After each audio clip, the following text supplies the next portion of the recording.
to order. This meeting is being held in person by electronic means. Council members and the public may participate by either method. Any council members joining electronically are reminded to enable their video to confirm quorum. The meeting is being live streamed on the city's website and YouTube. Meeting progress will be updated on X and Threads at Van City Clerk. Due to new posting limits, updates will only cover essential items such as vote results. Speakers are encouraged to monitor the live stream and track the meeting progress, but please note it is slightly delayed. Call in or arrive soon after receiving your reminder email so you are ready when your name is called. In case of an emergency requiring evacuation, there are 2 exits located beyond the glass doors and to the left. If the glass doors are blocked, please use one of the 4 additional exits within the chamber. Do not use the elevator. Use the stairs instead. If you need mobility assistance, remain where you are and security staff will guide you to a safe location. A defibrillator is available at the end of the hallway outside the chamber. We acknowledge that we are on the unceded homelands of the Musqueam, Squamish, and Tsleil-Waututh people. We thank them for having cared for this land and look forward to working with them in partnership as we continue to build this great city together. I'll also recognize the immense contributions of the City of Vancouver's team members who work hard every day to help make our city an incredible place to live, work, and play. Clerk, may we please have the roll call? Thank you. Acting Mayor Klassen in the chair. Mayor Sim, leave of absence, personal reasons all day. Councillor Kirby Young. Present. Thank you. Councillor Dominato. He's here. Councillor Bly, leave of absence, personal reasons, 5 p.m. Oh, thanks so much. Yes, I'm present. Thank you. Councillor Fry. Councillor Montague. Present. Councillor Meisner. Present. Councillor Joe. Councillor Orr. Present. And Councillor Maloney. Thank you. You have quorum, Acting Mayor Klassen. Thanks very much. Before we begin, a few announcements. Public may speak in person or by phone, or may submit written comments to Mayor and Council. Speakers may only speak once and will have up to 5 minutes to comment on the merits of the application. Please state whether you are in support or oppose the application, and if you are a Vancouver resident. Those representing 4 or more individuals or groups, including themselves, may speak up for up to 8 minutes. Each person being represented must confirm their name and presence in person or by phone and may not speak separately. Written comments can be submitted through Mayor and Council public hearing feedback on the city's website. If you're pre-registered with a presentation, say next to have the clerk advance your slides.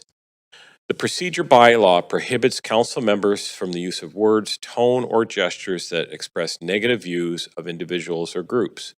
Members of the public are expected to follow directions of the chair and not engage in improper conduct, such as hateful, defamatory, or discriminatory language. Council members may raise a point of order if language is not respectful, and I may ask speakers to adjust their remarks accordingly. A reminder, at public hearings, Council acts as a quasi-judicial body and must focus solely on the merits of the rezoning or the heritage application. Members may ask clarifying questions of staff and speakers, including the applicant, but should reserve debate until the speakers list is closed. After hearing from speakers, Council may 1, approve the application in principle. 2, approve the application in principle with amendments. 3, refuse the application. Or 4, refer the application to staff for further consideration. Finally, if all speakers are not heard today, the public hearing will recess and reconvene on Monday, July 27th at 9:30 a.m.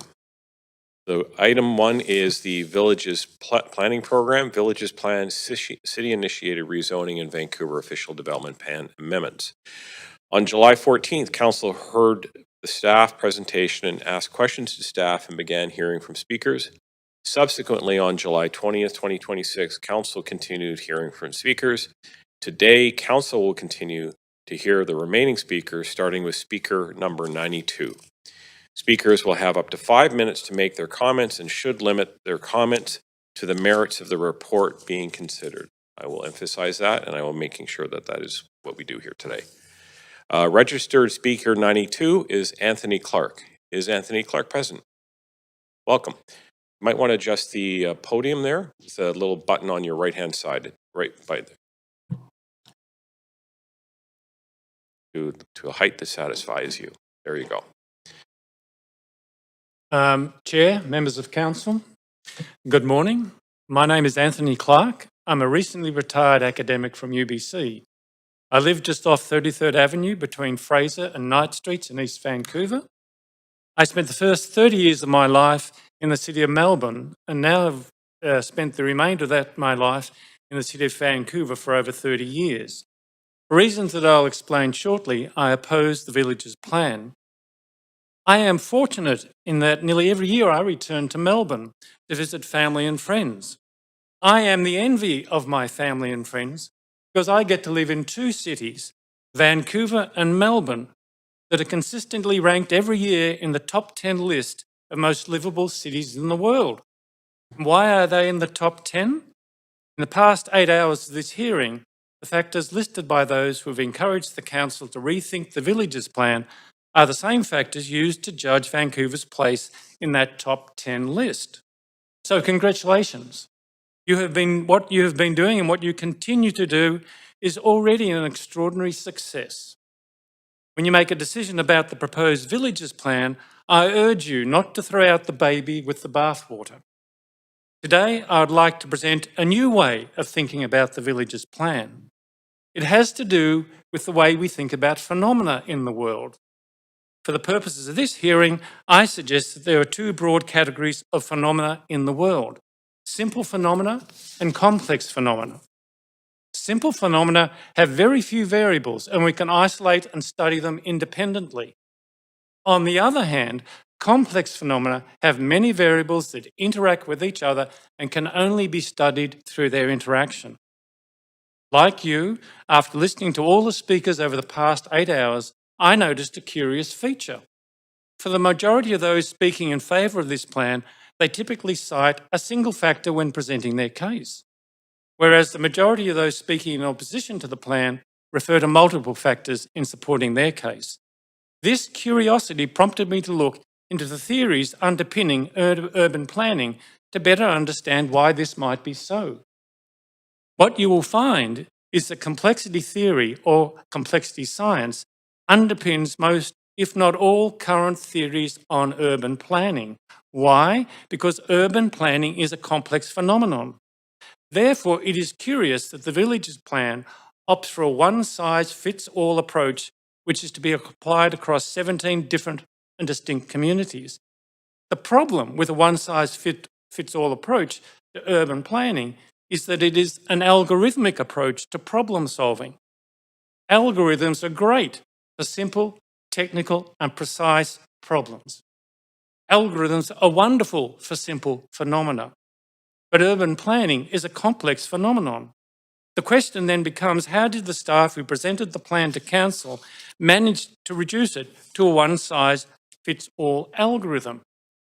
Well, the only way you can do this is by removing enough variables from the system so that it no longer looks complex, but is rendered as a relatively simple phenomenon. And this is what I believe has happened here.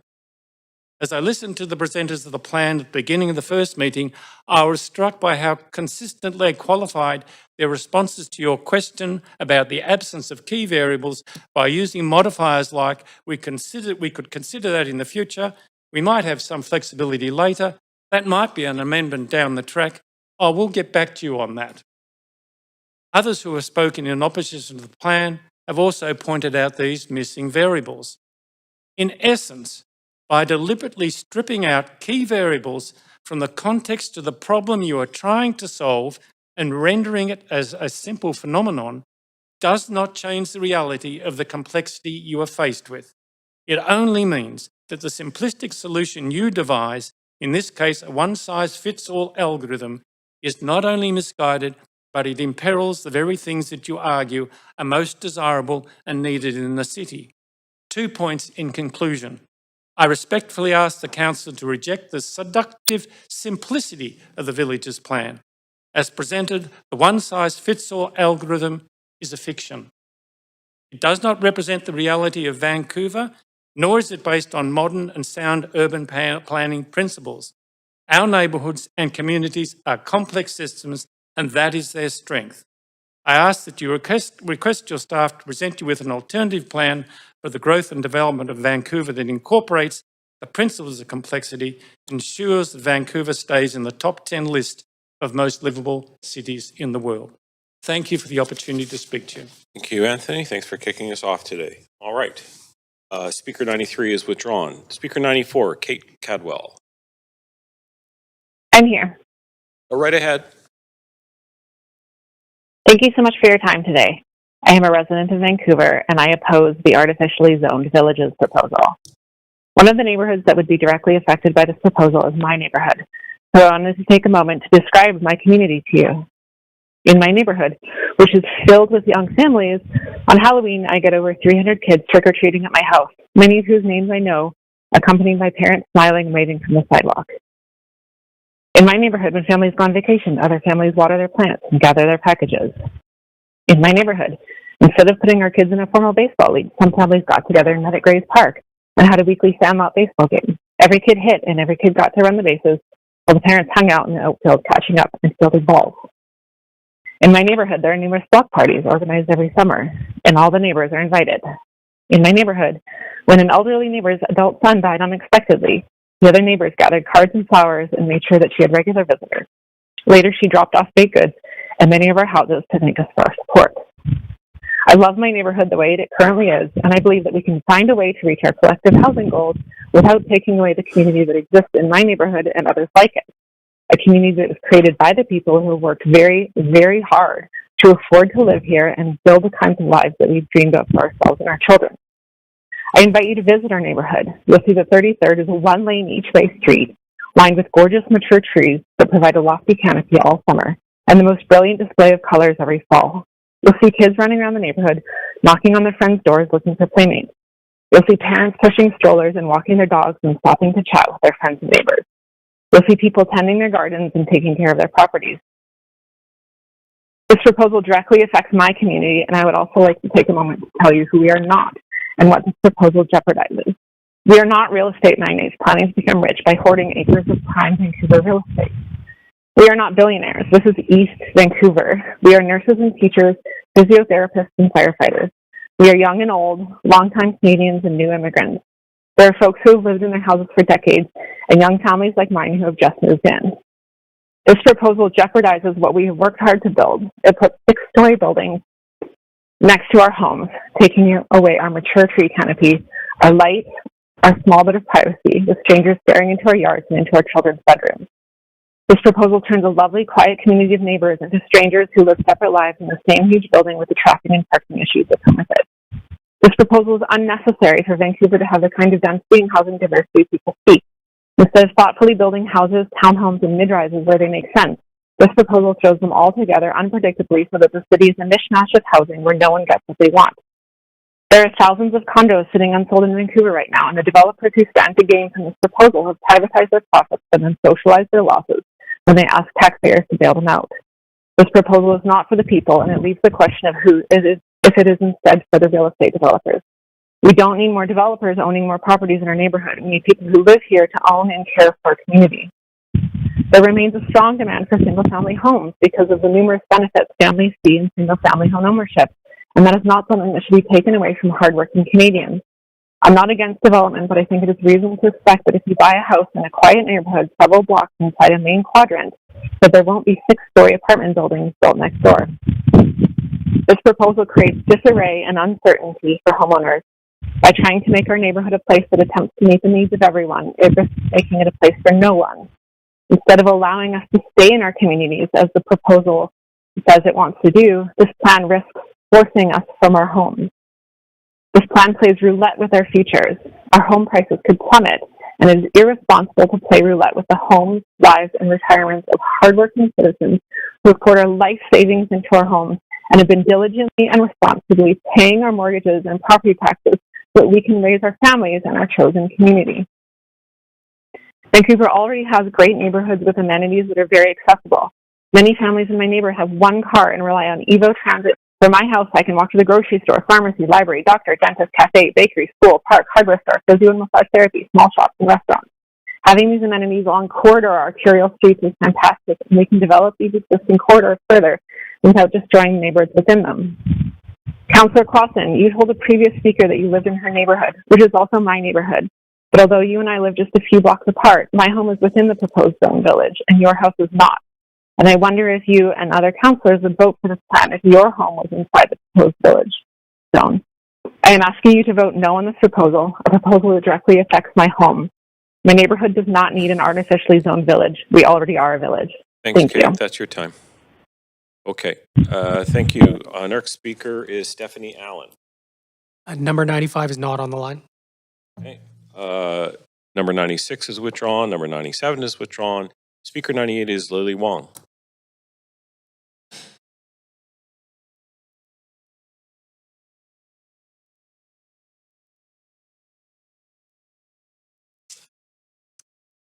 Good morning, councillors. My name is Lily Wong. I'm a creative director, technology strategist, and a longtime resident of Vancouver.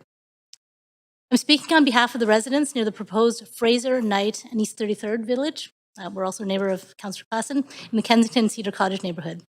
We are opposed to the rushed mass rezoning of the Village Vancouver plan and its impact on the constituents without due consultation. I do have some slides, but I don't think they're going to come up. I've submitted a slide deck, but since we've listened for 2 days on the very eloquent presentations, both for and against the village's plan, I won't bother reading verbatim, and since they're not up, I won't speak to them. We have submitted 20 pages of raw feedback and comments from our neighbors, as well as petitions, and I ask that you read them, and please consider and respond to their comments. This is not the same zoning that's presented in the December plan of 2025, and it feels very much like a bait and switch. The community is not aware of the rezoning within their literal backyards and overlooking their homes. They were aware of rezoning in the arterials, and so this is a very different thing that has come up. Kensington Cedar Cottage neighbors have not had the time to consult due to the rush scheduling.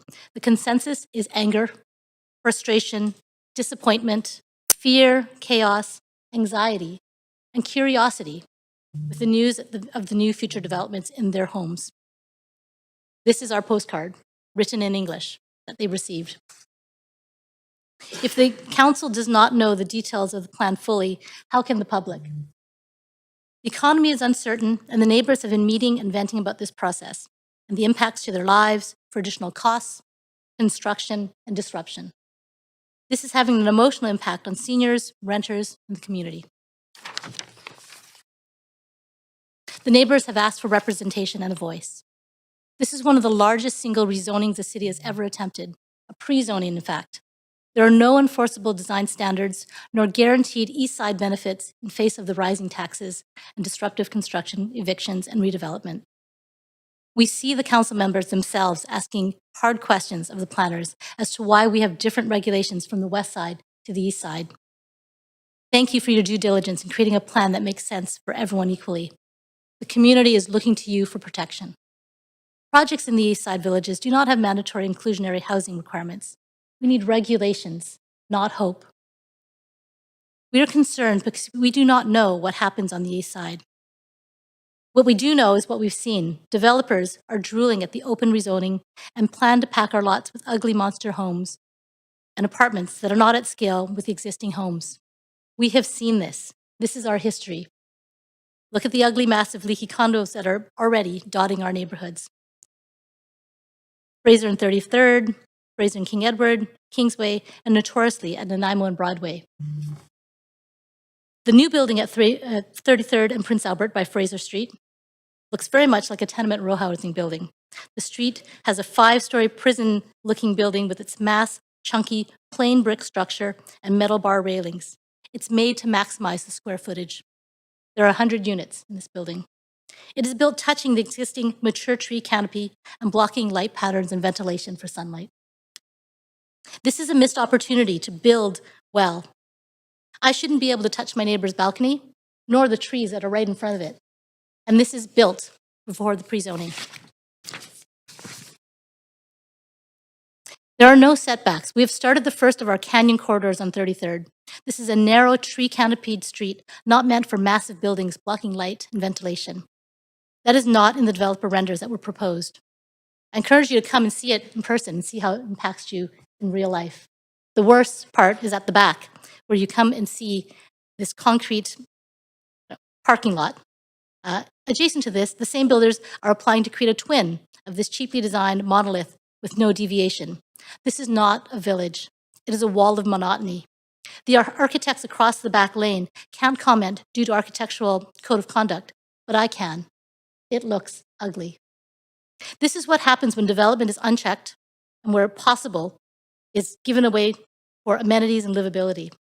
We are waiting for the amenities and infrastructure to keep up. Mostly, we are given cash in lieu, which leaves the community underserved. These 100 new residents can already see that we cannot get on the buses and connecting SkyTrains. Please review our feedback and the rush rezoning, and I respectfully request that the Vancouver City Council not approve the proposed villages plan as it stands. Thank you. Thanks for coming in. Okay, our next speaker is Michelle Travis. Hello. Go ahead. Hi. Yes, my name is Michelle Travis, and I'm a resident of Vancouver. Today, I'm urging council to send the village's plan back to staff. I'm opposed to the plan in its current form. I've got several concerns. The first is the process. This is a sweeping citywide planning initiative that effectively shuts out local residents out of having an informed voice on development in their neighborhoods in the future. If approved, future developments will largely bypass public hearings and significantly reduce opportunities for meaningful public input. Many residents are unaware of the scope of the plan that's been raised by a number of folks who've spoken already. When the city undertakes mass rezonings of this scale, all area residents within the affected areas should really be sent proper notification so they understand what's coming. If approved, the villages will compete with existing neighborhood commercial centers, but there's been little discussion about the long-term impacts on existing mom-and-pop stores in established communities. While this proposal offers greater certainty for developers, it creates confusion for everybody else. The fears that if approved, mass rezoning of so many properties may lead to speculation and negatively impact existing neighborhoods is based on what we witnessed in the city already. So I have to ask, why is city staff trying to push this plan through now? My second concern relates to rental housing protection. The proposed C2D and C2E districts would not be subject to the rental housing stock official development plan, which normally requires one-for-one replacement of existing rental housing. So does that mean older, more affordable rentals could be lost without replacement under the village's plan? If that's the case, that's concerning. We definitely need more housing across Vancouver, but we also need housing that ordinary working people can afford. Given the city's record on delivering affordable below-market and non-market housing, I worry that the plan will not produce meaningful affordability for modest and low-income workers. Another issue has received less attention. The village's plan proposes to amend the city's hotel development policy and would add the villages as areas where hotel rezonings can proceed. So unless I'm mistaken, this could quietly expand the number of thoroughfares where six-story hotel projects can move forward without public hearings. Area residents may not be aware of that. Questions are already being raised about a proposed project at 3215 McDonald Street at 16th Avenue. Last year, council approved the developer's plan for a 5-story mixed-use rental building with 22 rentals. Now the developer has a text amendment pending to build a 6-story hotel. So one has to ask, is that the kind of bait switch residents can expect in the future?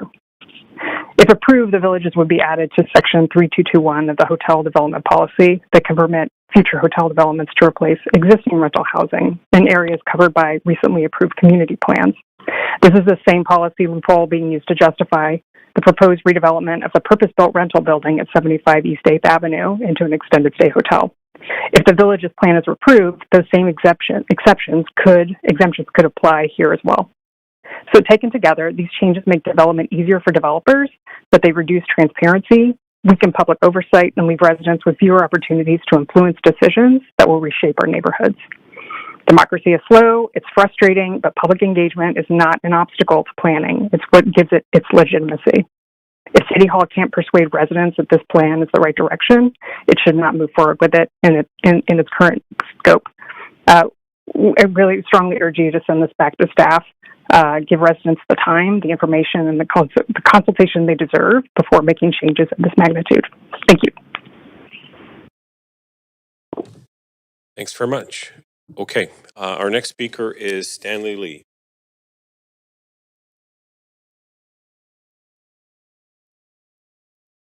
Speaker 100 is not on the line. Okay, Speaker 101 is Sheldon Koplo.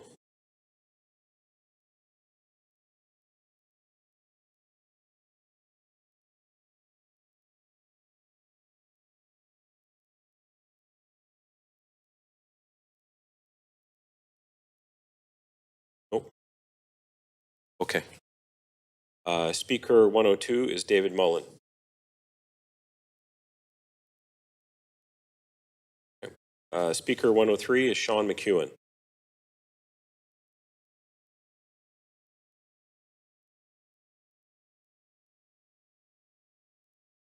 Hi, Sean.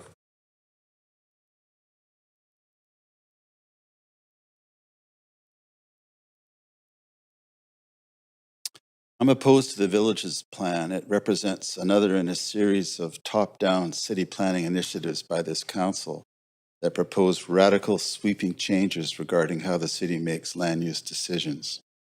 The changes will impact the look and feel of our local serving neighborhood centers, and they are the latest in a succession of council directives that negatively affect the way the city finances growth.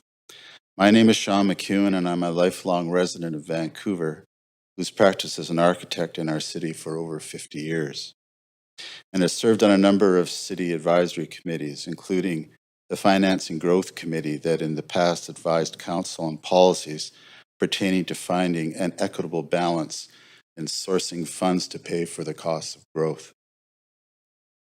First, the plan is a huge overstep that expands the scale of residential and local retail development far past what is needed to meet the needs of a growing city. Estimates are that the proposed village's residential density could add in the range of towards 1.5 million new residents to our city, over double that of our current population.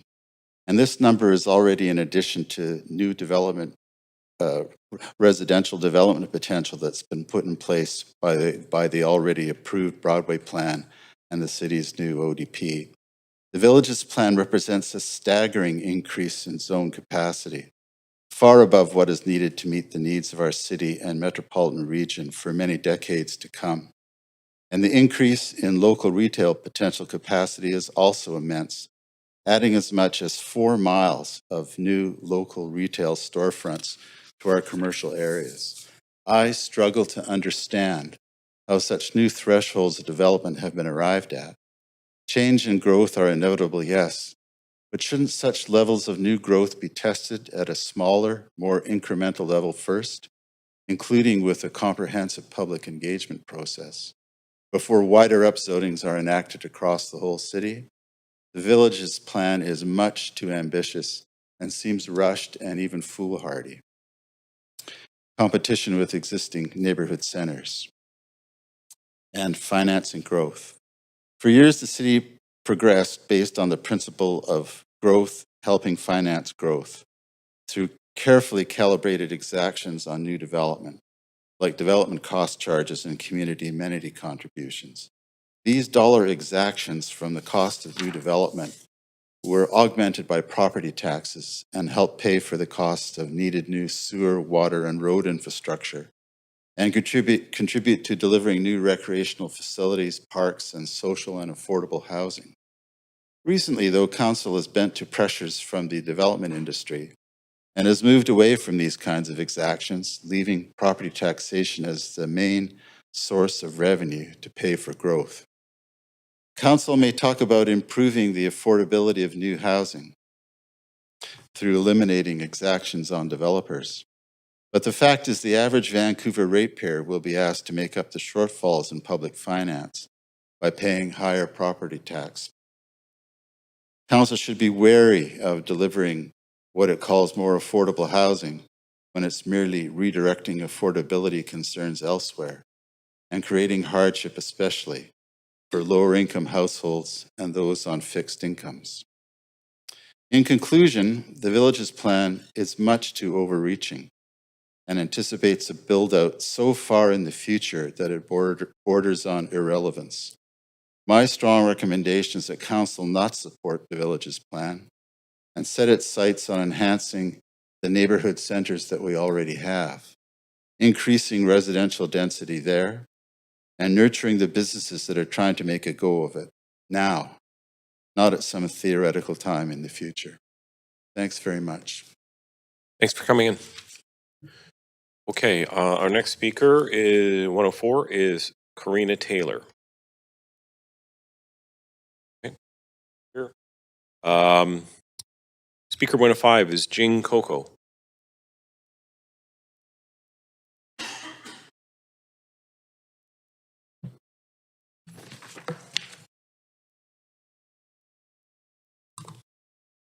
Good morning. My name is Jing Coco. I'm a long-time homeowner in the proposed Marple Village area around Oak and the 67th. One key point, this area of Marple straddles sit around Highway 99, the most important highway in the province, a choke point.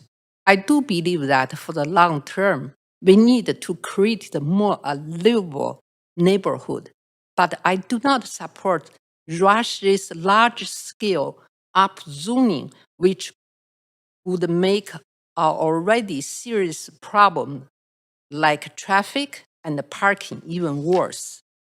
We are also in a severe downturn in the real estate business, so we have time to think and talk about things.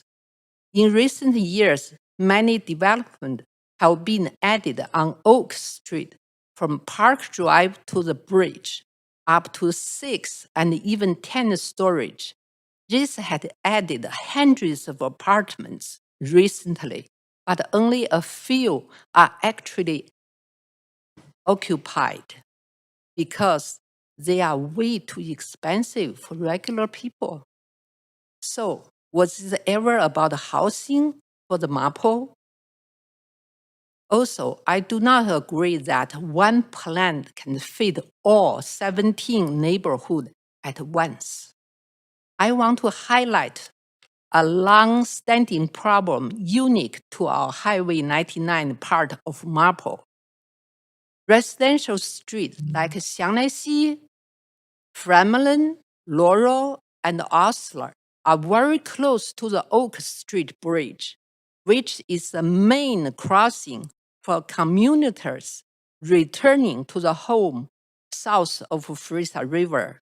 Often on Thursday and Friday afternoons and evenings, sometimes other weekdays too, commuters stuck in the gridlock while aiming for the Oak and the Osler Bridge spill over into our quiet streets, filling all spaces completely. These cars are barely moving, blocking our driveways, emergency access, and the parking, all while honking and fuming. The fume with air pollution and with throughout the more problems. My husband often cannot just drive home from work, but has to park his car blocked the way and walk. I feel very sorry for the commuters too. I asked the city to solve these headaches properly. We need to slowly and carefully plan the long-term solution, not short-term ones. For example, last year, the city placed the concrete barriers blocking the southbound access to 70s from Xiangnai and from Fremlin, but this just pushed the problem back uphill, ruined more streets. I suggest add a pedestrian overpass to allow smoother traffic flow along and crossing Oak Street. 1 overpass at 67 would be a start. The village plan does not mention parking space.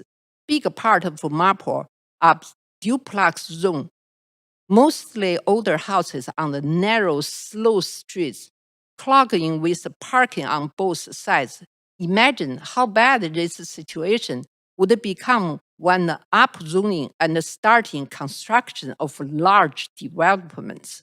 I suggest ensuring any apartment buildings must have adequate underground parking space so lifelong residents will not lose their reliable access to parking outside their own home.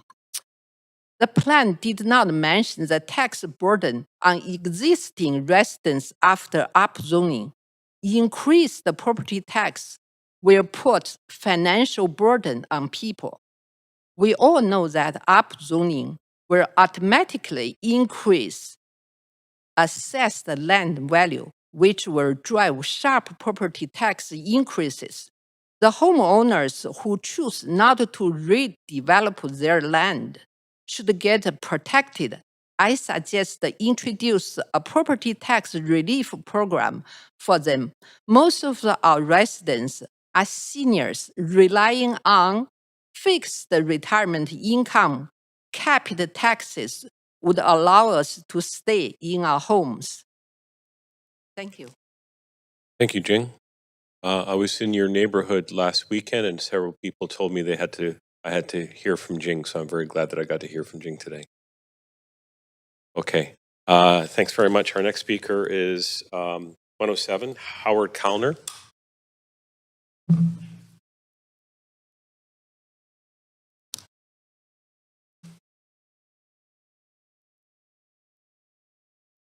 My name is Howard Kalner, and I'm speaking in opposition to the village's plan. My family has lived in Mackenzie Heights for 22 years, and we are still raising our 3 children there. We value this neighborhood because it is already highly walkable. Shops, groceries, and everyday services are within 5 to 15-minute walk. We have local businesses at Mackenzie Street and 33rd, while both Kerrisdale and Dunbar are approximately 15 minutes away by foot. As has been mentioned many times already, there are many commercial vacancies today in Dunbar and Kerrisdale, and this will only get worse if the plan is implemented. I support thoughtful increases in housing density, but density must be accompanied by careful planning, appropriate design standards, and the infrastructure needed to support it. We are already seeing the effects of the multiplex bylaw and the developments it has produced. Residents are experiencing reduced privacy, pressure on the tree canopy, and significant changes to neighborhood character.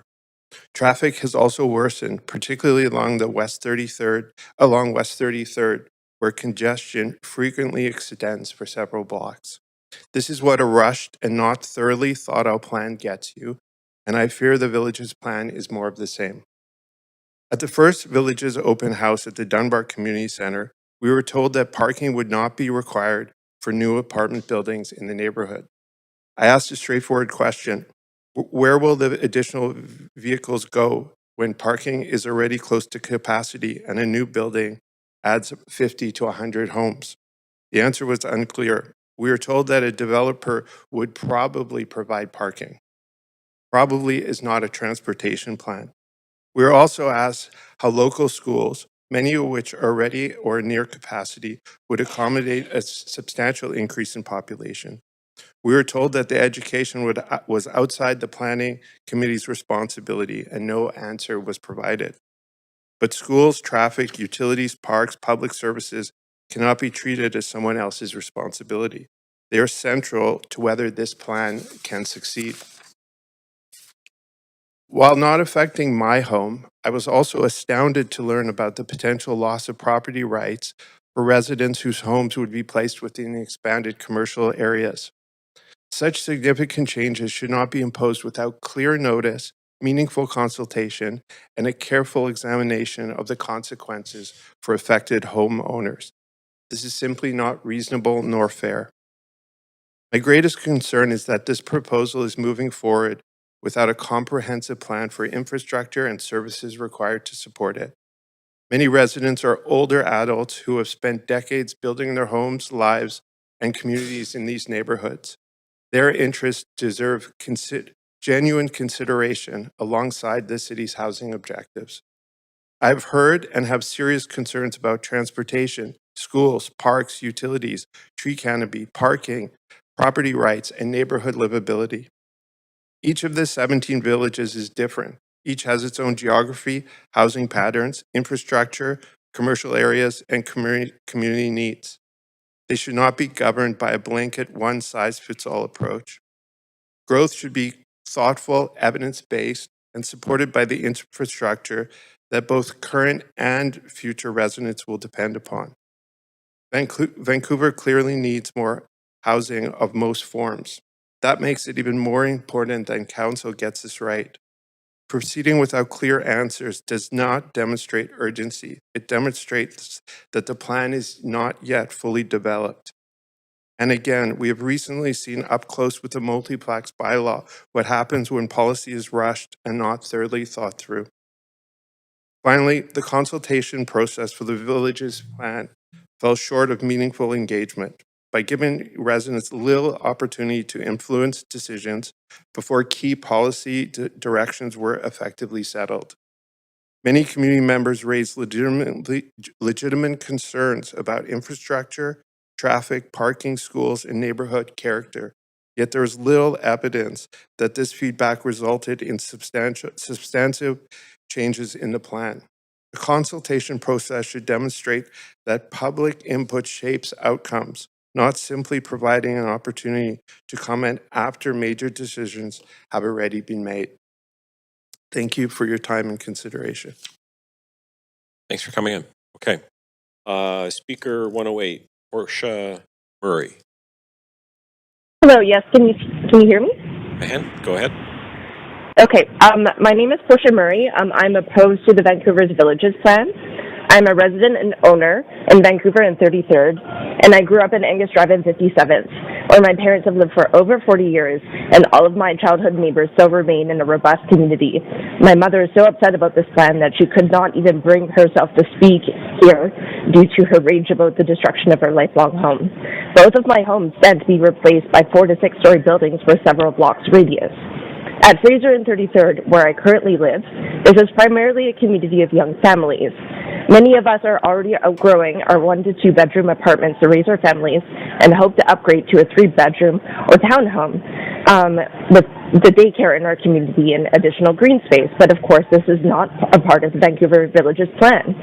4 to 6 story buildings in the community will almost certainly have 1 to 2 bedroom apartments, which do not fit our family's needs, nor are we part of the densification for the nearby single-family homes that won't be touched. So not only are you taking our existing invested apartments, and some of us that have actually managed to purchase single-family homes, but you're not allowing those people to modify those homes if they live near retail streets, and you're devaluing and increasing our taxes as we try to upgrade while not increasing the supply of townhomes or 3-bedroom apartments in the city. So my question for you is, what exactly do you want us young families to do? Is it that you think that we should be satisfied staying in our communities, having our daycares removed, having no additional green space while the populations increase, that you think that we should be happy in 2-bedroom apartments? Should we take out even bigger mortgages to try to fight for the untouched and undensified remaining single-family homes in the city? Or do you want us to leave?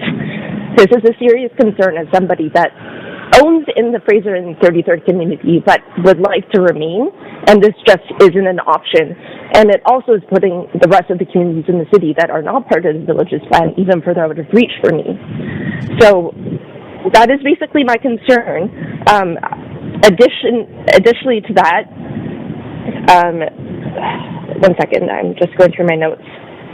I would just like to conclude that we are not opposed to densification, but the force of it happening in specific zones with only a single building type, 4 to 6 stories with 1 to 2 bedroom apartments, is what the developers want for the city, but it is not what the people need. And I think that we should strongly consider what the people need in the city while moving forward. I will leave it there. Thank you for your time. Thank you for calling in. Okay, our next speaker is Edward Cheshire. 109. Yes, Okay. Councilor Finn, you can hear me? Yeah, go right ahead. Councilor, yeah, my name is Ed Chesser, and I've been a Vancouver resident since 1966. I lived in rental housing in Kitsilano, Kerrisdale, and Markle before Anna and I bought our home in Dunbar. I oppose the village's plan. I value my democratic right and the right of every citizen to have a say in how my neighborhood and my city evolve. This plan would strip us of that right. I'm a taxpayer and a homeowner. I value my right and the right of every homeowner to sell our property to whomever I choose. I have and value the right to add a second story to my home, as several neighbors have done. This plan would strip hundreds of homeowners of those rights. Several Tuesday speakers pointed out serious flaws in the village's plan. One that stood out for me was the assumption that West 33rd Avenue would become a bus route to serve the 33rd and Mackenzie Village. I've driven 33rd from Crown to Arbutus many times. It is scary narrow along much of that section, as one of the speakers pointed out. The hill west of Arbutus could be a challenge for buses, especially on snow days. A recent analysis that building out the Broadway plan, Jericho plan, and the Villages plan would increase Vancouver's population by 1.4 million. I strongly question that any of us who are currently taxpayers and residents of Vancouver would support the idea of tripling our city's population. And yes, so that I think that assumption alone is enough to throw this village's plan out. Another concern that was raised, or another point that was raised, is that developers currently have a large amount of undeveloped or vacant land in Vancouver that could be built on with no further zoning changes or approvals. I think of the Safeway sites on West 10th and West 4th that's recently been, where the Safeway's been demolished. The Jericho lands are pretty much unpopulated. There's unpopulated land at the end of Falls Creek.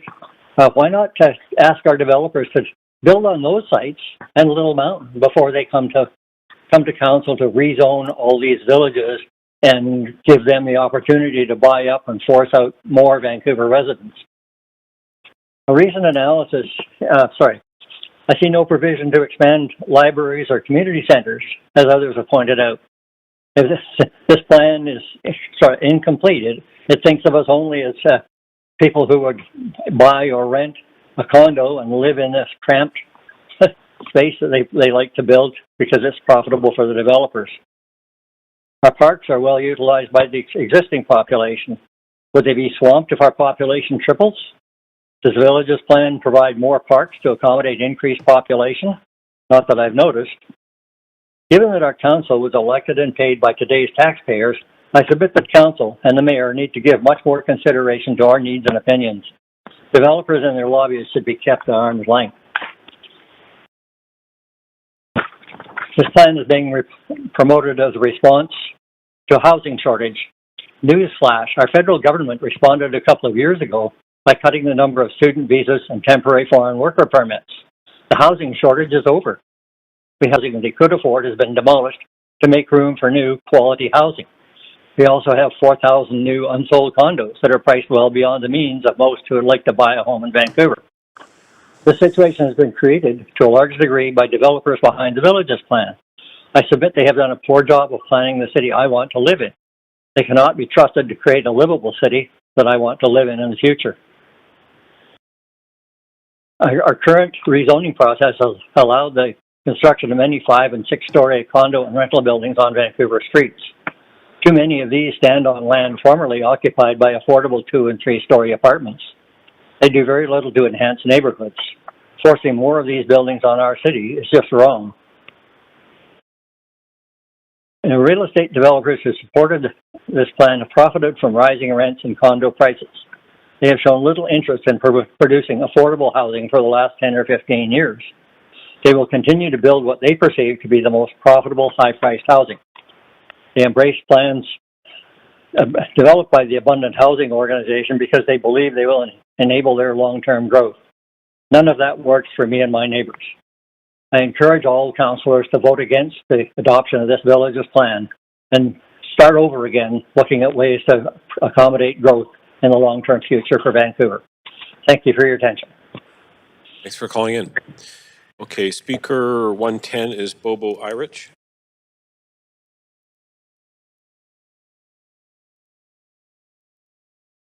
One-ten is not on the line. Okay. Speaker 111 is Chen Yang Boon.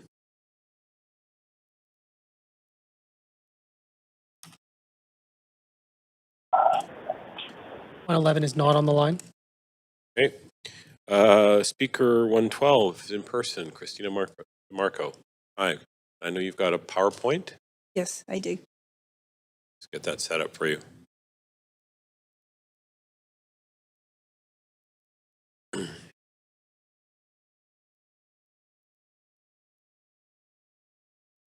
Thank you. Good to go? Okay, go right ahead. Good morning. My name is Christina DeMarco. I live in Vancouver and I am opposed. The village's plan is collapsing under its own weight. This is a result of both flawed policy and ludicrous implementation.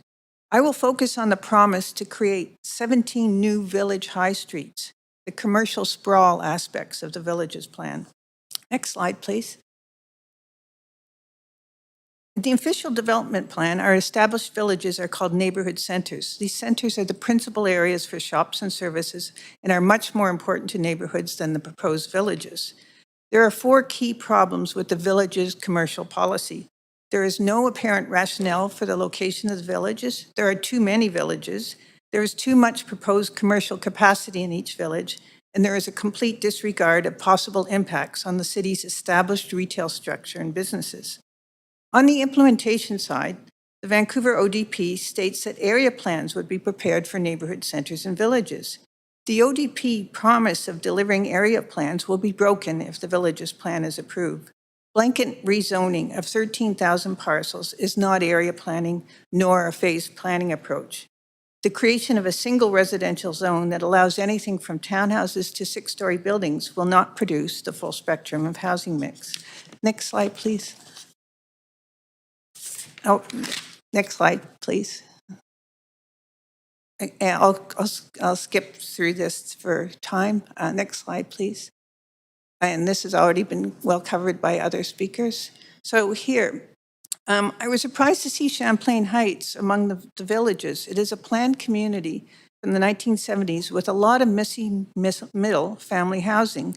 Look at the citywide average on the bar on the right. Look, only 4% row housing compared to 28% in Champlain Heights. Champlain Square provides a good range of shopping and services, including a library. Imposing blanket zoning is not the way to fine-tune this successful neighborhood. On the right side, you'll see Council had recently approved a planned village at Heatherlands, 2,500 homes on quiet streets and space for local shops. This should be a priority for implementation. Next slide, please.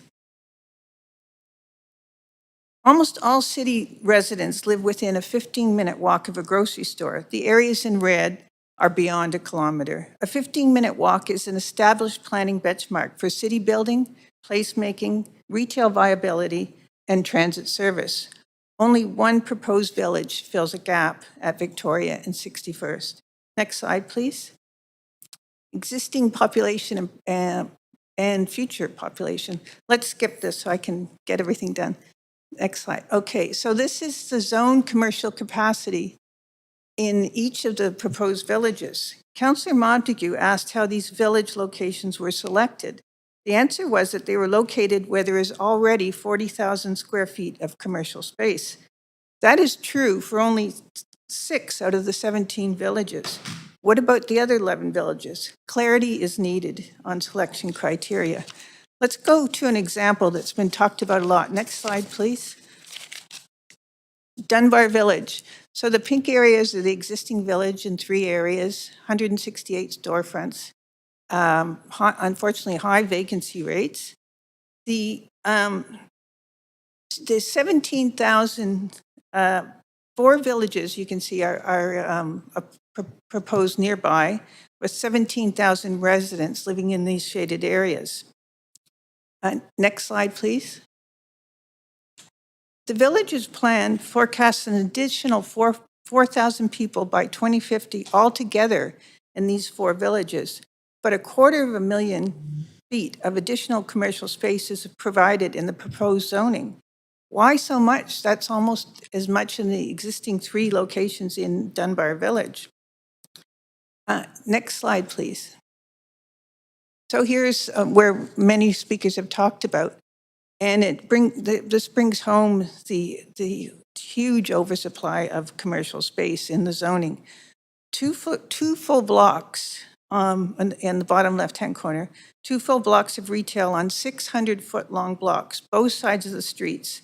Space for possibly up to 120 shops are proposed. So that's in addition to the Mackenzie Street that you already see.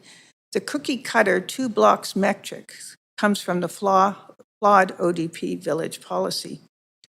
Next slide, Tina, please. you're actually at time. Oh, sorry. Can you flip through the slides to the end? Yeah, you're over time now. So, of course, you have been in contact with council, so be sure to follow up, make sure that, and you can also send this presentation as well with your recommendations. Sure, actually, I put myself on to actually ask a quick follow-up question. Okay, Councillor Fry. Yeah, thank you. Thanks, Chris. I appreciate that you bring a lot of expertise to this, and I just wanted to distill down. So you're focusing here. Your concern is around oversupply of commercial space in this, and that because your analysis basically is suggesting there's too much commercial space. Your chat's on this big screen. Oops. Huh? Is that me? No. Sorry. So is that the gist of what your focus is here? Yeah. So there's a lot of flawed policy behind the villages plan and a lot of details you haven't seen. Not in that 329 pages report did you see how much population in each village, how much projected population, how much commercial space, how much projected commercial space. So that example I gave you for Dunbar, 250,000 extra square feet for 4,000 people, it's a mathematical impossibility. There's a huge oversupply of commercial space, which will lead to all kinds of consequences. It may hurt Dunbar Village more, or Carrisdale, but it'll when you're talking of such a large area, a lucky speculator may get one parcel at one end of the village, then another one, a couple years later at the other end of the village. So you'll have these little, missing teeth right through the village. So it's just way too much commercial space is proposed in these areas, which would damage the whole village plan. Okay, I do appreciate you bringing that experience as a professional planner in. And just lastly, though, so it's you're not talking about the built form necessarily. That's not the issue. It's really about the amount of commercial space. No, it's all about retail structure. Okay. And a huge oversupply. No, I get it, and I wish we had more time for your entire presentation. I'm sure it was good. Thank you. Thanks, Chair. Thanks. Okay, thank you. Our next speaker is 113, Robbie Kane. Hope I can be as eloquent as some of the people in opposition. Thank you for the opportunity to speak today. I'm here to voice my strong opposition to the proposed Vancouver Villages plan, echoing the deep concerns of the residents, experts, urbanists, planners, architects, and academics. The rezoning of 13,000 properties across 17 villages is not a community plan. It is a windfall for developers at the direct expense of current homeowners who have been given absolutely no say or consultation in the matter. I urge council to vote not supported on this proposal. Again, my name is Robbie Kane, and my family and I own a home at Fraser and 33rd on a quiet street in one of the neighborhoods proposed to be rezoned from R1 to C2D under the Vancouver Villages plan. I was told there was little point in speaking today, that this was already decided and people like me wouldn't truly be heard. I'm here anyway because I hope public hearings should matter. We didn't receive notice of this rezoning and the July 14th hearing until July 8th. Not much time to review and decipher a plan of this magnitude while keeping our business running and raising a family, let alone truly understand what this could mean for our home. I'm asking council to vote against this proposal, not because I'm against housing, not because I'm against welcoming new neighbors, but because this proposal does not make sense for our neighborhood. My family has lived in our home for 15 years, and we've watched the neighborhood grow organically. Duplexes, laneway homes, secondary suites, multi-generation families, all steps from Fraser and Main Street for that matter. We already have the walkability, housing diversity, and local businesses the city says it wants. We are already a vibrant community. I struggle to understand why our quiet side streets now need to become part of this proposed village. We run a restaurant, and like a lot of small business owners, we spent the last several years just trying to keep our businesses afloat and our staff employed through a pandemic and its aftermath. We put our own renovation and building plans on hold to do it. Additions we'd been planning slowly and saving toward. We assumed there would be time when things stabilize. Our lot is just 30 by 100 feet. We had hoped to build a deck and one day add a coach house so our aging parents so our parents could age close to us and our children can stay with us as well. If this zoning passes as written, I understand we lose the ability to redevelop our own property for those residential uses at all. The very improvements we needed to delay may now become improvements we're no longer permitted to make. Instead, we're left waiting for the possibility that a developer may one day buy our property while our property taxes potentially quadruple as a result of this plan. We bought a home, not a development site. And if a developer eventually does buy it, then what? Where does our family go? Where do our aging parents go? These are real questions families like ours deserve answers to before thousands of properties are rezoned. Growth is important, housing is important, but good planning should strengthen neighborhoods, not create uncertainty for the people who already call them home. And please don't mistake the lack of public participation for public support. Many residents simply didn't and still do not know this was happening, and it's almost too late. I came here today because I believe our voices matter. I hope you'll prove that they do. I respectfully ask Council to pause this process, give residents the time and meaningful engagement a proposal of this scale deserves, and take into account all of the facts. A plan that affects thousands of homes, families, and livelihoods connected to them deserves more than a single blanket hearing in the middle of summer. And because I have another moment, I would like to say, do the honorable thing. The way this has been brought about and the timing in which it's been proposed has not given people the opportunity to be engaged. And obviously, by the people not online, people need to work in the middle of the day, in the middle of the summer. I think that you all need to do the honorable thing, be honorable. Thank you. Thanks for coming in today. Okay, Speaker 114 is Andrew Miller. 114 is not on the line. Speaker 115 is Jim Slade.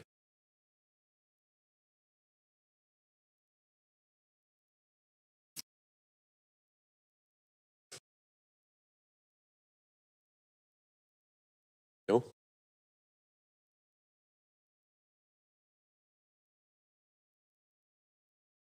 No sign of Jim? I'm here. Okay, Hello? Jim. Right. Go ahead. Okay, thank you. I'm not quite sure what happened. My name's Jim Slade. I've been a Vancouver resident for more than 35 years, 30 in the Fraser-Kensington neighborhood. As of July 20th, I was one of 61 who selected other rather than the 100 opposed and 500 in favor of these plans. Why other? Because I can't discern clearly enough what the implications are, either for or against. The plan seems literally all over the map. There should be little weight placed on the survey responses of the report in favor of the so-called emerging directions for infrastructure and cultural amenities, such as libraries, community centers, pools, childcare, parks and green space, and so on. These form a wish list of which most everyone will naturally be in favor. But where does the plan commit to these amenities? Currently, for example, Kensington Community Center pool has cut back its availability. Sorry about that. Currently, the Aquatic Center rebuild plan will reduce its lane lengths. Seems that Vancouver can't afford the upkeep of what currently exists. Far better would be a commitment in the plans made well in advance within these areas, a projected needs assessment, and identifying sites for land assembly and infrastructure development. Commitment seems lacking also in parts of the west side through opting out of rental or social housing, excuse me, by the cash in lieu option. Village areas. The identified areas for the so-called villages, for example, Fraser 33rd and Knighton 33rd, as well as 4 nodes strung north-south along Mackenzie, basically form a contiguous massing of this plan, an apparent massive footprint for this scale of change. Which brings me to a final comment. Any ecological footprint appears neglected in the 20 to 30 year time frame. Swaths of good housing, many large enough for multi-generations and suites, and some less than 30 or 40 years old, will be demolished to make way for low and mid-rise. Older housing, constructed of centuries-old timber, should not be replaced with new growth, using up already much depleted forests. Rather, identifying and selecting existing pockets of housing for retention or repurposed may slow what appears as foreseeable wholesale destruction and reconstruction. We need more housing, yes, but let's be more clear about the means and ends. In sum, returning to my opening remarks, there's a lack of clarity in these plans. As a result, I'm not convinced that these changes will be for the greater good of our city. Thank you. Thanks very much. We're just going to take a short 2-minute recess. We're just trying to figure out a little audio issue we're having with the streaming. We'll be right back.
Cheryl, can you hear us in the chamber now?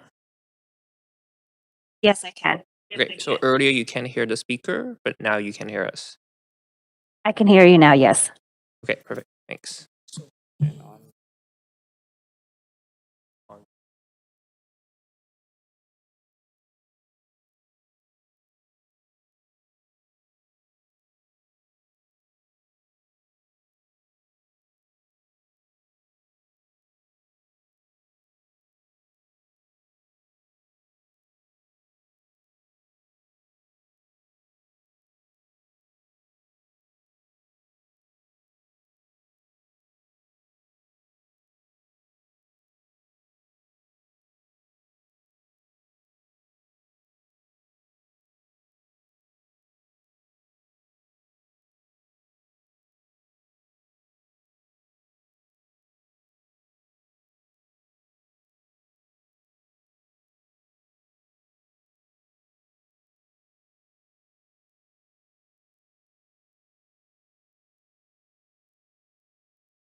Okay, we will continue. We've got the technical issues sorted out.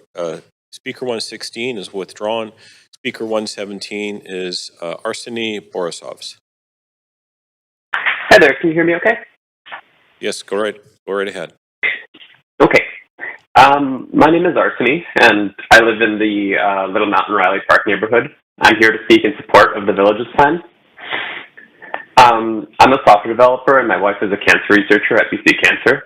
She spends her days working on something that touches nearly every family in this room, and we built our life here so that she can bike to the lab and back. We used to live on the 19th floor of a tower, and it wasn't for us. We wanted something more ground-oriented, a place with a front door, close to the street, with room for a dog. But the closest thing we could find was the basement suite we currently rent for $2,845 a month. We're saving for a 3-bedroom townhouse to put down roots. In today's Vancouver, it barely exists, and where it does, the price puts it out of reach for us. I believe this is because the city has spent decades making it illegal to build exactly the homes we need. That's what this plan fixes. It legalizes townhouses, multiplexes, and low-rise apartments near shops and transit. Many prior speakers have complained that this plan is too top-down and that it destroys organic neighborhoods. But these single-family blocks didn't spontaneously appear. They're also the result of a top-down planning decision. Vancouver's 1927 zoning bylaw that was written specifically to keep out multifamily buildings. What the neighborhood character speakers want to protect was itself imposed by planners nearly a century ago, and I guarantee a century from now, these new villages will be as cherished as our neighborhoods that we all cherish today. For years, the case against density was that towers were too much, too fast, and that we needed something something gentler. That's exactly what this plan is. And it turns out, from listening to the speakers today, gentler is also too much. No to towers, no to townhouses, no to everything. And that leaves no room in Vancouver for families like mine. I'm speaker 117, and I've been listening for a while now. I've heard a lot of people who already own their homes explain why our city shouldn't change. I understand why they came. They care about their neighborhoods. But the people this plan is for are hard to hear today because they're at work or priced out to a suburb. They can't take a morning off to defend a home that's still illegal to build. I support the Villages Plan, and I urge you to approve it. Thank you. Thanks for calling in. Okay, Speaker 118 is Robert Lilly.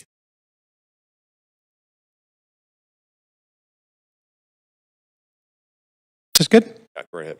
Thank you, Mayor and Council, for taking the time here to hear our points of view. So my name's Robert Lilly. I live in the Mackenzie Heights neighborhood, and I also serve on the design panel for the city. I'm in the second term as a landscape architect. And prior to that, I served 2 terms on the design panel at UBC. I've seen what developers do when they don't have proper design guidelines. We've seen some real abominations come through the design panels that I've been on. And that's one of the reasons why I am encouraging you to vote no against this, to vote against this Villages Plan. I think it needs to go back to staff for further refinement. I'm not opposed to this idea of establishing or enhancing villages around the city. I think it's actually a good idea, but the current plan and its rollout have not been fully worked out. Nor has the public had a fair opportunity to influence the future of our neighborhoods. In my opinion, this is a plan that needs much more refinement to be successful. This is a very broad-reaching plan, and I don't think the public has been consulted nearly to the level that they need to. Just real quick, Larry Beasley wrote a letter on June 18th. I'm sure you've all seen it, but a couple of items that jumped out for me were that the development specs are too rudimentary and will result in a loss of character, in his opinion. And it's too soon, too widespread, and too top-down. And I agree with those sentiments from Larry Beasley, who knows what he's talking about in this arena. I think there's many issues that still need to be resolved, and here's a few of them. So, I think the taxation issue as it relates to the current residents needs to be resolved. Bumping the RS zoning to a C2E commercial zoning that's a 4 to 6 times increase in property tax rates. And I've been told by staff that it wouldn't affect us, but I'd like that baked into the plan, and I'd like that to be clear so that future councils can't go ahead and change that and basically not renovict or demovict, but tax evict the existing residents. I think we need to have a more fulsome engagement with the residents of each village. I think allow the residents to help shape their future neighborhoods.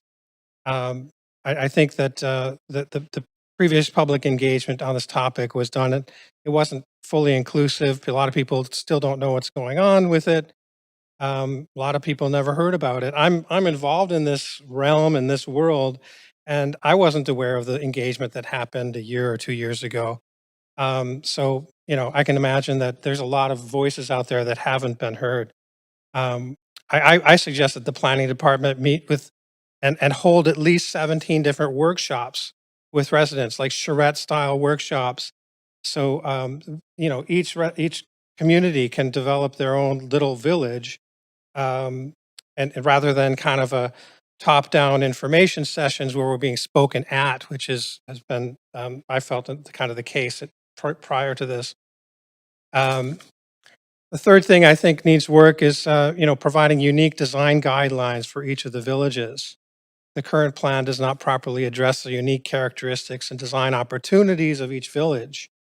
Much like the neighborhoods of Manhattan, I think, this village's plan has the opportunity to have, unique villages, unique aspects of the different neighborhoods.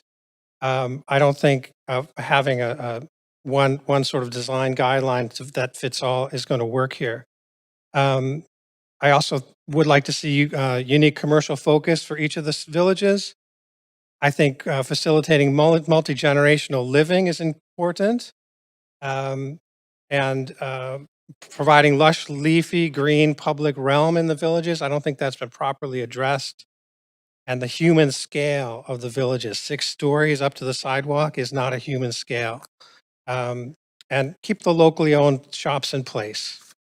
Last point is, outsourcing the design of our neighborhoods to developers is not an appropriate solution here. Thank you very much. Thanks for coming in. Okay. Speaker 119, David Nelson.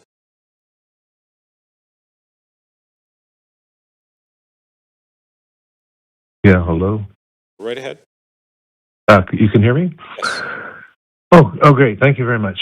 Yes, hello, my name is David Nelson, and I oppose the plan for the 17 new villages. My background is I have lived in BC all my life, residing in Vancouver for the last 55 years, and I'm currently owning a Kitsilano home for 45 or 48 of those years. I was educated in BC through high school, SFU, and have a degree in building technology from BCIT. My summary, I have 55 years experience in Vancouver as a student, renter, and a homeowner. I have 50 plus career in building design and construction in both residential and commercial projects. Most of Vancouver residents do not know anything about the village plan. 329 pages came out very late and way too much for people to understand or even read. The other reason I'm not in favor of this is many reasons, but there's no consideration for integration of existing neighborhoods and commercial areas to exist cooperatively. The mandated 5 miles of retail space is not required, as too many nearby developed neighborhood storefronts are presently vacant. And also, there are no design guidelines to help manage the scope of projects or consideration of the needs and concerns of the neighbors. There are no plans for families, a living space, and room to grow in these new villages. There's no plan for natural and harmonized growth, only mandated maximized retail use and residential density. There's no consideration for nature, parks, schools, transit, or affordability.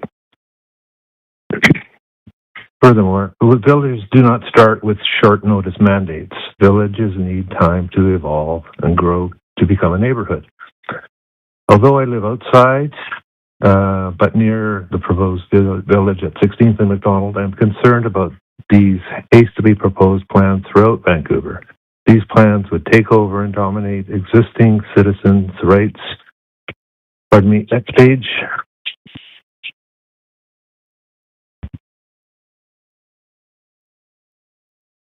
Rates without consideration of existing next-door neighborhoods and amenities. I'm also concerned about the proposed 17 villages that are being sped-fed into the idea that Vancouver must change quickly to maximize density instead of providing quality of development, life, and community. This village proposal should be abolished completely and thrown out. Vancouver city planning can do much better. Past City Hall planning has promoted great projects like False Creek North and South, etc. These plans even had some affordability with co-op initiation, etc. Vancouver's and planners and residents need more time to consult with existing communities to first consider the whole of Vancouver and save it from poor judgment, rapid and irreparable damage from ill-conceived development. Please consider helping grow our existing neighborhoods naturally and evolve as needed with plans to improve and strengthen our existing communities rather than destroy our neighborhoods by making way for unnecessary growth. Last page, last sentence. Please stop this ill-conceived village idea and let the people of Vancouver have a say. Give Vancouver some time to evolve and let Vancouverites help guide our city development with intelligence and consideration.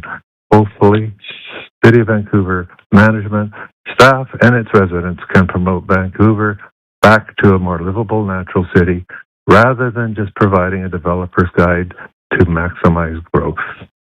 Thank you. Thanks for calling. Okay, speaker 120 is Doris Fretnar. Hi, my name is Doris Fretnar. I'm a long-standing resident of Vancouver, and I'm opposed to the village's plan. I understand that the BC government and the municipal government, through the official development plan, have the authority to act, but it doesn't settle how broadly that authority should be applied. Here I'm concerned about procedural fairness. If this plan passes, it doesn't just rezone land. It folds roughly 14,000 properties, which is about 14% of all the lots in Vancouver, into this development plan at once. So once a project is consistent with that plan, in the eyes of city staff, the public hearing disappears. And for those owners affected, tonight may be the last time any resident ever gets to stand at a microphone and speak to council about what gets built next door. So for that, I thank you, council, for listening to this. Now, with the plan, they're using this one vote to exempt roughly 14,000 properties all at once from hearings. And I don't think that's what the exemption was built for, and it raises a real question about whether council is exercising the discretion the legislature intended, or it's using it as a shortcut to skip the scrutiny the hearing process exists to provide, just applied in bulk instead of case by case. And that matters because procedural fairness, when a decision affects your property, you're entitled to be heard, not just notified. A letter tells you something's happening. It isn't a chance to speak. And if council adopts this, thousands of owners who got that letter will have had one single opportunity to address their elected representatives about what happens next door. Tonight, before, as others have mentioned, before even have had a time to read the report. A hearing also leaves a record, and which is something future council or a court can look back on to judge where the decision made sense for that specific site. Blanket pre-zoning erases that record going forward, since staff, and not elected officials, will decide whether future projects fit closely enough to skip a hearing entirely.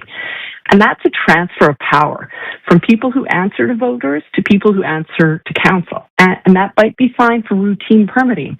It's a much bigger thing to hand over for 1 in 7 lots in the city permanently to city staff that are not answerable to anyone. The same shortcut that eliminates individual notice also eliminates individual environmental review. How many mature trees are coming down? What's happening to the stormwater runoff? What shade, what privacy are the neighbors going to lose? Once this plan passes, that check disappears. 6-story buildings become automatically approved across 17 neighborhoods, and with no project-by-project look and no running total of what's being given up. No one's ever going to add up the tree canopy or the green space lost across these thousands of lots because nobody will be asked to. We're trading decades of established urban ecology for a housing projection, and once it's zoned, there's no hearing left to ask whether that trade was worth it. Finally, this plan, I'm worried because it creates 2 separate rules for 2 different kinds of landowners. You've heard about the roughly 500 to 700 properties along the village high streets. The city has indicated their site will be effectively frozen and not eligible to ordinary maintenance or renovation as is, only for full redevelopment into the mandated 6 to 8-story mixed-use form. Now, freehold ownership has always meant you own the land, and within the rules of the day, you get to decide what to do with your building. And this plan reverses that. It removes the option to simply keep an existing building until the owner agrees to redevelop on those city terms. A developer assembling lots for the same building is choosing to build it. These owners aren't choosing anything. Their property's been reclassified out of its current use, whether they intended to redevelop or not. Same city, same charter, 2 very different bars. And I think it creates 2 classes of landowners, the developer and the homeowner, which seems pretty unfair, especially considering it's freehold land. This plan trusts that 17 planning maps drawn today will still make sense in every neighborhood 20 years from now, with no recourse if they don't. This is procedurally unfair, unreasonable, and overly broad. Council should reject this plan. Thank you for your time. For calling. Okay, speaker 121, Tammy Dukes. Speaker 121 is not on the line. Okay. Speaker 122, Cindy Mack. Hi, I'm here. Can you hear me? Yes. Go right ahead. Hi, my name is Cindy Mack. I live in Vancouver in the Victoria and 61st neighborhood, and I'm opposed to this plan. There is way too many changes and way too many rights taken out of the regular homeowner, and it's basically giving the government and the developer too much power over the rights of the existing residents. And I believe we live in a democratic society, and where there are such major changes coming to our neighborhood, we should be notified, and the details of the plan should be specified to all the residents before we come down to this vote. And we don't get to vote for it. And the council get to vote on our future for us. I do live in a single-family home, but there are multi-generation living in a single lot, as I have to take care of my elderly parents, so we choose to live together in a single-family home so they can grow old in the home that they lived in for the last 30 years. There is a need for single-family household in Vancouver. Many of our neighbors have multi-generations living in their home. There are also existing bylaws allowing multiplex built in our neighborhood already, up to 6 units per lot. Many of our neighbors have taken advantage of this.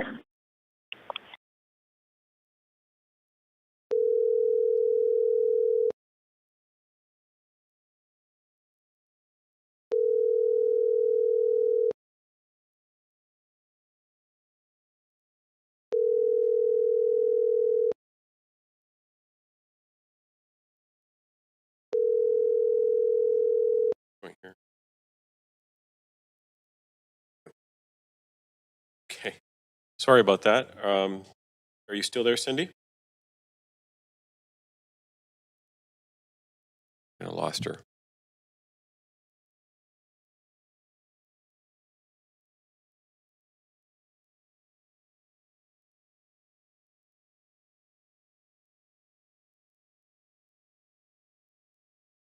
Your call cannot be completed as dialed. Call-in line got cut off. We're just calling back in. Okay. Just a sec. Try and get reconnected. Welcome to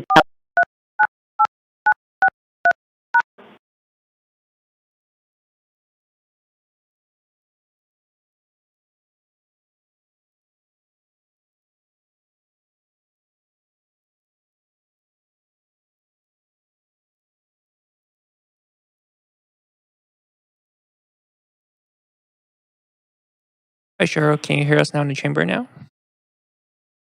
Yeah, I can hear you. Okay, perfect. Can you Can I disconnect her? Yeah, thanks. Absolutely, thanks. Thanks.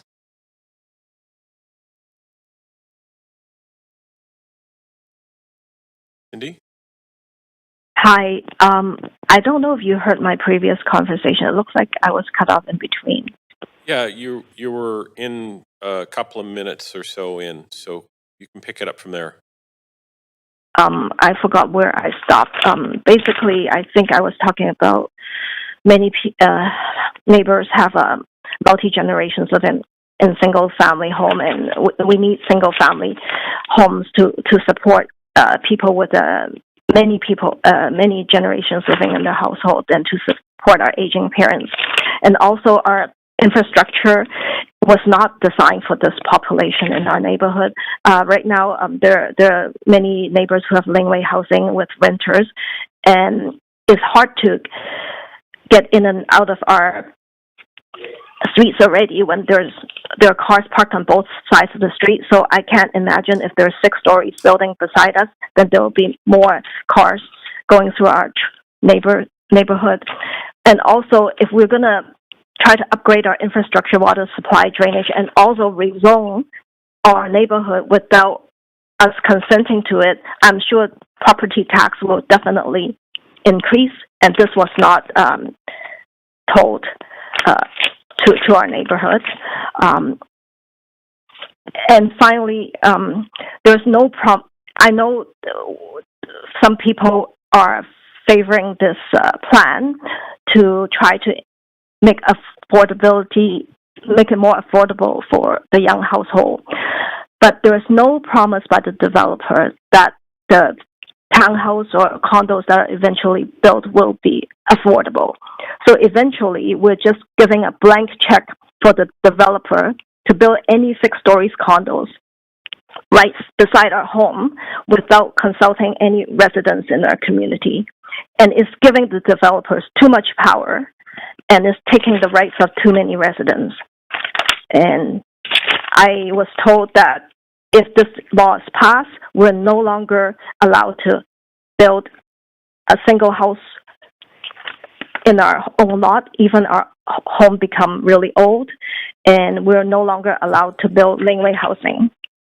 So if this law is passed, I will definitely not vote for ABC in the coming election. Okay. Thank you.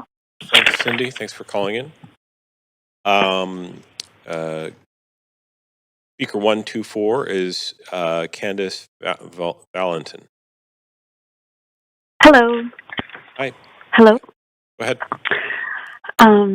Thank you. My name is Candace, and I'm a lifelong renter who grew up in East Vancouver. I currently live in Kensington Cedar Cottage, and I'm calling in to support this plan.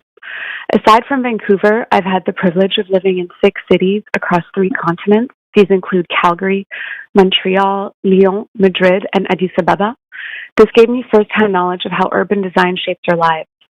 In Calgary, when I lived there in 2009, I had to drive everywhere. Even if you wanted to bike or walk, there often wasn't a safe way to get across the city because it simply wasn't built for that.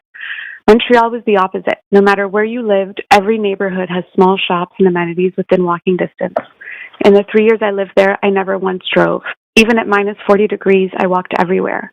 Lyon and Madrid were the same. Dense 4 to 6 story buildings everywhere, with small independently run shopping districts woven through them.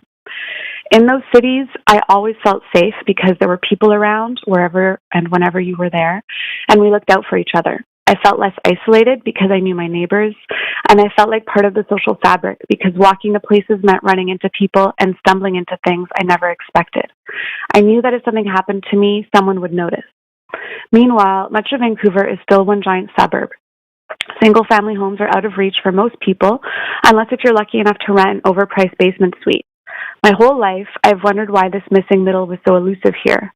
For decades, the only options on the table were single-family homes or 600 square feet condos in the sky. This plan finally makes room for something in between. So with that in mind, I want to address some of the criticism that I've heard about this plan directly. One of the big things that I've heard is that there hasn't been sufficient consultation. The city has been talking about adding density to residential neighborhoods since 2019, when consultation started to discuss the Vancouver plan. The Villages plan started consultation in 2024, and thousands of people contributed their thoughts, including me. I've been staying up to date with direct email updates from the city, and I suggest to anyone listening who feels they haven't been consulted to sign up for email notifications via Talk Vancouver and Shape Your City. Just because you're not informed, it doesn't mean there hasn't been sufficient consultation. Critics also point out that most people speaking during this particular consultation are against it. That may be true, but there's a known flaw in public consultation. It gives an outsized voice to people who are already here, especially homeowners who tend to prioritize their personal home values or property taxes, or are particularly attached to things staying the way they are. The people who will actually live in these neighborhoods in 20 years are children today. They can't show up and ask to live in the city they grew up in. The newcomers the city needs also don't have a voice today because they can't come here if there's nowhere to live. I'm not sure who decided why existing homeowners are more important than the rest of us. In addition, I get the sense that a lot of critics are conflating rezoning with instant redevelopment. There's nothing in this plan that forces homeowners to move away. They can stay and in some cases even defer property tax payments or sell their home at a handsome profit, which will be tax-free if it's their primary residence. Something, that won't be available to renters like me. This plan isn't about transforming 17 neighborhoods overnight. New developments will take time to spring up. This plan is about giving Vancouver room to grow for the people who aren't in this room today over the next 30 or 50 years, and I hope their absence doesn't diminish their importance. Critics talk about community character. For me, community character isn't about the architectural style of multi-million-dollar single-family homes. It's about lively neighborhoods that support a diverse community with different generations of people with different kinds of income. On that note, I think there has been some very valid questions around affordability. I recognize that due to the cost of building right now, new constructions won't necessarily be affordable, but we have seen recently how higher rental supply is leading to lower rental prices elsewhere, and that is why I support this plan. Homeowners currently renting their dark basement suites and tiny laneway homes for more than $2,000 will have to compete with new builds for tenants, and that's a good thing for renters like me. I also recognize this plan isn't perfect. I wish there were more guarantees to encourage developers to build larger 2- and 3-bedroom suites, which the city desperately needs. And I wish there were more guarantees for affordable housing, which is also absolutely critical. I wish trees could be preserved around new developments, or that there could be some guarantee to replant them. I wish the plan included explicit priority for co-op and community-owned housing. However, despite these reservations, I think Vancouver will benefit from more walkable mixed-use neighborhoods, and I look forward to seeing the city grow in this way. Having lived in many places made up almost entirely of mid-sized mixed-use neighborhoods, I can see the vision behind this plan, and I think it is long overdue. Thank you. Thanks for calling in.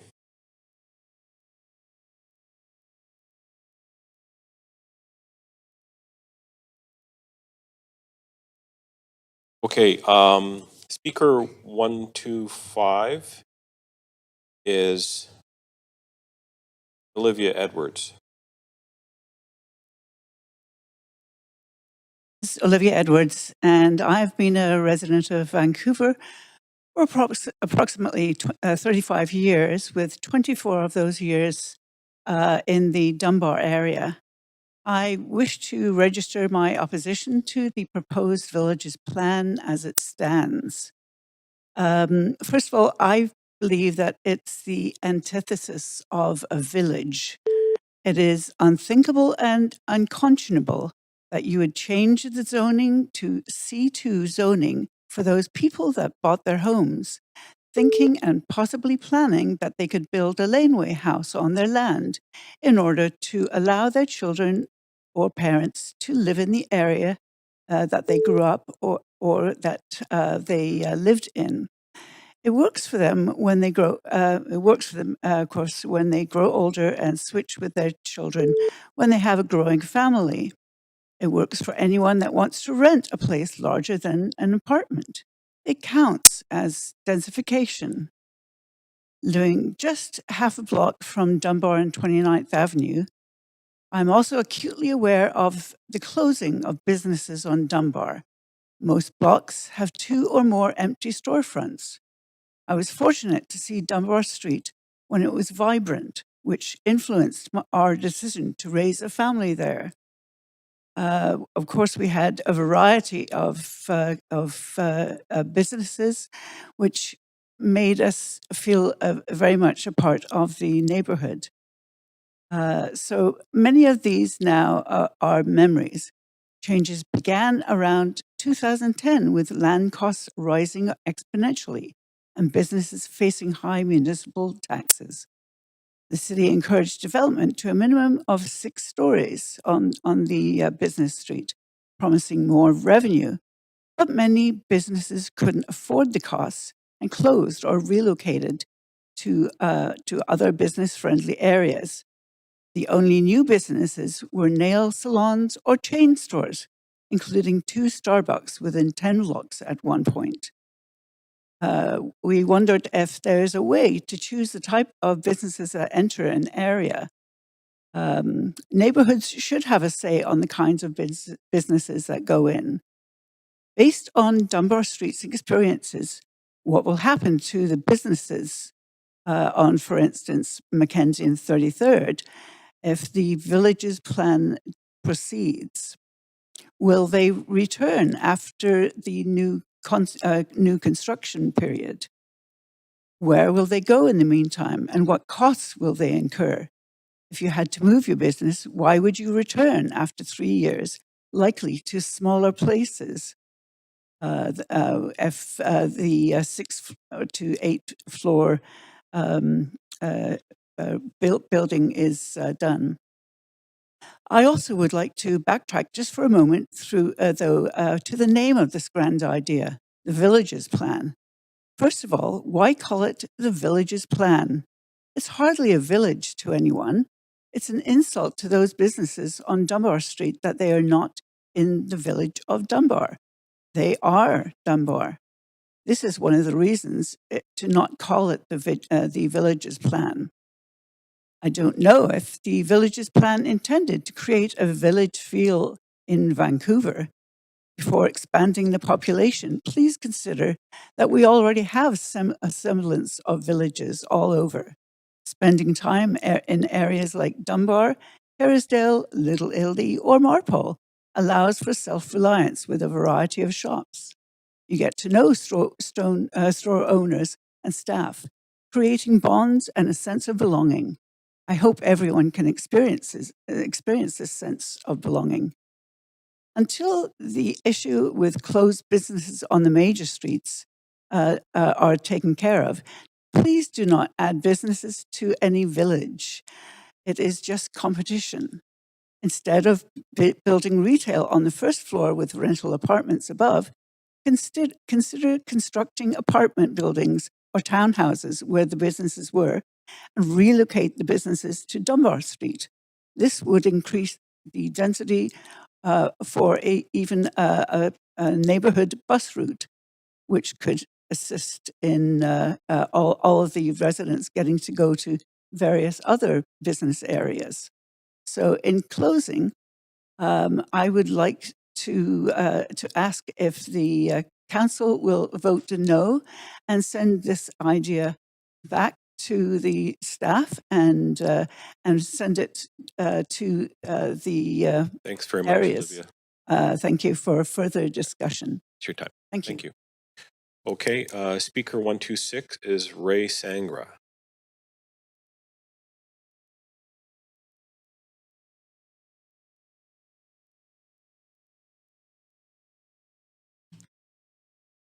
Is that Ray coming in? Ray? 126 is not on the line. Okay. Speaker 127 is Margie Sanderson. 127 is not on the line. Okay. Speaker 128 is Tong Liu. 128 is not on the line. Speaker 129 is Mary Jane Garvin. Not there.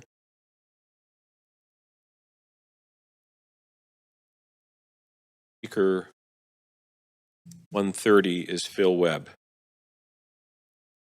Hey, Phil, go right ahead. Hello, esteemed City Council. My name is Phil Webb. I'm a native-born Vancouver resident, homeowner and taxpayer, and living in East Hastings Sunrise. I stand here as a lone advocate for working families and youth who are unable to attend because they're working, minding their children, and caring for aging parents. I support this plan. Buckle in tight. There's going to be a lot of people who will not like what I have to say, but I please ask you to appreciate that these words do not come from malice, but they are coming from a place of truth. We need to inject hard truths into this discussion, and we have to consider those who are opposing it, their motives, and their situations.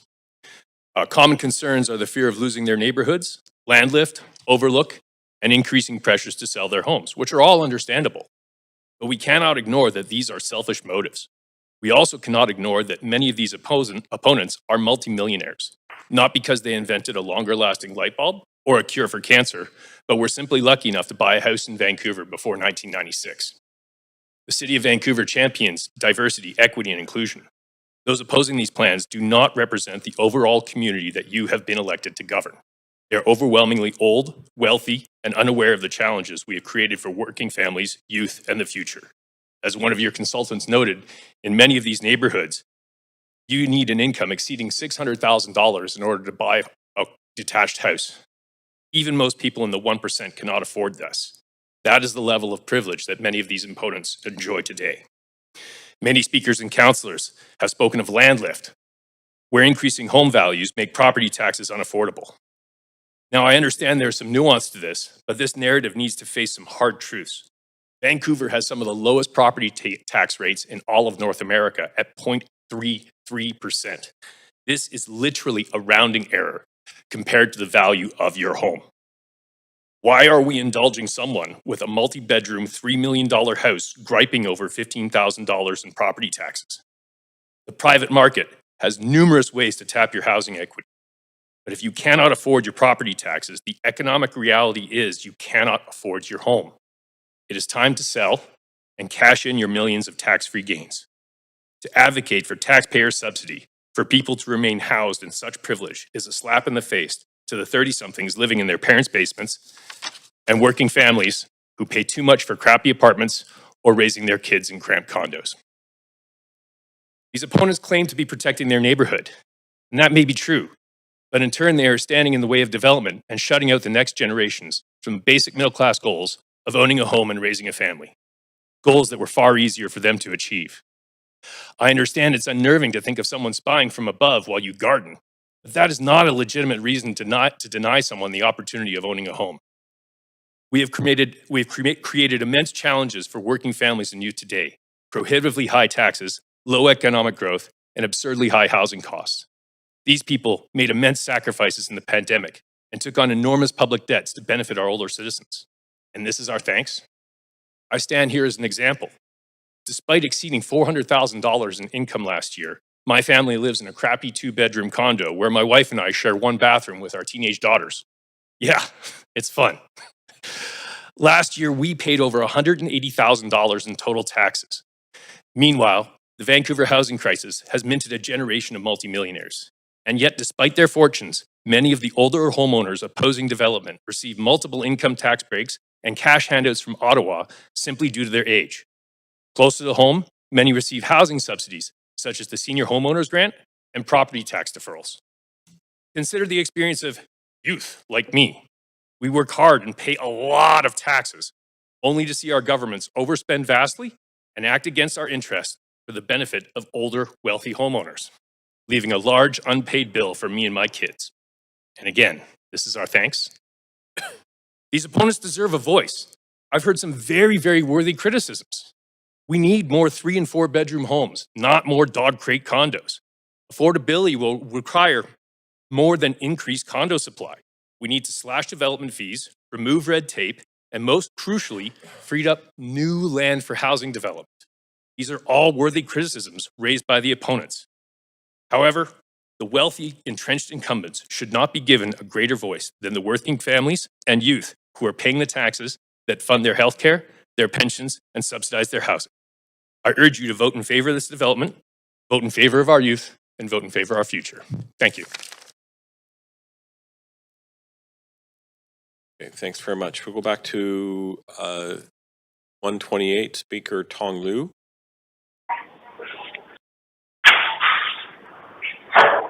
Hello? Hi there. Speaker Tong Lu, are you there?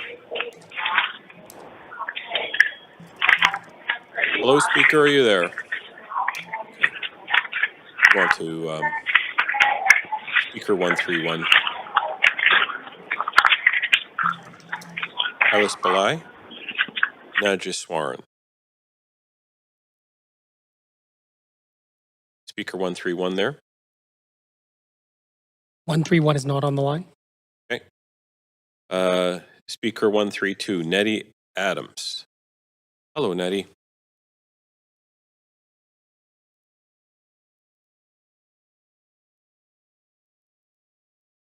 Okay. Sure, yeah. You're going to have props. That's fine.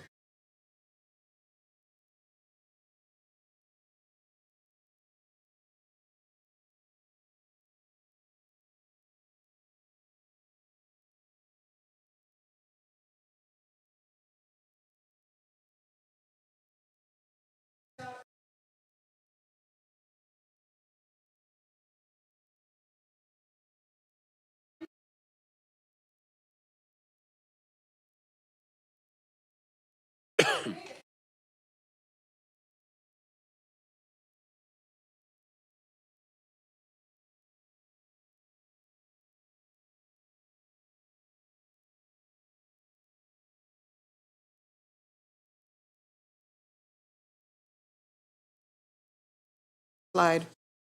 Now I'm 73. Our lovingly restored home has everything I need to age in place, as we are encouraged to do these days. Bathroom, bedroom, kitchen, all on the main floor, close to stores, transit, situated on a lovely quiet street, surrounded by good neighbors and friends.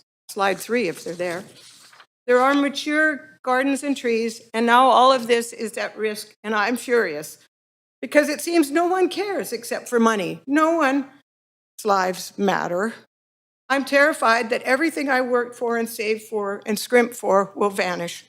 Rezoning will change everything, but it's not the rezoning that's crippling. It's the increases in property taxes that will force us out and developers in. This is power that city has to correct. Lifestyles and dreams, memories, and the pride of generations put this city at risk. A little history. 30 years ago, I wrote a letter to the mayor and council that changed our neighborhood forever. The street that I lived on had a family with boys who had turned to drugs as they grew up. The house attracted drugs, drug deals, and problems. The street became an untenable place after a drive-by shooting. Neighbors had met to chat at the fence about their children and their gardens were now hiding in their homes. The topic became the dangers of the street. I wrote a letter. I told my story and that of my neighbors. I delivered it to City Hall. The very next day, we had an undercover policeman at our door. I shared our home with the police and the integrated services team. The neighborhood was cleaned up. I went to City Hall then to stand in gratitude. Once again, my voice needs to be and will be heard. Please find a way to keep good working neighborhoods such as ours. I'm wondering how it is that I'm back here again, asking for the mayor and council to listen. Sad, frustrated, and scared for myself in the city I was born in, and for the people who have moved here expecting this dream to work out for them. I believe this is my forever home. I bet they do too. We should move to a different slide. Now I'm not sure. Now what? Is it even legal, moral, democratic? I beg of you, rethink this. In our area, we have a village. Our homes are within distance of existing stores, restaurants, coffee shops, and everything. We have children playing, friends gathering. We have enough parking and sewers for now. There are schools, there are multi-use apartments, condos in the next block, all from the existing OCP along main arteries. The neighborhood includes young and old with inclusivity of ethnic mixes. We love our hood. Please work with us, not against us. Rezoning to include 6 stories on residential streets will destroy character, lives, and people by taxing us out. It will take away light for trees, essential cooling shade, urban wildlife, birds, and people will suffer. This rezoning proposal with its large-scale densification will destroy the neighborhoods. And since crime and drugs love densification, we may once again be imploring counsel for police. There must be a better way, one where people will fight for the council's plans, not against them. I implore council, do not approve this plan. It hurts too many and helps too few. Thank you very much for listening. Thanks very much. Thanks for the slides as well. Speaker 133 is Mark Edwardson. Speaker 133 is not on the line. Speaker 134 is Percy Wong. Okay, we'll keep going. Speaker 135 is Akashdeep Singh.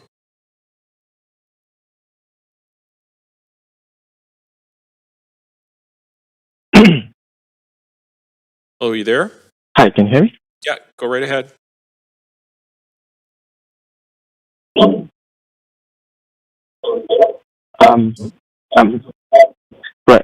Good morning. Good morning, everyone. Speakers, council. My name is Akashdeep Singh. Go ahead. I've lived in the city for almost half a decade now. I live in the Renfrew Collingwood area of the city of Vancouver. I'm speaking in favor of the motion. I'm urging the council to vote for the motion. I've managed to live in the city for almost half a decade. And at this point, in the first 3 years, I had one major gripe. There was no coffee store within 1 mile radius of my home. Somehow that changed in 2024. And I go to this place every single week, almost as a ritual. I was so happy when this cafe opened that I texted all the people I'd befriended who had moved away. And that's my second gripe. Too many people I've met in the city have had to move away because of the prohibitively expensive cost of decent housing in the city. We simply do not have enough housing options or kinds of housing available in the city. The two constants since I arrived here have been the housing crisis and those who have been fighting tooth and nail to help enforce it using bad faith arguments and hyperbole about the perils of increased density, resulting in 80% of the city resembling a parking lot. While council and the province have shown some willingness to open up the extremely restrictive zoning laws, the changes have come too late and too slow. This village's plan was necessary 20 years ago. Today, it must be a foregone conclusion. A city of Vancouver's stature should not limit its residents to choose between two extremes of housing type, small condos and single-family houses. In 2023, I was here when the council voted to allow multiplexes on single-family housing lots. That change has still not really made any meaningful difference to the housing capacity here available in Vancouver. A city of Vancouver's stature should not force its young families and working people to commute from satellite towns. It's essential that this council shows those who contribute to the city, teachers, healthcare workers, park workers, service workers, that they belong here. I don't represent an organization, but I'm speaking on behalf of thousands of those Vancouverites who are at work right now. I should be at work right now, though, but I'm taking time out of my work to speak here because this is important. This plan is a necessary first step, and it must be supplemented by investment in infrastructure services, transit, and parks. I choose to be optimistic that this council will make that their legacy. This council has an opportunity to bring the city into the 21st century and signal to those who work here that they can call it home too. And I hope that the final vote reflects that commitment. Thanks.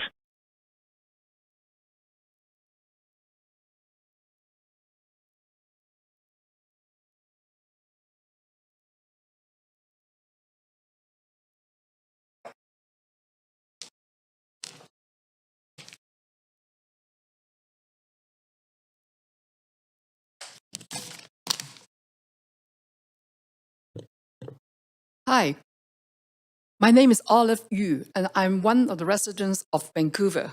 And today I come here and speak in opposition of this 17 villages plan. While a lot of the residents are talking about those micro things, I would start with a more macro thing. Because I keep on hearing from councillors, from planners that there's a housing crisis in Vancouver, but there is not. Actually, you have to trust your data. Because in last year, September 30, 2025, your Provincial Housing Target Order Progress Report had already stated about 80,000 housing units on the pipeline constructed under construction. And when it comes to translation of about how many population, it's almost 200,000. That is exactly according to your recently enacted ODP. If you follow the Metro Vancouver official data, the population increase up to 2050 will be 150,000 to 180,000. You already built, you're number one in North American, built the most housing unit that could accommodate up to 2050. And let us look at real data. A week ago, the city owned a condo at 41st and Main. Right now, they're offering 2 months free rent, pro rata on a 14-month lease, okay? And then to my surprise, I found that Timber and Harmony, the CEO of Bridgewater, is going to run the mayor of one city. This is supposed to be social housing, like lower-end market rental. They're offering 1 month free rent for a 30-month rent. So what is the housing crisis? You have to trust your data, okay? And now let's talk about this plan. Well, it's so only one-dimensional. It doesn't provide any sensitivity analysis or economic. During my career, I've been one of the department head of the Hong Kong Health Region, as well as I've been a part-time professor teaching doctors about health financing and economics. We provide sensitivity analysis and scenarios, but in this, 17 villages, it lacks that, okay? And now, one of the evil thing or the thing that come to my nerve, why I want to speak here, is about after this approval, all this so-called will be incorporated into the ODP, and then this will be our resident without any noises. But when I look at all the examples, what happened recently approved by the City Council under this OTP is really not according to bylaw. According to the ODP bylaw, 14357 Part 54 and Part 545, it said that if anything that is not in compliance with any part ODP, it has to go to the amendment of ODP, and this will evoke public hearing.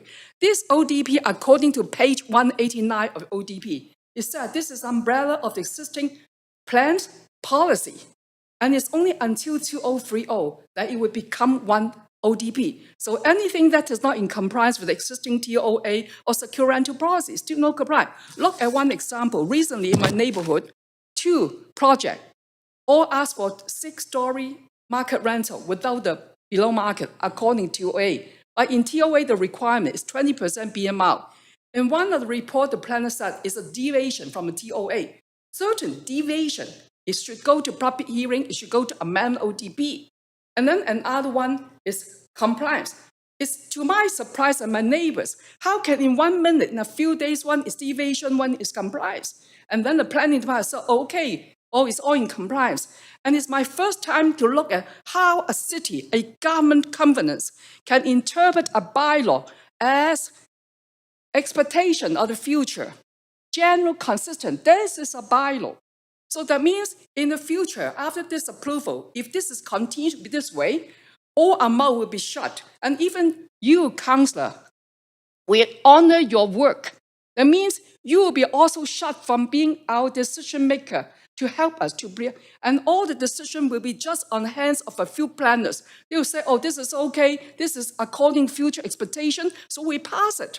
This is not how we run a government covenant. And the coming election, we should vote a councillor who listens to us, who know about the bylaw, about the governance. Okay, let me talk about micro level. I live around Feather and 33rd, okay? And I went to last year online and was told that this is a straight line because that's why, 33rd. But you don't trust your data, why? I got a report. In 2024, the planning department, I think it's Mr. George White, ordered this urban system to do a consultation study on the commercial of camping. Olive, And it did not suggest Hi, Olive. this Just wanna let you existing know- 33rd. It said it's not just let you feasible. know But that- then you don't follow your data. Thanks very much. Thank you for very coming. much. Thank you very much for coming in. Oh, by the way, Mr. Sean Orr is not here. We would like to thank Mr. Sean Orr, who would listen That's fine. to what we said about that and vote no Okay, for that thanks. incomplacency. Thanks very much for of the coming in, fact. sir. Thank you. Ma'am.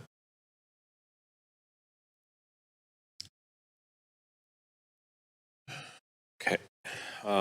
Speaker 137 is Julian Fox. 137 is not online. Speaker 138, Stardust.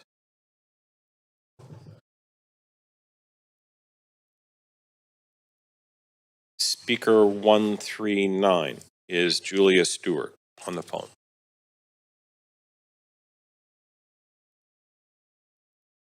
Speaker 139 is not online. Speaker 140 is Arko Demianjuk.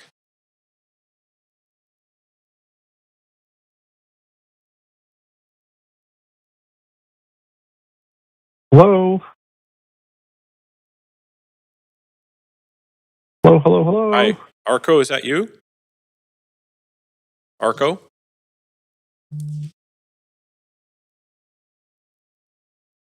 Hello? Hello? Sir, can you hear us?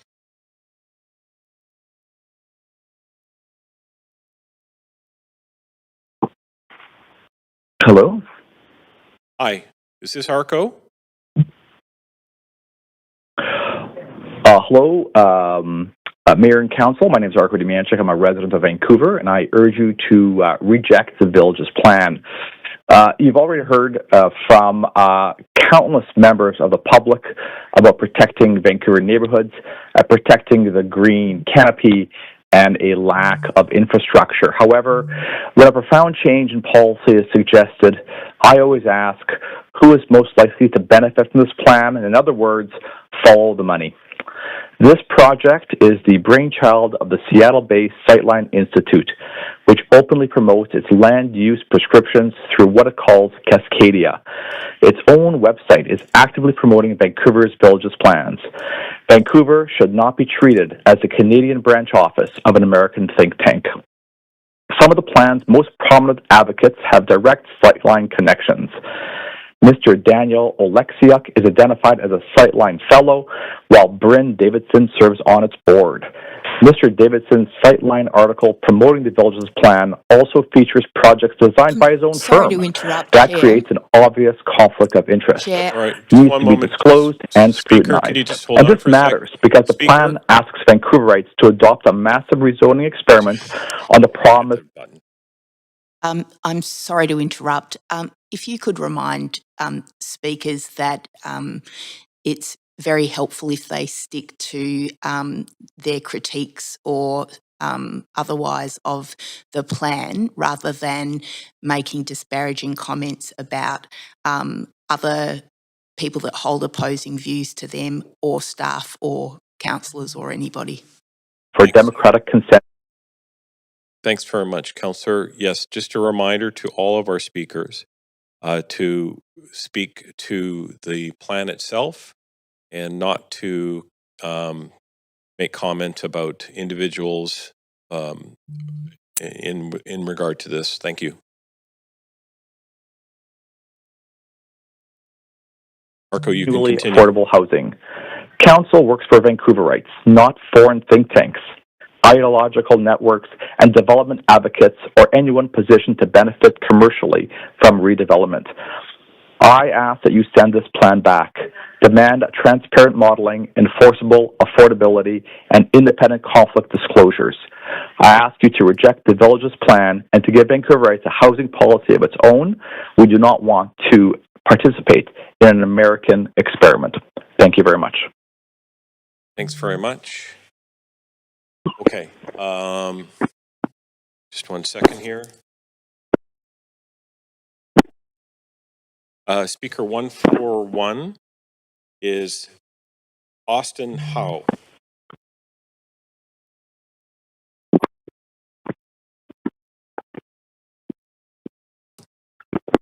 Is Austin there? Speaker's on the line and unmuted.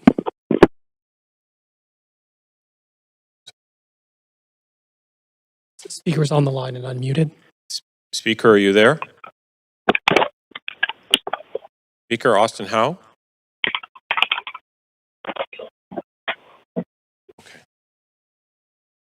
Okay. Chair, I'm on the queue for a point So of... I'm going to just advance Councillor Kirby-Young while we're sorting that one out, so maybe we can mute the Yeah, thanks, mute the Chair. speakers. Can we mute that, please, Chair? Just, it's distracting. Councillor Kirby-Young. Yeah, thanks. I'm on the chair for a suggestion and to move a proposed motion, which I'll email in right now, and that's that council resolve to extend past 10 p.m. to complete speakers, close the speakers list on this item and refer questions of staff, debate, and decision to the, as unfinished business, to the council agenda on July 28th, 2026. We have the gift of time and dedication to do this one item today, and I think council wants to both fulsomely hear from the public as well as ensure that we can clearly dispose of this item. I have a seconder for that. Councillor Meisner. Okay, can we get a recorded vote on that one, please? Chair, can I please get a vote assist in favor? Okay, sure thing. Favor, okay. Vote assist in favor. Is there any discussion allowed, or? Yeah, I was on the queue, perhaps not quite quick enough, but I would like to say something about that, please. We did call the vote before, but Councillor, you can. We do have voting results in right now. We're still waiting for others to vote. But Councillor, I'll advance you. So am I allowed to make a comment about the motion? Yep. It's pretty early in the day to know how close we will be to finishing this speakers list, and I don't think I'm going to be in fit condition to stay until 3 a.m. if that's how long it takes to get through the speakers list. So I'll flag that. Okay, thanks, Councillor. We have to complete the vote before any other discussion happens. Yeah, I'll get a vote assist opposed, please. Okay, Councillor Orr, 1 moment. In opposition. So, so we just have Councillor Bly and Councillor Fry. Councillor Bly is not online from what I can see. So we have who's absent. So Councillor Fry, we just haven't received a vote from you yet.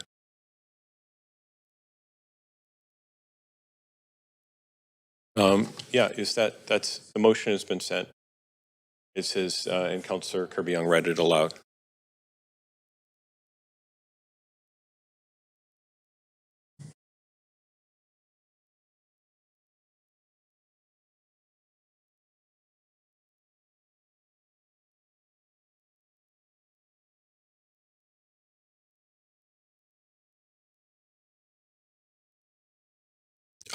It could be brought forward for reconsideration by somebody who voted in favor of it.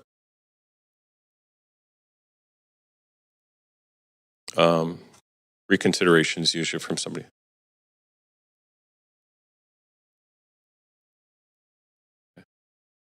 All right. Okay.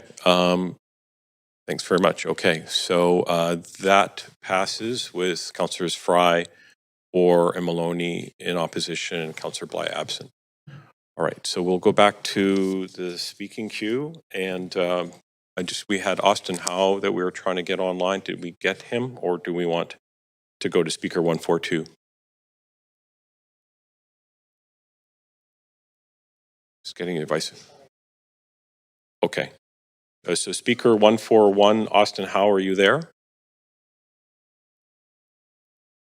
So not there. How about speaker 142, Barbara May?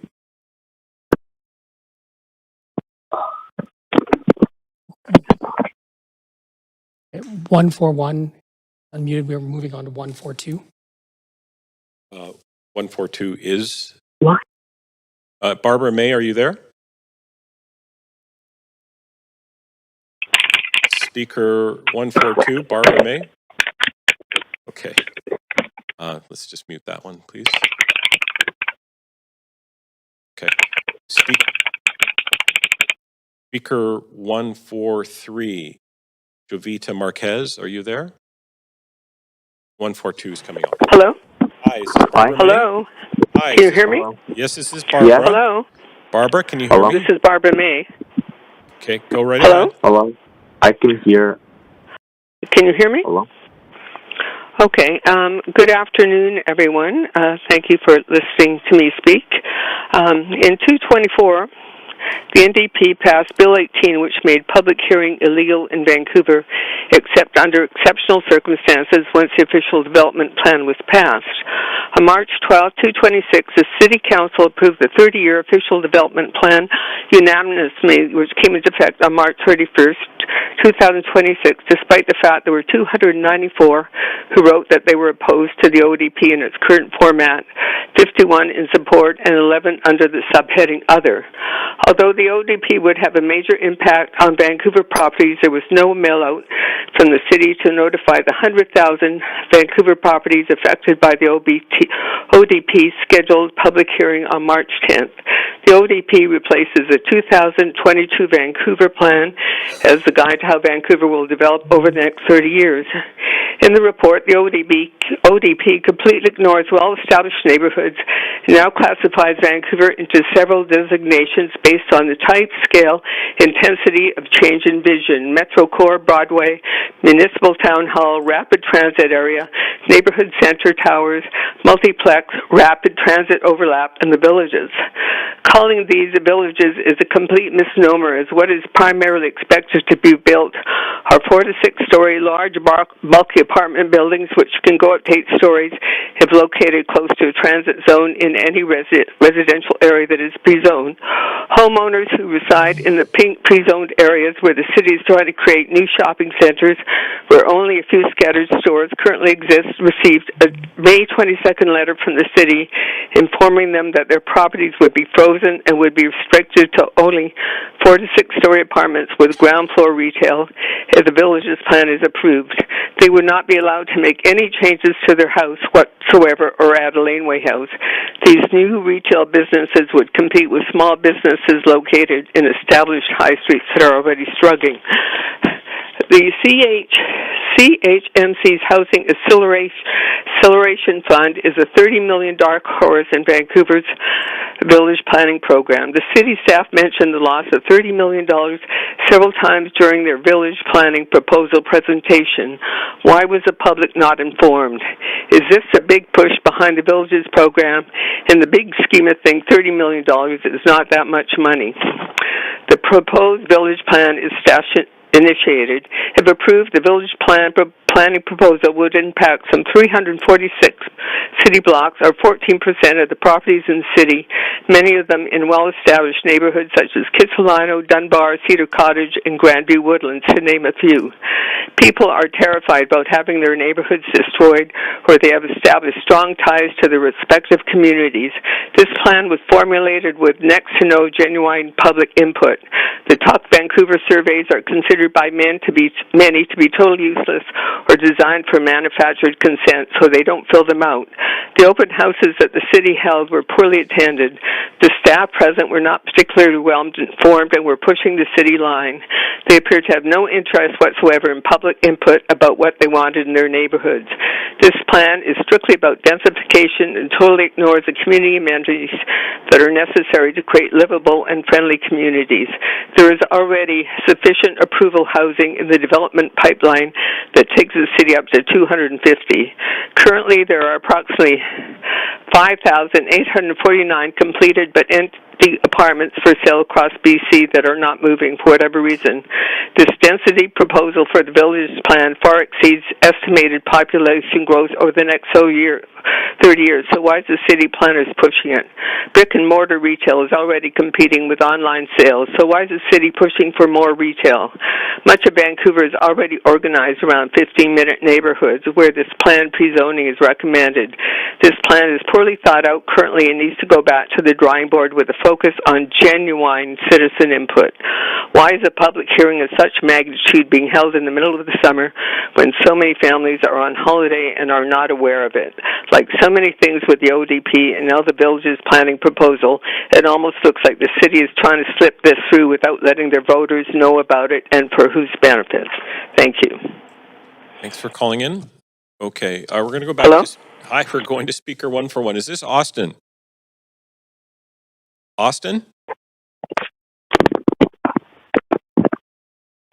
Austin, are you there? Austin, are you there? Hello? Austin, are you there? Hello? Austin, are you there? Hello? Hello? Can you hear me? Yes, I can hear you. Hello? Can you hear me? Yes, I can hear you. Okay. Oh my God, I think there's like some problems with the Yeah, you're listening sound to the right live now. stream. You have to turn off your live stream, okay?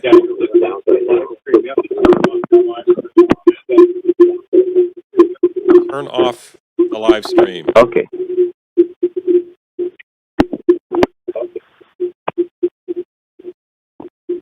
Is this clear now? If you can start speaking and start talking, we can hear you. Okay. So I support this project. My name is Austin Hall, and let me restart. I support this project.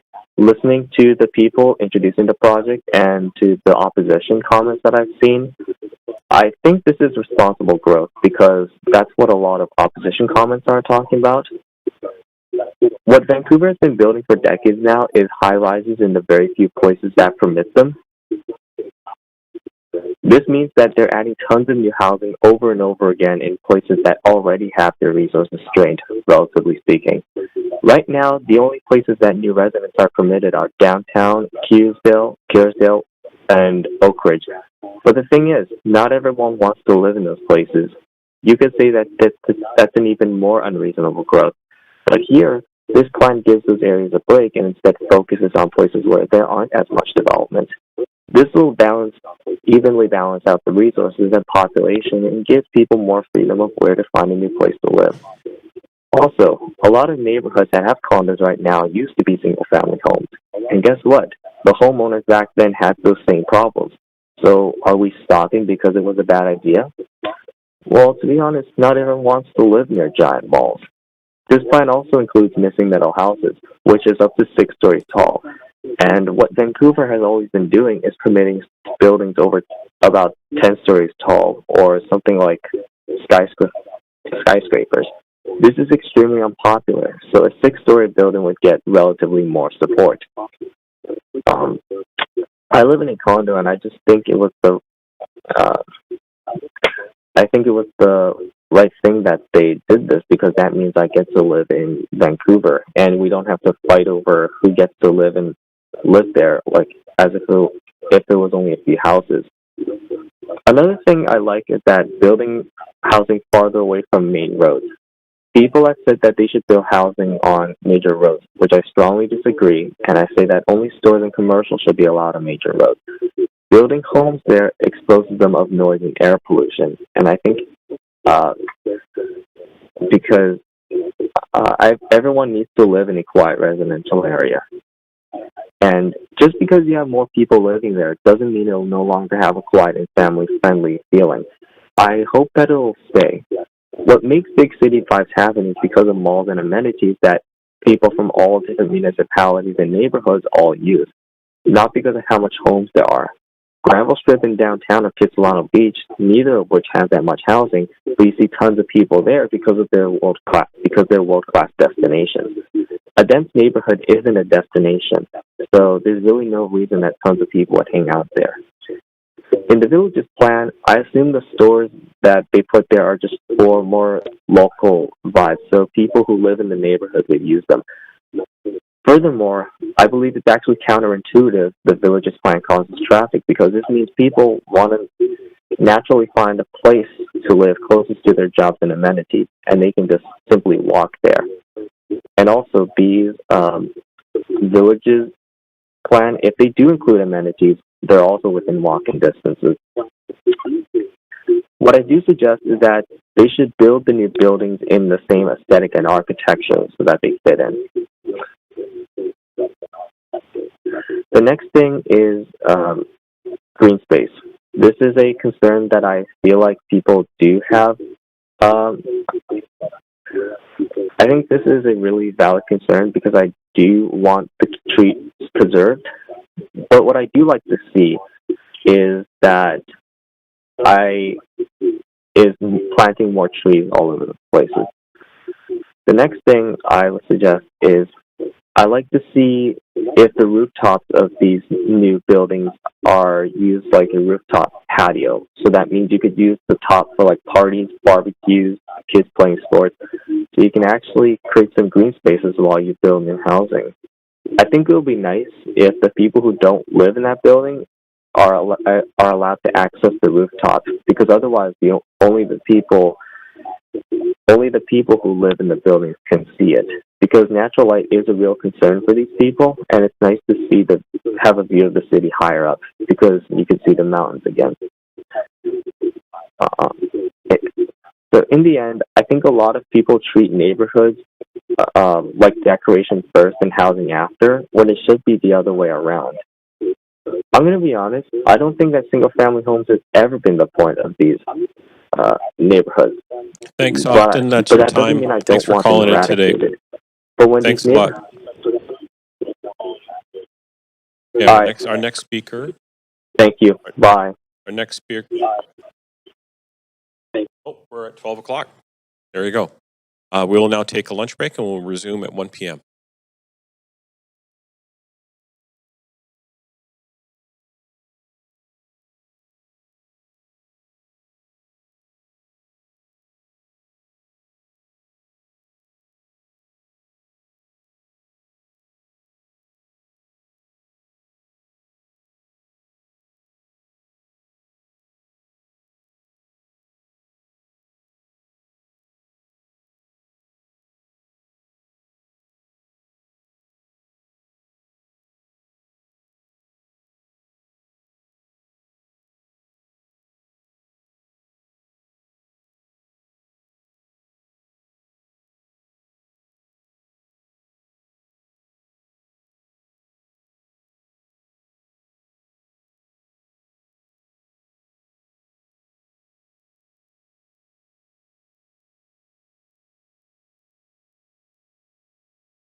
Hi, Councilor Montague. So we're just taking recess, so you can log off and we log on again. We just put on like a recess slide, so we just need to lock the meeting and then making sure no other members are on the teams. Thanks.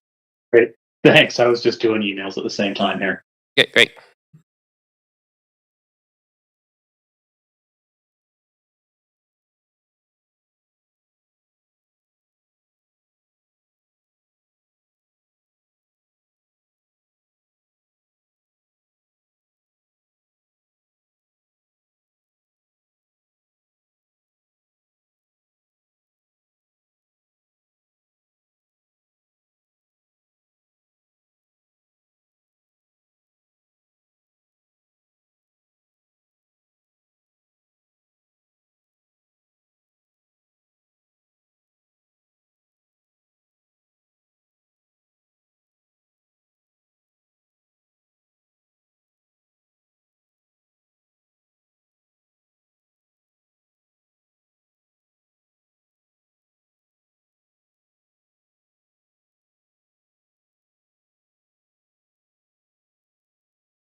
So this is the clerks in chamber. So Dan, Jeff, and Stacy, I'm just going to remove you from the meetings and then you just rejoin after the reconvening. It's just that we need to lock the meeting down. Thanks.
The meeting is in recess.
The meeting is in recess.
The meeting is in recess.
Welcome to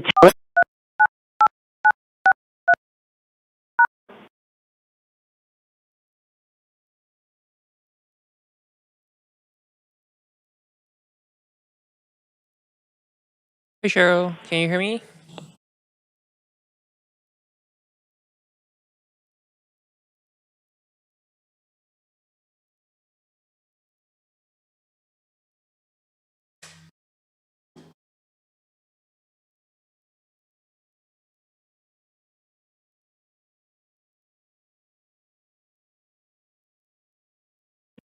Sure, David. Can you hear me? Yep, perfect. Perfect. Thank you.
resume the public hearing and begin with speaker 143, Jovita Marquez.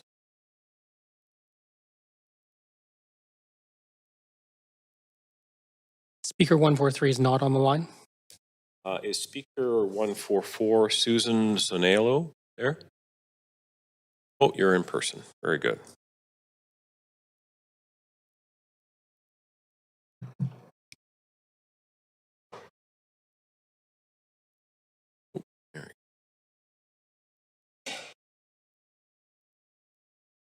Hi, go right ahead. Hello, my name is Susan Zanello. I'm a property owner in Vancouver who is opposed to the village plans. I have owned property in Vancouver since 1978, and they have been located in 4 of the village areas that are now at question: Kitsilano, Kerrisdale, Dunbar, and for the past 20 years in the Fraser Hood Mountain View area. When I had to move and sell my house, I looked to neighborhoods with common threads. These were areas that had, within walking distance, shopping, schools, community centers, tree-lined streets, yards, privacy, parks, parking, and there was safe places for our children to grow up in. We knew all our neighbors, and the neighbors cared about their communities. These are the villages that work and are successful. We are the victims of densification, and yes, all cities must grow, but we don't have to destroy the valued communities and villages we already have. As property owners, we have worked very hard to afford our properties. Our children can't afford to live close by in most circumstances, but your plan has nothing that will help them with that. A 3-unit multiplex was built with a garage, and it was 2 feet away from my property line. The city records and the city bylaws said, because of the location, second house in from the corner facing the other way, there should be 3.5 meters between the current building and the existing building. Well, long and short is that I told the digger that our property was going to collapse because it was over 5 feet elevation difference. So he went ahead, dug out that night. During the night, our fence and part of our sidewalk gave way and fell into the construction site. When I approached the city about this, I was told that the Development of Planning, who is an office in Victoria, had say over any changes to the bylaws and okayed this. There had not been a site visit by the city to verify the difference in the elevation. Along with that, it took 2 years to deal with the city and the property owner. The 3 units were all rentals and are currently rented. The garages are too small for a family SUV to fit in, and the turning radius does not allow them to get in or out. So these are not used as parking spots. They're used as storage. Potentially, there's 6 more vehicles on our street now looking for parking. Complete privacy is lost where the 4 to 6 story buildings are being built. They fill the envelope with no green space available and no sun. At least with the 3 residences, there is still some trees, still some shade, and still some green, albeit small yards. Our neighborhoods can't keep up with these current rezoning changes. Our children and grandchildren can't get into schools in their community centers, or their programs, sports teams, and after-school care. These are all overcrowded in their own neighborhood where they live. Where in the village plan does it show that there will be all of these new community centers added, schools added, and the services like childcare that children and families need? The city doesn't have money for this because they can't repair and keep up to the existing facilities due to the high costs of construction. Parking is an issue. It's not being addressed properly in these village plans. The reality is families have children. Children need to go to activities. They need to go to school. Parents need to work, and they need to drive, and they need to park. Why take away density in neighborhoods that are working, like coach and infill housing, and renovations that add more density, or adding a basement suite? This densifies the area but keeps the neighborhood in character. The next thing is that there is so much empty retail space. Why do we need more when it is almost next to impossible for the average person, business person, or family to successfully operate out of a retail location. Look at all these rental spaces now sitting empty, some of them for many years. The developers are the ones who use the loss of income from rental suites. They use it as tax write-offs. This is clearly a plan with our city, working with the developers to profit from this village plan. There has not been enough information, not enough time, too little information, too late going out to all of the people that are property owners and residents in our beautiful city. And I really hate to see that change because I think all of these areas are successful within their own rights now and have grown organically. Thank you very much for your time. Thank you, Susan. Appreciate you coming in. Okay, speaker 145 is John Benetti. Hi, John. Yeah. Hey, you could lift that up a little higher. That was the up. There we go. Great. Okay, great. Mr. Chair, Mayor Sim, if you're virtually here, and councillors who are here and virtual, thank you for hearing me. I'm a Vancouver resident. My daughter and son-in-law and two young granddaughters live along the 800 block of East 33rd, a high street property. They would be substantially and negatively impacted by the village's plan, and I am not in favor of the village's plan, nor are they. Please do not approve the plan as currently submitted.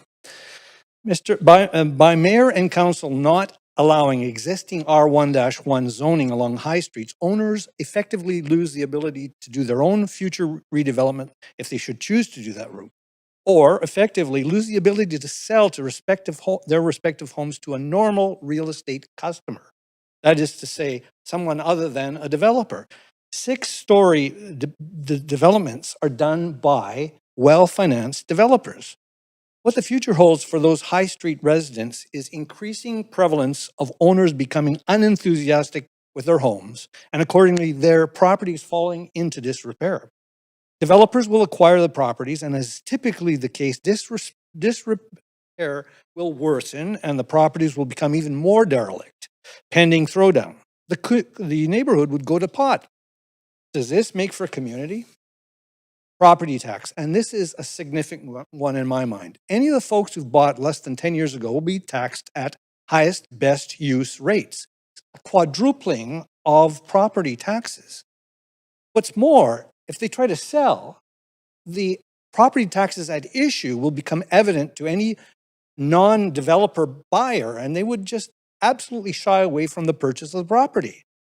This is significant, and it impacts not just high street properties, but everybody in residential low-rise. So the whole swath. This plan constitutes a step change from the original villages concept. The number of affected properties has absolutely ballooned compared to the Vancouver plan as approved by council. That did speak of villages, and that had some merit. But now high street portions are incredibly long. Pricey 6-story, small-sized strata-titled or rental suites will be eventually available, plus pricey rent and therefore long-time vacant grade-level non-residential units. Businesses that might consider locating somewhere along this 1.3 kilometer strip, I'm speaking about 33rd between Fraser and Knight, they would likely be franchisees or chains rather than small business, organically developed business. The number of commercial or non-residential units will be breathtaking. 70% of the distance on 33rd between Fraser and Knight, that's 945 meters of total distance, and 650 meters will be for non-residential at grade level. This is, if you multiply by 2, because we're talking about both sides of the street, this is an unprecedented number of non-residential, which invite vandalism and is a disuse. It will not come to immediate use by any stretch.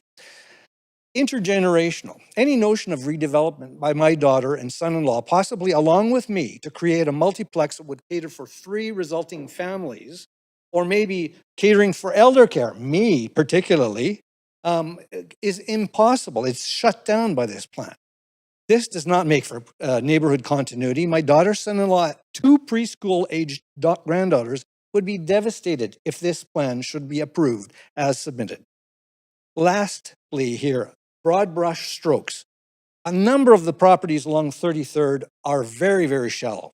And if they are intended to go commercial at grade level, there needs to be maneuvering space at the back. In their case, they have a 111-foot lot deep. It's on a 15-foot right-of-way for the laneway. That's inadequate. City would claw back 5 foot there at the back, and there would be setback at the front. The resulting size of property becomes impractical to reasonably develop at grade level commercial. So, in closing, please substantially reduce the forced high street sections. Go to 1 block penetration max.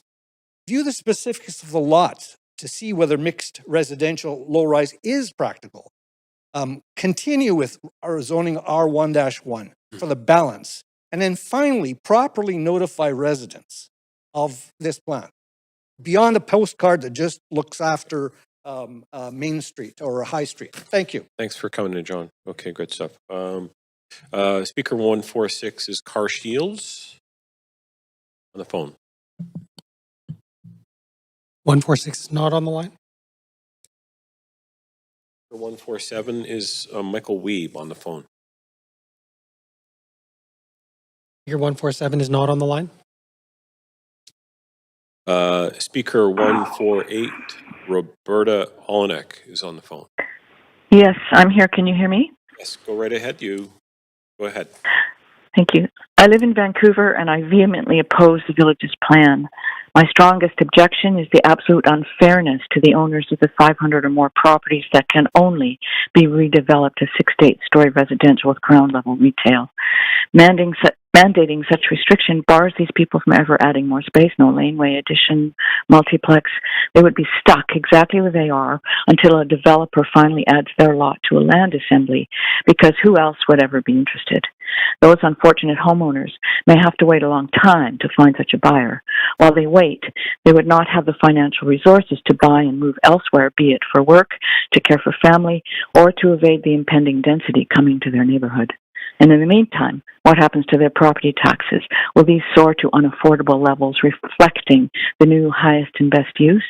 Just thinking about this scenario makes me literally sick with anxiety. I would be totally devastated if I were in that situation. I live in fear I could be someday. If it can happen to these property owners today, will it happen to me tomorrow? Imposing such strict limitations on what someone can do with their own property sets a highly dangerous precedent. What about the significant density proposed in the blocks surrounding these 500 properties zoned exclusively for residential with retail? Many people are not aware of the village's proposal, including several friends who live in directly affected blocks. How many people will only learn they live in a village when a bulldozer shows up next door? The only villages survey I saw asked what I liked about specific locations, with no clear explanation of what changes were proposed. This is manufactured consent, not public consultation. This plan may actually backfire in terms of increasing housing, especially affordable housing. How many new suites, laneways, duplexes, multiplex homes for how many people won't get built while waiting for all that mandated retail? How many developers will even be interested in building these 6 to 8 story buildings, given they will be forced to find enough retailers to fill the ground levels? That requirement could well be a disincentive for developers. If the city responds to such developer concerns by removing the retail requirement, that would defeat the entire stated purpose of the villages, providing everything needed within walkable distance.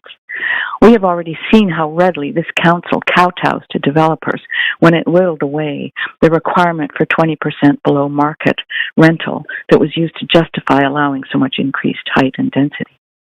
This plan also jeopardizes many existing struggling businesses by imposing new retail competition mere blocks away. And what happens to all the large established trees we urgently need, especially as climate change intensifies? So many lots are already being clear-cut for developments that leave no garden space.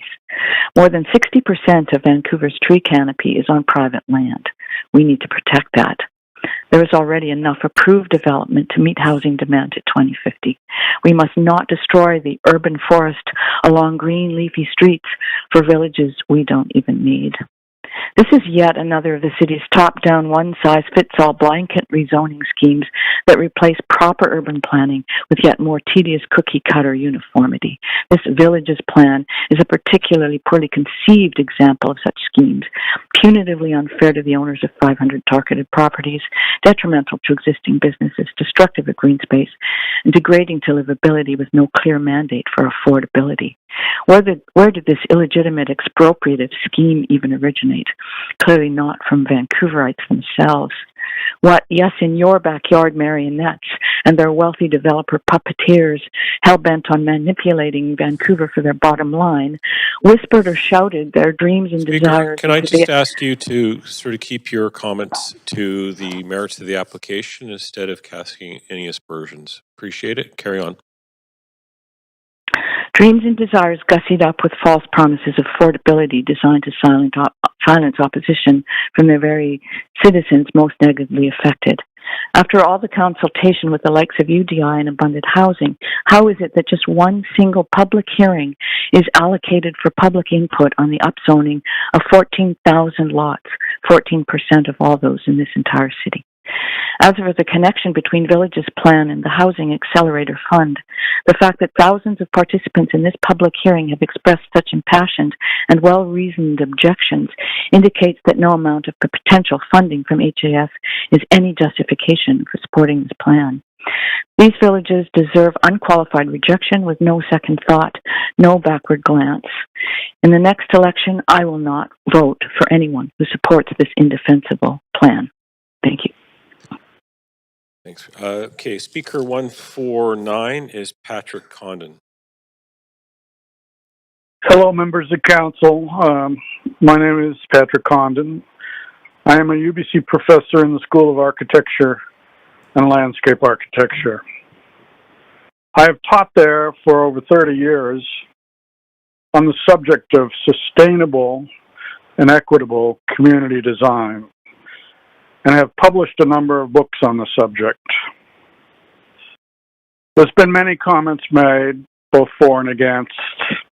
I want to make just one comment on the presumption that informs this plan, which is false and renders the whole plan worthy of reconsideration. The question is affordability. Unfortunately, this plan will not provide housing for those who most need it. Families earning median wages of $80,000 and below. This plan, combined with the official development plan and the Broadway plan, the city envisions a fully built-out future that adds around 1.4 million people to our city of 600,000 for a final population of only over 2 million residents. This massive oversupply is promoted as a path to housing affordability. Yet, unfortunately, there is no historical evidence to support this claim. Vancouver has tripled its housing stock since the 1960s, far more than any other North American center city. Yet somehow our prices remain North America's highest when compared to local incomes, not the lowest. If adding hundreds of thousands of units truly lowered prices, we would certainly already see it. The market, the housing market, driven by globe-wide speculative inflation, has clearly failed us. Our plans are feeding this speculative beast rather than taming it. True affordability requires mandating that new housing be affordable to average wage earners, primarily through non-market housing development. We do not lack for housing, we lack for affordable housing. I urge you to revise these plans accordingly. this time deeply involving residents from every corner of the city. I am sure that they would be agreeable to an objective of creating truly affordable housing for their sons and daughters and the service workers who make this city run, and to arrive at sustainable, equitable, and affordable housing growth. Thank you for your attention, and I also want to compliment Council for spending so much time on this issue. You have the opportunity to show the leadership that Vancouver has always shown in creating a livable and affordable and a diverse community. Thank you very much. Thanks. Speaker 150 is Andrea Grabovic. Hello, good afternoon. Can you hear me? Yes, go right ahead. Thank you. Good afternoon, Mayor Sim and councillors. My name is Andrea Grabovic, and I live on West 43rd Avenue near Mackenzie in the Mackenzie and 41st area. And I oppose the proposed rezoning of both Mackenzie and 41st and Mackenzie and 33rd. I do support adding housing in Vancouver. As a parent of 3 young adults in their early 20s, and having grown up in Vancouver myself, I very much understand the need for more rental and family-size housing. My concern is that for many of these villages, and especially these 2, they're included in the citywide rezoning when the city's own evidence points against applying the village model to them. And the Vancouver Villages Plan is being promoted by the Sightline Institute, a Seattle-based think tank. Are we changing the zoning in Vancouver to satisfy a U.S. advocacy organization to receive remaining federal housing grant funds? Or are we carefully choosing site-specific zoning to meet the needs of current and future Vancouverites? And on that question, the city's own evidence gives a clear answer for these 2 sites, starting with retail. You've heard how the city's own retail report states that for Mackenzie and 33rd, parcel-based financial modeling will make it very challenging to locate a new retail floor area in the foreseeable future. And for Mackenzie and 41st, the language is stronger still, with a grocery-anchored hub unlikely, and a real risk that any retail built here would draw business away from Dunbar and Kerrisdale instead of adding to it. And second, ecology. The city's own 2025 urban forest strategy says private land is 57% of Vancouver's land base, holding 325,000 trees or so, but it only contributes 37% of the current canopy, and reaching the target goal of 30% coverage by 2050 requires private land to contribute more, not to be losing ground. On July 14th, staff confirmed that tree bylaw permits removal within a building footprint, with replacement trees being smaller than what's lost. The city is counting on private gardens to hit its climate target, while this rezoning pressures exactly that land. Council shouldn't prove that trade-off without neighborhood-specific analyses of what canopy percentage would actually be lost and how that loss would affect reaching the 30% goal rather than undercutting it. And third, infrastructure. The referral report is explicit that many amenities depend on future programs, future capital planning, subject to available funding. This includes the things that make density livable: childcare spaces, community serving gathering spaces, parking, green space. And council does have a middle path here, and I'm asking you to use it. On July 14th, staff confirmed that this decision-making isn't all or nothing. It has nuance in it. For example, specific villages can be removed in addition to other modifications. And I'm asking you to do that, to remove the Mackenzie and 41st Village and the Mackenzie and 33rd Village from the current rezoning and bring back neighborhood-specific plans, ones that match retail evidence, ones that assess what canopy and habitat impacts would actually be, one that secures public amenity spaces before development capacity is granted, and one that shows how resulting housing would be affordable. For these two locations and others we've heard of, the city's own evidence says we're not there yet. Thank you for your time and attention and for your effort and care that you're putting into this matter. Thanks very much. Okay. Our next speaker is Doug McCann. Doug, are you here? Okay. Speaker 152 is Frank Heinzelman. Yes, I'm here. Can you hear me? You betcha. Go ahead. Thank you.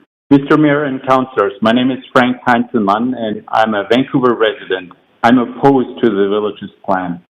Please abolish the plan to create new density clusters, which you mistakenly call villages. I recognize the need to increase the supply of affordable housing for the vast majority of Vancouverites. However, I'm strongly opposed to plopping high-density centers in a somewhat random fashion across Vancouver, completely overwhelming existing neighborhoods and taking away the basic rights of property owners in these centers, forcing people to sell only to developers. Also, your attempt to legislate ground floor retail is a terrible idea as it weakens the businesses in existing neighborhood centers, which are already struggling without the additional competition these so-called villages would create. Lastly, the everything all at once, one-size-fits-all rezoning of 17 proposed villages, 550 to 600 blocks, and about 13,000 properties is a disaster in the making. Whatever happened to the concept of a small test area to learn and adjust as you go along? Instead of artificially creating what you erroneously call villages, I suggest focusing on the existing and well-established neighborhood centers. These are Vancouver's villages or urban hearts. Spend time and resources to support and improve them. And yes, increase the density in these neighborhood centers by allowing up to 6 stories. But do not put any restrictions on property owners by enforcing land assemblies. To the contrary, encourage a diverse set of buildings with varied-looking ground floor retail in these established neighborhood centers. As Scott Hines suggests in his City Hall Watch article titled, "Stop Calling Them Villages," let's revisit the former city plan implementation work that was co-created in a time when city staff and the community rolled up their sleeves to imagine each center's future. The resulting community sketch frameworks from different neighborhood centers shown in this article represent the necessary foundational work to strengthen our actual villages. That's an approach that the vast majority of Vancouverites will be happy to embrace. In summary, please ditch the villages program plan and instead strengthen existing, much-cherished neighborhood centers through a determined, community-grounded, and stakeholder-involved planning effort. And if you must, pick one new neighborhood and with the local community, and that's important, with the local community, establish how to densify and diversify it over time. You might be surprised by the positive outcomes of this bottom-up community planning effort in contrast to the draconian top-down approach, which I consider gross overreach by city staff and government, and which led to more than 2,000 calls to oppose the village's plan. Thank you very much for your attention. Thanks for calling. Okay. Next speaker, 153, is M. Wickham. Okay, can you hear me on this line? Yes, we can. Go ahead. Okay, wonderful. Okay, Good afternoon, Chair, councillors, and staff. I'm Em Wickham from Vancouver. I work 2 jobs. I've taken lots of time from work to listen to this hearing. I live in a noisy area, and I oppose the village's plan. Firstly, I would like to thank our Chair, Councillor Clausen, and the earlier speakers for sharing their thoughtful presentations and their fears of being sanitized from or frozen out of their property. Sanitized, I was shocked to hear that. It sounds like a final solution. Aside from the 5-minute city language, the village's plan is a single-family housing elimination plan. Property rights are under attack. Speaker number 2 said it best. It's veiled expropriation, but without compensation. Single-family homeowners are no longer wanted in their neighborhoods by some. First affected are those in the retail node whose property can only be developed into 6 stories with retail at grade. Taxes at highest and best use will make keeping a house impossible. I thank architect Michael Geller for his opinion that city planner Neil Shrowe is incorrect on how BC assessment appraises land value, and I thank the speaker who calculated that this rezoning would increase property taxes by $18,000 at a retail node. Other properties will gradually fall into the hands of developers, and the character of neighborhoods will dramatically change. As a democratic socialist say, you will learn to have a new relationship with your property. Josh White, the general manager for urban planning, expanded on the development aspect. I quote him from the July 14th hearing. We think there's lots of excellent opportunity to open up new opportunities for different types of people to invest. Not just large institutional capital or developers. There's lots of opportunities because you don't require a lot of land assembly. You can develop on 1 or 2 lots, and that will lower the barrier to entry to a lot more types of people, including existing landowners to enter into partnerships or whatever to develop their lands. Like the other mass rezonings, it's all about developers, investors, and opportunities. If approved, the village's plan completes the official development plan for the City of Vancouver, and there will be no more so-called consultations and public hearings again. But don't blame Josh White. He's performing the job he was hired to do, to be in line with the province's objectives on housing, and the housing rights values that all levels of government appear to share. Thanks to Councillor Orr, I learned about the federal government's Housing Accelerator Plan. The city has been granted $119 million, which has mostly been used for infrastructure. To get the final $30 million, the village's plan must be delivered in the next month and then be set in motion for October 27th. The Federal Housing Accelerator Plan wants aggressive policy change for housing, including invading single-family home areas and green initiatives like no parking and 5-minute cities. So homeowners are being sold out for $30 million. How much did producing this 18-month plan cost, with at least 5 planners, 2 engineers, 2 consultants, and 1 lawyer brought out for the July 14th presentation? You say that it's family housing for all, but it's not. It's not for families. Councillor Maloney already asked about the availability of 3-bedroom units in this plan. Neil Shrowe has already said that 3-bedroom units are scarce and expensive to sell or rent. Regardless of your designs for my daily needs, there's a lack of appreciation that children require their own space for the sanity of the family. Even daycares have licensing requirements for square footage space per child. So, family-sized homes will be destroyed and replaced with profitable 1-bedroom apartments, forcing even more families out of Vancouver. This is not about housing affordability. If you wanted that, you wouldn't be courting foreign and institutional investors representing pension plans for government employees who compose a minority of the population. You would charge highest and best use taxes on those community gardens, especially the old Safeway site in West Point Grey. This is not about a housing shortage. Vancouver has 2,200 unsold condos, and there are 24,000 units coming online in 2 years, according to Business in Vancouver. I do not accept Neil Shrowe's premise that this mass rezoning meets the public interest. It clearly does not. It makes Vancouver ground zero for yet another disastrous social policy. The village's plan needs to be discarded. Council, please do not vote in favor of this. Please think of the multiple generations of families that have made Vancouver and have voted for you. Fellow residents, please listen carefully to Council's responses. There's a civic election coming. Don't be gaslit that what you read and hear isn't real. Vote for those that respect you and your interests. Thank you for your time. Okay, our next speaker is Scott Murray. Thank you. Go ahead. Mayor and Council, My name is Scott Murray, and I'm a resident of Vancouver. I support more housing and more housing choices, but supporting housing does not mean every approach is good planning. The villages are in existing neighborhoods with family homes, secondary suites, and laneway houses for extended family and renters with gardens and mature trees.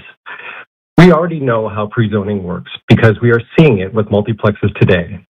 3-story multiplexes are approved and built across Vancouver without meaningful neighbor input. Once the zoning is in place, developers build to the maximum permitted.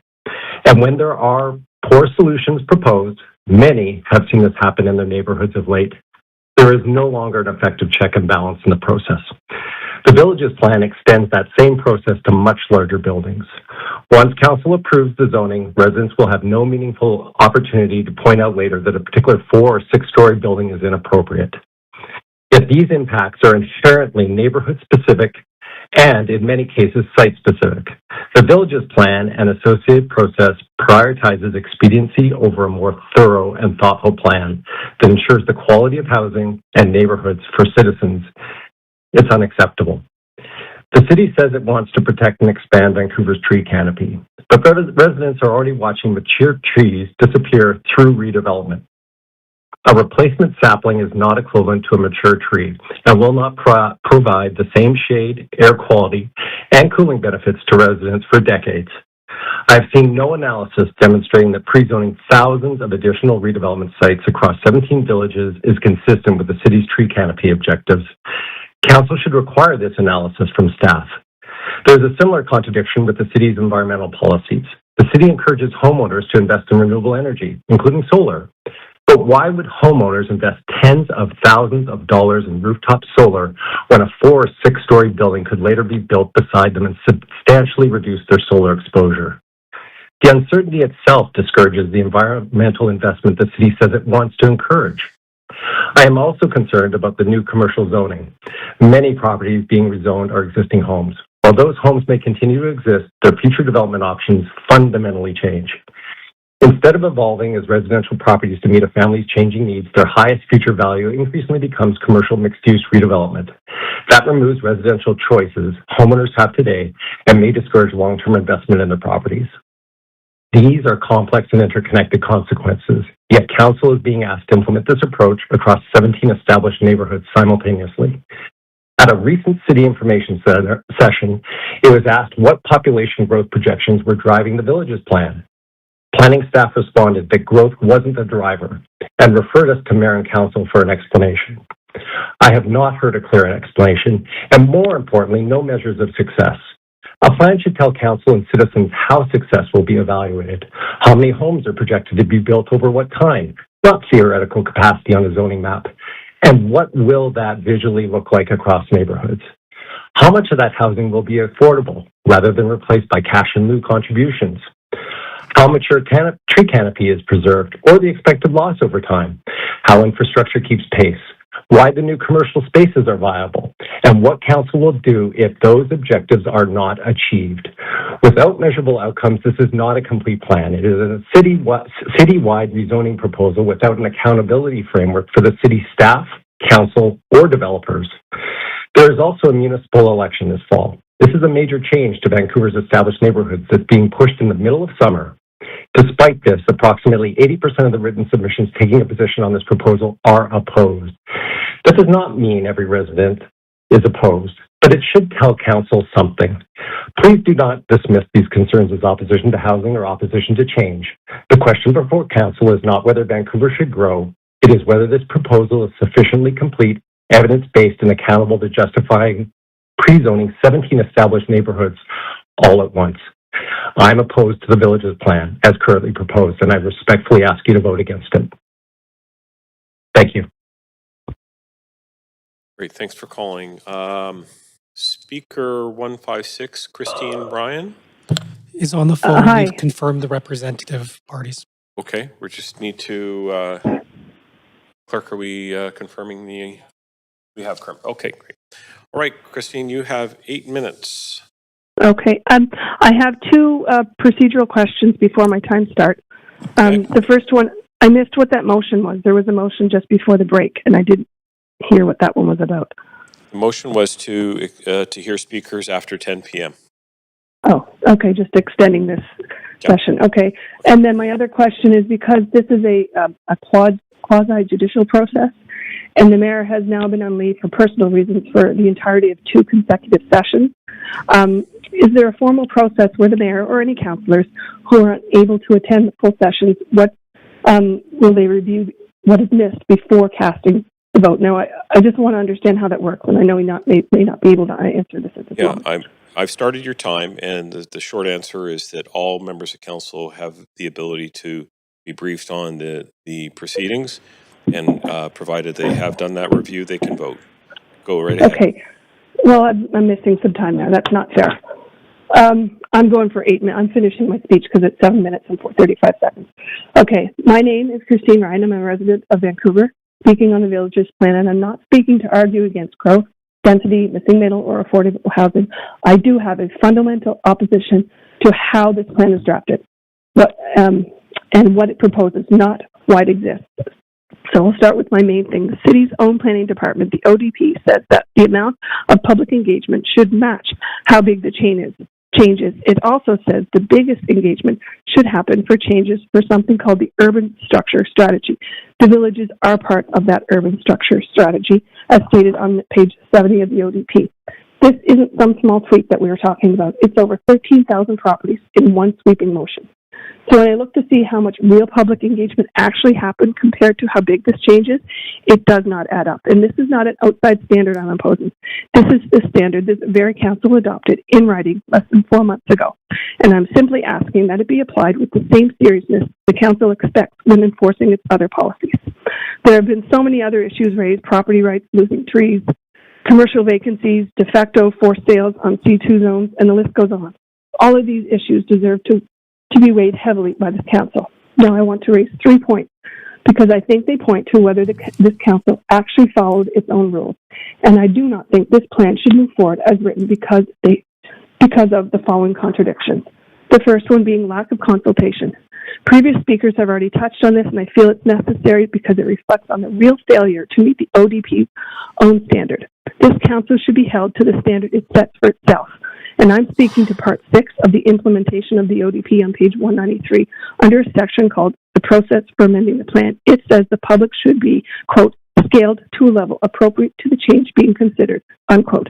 And that bigger changes, especially under the urban structure strategy, gets more engagement, not less. This affects 13,000 properties, 14% of the city in one shot. It also reaches into and rewrites 5 other separately adopted community plans under the Appendix H. This is not a small routine update, and it should not be treated as an ordinary, quote, interim amendment point. Last week, the staff described this as an 18-month process, and I do not doubt that work happened, but I do push back on what those 18 months actually look like. Based on what staff said, the engagement started in November of 24, then it moved to a phase of internal technical work, sewer, water, transportation, assessment, which is staff analysis. It is not public engagement. The public got another round of input in the fall of 2025. Then over the winter, things went quiet again while the staff refined the plan internally before it was finally released in May. Staff then brought this draft to council on June 2nd and referred it to this hearing, scheduled midsummer, a timing that worked against public participation, not for it. That is not 18 months of the public being part of the process.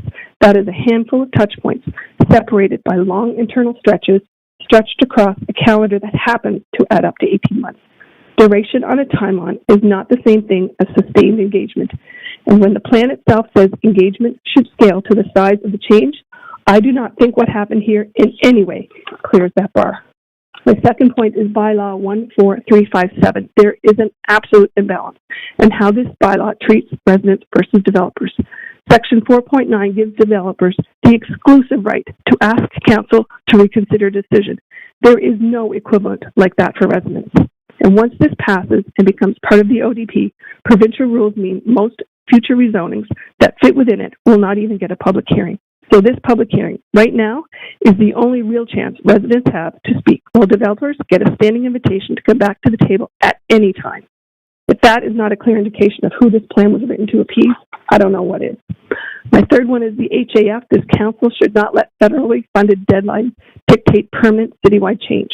Staff confirmed last week that Vancouver's final draw, $30 million draw under the HAF, is contingent on completing these commitments, with incomplete delivery putting that funding at risk. I understand that that is real money and pressure, but this rezoning is not temporary. Once folded into the ODP, it governs land use in this city permanently, or at minimum for the 30-year time frame the plan is written. A grant payment deadline should not be the deciding factor in this council.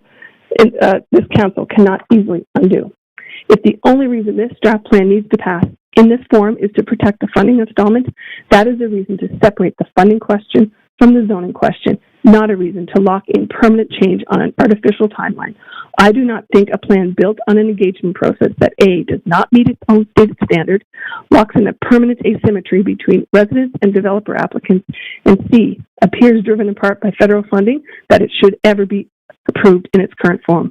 I want to be clear and on the record. My ask is that Council reject this plan as written, not to refer it back with amendments, not to approve it with a promise to fix things later. Reject it in its entirety.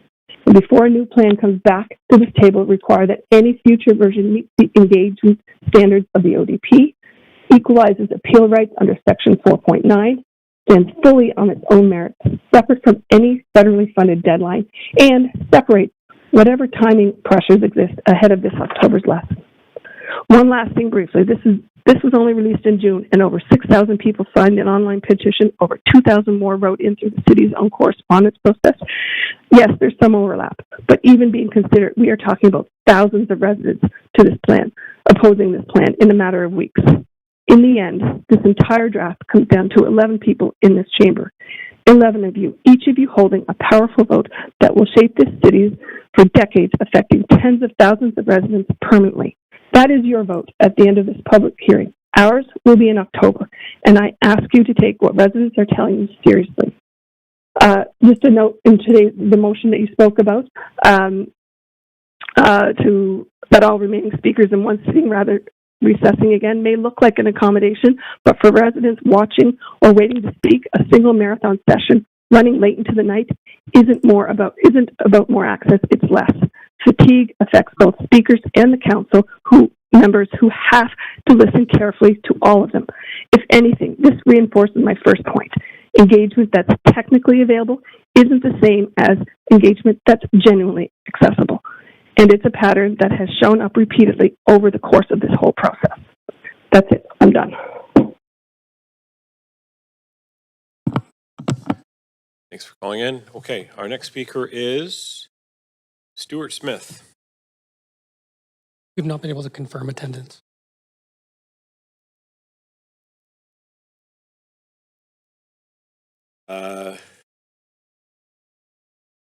Speaker 158 is Steve Jadricic. Sorry, I'm doing a terrible job with your name again.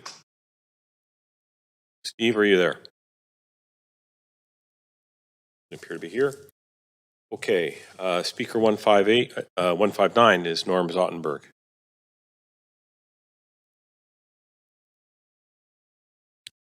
Okay, Speaker 160 is Michael Burdick. And Speaker 160 is Claudia Reloy. She's not here, so we'll keep going. I'm just kidding. Go ahead, Claudia.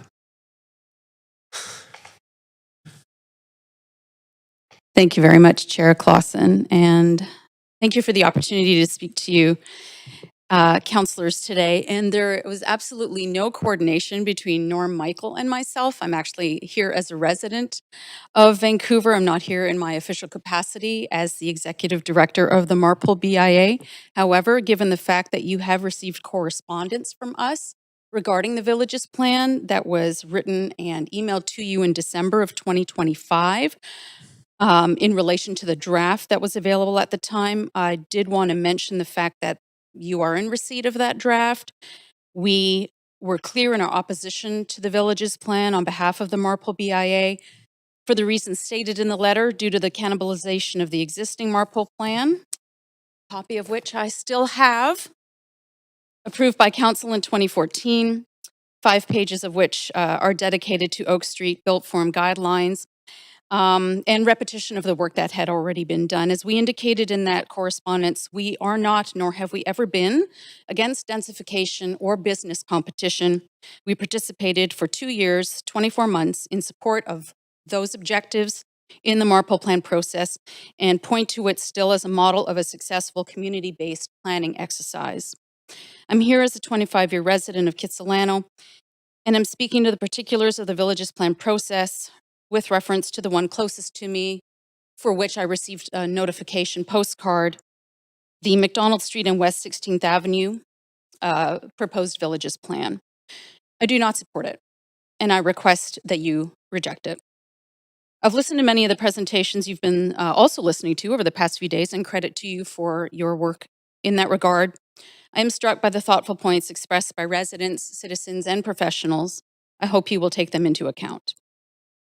I have found it distressing to see that the Vancouver Planning Department has put so much emphasis into what I consider to be an unasked-for project, while at the same time de-emphasizing the attention and supports necessary to foster existing neighborhood center commercial districts, small businesses, and employers in the city. The Plan Zone retail study has indicated that there is no demand for retail in these new villages to the extent that they are proposed. It's been a top-down, in my opinion, make-work project that has ignored existing community plans and cannibalizes them. It removes attention to good neighborliness, design guidelines, and reduces the importance and vitality of existing centers. It does not make a business case for its recommendations, particularly in related to McDonald Street and 16th Avenue area, will destroy a fully leased, successful small commercial area by engendering financial pressure for greater upzoning and highest and best use commercial property taxation, which we are all very familiar with as being a large problem in the city of Vancouver, making existing spaces, much less new ones, even more expensive for independent businesses. And that's on the business side. On the planning side, our neighborhood and where I live is already subject to several densification plans, including but not limited to, bless you, the Kitsilano Plan of the 1980s, the Broadway Plan of 2022, the Transit-Oriented Areas TOA's Plan 2024, the Vancouver Official Development Plan 2026, and now the proposed Villages Plan. Which plan takes precedence? I don't know, and I've been working in the realm of community planning and economic development for over 30 years. Neighbors are asking me for advice and background information, and I cannot answer some of their questions, however versed I have been over this time. Residents can't be blamed for being completely confused with some of these opaque operations that have taken place in relation to this proposed plan, and they deserve better. In my correspondence to you, I called the denigration of Vancouver's once vaunted and celebrated city planning model a tragedy. I feel the Villages Plan is a bit of a dog's breakfast of urban planning, and I think Vancouver will be the worse for it. Thank you for your consideration and for your service as councillors. It is appreciated. I wish you all the best for a good summer and what I know will be a very busy fall for all of you. Thank you. Thanks for speaking. Okay. Speaker 162 is Kate Rutherford. Kate, are you there? Yes, I'm right here. Oh, you're here in person. Okay. In person. I guess, Clerk, we've identified the other folks. One moment, we've identified, we do have 3 online. You're online. Okay. Very good. All right. Then we will, just one moment here, I'm going to set the public Is this timer. on when it's red? Yeah, thank you. Okay. Please go ahead. Okay, thank you so much. My name is Kate Rutherford. I am a resident of Vancouver and appreciate an opportunity to be here today. I oppose this plan. This plan calls 6-story apartment missing middle. It calls a gas station a village center and minimal consultation democracy. Changing the labels does not change the reality. Let's dive in. The plan states that each village, I quote, is centered around a small collection of commercial or community serving area. I present to you that community serving commercial area on Fraser and 33rd. We have the cemetery, Petalhead's office, and a youth center.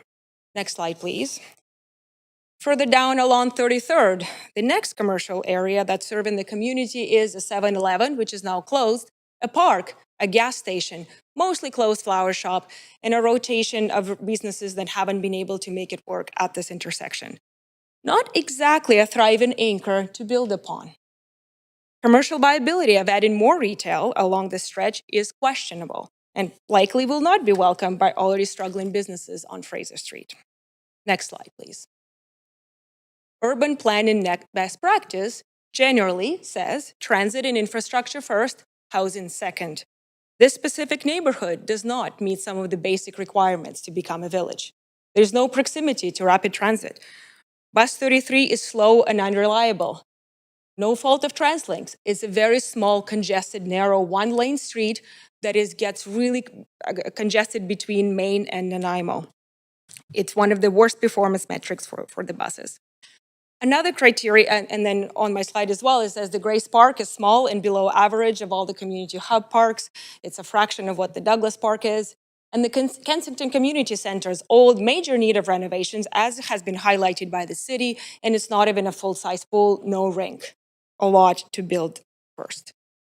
Another criteria listed on the plan is choosing villages was population density. I looked up at the map based on 2021 census of population density in Vancouver. These two villages along 33rd are no different than the neighboring areas around it in population density. It's unclear how that criteria has been met. In fact, it's one of the more populated areas in the city, outside of the downtown core. Why is that not being considered? Laneway houses are very prominent. Secondary suites are commonplace. Every single new build over the last several years has been a multiplex of a different sort. A number of new buildings have gone in already. If you walk the streets, you will see this reality, and that's the neighborhood. I'm not the only one to point that out. I just want to acknowledge other speakers have drawn your attention to this point as well.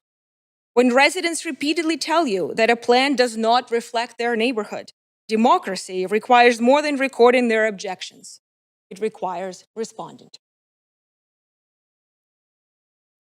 Moving to the plan itself. Next slide, please. I find the definition of, I'll just wait for the slide. Oh, we can skip this one. I already said this, thank you. I find the definition of the missing middle in the plan to be misleading and disingenuous. It would put Vancouver squarely as an outlier of how this term is used and understood. This table lists different housing types on the left. I'm a scientist, I like tables, so there. This housing types on the left, and whether or not given a housing type is typically considered missing middle on the right. Of course, there are some differences depending who you ask, and I have reviewed a lot of survey data and different definitions used by other jurisdictions across Canada and different initiatives. There's one called even Missing Middle Initiative, including the definition by the guy who coined the term himself. Generally, missing middle refers to the ground-oriented 2 to 3 story housing with units close together with easy access to the land. A box in the sky on the 6th floor is no different than a box in the sky on the 16th floor. That is not what young families want. Those young families who cannot afford to buy a detached house, the first 4 rows is what they say they prefer as the second option based on survey data time and time again. An apartment on the 6th floor is not the second choice. We should be using the definition that is consistent with what people think it means and how urban planners typically use the term, not what developers want us to think. The missing middle shouldn't mean missing the point of what families actually need. This plan doesn't share growth. It targets specific neighborhoods while protecting others. My proposed amendments are as follows. We need consistent zoning rules and principles throughout the city, as has already been done in the past. There's a track record of that. There's no good reasons for different rules for the west side. We need affordability targets and mandatory requirements for the east side as well. We need to refine the definition of missing middle to reflect what people want and what is typically used by planners. We need to introduce gradual height restrictions away from major intersections, as has been done in the past. We need to align with current population density distribution, conduct commercial viability studies, invest in infrastructure first to inform what capacity can actually be supported. And finally, and I haven't heard this point mentioned very much, and I'm surprised at that, so I will emphasize this a little bit stronger, is that we need to think about the environmental impact of removing recently constructed, renovated, or livable housing in order to enable the development of the buildings. How is this conscionable to tear something down if it's perfectly livable house? In my neighborhood, there are a lot of those. In Europe, that is fairly common to restrict that. Finally, what I have not seen in the plan is a mention of how conflicts of interest were dealt with and if there was an ethical review. I am aware of at least one. I suspect there are more. I believe that only those without a conflict of interest should develop and vote on the plan. Thank you for your time.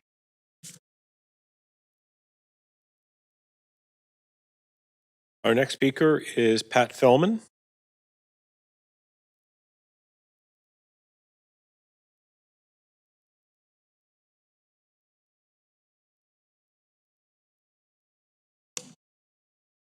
Good afternoon, and thank you for this opportunity. My name is Pat Fellman. I live in East Vancouver, and I have lived in my home for 41 years and have seen many changes in the neighborhood. I'm speaking today of the proposed amendment to the zoning in the Rupert and Renfrew Station area, particularly the Boundary Road Napier location. My question: is this really a good location for a 4 to 6 story multi-family apartment with commercial space? This area is not a commercial hub. This is not a transit hub. There is no pedestrian traffic, and there are no family retail and amenities close by. There are many car dealerships close by.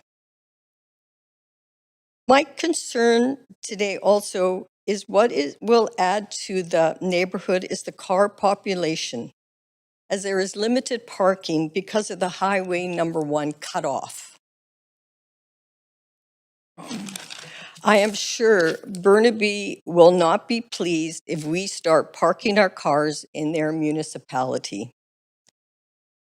Also, what I do see are cars parked along Adnac Park, which runs along Napier Street back lane. And parking in this no parking zone is always ignored, and it makes it very difficult for residents to get actually into their garage, causing major stress. So for all of this, I oppose the rezoning amendment for the Rupert and Renfrew parking. Thank you very much for your time. Thanks for coming in. Okay. Our next speaker is 164, Georgia Evans.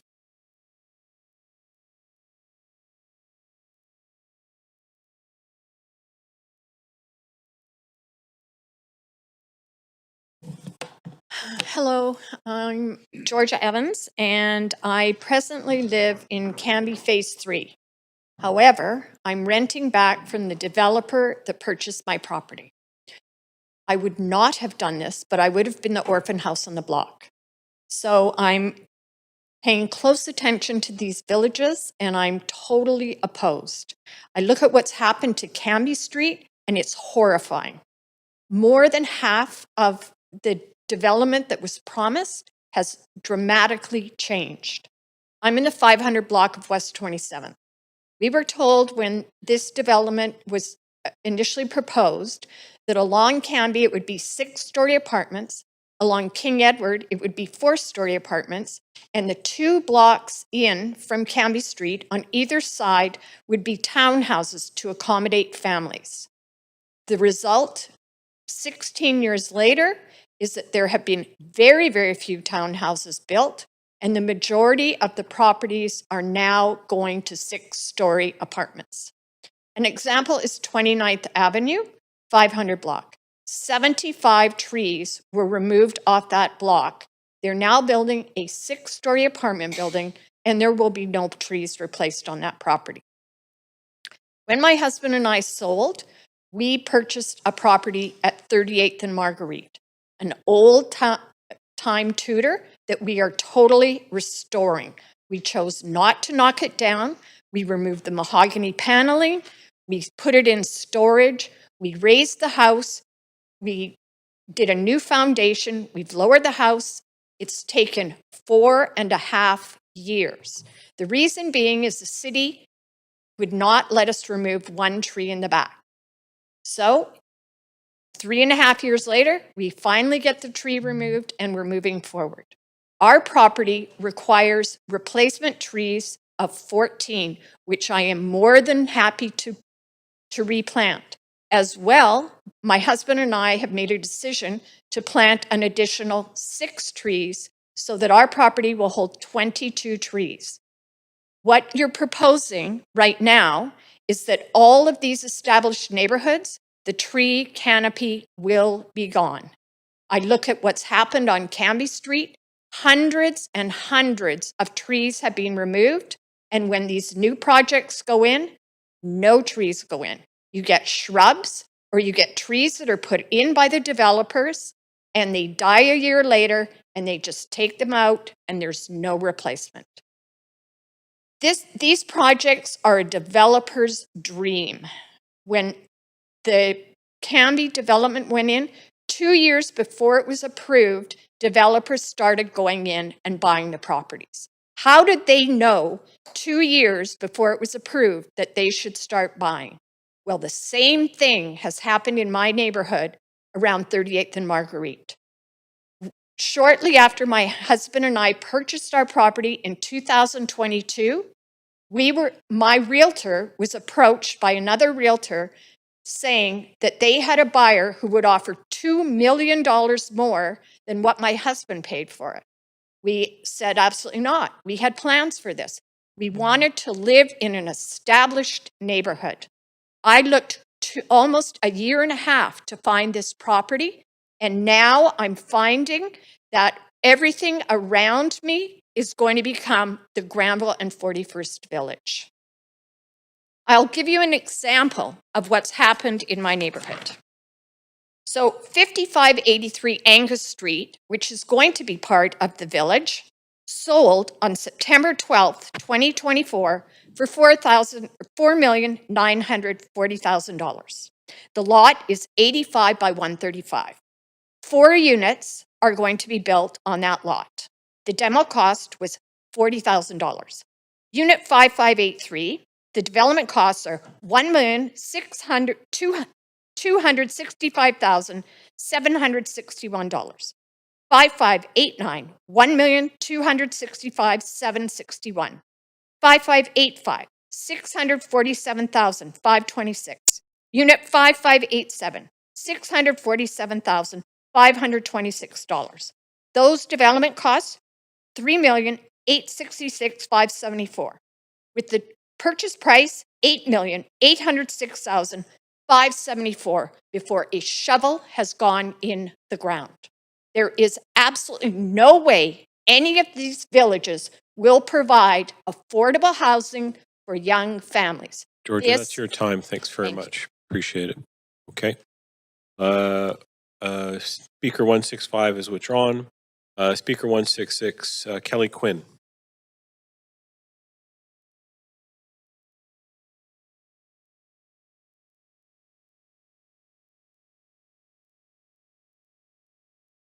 Yep. If you're Kelly, then you're up. Okay. I'm a little nervous. Oh, that's okay. Aside of that, I have to say I really appreciate all the council members who are here and all the people who have been giving input over the last number of days as this hearing stretches on. I currently live in one of the proposed villages. I live at 3671 Commercial Street, and we will be called Commercial and 20th Avenue Village. Commercial Street and 20th Ave. Our neighborhood is already being embellished with these 4 to 6 story buildings right along our street, along Commercial Street. And what's unique about that is that we've had opportunities to speak to planning and development on these individual high rises that are going up. Now, I live in a townhouse complex, bricks too, and it's a wonderful complex. It's full of families and full of people who can afford to move into these places. Had I not bought the two pre-sale, I may not have been able to afford to be living there today. 20 years I've been in this neighborhood. Let me tell you a bit about myself. I grew up in Vancouver on 43rd and Carnarvon. So I grew up in Kerrisdale. At that time, it was housing, mostly individual housing. Up in Kerrisdale were beautiful apartment buildings. And today, it's pretty much still the same there. 41st looks the same to me when I go by. So it hasn't changed that dramatically. But the village changes the dynamic of the community we're in. And this is what I think from hearing all these speakers, what they're really opposed to is the individual planning of their communities. It's so important when we're opposed to something in our neighborhood to be able to go and speak to it at City Council, speak to the planning department, have knowledge of it going on. I received the postcard that people are referencing, and I had not really heard about the village's plan until I received that postcard, and that we would be a village. I then went online and researched a bit on what was going on. I think in most areas it will be accepted, but I think the individuality of those neighborhoods and those communities need to be addressed. Taking 17 villages and just putting them out there, all with different needs, different diversity, different wants in their community, in their neighborhood, is not a very good plan, or a plan that grows the community in a positive way, rather than having negativity in each of these neighborhoods who are opposed to certain parts of the development. I can certainly tell you that walking around my neighborhood, and I have a dog, so I walk a lot with my little dog around the neighborhood. Certainly, we have seen some major changes in big houses coming down. Some of them were already 3 or 4 plexes, some were not. But there's now small housing being built there. This has not made it cheaper. In fact, it's made it more expensive. There's a couple of areas in our neighborhood that have 4 or 5 small 2, 3 or 4 bedroom homes. And then the trees are gone. They don't have much space for a garden. It just changes the dichotomy of our neighborhood. It changes the way we communicate with our neighbors. There's no parking. We have a lot of parking disputes that happen in those areas where now a house that had a garage with maybe 2 spots is now 4 or 5 smaller houses, and it's just street parking. There might be 1 or 2 garages in that full neighborhood, but a lot of people want to be on transit, etc., but they work further away than transit supports them in their journey to work. I think these are important elements that each neighborhood has knowledge of. And I think what we need to do is reject this plan, and then each individual community can assess whether or not they want to be part of the plan, but also have discussion about what they want their neighborhood to grow into. I see my time is up, so I want to thank you for listening. And I encourage you to actually reject this plan and move forward with each individual place having an assessment and a value for how they feel about their community. Thank you. Thanks, Kelly. Okay. Speaker 167 is Ward Strutt. Is Ward here? Here. Okay. Speaker 168, Jeff Kingsley. Speaker 169, Peter Walkrich. Is online? No, I'm right here. Oh, 1 sec, Peter. Apparently 168, speaker before you, is online. So we'll just wait a few more minutes. Speaker 168, are you there? Yes, I'm here. Okay, go right ahead. Thank you very much. Thank you, Chair Clausen and Council. My name is Jeff Kingsley, and I am strongly opposed to the Villages plan, a plan which seems to be based more on fiction than fact.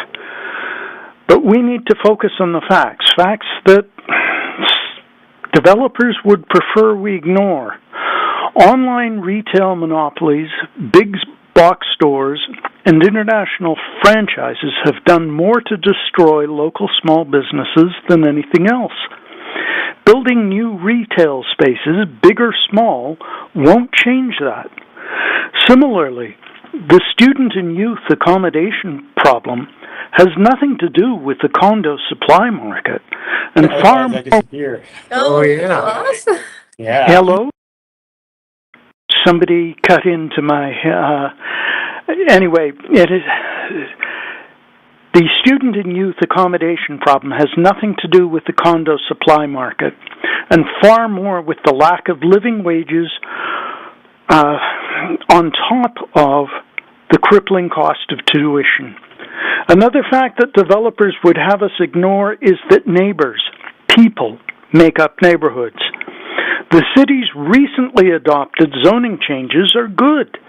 They allow homeowners to invest in their own properties, to welcome more residents into our existing neighborhoods with secondary suites and laneway houses and more. This is a good thing. It allows neighborhoods to grow naturally while protecting the sense of community, not to mention allowing neighbors to protect the majority of mature trees in their neighborhoods, which goes a very long way to protecting the livability of the space. But developers don't like homeowners doing that because it cuts them out of the process. So what have they been doing to ensure that doesn't happen? A significant part of their business model is to lobby governments into passing laws that suit their ends, and to this, they'll tell whatever fictions they need to. They've long ago learned that by doing this at a provincial or state level is the most effective, because that way they can compel city halls everywhere to comply, forcing mayors and city councils to go against their own local knowledge and better judgment. Now, I'm sure developers love homeless people. That's why they make so many of them. To accomplish this, they buy up and tear down existing affordable housing, rental properties, SROs, or anything else they can get their hands on. Because the fact is, homeless people are ideal for stirring up moral outrage about insufficient housing. Then, once there's enough turmoil about the issue of homeless people, developers swoop in and play the hero by offering to build lots more housing. Side note, as someone who experienced over 2 years of homelessness in my youth, I speak to you as one with bitter personal experience. Respectfully, I want each of you to think back carefully. When was the last time a developer promised to build affordable housing and then actually delivered on their promises? How many times have they come back to you in the middle of construction and begged to be released from their promises, threatening to pull out or even go bankrupt if you don't give in? Because, as you well know, if they do go bankrupt, it leaves the city with an unfinished and desperately expensive hulk to deal with, at taxpayers' expense. Remember, the White House is currently occupied by a developer who's made an art of bankrupting his own companies. The ugly fact is that most developers are companies that thrive on disruption, displacement, and finally, almost incidentally, development. They want us to ignore the current market downturn and the fact that the problems we face cannot be solved by their methods. The truth is, they have absolutely no interest in the long-term livability of cities because once they've made their money, they move on. Trying to appease or please them never works, so let's not try. Let's not buy into their fictions. Show Vancouver voters that you're actively listening, that you genuinely care, and reject the village's plan. Thank you. Okay, Speaker 169 is Peter Walkridge. Hello. Go ahead. Hi, so my name is Peter Waltridge. I'm here to support the village's plan. Now, there's a lot to say, but what I want to focus on with my time here is sort of the personal side of this. Because I grew up in one of these village areas in Kerrisdale in the Mackenzie and 41st Village. My dad still lives there. In fact, one of the speakers at one of the previous hearings is the father of someone my age I grew up with just a few houses down the street. I gotta say, it was difficult to hear him oppose it. I know none of his children live in the city of Vancouver anymore. For me, growing up in a neighborhood like that, and then watching literally everybody I grew up with in high school and my undergrad, watching literally all of them get pushed out of this city, that's one of the reasons I do this and show up at public hearings, because I couldn't just sit back and watch my generation get wiped off the map of this city. And so hearing the father of my childhood friend oppose more housing on the street that I and his children grew up on, that no one I know can remotely hope to afford today, well, that made me reflect on the change I've seen in that neighborhood over my lifetime. I'm in my mid-40s now, being a bit generous. When I was growing up, there were kids everywhere on that block. Halloween was lively. But my parents stopped putting out a pumpkin in the early to mid-2000s because kids just stopped showing up. Already by then, that neighborhood had become so expensive that young families just couldn't move in anymore. There was not another generation of children after mine. I went to the Kerrisdale Annex, then the main school, then Point Grey. All of those schools are under capacity today. Meanwhile, in Fairview, the neighborhood I live in now, families face lotteries just to hope to get their kid into a nearby school. That's not fair. It's not fair that Kerrisdale's population has been flat since the year I was born, while the region's population has more than doubled. It's not fair that some neighborhoods have to shoulder all of the regional growth while some get to live in Never Never Land. And yes, over those years, the character of that Kerrisdale street has changed. It's much older and wealthier than it was when my family moved in. But you know what? It wasn't building apartments that changed the character of that neighborhood. It was not building apartments. The zoning in that neighborhood hasn't really changed since Vancouver's first zoning code in the 1920s. Apartments were banned then, and they're banned now. Despite being in a central area close to UBC, despite a century of massive regional growth. Because here's the reality. Change comes even when you don't build. Change comes whether we want it or not. And the tighter we grip to prevent it, the more harm we do. I know people say, I'm not opposed to change, but there's always a but. You will never come up with a plan that makes everybody happy. When you propose a tower, they say, I'd support low-rise apartments. And here we are proposing low-rise apartments, and people say, I don't support that either. We've had people at this very hearing trying to re-litigate multiplexes. The reality is, we have used zoning to live in a fantasy that we can stop lucky few. That is doomed to fail because cities are living things, and now we're paying the price for trying to live in that fantasy. So when you think about neighborhood character, I urge you to remember it's not just about what a street looks like. It's not about the shape of the buildings. It's about people. It's about the children who have left and never been replaced. It's about the seniors who have nowhere to downsize to in the communities they help build. It's about the people who are trying to build a life in the city, who love this city, who are working in it, who are studying it, but they're struggling because we've decided to run housing policy on a first come, first serve basis.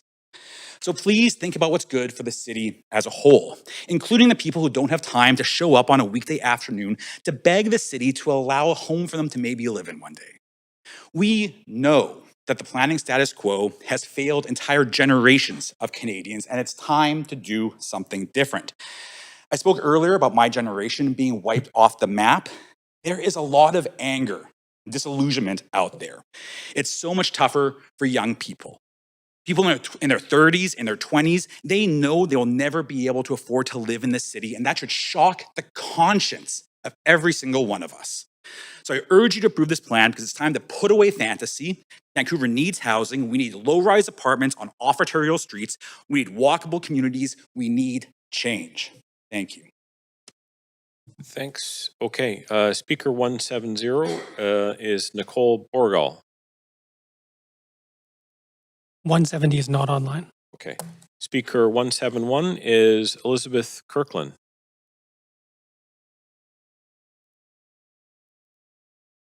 Hi, Elizabeth Kirkland. I live in the city of Vancouver, and I'm here to speak in opposition to the village's proposal. My question to you is who are you listening to as you prepare to make this momentous decision? And this village proposal is going to affect 14% of properties in Vancouver, which constitutes a material change in the look, feel, and livability of this city. And when I looked at the reports for your planning phase 1 and phase 2, it indicates that there were 5,600 touch points with citizens, of which 4,100 of those were surveys. So no two-way conversation with that, with the majority of people that had our touch points. The other 1,500 people showed up at, I think there were open houses and discussion groups. So in other words, less than 1% of people in Vancouver engaged with this process. And a much smaller number of people had an opportunity to have a conversation with city planners. And since this plan has been receiving attention in media, guess what? Lots of people are showing up to speak, and there's a lot of passion about this issue. I just had my hair cut. The hairdresser ran for council last time round, didn't get in, but he said he had no idea about this. And he said, I feel like I'm a relatively informed and engaged citizen. How do I not know about this? So I would say to you that this kind of momentous change in the direction of the city needs robust engagement. And there's a lot of passion around this issue. The other thing I'm worried about is if this province's Bill 18, from what I understand, after this hearing, if you vote in favor of this, there will be no more public hearings about redevelopment of properties. That does not seem right or democratic to me. I hear you're rushing to make this decision because of between $30 or $15 million of federal grant money, and yet, and for something that's going to change the face of this city for decades, and yet we spent, I don't know, was it 600 or 700 million for a 2-week event, which we, based on the hope that we would recoup that money from hotel revenue, restaurant and people coming to the city. Again, I ask the question, who are you listening to? Housing is becoming increasingly a commodity, an investment vehicle in people's portfolios, and I feel like this proposal just fits in nicely to continue that sort of direction. Council says that housing is a priority, #1 priority, and yet we have, I don't know what the latest homeless count was, but 3,000 homeless people. And this council voted, I know not all of you supported it, but to freeze the construction of new supportive housing. So my question is, how important is housing? Climate change is an existential issue. In 2020, the city of Vancouver, our city, quietly dropped that moniker and moved to a 6 big moves project. And in 2024, that there was a review done by that project, and there's only one of the 6 of those big moves that is deemed to be likely happening. And in this proposal, I feel like we're already seeing clear cutting of trees. And this is unconscionable. I mean, and the language about trees in this proposal is, where possible, we'll try to save these trees. Well, who's deciding where possible is? In December, I attended or listened in on a vast majority of the rezoning of the downtown East Side Oppenheimer district. And there were, I think, 350 speakers, of which there was a very significant number of planners from across the country. One UBC professor represented 220 academics who strongly urged you not to vote it. But after that, the majority of you voted to support that rezoning. So again, I ask you, who are you listening to? It doesn't seem like you're listening to the citizens, the majority of the citizens. So I'll leave it at there, but I appreciate your time and thank you for listening. I know it's a long time for all of you. Thanks. Speaker 172 is Jolene Willington.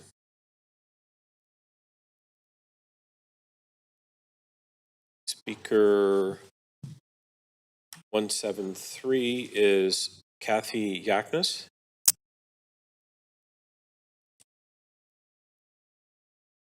Speaker 173 has withdrawn.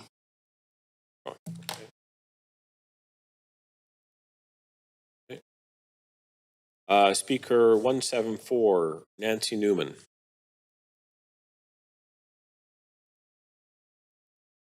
Speaker 174 is not online. Speaker 175, Allison Bealey.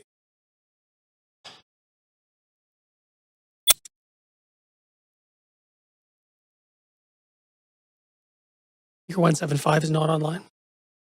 Speaker 176, Michael Godwin.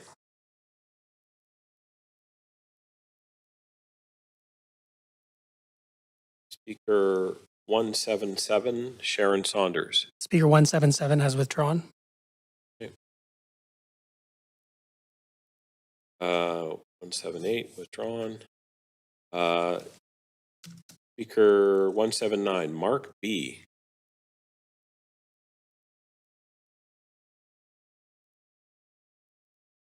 Speaker 179 is not online. Okay. Speaker 180, Diana Davidson.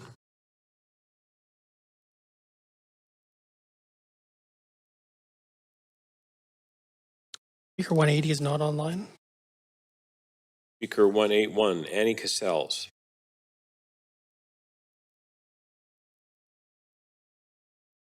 Speaker 182 is withdrawn. Speaker 183, Guy Pottinger.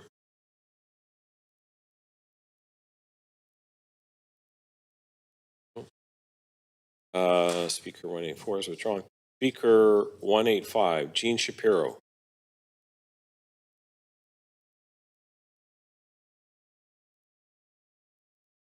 Speaker 185 is not online. Speaker 186, Lydia McLean.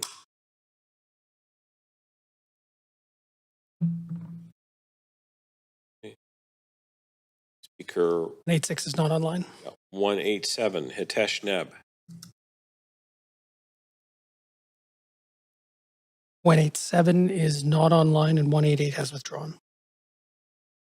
Speaker 189, Nicholas Grabovec. Hello, yes, I'm here. Hi, Nicholas, go right ahead. All right, well, good afternoon, Mayor Sim and councillors. I really appreciate the opportunity to speak, and I thank you for all the time you're taking to listen to all the speakers. I live in the area proposed as the Mackenzie and West 41st Village, and while I support the broader goals of adding housing, especially affordable housing, and creating more complete neighborhoods and just generally giving people more options at different stages of life, I do have concerns with this specific location as being designated a village. Citywide goals, like the Villages Plan, doesn't necessarily mean that every site is equally suited to the same planning model. And in the case of Mackenzie and West 41st, the city's own commissioned research shows a rather poor fit between the village concept and the local evidence. And I'm asking council to remove Mackenzie and West 41st from this rezoning package and send it back for perhaps site-specific planning, which I think would be a lot more appropriate. The central promise of the village model is not only more housing, it's housing that's linked to a viable local shopping area so that we can meet more of our daily needs close to home. That's the complete neighborhood rationale. But here, in this location, it's not supported by the city's own retail evidence. So the Urban Systems April 2026 retail report says that this location is not a strong location for retail in general, and furthermore states that creating an active, vibrant retail node here would be challenging, and that future commercial frontage is probably going to be leased to offices, clinics, and professional services, rather than things like grocery stores, cafes, bakeries, or other daily need type of shopping that we're being asked to imagine when we hear the word village. Most importantly, the report says a grocery-anchored village hub is unlikely to emerge here. So residents are being asked to accept extensive rezoning partly on the promise of a walkable neighborhood shopping hub, and yet the city's own consultants say that outcome is unlikely. The report also warns that a substantial retail node here could draw retail opportunity away from commercial areas in Kerrisdale and Dunbar, where we already have grocery stores, restaurants, cafes, and there's already foot traffic. So these already function as neighborhoods serving high streets. So the risk is not simply that, as a village, Mackenzie and 41st fails. The risk is that in trying to make it succeed, the city weakens nearby commercial areas that are already working. Now, that's not my idea of careful planning. We're taking a functioning pattern, and we're disrupting it for a retail outcome that the city's own consultants say is unlikely. The projected demand figures also do not solve this problem. So the April report estimates that the site could theoretically support somewhere between 69,000 to 78,000 square feet of additional retail and service commercial space by 2050. And at first glance, that sounds supportive of the plan. But a modeled supportable threshold is not the same as tenant demand or commercial feasibility. And it's not evidence that successful neighborhood-serving retail will actually be built here. Even after producing those numbers, in fact, the consultants still conclude that this is not a strong general retail location and that a grocery-anchored hub is unlikely. So council should not rely on the number in the report while setting aside the professional warning that's attached to it. The risk is that the neighborhood will absorb the impact of rezoning, even if the promised benefits never arrive. Rezoning changes land expectations, increases pressure for assembly and redevelopment. And over time, existing homes and mature trees could be replaced by substantially larger buildings. And yet, nothing in the plan guarantees that that redevelopment will produce the daily needs retail that's used to justify the village designation in the first place. So the neighborhood could absorb the disruption without receiving the main benefit being offered in return. Now, if the primary goal is housing, then say that directly and evaluate the housing proposal on its own merits. Don't justify this rezoning through a complete neighborhood retail narrative, and the city's own evidence says that that outcome is unlikely. I feel that sound planning should respond to local conditions. At Mackenzie and West 41st, the local Hi, conditions... Nicholas. I'm afraid that's your time. You've just gone a little bit over. But thanks for calling in. Thanks a lot. Thank you for your time. Yeah, speaker 190 is Roger Singh. Speaker 190 is not on the line. Okay, speaker 191 is Susanna Carson. Hello. Hi, Susanna. Go right ahead. Thanks. I am Susanna Carson, and my family rents in one of the proposed village areas near Granville Street.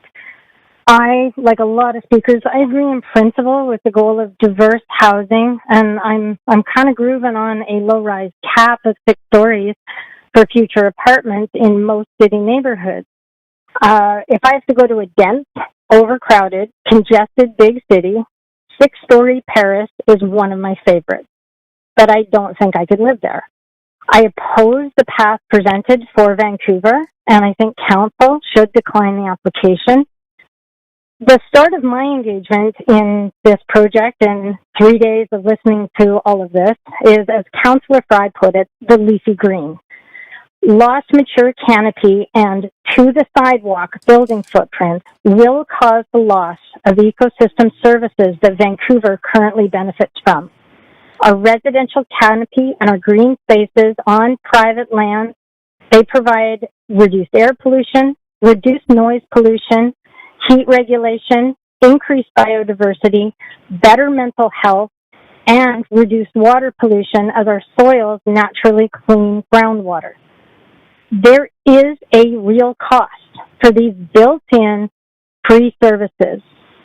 And if we want to put some local context onto the cost of clean water, let's look at Metro Vancouver. Our North Shore Water Treatment Facility is going to cost $700 million. No, I'm sorry, that was the original number. It's $3.6 billion for clean water. I'm not going to focus on the rest of the leafy green because I think most of the speakers that have talked about it has done an outstanding job on the benefits of canopy and green space. I also think that they've created some really interesting alternatives. So I want to focus on the original presentation and councillor questions to staff. As presented, the plan is too large of a systemic change without adequate pacing, proving, controls, or accountability if it fails. I've been trying to find the word to describe how I feel about this plan, and all I can come up with is omnibus. During the questions, Councillor Klassen asked staff if they could separate out already approved infrastructure upgrades from the plan. And there was a separate question on separating out federal funding obligations. Staff had no idea. They had no response. The response was, it's all just in there and you should accept it carte blanche. It all comes together. I think there were yellow sheet issues, which I don't know what that is, but the response from staff was, oh, we've got ideas and zero details, creating a trust us situation. Coming back to the leafy green, the reply to Councillor Fry's questions were kind of scary. The city team said that there was no information available on the impact of canopy and footprint issues. And when the presenter was questioned further, he said he couldn't speak to the canopy. He said, and I quote, "We know how to deliver housing," end quote. Later in the same conversation, referring to tree retention, he very clearly stated, quote, "Clearing lots is easier," end quote. This project is overscoped, it's untested, it's oblivious to any cost benefit of ecosystem services retention, and city staff either have an incomplete knowledge or an understanding of the details of their own plan, or they're intentionally not presenting what they know. That's not good planning, it's bad planning, or at best, it's incomplete planning. About a decade ago, I did some arm's length project work with Metro Vancouver through the National Zero Waste Council. I noticed trends in how Metro Vancouver staff approach projects and address concerns. Listening to the presentation by city staff and the answers they provided to your questions, I got a shiver down the back of my spine, and all I could think was, this reminds me of Metro Vancouver.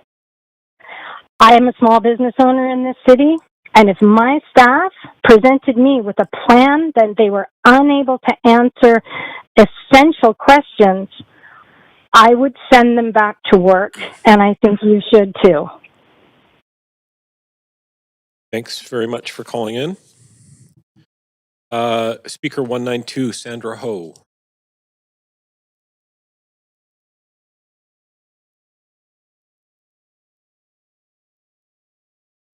Withdrawn. Okay. Speaker 193, Veronica Callis-Lilly.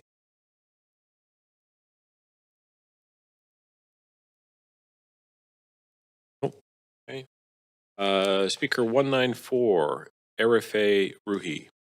Not on the line. Okay. Speaker 195, Ty Erasmus. Here. Speaker 196, Isabella Neri. Speaker 196 is not on the line. Speaker 197, Alvi Yakila. Speaker 197 is not on the line. Speaker 198, Catherine Nightingale. Speaker 198 is not on the line. Speaker 199, Julia Grabovic. 199 is not on the line. Speaker 200 is withdrawn. Speaker 201, Len Chaston.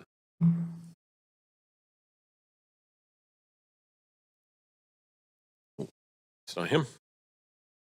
Speaker 202, SL. Speaker 202 is not on the line. Speaker Len Chaston's not in the chamber, is he? No? Okay, I'll keep going. Speaker 203, Jerry Orellana. Orellana. Okay. Sure. Speaker 204, Richard Nantel. Hello, Richard. Good day. The podium is to your left there. To your left, sir.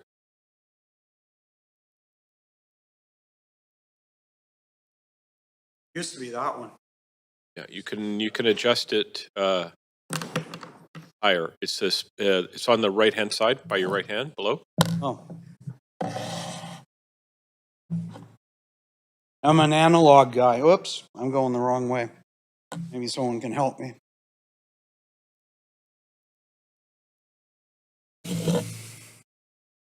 Thank you. There you go. Good afternoon, and members of council, and sorry that the mayor can't make it, but we have the acting mayor, which is good. My name is Richard Nantel. I've lived in this city since 1953. Done 73 trips around the sun, and I've seen a lot of changes happening in the city of Vancouver. I also remember back in the day up to the 1980s when zoning in this city was actually designed to protect residents and neighborhoods and not exploit them. I think, as you can tell, I'm adamantly opposed to the citywide rezoning process called the Villages Plan. And I just think that democracy, translation for democracy is the will of the people. And I think at this public hearing, I've heard over the last 3 days, a lot of people do great presentations and articulated why they're opposed to the Villages Plan. And I think that 0 mistakes is a lot better than 17, especially when we're less than 100 days away from a civic election.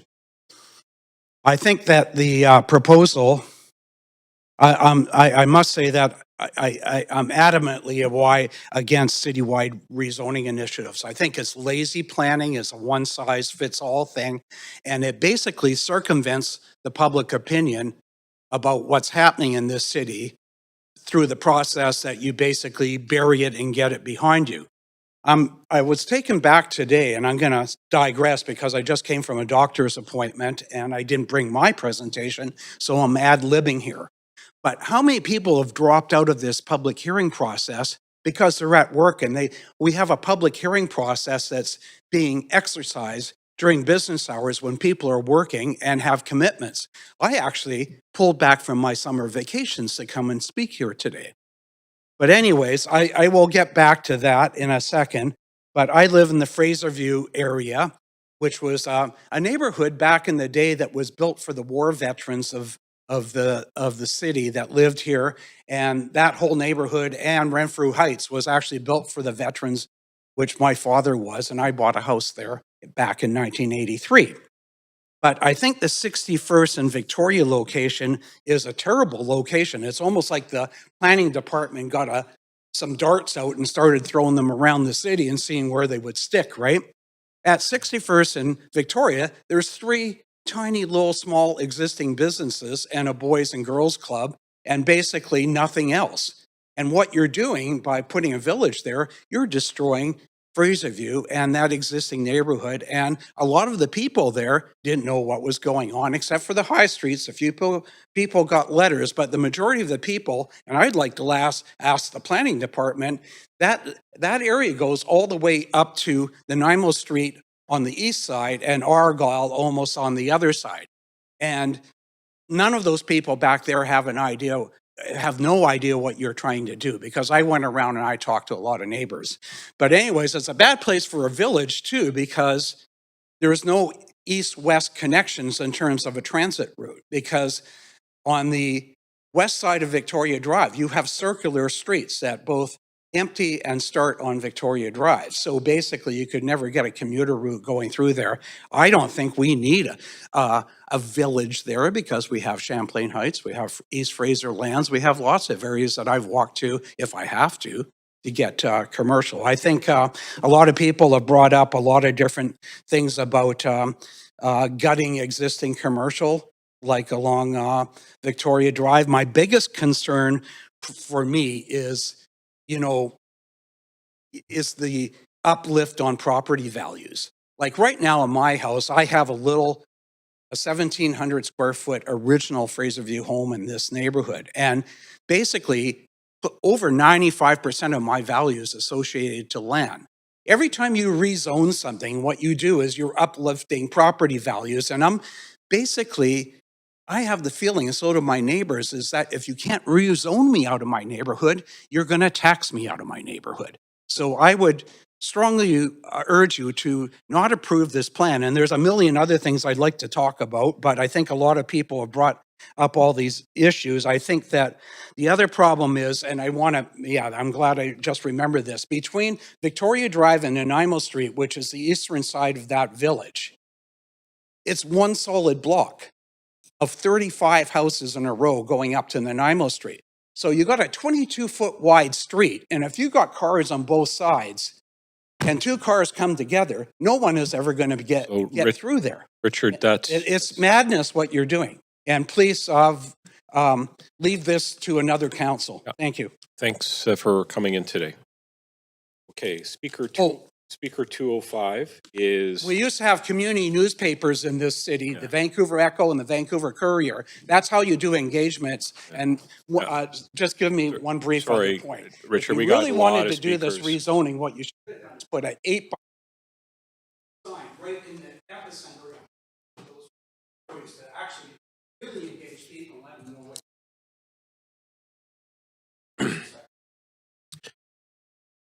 Okay, our next speaker, 205, is Carleen Field. Hello? Hi, Carleen. Go ahead. Thank you. So my partner and I looked for housing for nearly a year before purchasing what we thought would be our forever home on Sherbrooke Street. We chose this area very intentionally. Sherbrooke's a beautiful, quiet street. It's lined by gorgeous mature trees that provide critical habitat for birds and wildlife. Kids play in the street on their scooters, and to top it off, the area has beautiful mountain views. We wrote off other homes that were overlooked or too near commercial infrastructure. We've lived here less than 7 months. All that's about to be destroyed. My partner and I worked and saved like crazy to achieve this monumental dream of buying our first ever detached home, and it already feels like we've been blindsided and crushed. When we should be excited about our future, we feel invaded and we feel unsafe. We've already invested well over 20 grand of improvements into our home and hundreds of hours, almost every evening and weekend renovating. This is a home that we bought with the dream of lovingly making it ours over the coming decade.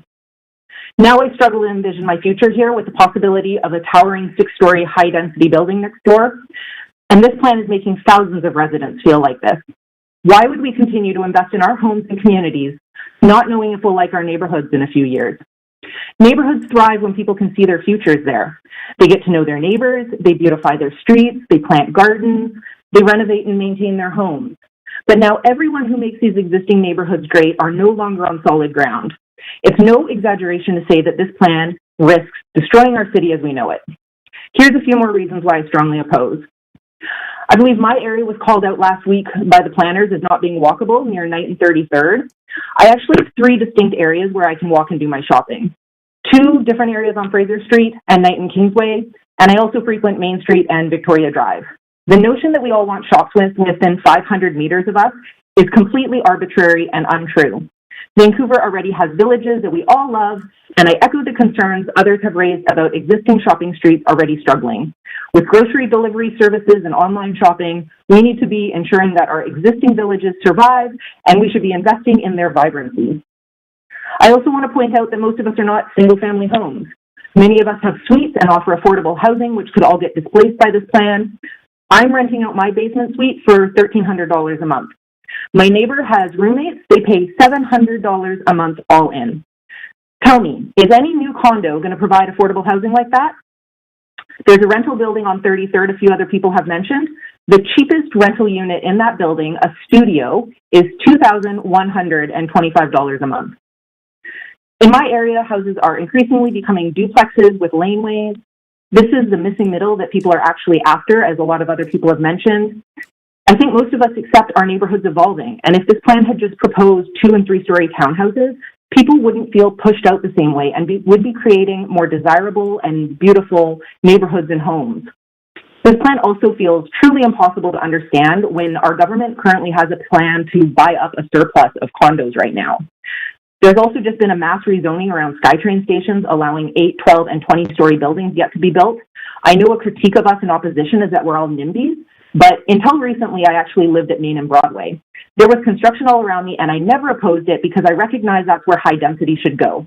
In central junction points in our city, well served by transit, and expanding areas for people to live if they want amenities right on their doorstep.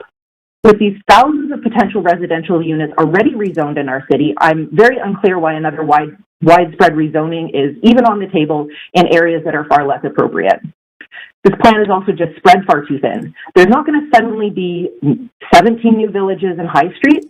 The result is going to be random buildings popping up piecemeal and isolated without any one of these areas being thoughtfully planned or invested in.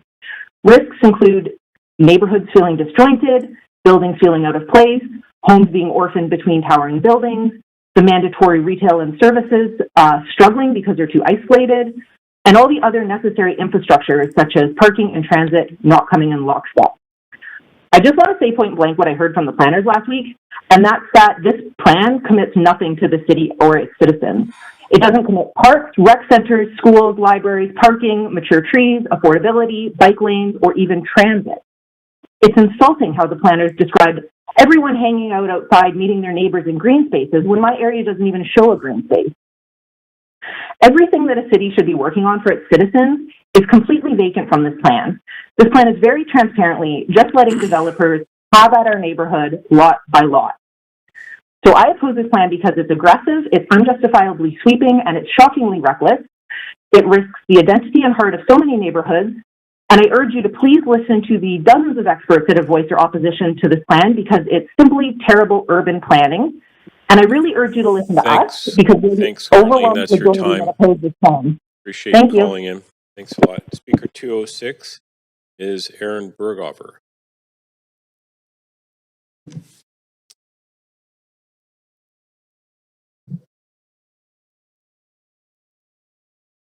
Great. Go right ahead. Thanks for the opportunity to speak. My name is Aaron Berghofer, and I live in one of the villages on Sherbrooke Street in East Vancouver, and I oppose the plan. The planning team talked to us about how the plan would allow people to stay in their neighborhood as they age. But what about the people that call that neighborhood home and are pushed out of this neighborhood? Pushed out because their affordable basement suite has been replaced by condos renting for more than twice as much.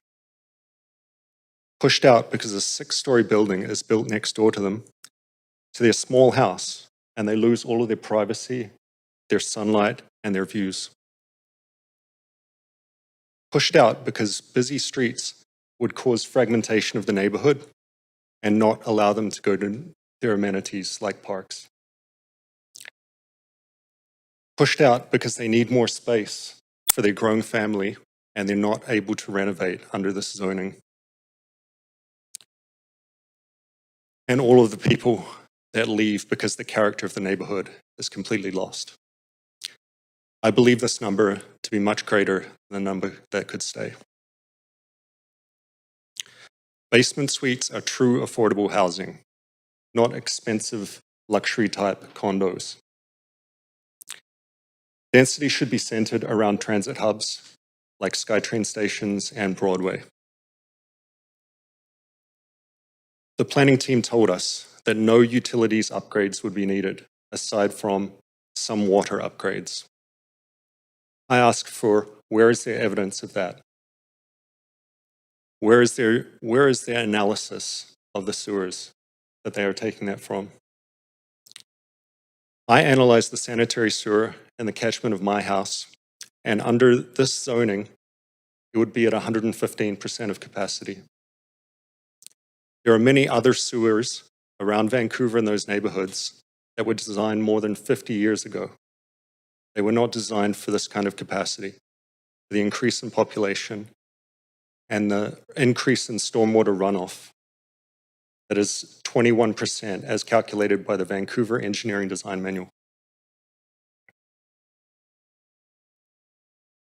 Mature street trees line my street.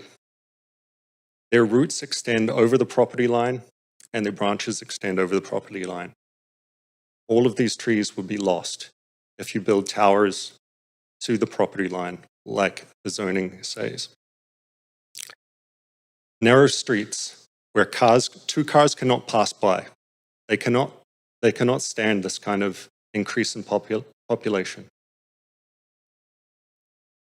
There's no demand for this density when the government is bailing out condo developers. Fewer people would be opposed to this plan if it was 3-story and 2-story townhouses and duplexes. That is the real missing middle in Vancouver. How do these mid-rise condo buildings of small apartments, many not even 3 rooms, how does that fill the missing middle? I saw no mention of parking in the plan. How can they increase the density so much but not allow for parking? Especially when there is no public transport in my neighborhood, limited public transit in my neighborhood. How will that not become a traffic nightmare? How does that create a walkable neighborhood, like the planning team are saying? I believe they're misleading us. Thank you for your time.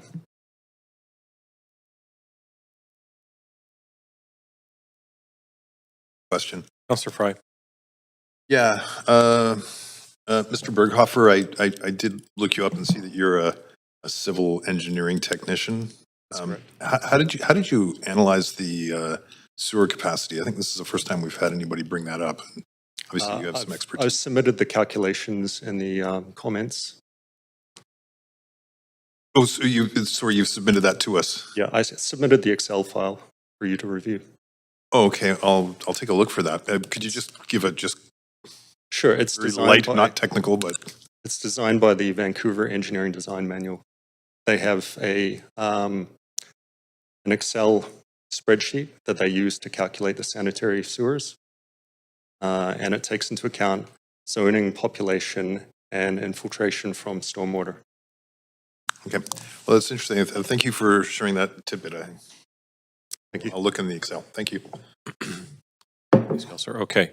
Our next speaker, 207, Sandra Lee. Yes, I'm on the phone. Can you hear me? You bet. Go right ahead. Great. Thank you for the opportunity. My name is Sandra Lee, and I live in Kitsilano, the McDonald area village. I strongly oppose this plan. I have heard hours and hours of feedback already from my fellow citizens, and I agree with their main concerns.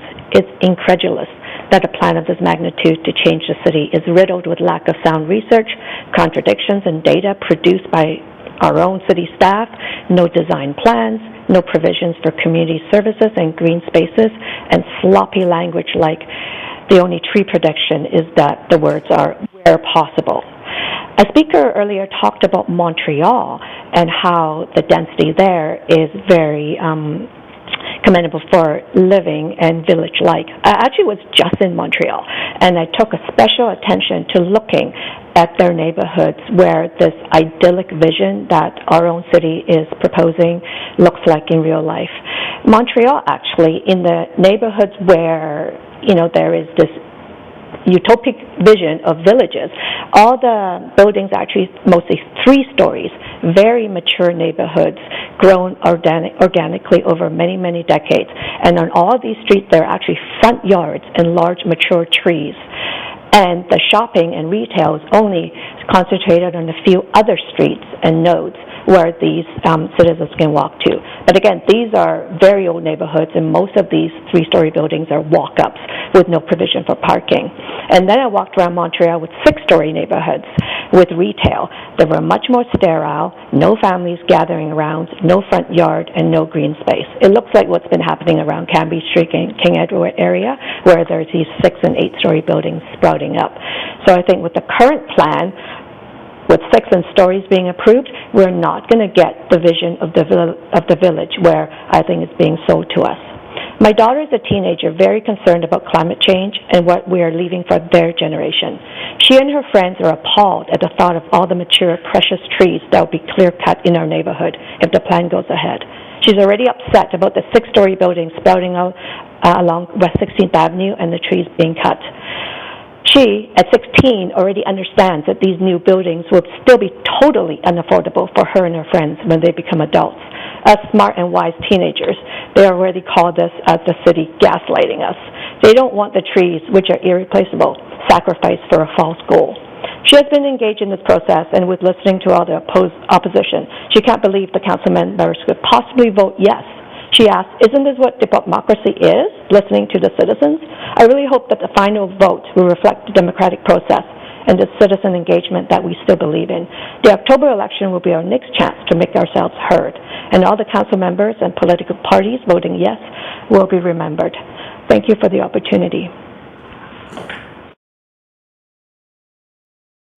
Thanks very much. Speaker 208 is David Casson. Speaker 208 is not on the line. Okay. Speaker 209, Anna Ye.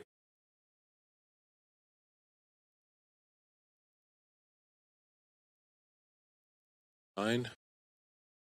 Okay. Speaker 210 has withdrawn. Speaker 211 who's withdrawn.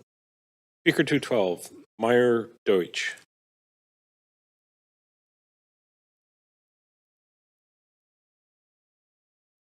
Go ahead. Good afternoon,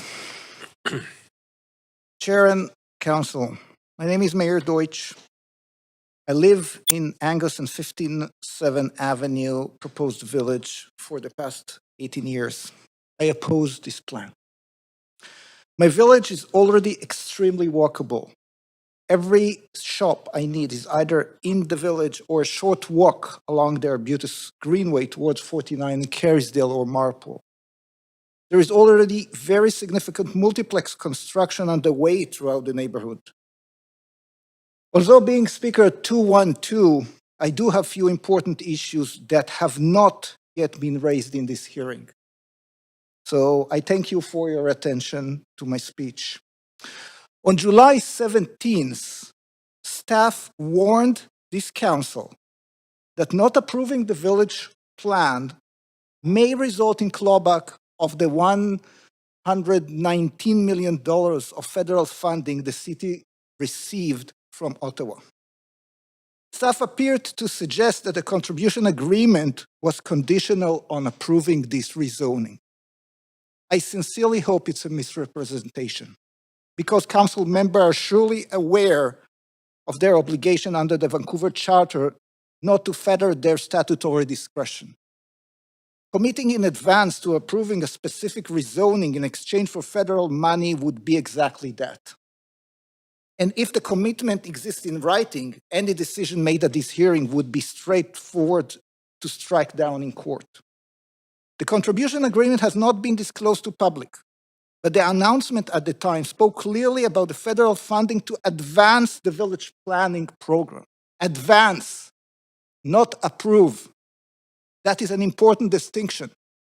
The city has spent 2 years advancing the program, the planning work, the consultation, this very hearing, referring back to staff to address what this report leaves unanswered. And I will show a few key topics next that are missing in the staff analysis.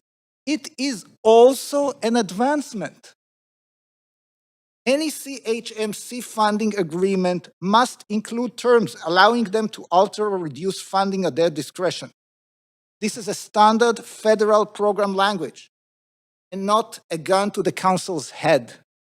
Do not be afraid of Ottawa funding being reduced in the middle.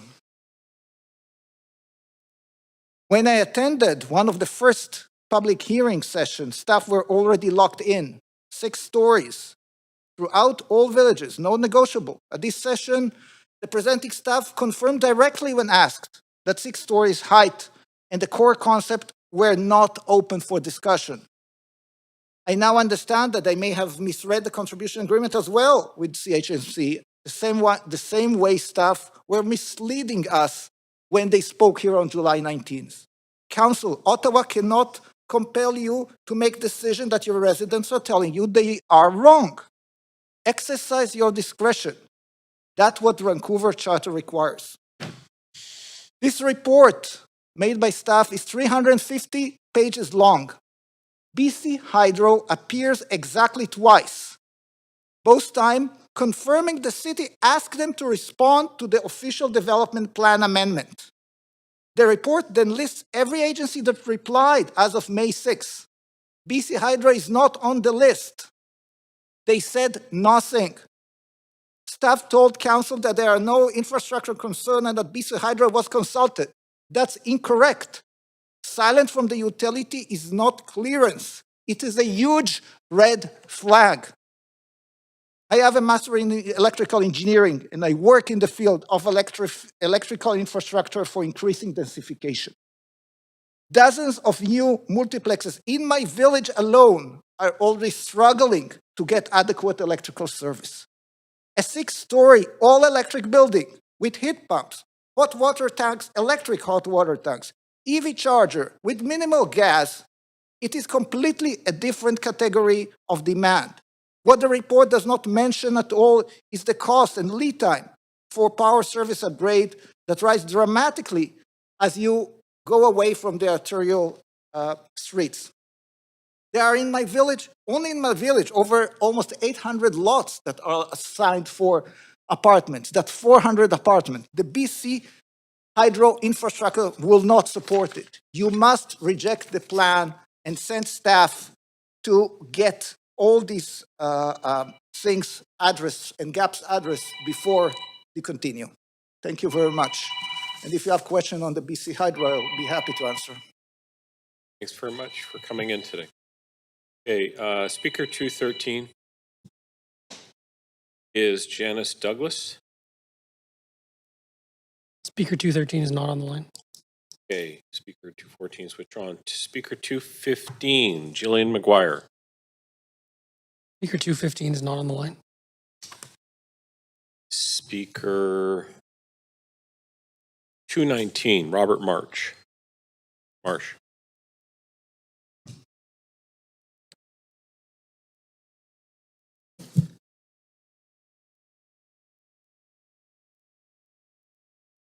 Already a success. Chair and Council, my name is Rob Marsh and I'm a Vancouver resident. I oppose the village's plan. But like many of the speakers, I share the same goals as many of those who support the plan: affordable housing, diverse housing forms, and a livable green city for everyone.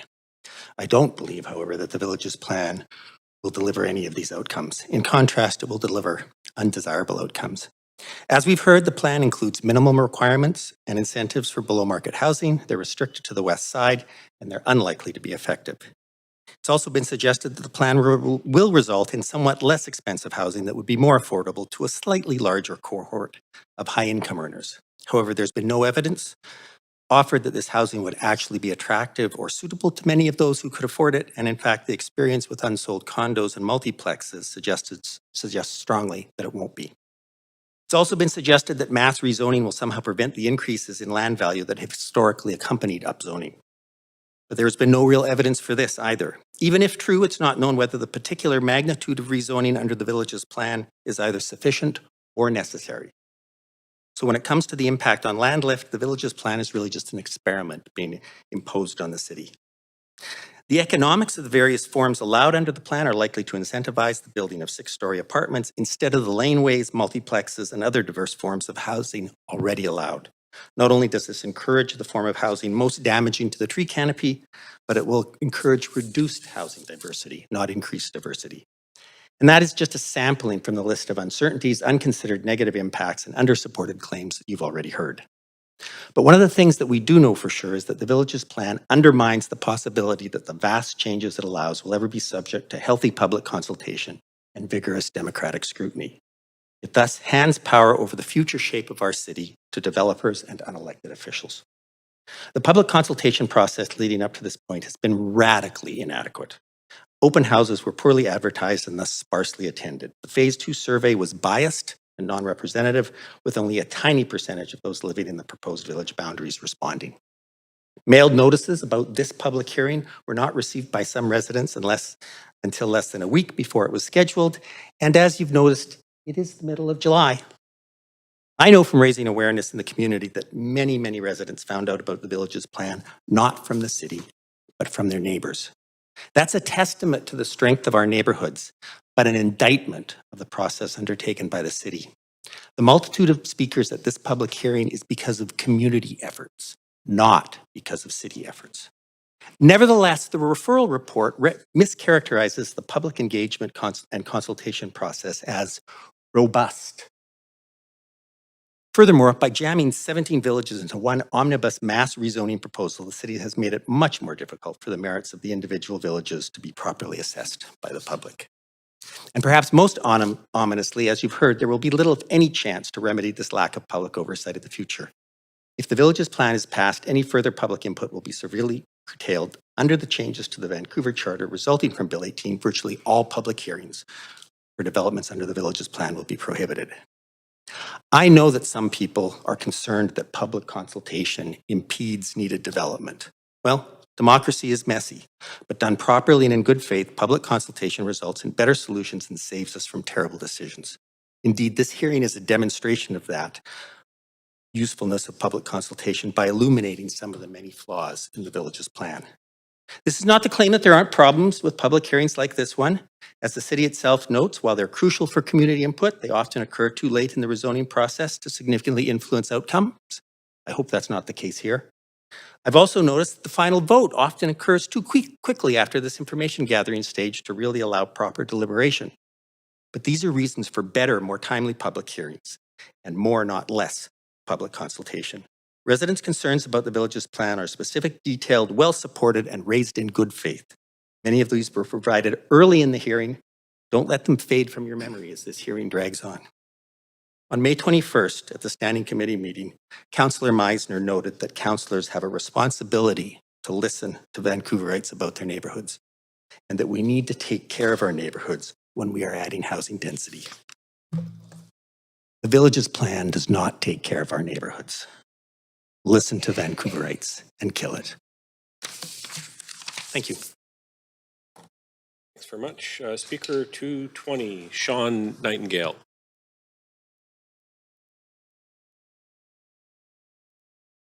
Here. Hello? Oh, hi, Sean. Go right ahead. Hi. Thank you. I'm Sean Nightingale. I live in Vancouver in the West Porter, West Mackenzie area of this proposition, and I currently oppose it. But while I am not, well, I don't deny that the densification is something that we're all going to need. This is way too much, way too fast. But how are you going to accommodate the infrastructure for all the cars that they're going to bring on the road? There's already not much parking in the city as is. In addition, what's the plan for the tree canopy? There was a development next door to my house, and I tried to cut, and they said, "Hey, can we cut down your trees because it's going to be a maintenance cost?" And if that's how developers see our tree canopy, I already don't support such a thing. Anyway, but if the city must have its development, keep it within 1 or 2 blocks of their Arbutus corridor. Even though there's already a bunch of towers coming up, and I'm not even sure they're fully filled out yet.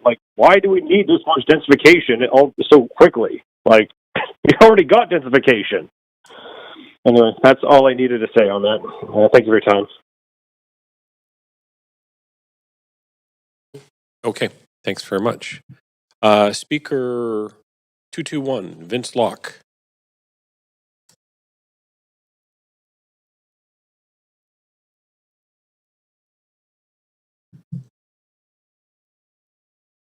Good afternoon, Chair and Council. My name is Vince Locke, I am a Vancouver resident and I oppose the Villages Plan. I spent more than 30 years in corporate finance, including 15 years as the CFO of an international public company. Recently, I served on the city's budget task force, where I gained a much deeper understanding of Vancouver's long-term financial challenges and also how difficult your jobs are. I fully appreciate that a city's mandate is different from that of a corporation. However, good governance principles apply to both. The first question any board, or council in this case, asks before approving a major plan is simple. Has the business case been made? I do not believe it has. There's no convincing evidence this approach will deliver the affordable housing that Vancouver needs, no comprehensive strategy for funding the supporting infrastructure, and the city's own consultant reports raise significant questions about both the financial feasibility and the long-term viability of several village retail areas. And despite those uncertainties, Council is being asked to approve one of the largest citywide rezoning decisions in Vancouver's history. Effectively, the city is granting thousands of valuable long-term development rights to landowners and developers. Looking at this from a financial perspective, I see these development rights similar to giving away free long-term call options. Landowners and developers gain the right, but not the obligation to build. If market conditions remain weak, they simply wait. If they improve, they can exercise those rights under zoning established today. Importantly, the concern is that the Villages Plan zoning framework, including the FSRs and minimal inclusionary housing requirements, with none on the east side villages, are being calibrated and locked in based on the economics as of early 2026, which is one of the weakest development markets in recent years. And when markets eventually improve, much of the upside will accrue to landowners and developers through higher land values and stronger project economics, while the city loses the opportunity to secure additional affordable housing and other public benefits that the stronger market conditions might have supported. At the same time, Council assumes much of the downside risk. If the assumptions prove wrong, taxpayers inherit the infrastructure costs, affordability shortfalls, tree canopy loss, and other challenges. Future councils may still have the legal ability to amend zoning, but once broad development rights have been granted across 14,000 properties, reducing those rights or securing additional public benefits becomes almost impossible. You're giving up way more than you're gaining. To me, this is an asymmetric risk-reward profile. My second concern is infrastructure. During the capital plan discussions, we heard that the city faces an infrastructure funding gap of $500 million per year just to maintain and renew existing assets. Staff have indicated that major water and sewer infrastructure has capacity, but growth also requires other infrastructure such as transportation improvements, safety enhancements, community amenities, just to name a few. At the same time, the new development contributions framework reduces or waives some of the contributions that have historically helped pay for growth. That means a greater share of future infrastructure costs may ultimately fall on taxpayers. So, should we spread scarce infrastructure dollars scattered across 17 villages simultaneously? Or should we first strengthen existing neighborhood centers where retail, transit, and much of the supporting infrastructure already exists? Think about the opportunity cost. Finally, I see no compelling reason to rush this decision. Thousands of completed apartments remain unsold, and many approved housing projects are stalled because of financing. We know that the Villages Plan is linked to commitments under the Housing Accelerator Fund, but only a small amount of that final installment is at risk. So that is not justification for a decision of this magnitude. I respectfully urge Council to oppose the Villages Plan. Instead, we should focus on strengthening existing neighborhood centers, advancing meaningful affordable housing initiatives, and unlocking the many approved housing projects that remain stalled. Thank you. Coming in. Okay, speaker 222, Jason Garrett. Hi, I'm Jason Garrett. and I live on Gravely Street in the proposed East First and Nanaimo Village area, where I've lived for the last 23 years. I'm opposed to the village plan in its current form. I'm not opposed to allowing higher density building types in the area, as we have seen in the last few years, but my main objective to the village plan is the reduction of property rights, specifically the reduction in allowed floor area for existing single-family character homes. So it's like the west side of Nanaimo Street, from East Broadway all the way to Adnac, from Nanaimo to Lakewood, is currently RT5 zoning from the Grandview Woodland Community Plan, which allows 0.75 FSR for single-family character home retention. 0.75 was also allowed in the previous RS7 zoning. This is now going down to 0.65 FSR in the new village plan zoning of R31. This is a significant reduction and ignores all the feedback from the Grandview Woodland Community Plan that we all contributed to 10 years ago. So for about 50 blocks, or about 1,000 homes, families are losing their current floor space ratio allowance. Many of the properties have smaller lots with smaller homes like ours. It will be more difficult for them to renovate and preserve their historic character homes to meet their family needs, more difficult to add bedrooms for kids or for secondary suites, as my family and many others have done to stay in the neighborhood. Under the village plan, the only way to get more space is to do a much more costly redevelopment to multi-units. So have existing families been properly notified of this change? I don't think so. I've asked around the neighborhood, and nobody's aware of this change. Was this an oversight by the Vancouver planners? I don't know, but this needs to be fixed. So I'm asking you to please amend the village plan zoning to preserve the 0.75 FSR character home allowance that currently exists in RT5 zoning, and please do not take away the rights from existing family homes. Thank you. Thanks very much for calling. Speaker 223 is Jan Alexander. Here. Okay, Speaker 224, Grant McKay. Hello, Grant. Just get the mic there going. Great. Good afternoon, Mayor and members of Council. My name is Grant McKay, and I'm a resident of Vancouver, and I must commend you for your stamina. I oppose the villages, but I'm not going to restate all the well-argued comments that have either come orally or by written submission against the plan. I'd like to talk about due diligence.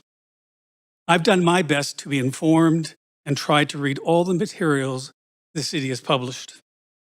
I wanted to do my due diligence so that I could make an informed decision. Not an easy task. The volume is overwhelming, and I'm certainly not an expert. I truly hope you have the opportunity to put the time and effort to critically assess everything so that you can complete the necessary due diligence a decision of this magnitude requires. And based on some of your questions to staff on July 14th, it appears you've started. You're all smart people and come from a variety of backgrounds and educational training to put towards this decision. Councillor Meisner, Councillor Zhu, I was one member of that overcrowded Dunbar meeting room where you came out and spoke about your decision to support the review of multiplexes. Thank you for that. And thank you for coming to our neighborhood to see what things are like firsthand on the ground. This is a huge part of doing your due diligence.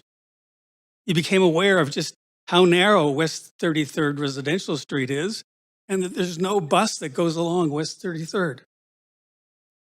Any new bus service, according to TransLink's 15-year plan, is currently an unfunded priority that requires further study. Councillor Bly, I think you're online.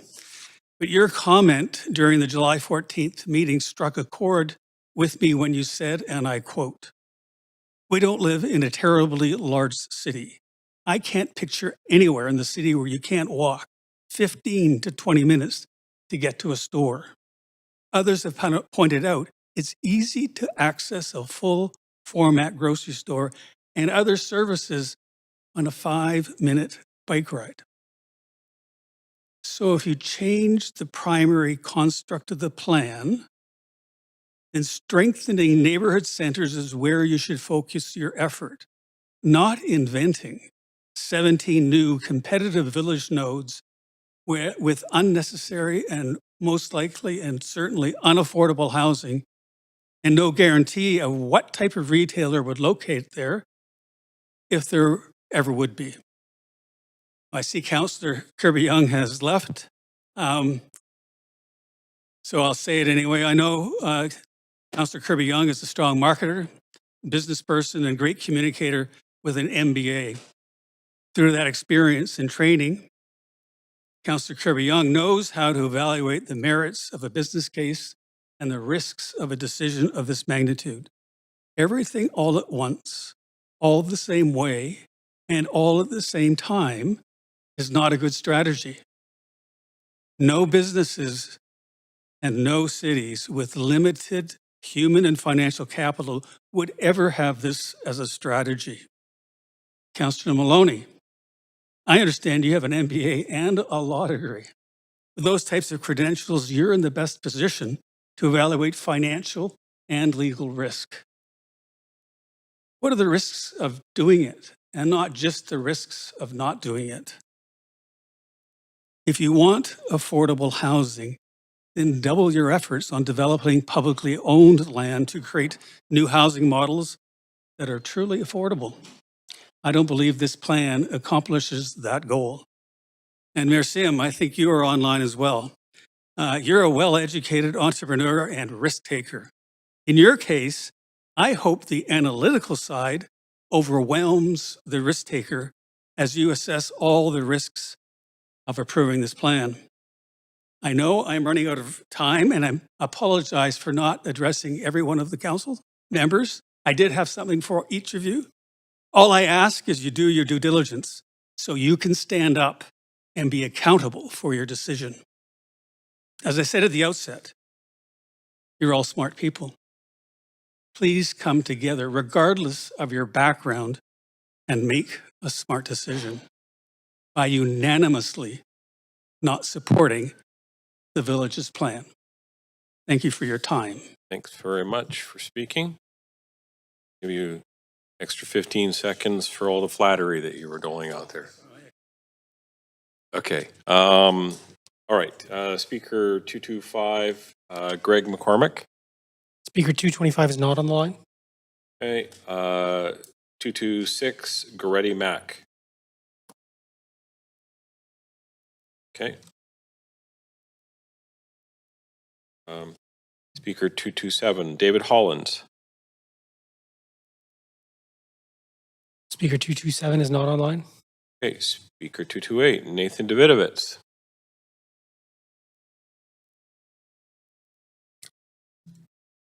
Speaker 228 is not on the line. Okay. Speaker 229, Irene Hensel.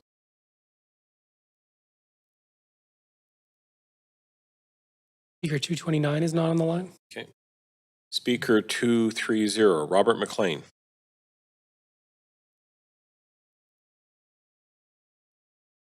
Okay.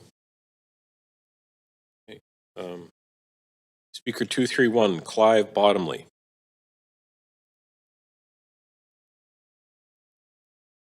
Okay. Not on the line, 231. Speaker 232, Shorn Chow.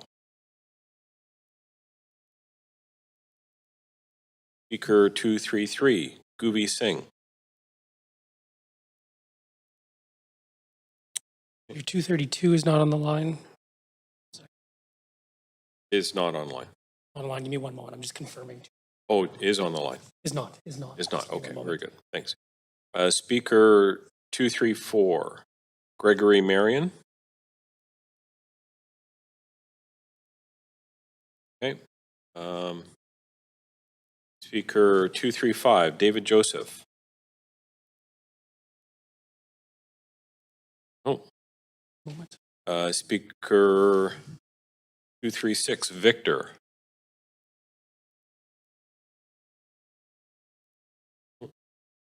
Speaker 237, Carrie Murphy. 234 is on the line. 234, Gregory Marion. Gregory, are you there? Gregory? Hello. Hi. Yes, I'm here. Go right ahead. My name is Greg Marion, and I'm a resident of Vancouver living in the 1900 block of Prestwick Drive. I oppose the village plan. We moved to Vancouver 2 years ago, and we chose to live in Fraserview precisely for the nature of what it is, an older established residential area and not a region of the city lined with six-story buildings one after another. We undertook massive renovations on an original 1962 bungalow while adhering to many of the changing City of Vancouver bylaws as the project unfolded. We've been happy with our decision until now. At the public hearing on July 14, planners spoke of the urgent need for walkable, rollable communities. I assure you our community is just that. It is a community. It is walkable, it is quiet, it is tree-lined. Further, most properties are landscaped in such a way as to attract pollinators. In a word, it is pleasant, it is what we signed up for. We are neighbors. We look out for one another, be it the youngest of children walking with their parents to and from Montessori School, Sir James Douglas or Oppenheimer Elementary Schools, with older students walking to and from David Thompson School. At the other end of the spectrum are the many octogenarians and older out for their daily exercise. I know this as I clock some 13,000 steps a day walking throughout Fraserview. Our ethnically rich peoples take advantage of every aspect of our community, including Fraserview and Bobolink parks, every day and all year. Further, many diverse shops already exist up and down Victoria, well within walking distance. Planners spoke of little change in our neighborhood. With all due respect, this suggests these same planners have not seriously assessed what is slated to be Village 15. As mentioned, we live in one of the remaining original houses on Prestwick. As for the rest of the area, there are copious new builds, some with multi-generations under the same roof, others with multi-units on the same property, others yet with laneway units. Our forever home fits this community, as does virtually every other new build. We are proud of our neighborhood in its current and, yes, in what has been its continuously changing form. Now, somehow our parcel of land can only accommodate nondescript 4 to 6 story tenements. And worse, in essence, city planners are intimating that it is actually us, the homeowners, that are mere parcels of land with all of our rights to ownership being stripped away. This suggests City Hall knows what's best for us. I'm here to stipulate nothing could be more distant from the truth. On July 14, a representative of the city's legal unit, in a nonchalant way, stipulated stripping homeowners of all rights to their property is legal. I implore you to consider there is a massive gulf between what is legal and what is moral. Taxes, they will go up. One planner intimated we can opt for the provincial property tax deferral program, a program with interest charges to the parcel holder, which of course becomes a lien on the home that the city and hungry developers mean to bulldoze. Understand this, we are people and not parcels of land. Should the city intend to liquidate single-family dwellings, make the proposal citywide and make it a campaign issue in the upcoming civic election.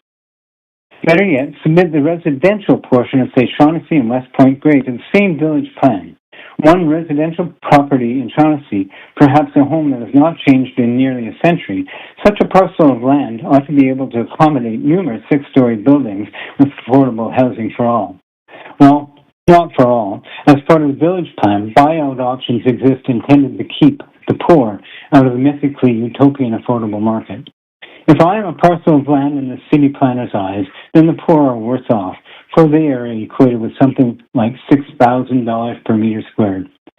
City planners ought not to tell residents of the proposed 17 villages what is best for any of us, even into our dotage. Simply downsize and say in an ugly new village comprising copious six-story buildings with pillbox units selling for more than $1 million each? No, thank you. I suppose I'll just roll away. In closing, this poorly conceived plan will adversely affect tens of thousands of people, not parcels of land. What planners suggested on July 14th smacks of rhetoric from bygone world wars, the ultimate sacrifice of the few for the many. There is no greater good here. This village plan is neither logical nor is it just. Councillors, I implore you to vote with reflection, forethought, and compromise, and compassion, I should say, and not merely along alphabetical party lines. Please do the right thing and reject the plan entirely. Thank you for your time. Thanks for calling. Okay. Speaker 237, Carrie Murphy.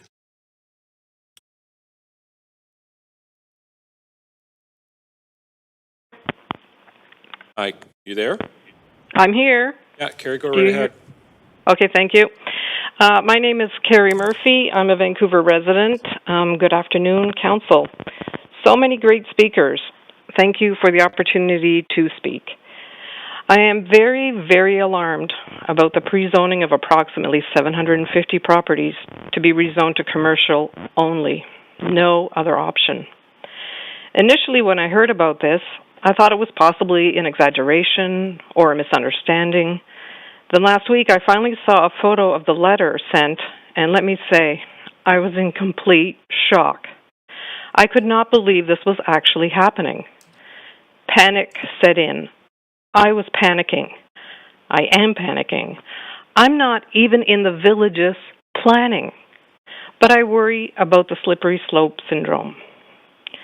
Rezoning R11 properties to C2D and C2E is unethical. I heard the city's legal rep say it can be done because of the Vancouver Charter. Just because something can be done doesn't mean it should. You're playing with people's lives here. Just 5% is no consolation. If this was just happening to one lot, I would be upset. And if I am panicking, and I'm not even in the village's planning, I can't imagine how those people affected by the rezoning to commercial are feeling. The worry and anxiety must be off the charts. In my opinion, it's constructive expropriation. It's making regulatory changes that effectively deprive the owner of the use or value or enjoyment of their property, while the title remains technically with the owner. Who is going to buy these properties? Only developers. And the question is when? A developer who wants to put in mixed-use residential commercial is first going to wait until there are a lot more people in the area to use this retail. If there aren't people, then there is no buyer for that retail unit or no renter for that retail unit. So while it takes time and no doubt decades for the population of residents to grow enough to warrant building the new commercial expansion, the current owners sit in limbo, sit frozen. They are placekeepers for the developers. All homeowners should be worried about the residential properties being rezoned to commercial, because if this can happen to them, it can happen to you. Maybe not commercial, but be aware that other zoning changes can impact you, just like I have been impacted by a different pre-zoning. I said I don't live in the village's planning. I live in Cambie Corridor, a 2-minute walk to King Edward Station. I've seen a lot of changes in the last 20 years that I've lived here. Back in the day of the Cambie Corridor planning, developers didn't want to put in commercial. So that's why all the 6-story condos along Cambie don't have commercial except for a small cafe at 33rd. New buildings were supposed to have 25% rental, according to the final motion approved at the public hearing back in 2012. However, within a very short amount of time, the 25% rental was waived by the city if the developer made a cash contribution to an affordable housing fund. That's interesting. I also have experience with pre-zoning because our lot was RS1, which was the de facto single-family zoning, until it was changed to R11. While we were still RS1, the city pre-zoned our lot to RM8A townhouse schedule. Nothing we asked for. Sometime after that, multiplex was approved, and because we were no longer R11, multiplex was not available to us. If we could afford to, we could build 6 townhouses on this lot, and if we were allowed to, we could build 6 multiplex units on this lot, both at 3-story.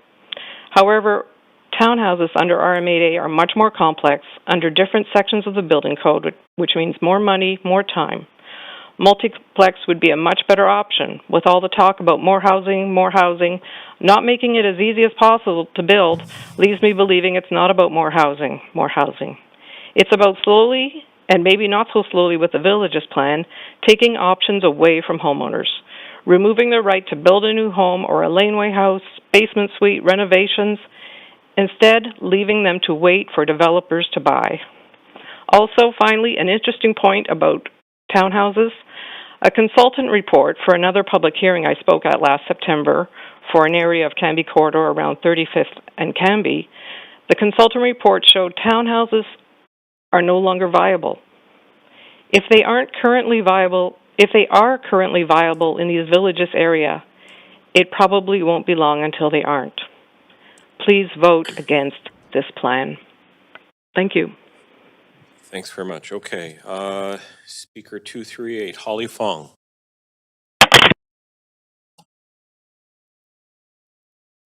Hello?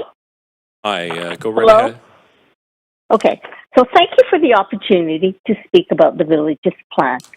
Increasing Vancouver's housing supply is really needed for the city to grow in a way that's affordable.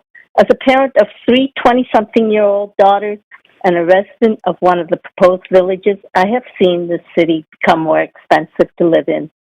Increasingly, Vancouver's housing supply in an affordable manner is really needed for the city to grow in the best possible way. I think we agree that growth has to be guided by sound planning principles and not simply just increasing allowable density. And by taking advantage of initiatives that have been successful and expanding upon them rather than just tearing down and starting from scratch. The issue before you is how to do this in a thoughtful, quality manner that respects existing neighborhoods while maintaining environmental green space and promoting sound investment in infrastructure. As many speakers before me have noted, the need to maintain neighborhood character to avoid a one-size-fits-all approach, and for the protection of mature trees because plazas do not equal parks or green space, all things which I agree with. I'm going to talk about some issues that I'm grappling with that I've discussed with other Vancouver residents with similar and different realities to my own. Number one, more density does not necessarily create affordability. The proposed plan has no provisions of how it will produce homes that are genuinely affordable for middle-income families and new home buyers. There is nothing in this plan that provides low-income housing where it is really needed. It proposes to change 17 neighborhoods simultaneously without clear evidence of what works, what is sustainable, and without safeguards to maintain existing neighborhood character, green spaces, and how to build or upgrade infrastructure. Second issue, neighborhood-specific planning should precede major zoning changes because meaningful public consultation, which contrary to what some speakers have stated, has not occurred. Residents should not find out about proposed changes through a postcard sent in the mail about a council vote on a highly impactful plan without any documentation.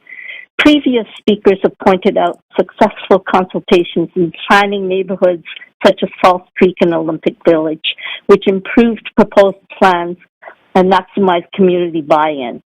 Residents really need input into key policy directions. For example, preventing homeowners from making changes to their property when the street is proposed for commercial and residential use may open the city up to lawsuits, which it can ill afford because previous land expropriation has traditionally been for infrastructure upgrades, such as roads and transit.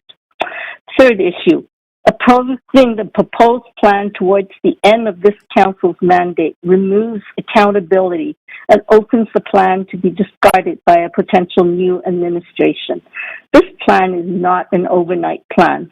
The proposed changes are immense, occurring over a decade or more, impacting a majority of residents. As such, citizens should be able to vote on these changes in an election. And as it happens, one is coming up shortly, and this is the right forum for a plebiscite on this plan.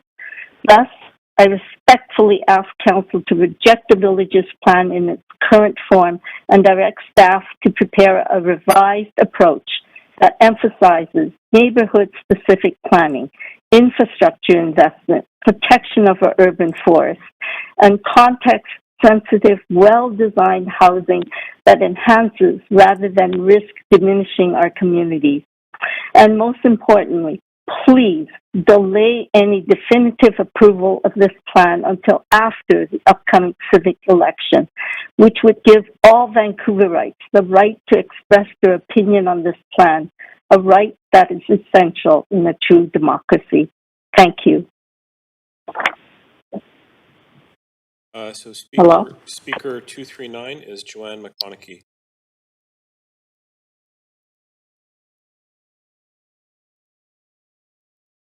Yes, there's a little.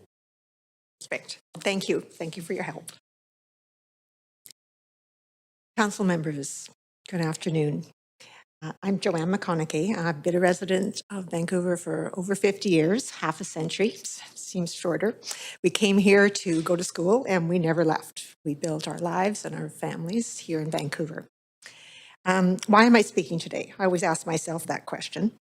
Because I was surprised and actually stunned when I realized the council was racing to approve this massive villages and rezoning plan, a plan that would profoundly impact the proposed villages area and the neighborhoods directly related to them, and ultimately everyone in Vancouver. I strongly oppose this approach. It's a massive fundamental change. It's not tinkering around the edges. It's not fine-tuning. It's resetting the future for all of Vancouver in the long run. 17 new villages, 13,000 properties directly affected, 700 properties frozen, established neighborhoods and retailers and hundreds of local businesses affected directly. And thousands of people who just live here, people like ourselves and our families and our neighbors are affected. And there's so many unknown impacts and future outcomes for this kind of massive change. Two major areas of concern we've heard over the last 3 days, the policies and content of the plan itself, and also the process undertaken by the city for us to reach this point. I acknowledge that the work the city staff has done in preparing the plan for council, and I recognize the need for change and action to legitimately and effectively address complex challenges that Vancouver and every other large city in the world is facing around housing and related issues. I was also very pleased at how quickly and honestly city staff responded to my question of what the impacts were on my own property. We live on small, short lots that have no back lane, and mine is directly abutted by a church property. And the city staff basically said it is going to be very challenging, and most of these settings would require a developer to come in and purchase multiple properties to redevelop, and in the meantime, we could just be as is and not change anything. Left us in limbo, realistically feeling frozen, and left at the will of developers around what happens next. Seems impactful to our property rights and our belief of what we could achieve. You've heard over the last couple of days many concerns around the nature of the plan itself, destroying the character of neighborhoods, affecting current residents, establishing and established businesses, the destruction of the tree canopy, which has happened in our neighborhood on three sites. One size does not fit all, and this plan purports to seemingly do that. There's existing transportation, traffic, parking challenges already. And the criteria for the villages selected is hard to understand. Developers seem to reap the benefits from all of this. When I decided I was going to be involved, and that I needed to stand up and speak up, I thought about what else I wanted to say. And I think the most important thing to me at this point is that the process in developing and creating and communicating the plan has been flawed. And in itself, that creates a lack of transparency, confidence, support, and trust, ultimately, for concerned Vancouverites. The research and analysis was concerning. It seems to be rushed and pushed through for no good reason in an election year. there's a lack of substantial rationale for change that we can understand. There doesn't seem to be increasing demand. We already have massive projects that are already in council's purview that are being developing for plans. And there's been poor communication for the plan itself, and particularly in this last phase. And that can seem to some of us, like myself, as having been intentional. And that's very worrisome. And that affects trust as well. When I speak to our neighbors and friends and that, they say, why are you even bothering to speak? No one's going to listen to you. There's no point. The decision's already been made. Developers are going to win. I choose not to listen to that. I know we can become very cynical in these years, but I think we have an opportunity to have our voices heard, and I appreciate the ability to have the chance to do that. I would hope Council does its due diligence and would reject this plan. Thank you very Thanks much. for coming in. Okay, speaker 240 is Susan Forwell.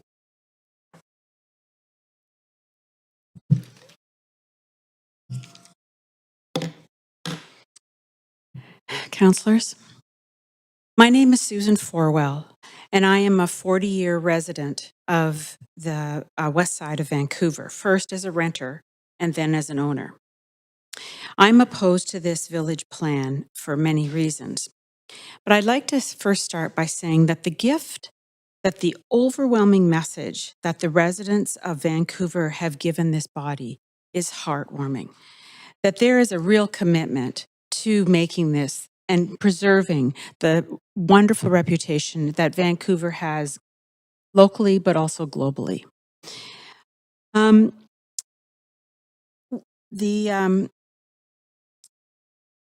From my count of listening to many of the issues raised by my fellow citizens and the reading of the various documents, is that there is a solid 27 issues that are substantive that must be addressed before approving this plan. Some of these include, there has been a sophisticated analysis of the unaddressed issue of parking density that comes with this village plan. The opinion of several residents, that have raised many aspects that have been largely unaddressed in the regulation and the damage that is going to occur in the sacrificing of the urban canopy. The market values of the some 750 properties that have been frozen is really unacceptable and untenable. I'm just beside myself to hear that that could happen in this day and age in our fair city. The virtual unaddressed implications of property taxation through this plan, the enormous impact that I thought Tom Perry expressed very nicely on the owner's property rights are severely curtailed by this plan.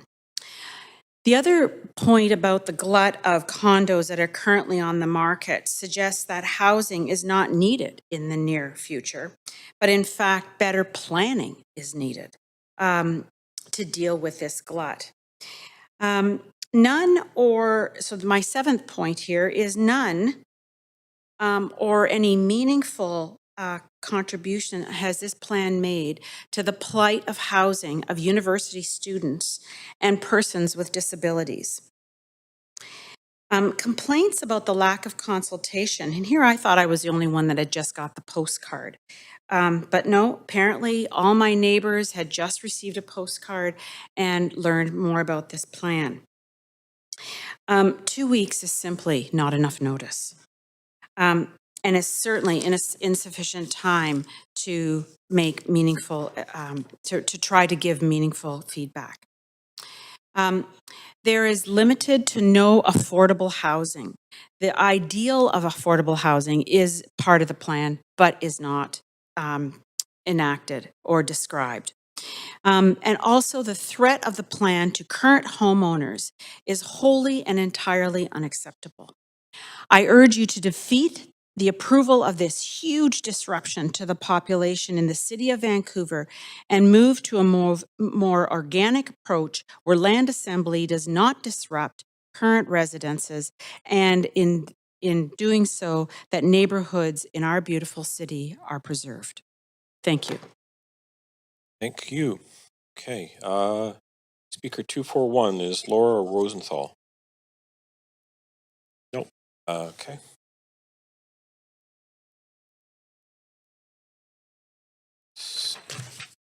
Speaker 243, Tina Yip.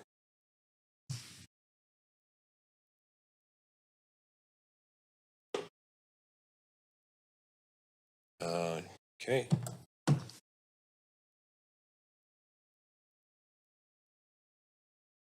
Tina Yip, are you here? Oh, Tina. Yeah, okay, there you go. She's here.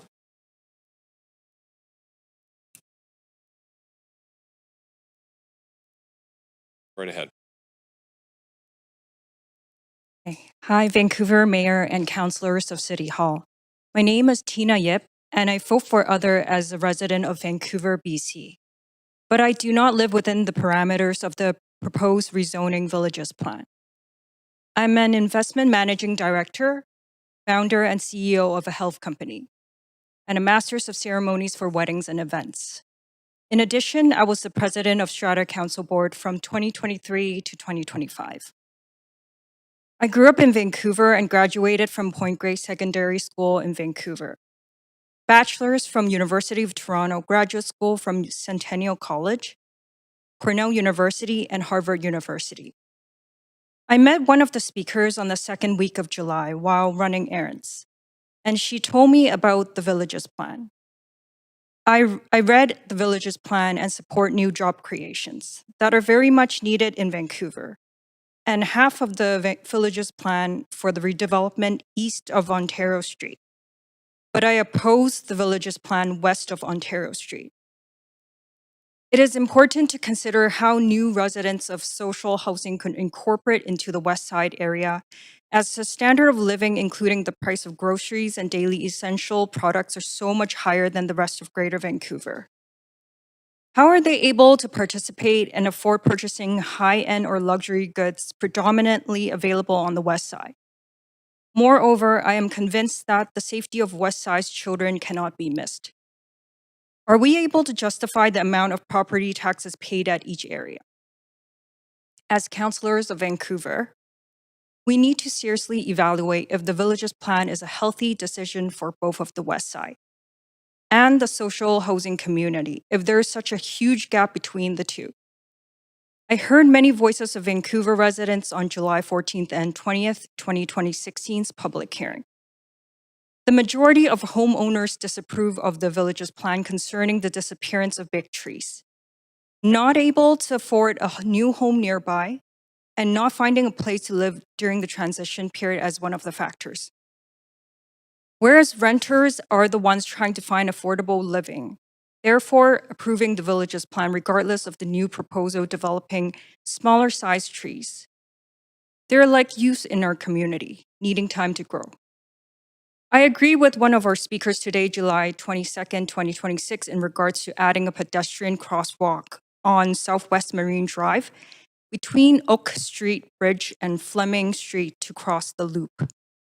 It is currently very dangerous there without a pathway. I worked at the next block before COVID-19 and had to always detour to get to work, causing time wasted. My mom still walks to work close by. So I urge makers to create a walkable path at the loop between Oak Street Bridge and Fleming Street for everyone's extra safety to prevent accidents from happening. I've heard complaints and so much has changed in that area in a negative way, with homeless people wandering and living around the park. I hope we could have some positive changes in the near future. A few blocks away is Dunbar. Its current state has a gloomy tone to the atmosphere. There are many stores that are not occupied, especially for the last 10 years, worse than 20 years ago. I pass by quite often, and it has been in disarray for many years due to the aging population, and possibly not having much new residents wanting to move there due to a low energy mood and high costs. And in conclusion, let us find a middle ground to just approve the plan for east of Ontario, but not so much for the west side. We do not want to repeat mistakes echoed by those in Dunbar to the entire west side of Vancouver with high property tax value.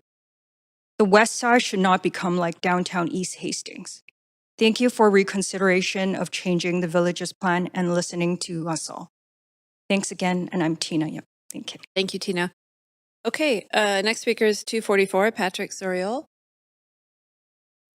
244 is not online. Not on the line. 245 is Laura Williams. Your 245 is not online. Okay, we'll move to 246 is withdrawn. 247 is Sarier Kabir. Yes, we have Sarier. Saria. Hello, can you hear me? Yes, we can. Please go ahead. Please go ahead. Hi, so my name is Sariar Kabir. I live just outside the proposed Fraser and 33rd area village with my wife and my young child, and I am opposed to the village plan.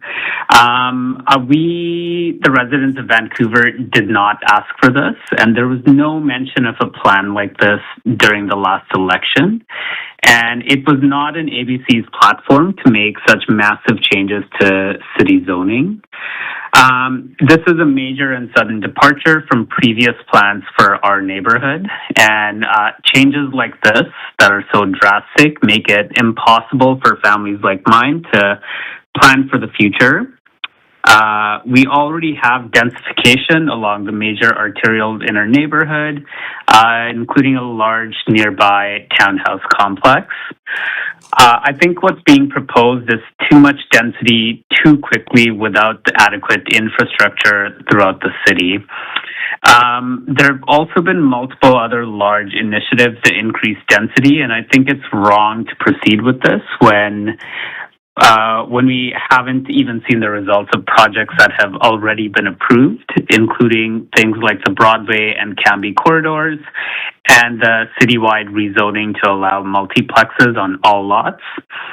I feel like even if the village plan proceeds, it doesn't make sense to do all of the villages in one step as opposed to just piloting one or two. I also think a lot of the public support for initiatives like this was due to the sudden and unprecedented population surge that we had after COVID.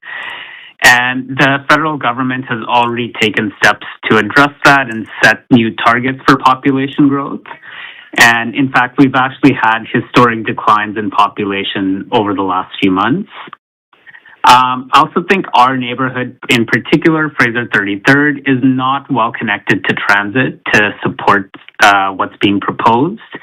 And I think the presence of the graveyard also impedes traffic to the area and funnels it onto fewer roads, whether that's by car or bike or walking. And I think even the two high streets in the plan for our neighborhood are not connected. And I really don't think our neighborhood is right for what's being proposed. And I think lots of people have already pointed out that we're also going through a historic downturn in our housing market with thousands of unsold units. Vacancy rate is also much improved and rental prices have steadily declined over the last few years. And on the retail side, there's multiple retail spaces in our neighborhood that have been sitting empty for some time. And I think a lot of people have also brought up concerns about the trees, and it's same for our neighborhood. It's a beautiful neighborhood, very green, but there's not that many large trees left in our area, and this plan will inevitably lead to removal of more large trees from our neighborhood. There also isn't a lot of green space in our neighborhood, and like in terms of parks, and there's going to be way too many residents to share that space. Not to mention the large increase in population will put strain on nearby natural resources, eventually requiring additional sources of water, electricity to be developed. And it will place strain on cherished amenities that are already stretched to their limits, such as access to things like the seawall and nearby hiking trails. I think the demographic and economic landscape of our city has changed significantly since planning on the villages started in 2023, 2024. And going forward with the plan makes no sense given the current situation. So in conclusion, I oppose the village plan as a whole and especially oppose the plan for my neighborhood of Fraser and 33rd. Thank you. Thank you very much. We'll now move to Speaker 248, which is Janelle Scott. Speaker 248 is not on the line. Okay. Speaker 249, Jennifer McKenzie. Hi, can you all hear me? Yes, we can, Jennifer. Please go ahead. Okay, thanks. So I'm opposed to the village's plan. I am a resident of Vancouver. My perspective is really shaped by my experience as a casualty of the Broadway plan. Until last year, I lived near the future Arbutus subway station. We lived in a 4-story building. But when the Broadway plan passed, we learned that our village would transform into a second downtown over the next decades, dominated by high-rises. I had just had a baby at the time, and we felt compelled to leave, like many young parents. We landed in a pocket of Grandview Woodland that's now within the village boundary around Nanaimo and First. So I have 3 points today that I hope won't be really repetitive. We haven't absolutely full of kids right now. Unlike the fossilized, wealthy neighborhood that Peter Walkirch described earlier in the meeting, this pocket of Grandview Woodland and Grandview Woodland as a whole is a magnet area for working families right now. I think it's one of the most affordable and livable places to raise a family in the city. There are several reasons for this that are too numerous to mention, but at least one is that working people are buying into the new builds here, the multiplexes, townhomes, even the 4-story buildings that are now being built on the arterials. But also, I've been really interested to learn since moving here how many young families are finding ways to make the older single-family homes work.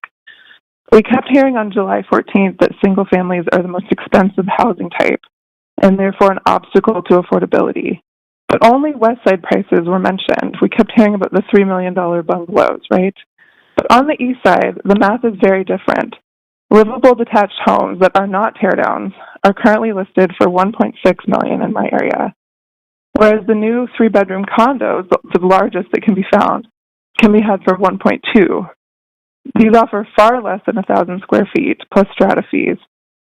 And the older houses, on the other hand, offer anywhere between 5 to 8 bedrooms, 2 to 3 kitchens spread out over 2 floors, and anywhere from 2 to 3,000 square feet. That's 2 or 3 times as much space, all in a 33 by 122-foot lot.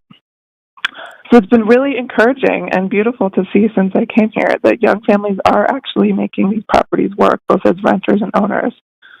Siblings are pairing up to raise their kids under the same roof. A couple down my street live on the 2nd floor of their house with their kids while they rent out the ground floor to a single parent and his 2 kids. My next door neighbor's lot is home to 11 residents, 3 elders, 3 working adults, and 3 Speaker, kids. I'm sorry to interrupt Yes. you. I'm sorry to interrupt you. I'm just going to ask you to pause for a moment. I do need, in order to make sure we maintain quorum, I do need one counselor online, if possible, to run a Sure. camera. Oh, looks like No we have problem. one now. Okay. All right. We now have quorum again. Please resume. Sorry for the interruption. Thanks. So I was just saying that my next door neighbor has 11 people in his home, in his single-family home. And I think it's important to take that into consideration. These people aren't exploiting generational wealth. They're trying to build generational wealth by expanding the definition of family and also by using or finding additional income streams to make it work, additional income streams that the single-family lot actually makes possible. In my 4-story building in Kitts, where I used to live, there were 18 residents in the entire building. Only singles and couples without children lived there for years before my baby was born in 2023. So what does that tell us? That only 2 single-family homes in East Van could house more people than an entire 4-story building. Creating new units doesn't necessarily mean housing more people.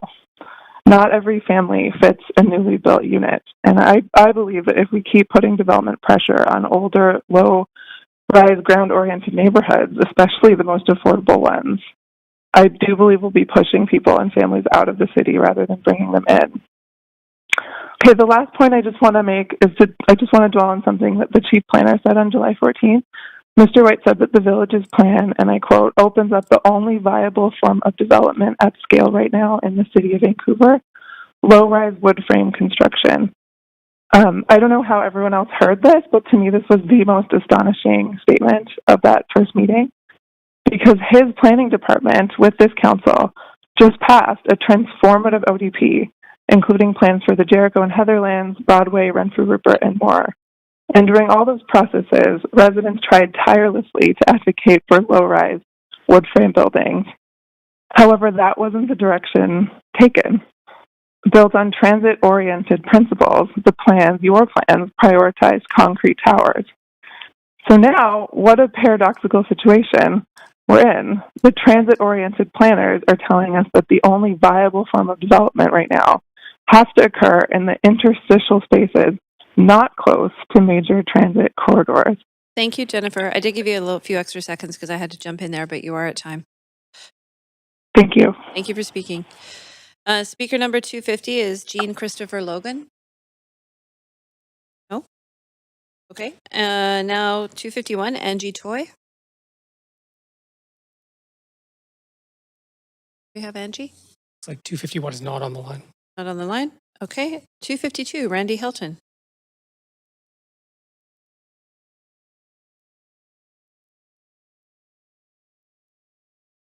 Appears to be on the line. Let's confirm. Randy, are you on the line? If you are, I can ask you to unmute.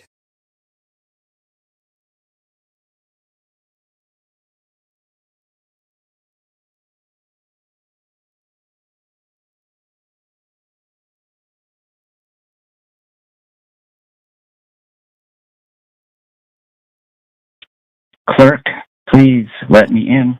Hi, Randy. Hello. Is that Randy? Can you hear me? Yes, can you hear me? we can. Please go ahead. Okay. Yeah. I've been trying to connect for the last several seconds. Okay. Thank you very much. My name is Randy Helping. I've lived in Vancouver for 25 more years. So I'd like to address this Villages program. First, I'd like to start with a quote by the eminent historian and philosopher and thinker, Yuval Noah Harari, who said at a speech at Oxford University lately, entitled AI Has Hacked the Code of Human Civilization. He said, carpenters build tables, engineers build bridges.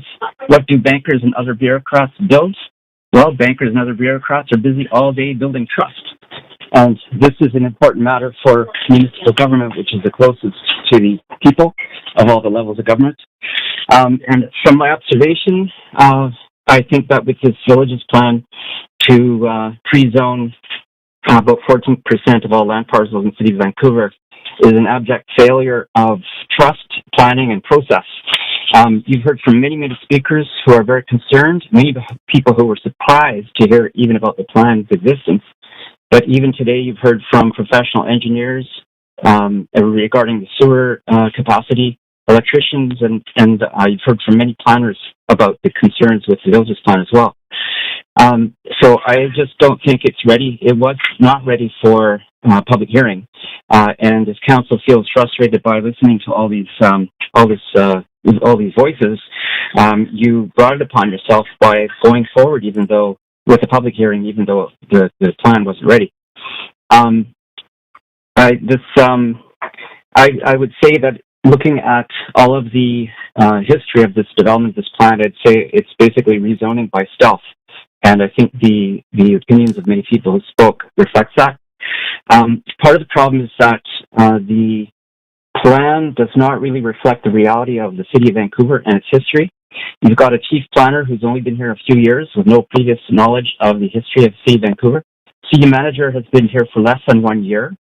And also even the senior planner responsible for the Villages plan is a fairly new entrant to the city of Vancouver, and yet he's been given such great responsibility. From my research, this Villages plan is basically copy-paste of the basic policies out of San Francisco, where Neil Hirschroe previously worked, and implemented the policies that were strongly promoted by the California Democratic Senator Scott Wiener, who was under great influence from YIMBY activists.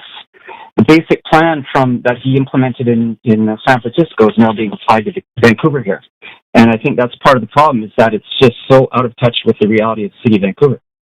And just in my conclusion here, I'm wondering why there's such a rush to adopt this right now with such a massive plan that's facing such strong opposition and concern with very serious issues for city planning. There was some reference to the Housing Accelerator Fund on the first day. Looking back, I see only one line mentioning it in the referral report. And I wonder if Council actually has a copy of the exact text of the agreement that was signed in 2023 between the City of Vancouver and CMHC. I can vouch for the fact that this public does not have the actual content of that agreement. I encourage, before you make any decision, if you're going to go ahead with this, that all members of Council receive the exact text of that agreement. And if this Housing Accelerated Fund is being used as a hammer to force you to make a decision immediately to adopt the village's plan, I encourage you to look at the exact text of the agreement, not just the summary statements and update reports, but actually what contractually is committed by the City of Vancouver, and then consider all of the opposition to this plan and look at how you can, if you really want to get that up to $30 million, look at what absolutely is required in order to get that. If you look across Canada, other municipalities that have faced concerns have been able to negotiate time extensions and actually renegotiate the content of the agreement. So in fact, this village's plan, I think, is so flawed that it's hard to fix it and that it should go back to starting again. And I think that's about it. I'll just close with a quote from 2015. The Supreme Court of BC forced the City of Vancouver to redo a public hearing because there was a undisclosed agreement between the developer and the City of Vancouver for a land swap on Emery Barnes Park. And after much effort by the citizens of Vancouver, Randy, can you stay on topic for this item, please? This is on topic because if you agree to this village's plan, and it turns out after we receive the actual agreement from Freedom of Information Response that you are at time then, now. You are at time now, Randy, but you're welcome to email in any further comments to Council, and I'm sure councillors will take a look. Okay. This could be. Okay, thank you for speaking. Appreciate it. Speaker number 253, Jin Lee. Yes, hi, can you hear me? Yes, we can. Please go ahead. Hi, good afternoon, Mayor and Council. Thank you for the opportunity to actually speak at this Council meeting. I'm not going to bore you with any more statistics that have been provided by the other speakers. And I think one of the things that I do want to talk about is traffic and traffic congestion, and also the lack of infrastructure that actually goes hand in hand with, any plans that are actually put in place for development. And that's my so before we actually build any more housing, I think we need to focus on infrastructure and also widening the roads, because the more properties that or high rises that we put into the city only gets more congested. Second, I find that it was quite ironic how I found out about this proposal. It was through a postcard that was actually texted to me by a friend who is an investor in the city of Vancouver. She owns multiple properties, and she sent me a text showing me this postcard saying that, oh, you know what, there's this council meeting. And that's when I found out. And because she doesn't quite understand what was going on, so she asked me, what this is about. And when I looked into it and explained it to her, to my surprise, she was actually upset. She's not upset because of, the village plan. She's upset that because the properties that she owns are not inside the planning. I don't know if I should say the borders. And it's like she lost the lottery. So the irony in this is that people that actually are investors, they see this as an opportunity to actually unleash the value of their property. Meanwhile, for folks like me, that I live in Marpole, and I am in no close proximity to the plan. Although this does not affect me personally, but it's just it just doesn't feel right. And I know we can't plan on feeling alone, but if you can actually put a finger onto, let's say, multiplexes that are actually building up in my neighborhood, the closest one to me, which is 2 blocks away, single family dwelling tore down and was built into a quadplex. So let's say the property is worth $2 million. After everything was built, these units were sold for anywhere close to 1.8 to 2 million. So when we talk about affordability, I mean, what does that actually mean? Right? Like we demolished a property that's worth $2 million and we turn it into an $8 million project, basically. And we're still pricing out the people that are actually wanting to move into the area. And also, when I actually get a closer look at this property, there is actually no green space. And mind you, I come from Hong Kong, where pretty much any sort of city planning that should be there, when we talk about like tree canopy and all of that, which there is eliminated unless this project consists of common space where it is mandated that, they need to put some plants in place. All that said, I strongly urge that we do not rush into this, because I believe that any sort of village needs a lot more planning than rushing into this, because, we want to increase density. Meanwhile, affordability is nowhere in sight. I mean, if you drive across not only in Vancouver, but in Richmond, you see all these new projects that are actually going online. You see these big banners saying that, oh, you know what, we have, it's ready for rent. So we have all this supply currently, which is not filled, and yet we're looking into building more. So this just isn't right. And that's all I have to say. Thank you. Thank you for expressing your thoughts. Okay, number 254, Jordan Lee. Your 254 is not online? Okay. 255, Jackson Spring. Your 255 is not online? And 256, Charles Montgomery. Speaker 256 is not online? Thank you. 257, Colton Lilico. Speaker 257 is not online. Okay. Speaker 258, Eric Villagomez. Is online. Eric, can you hear us? Yes, I can. Can you hear me? We can. Please go ahead.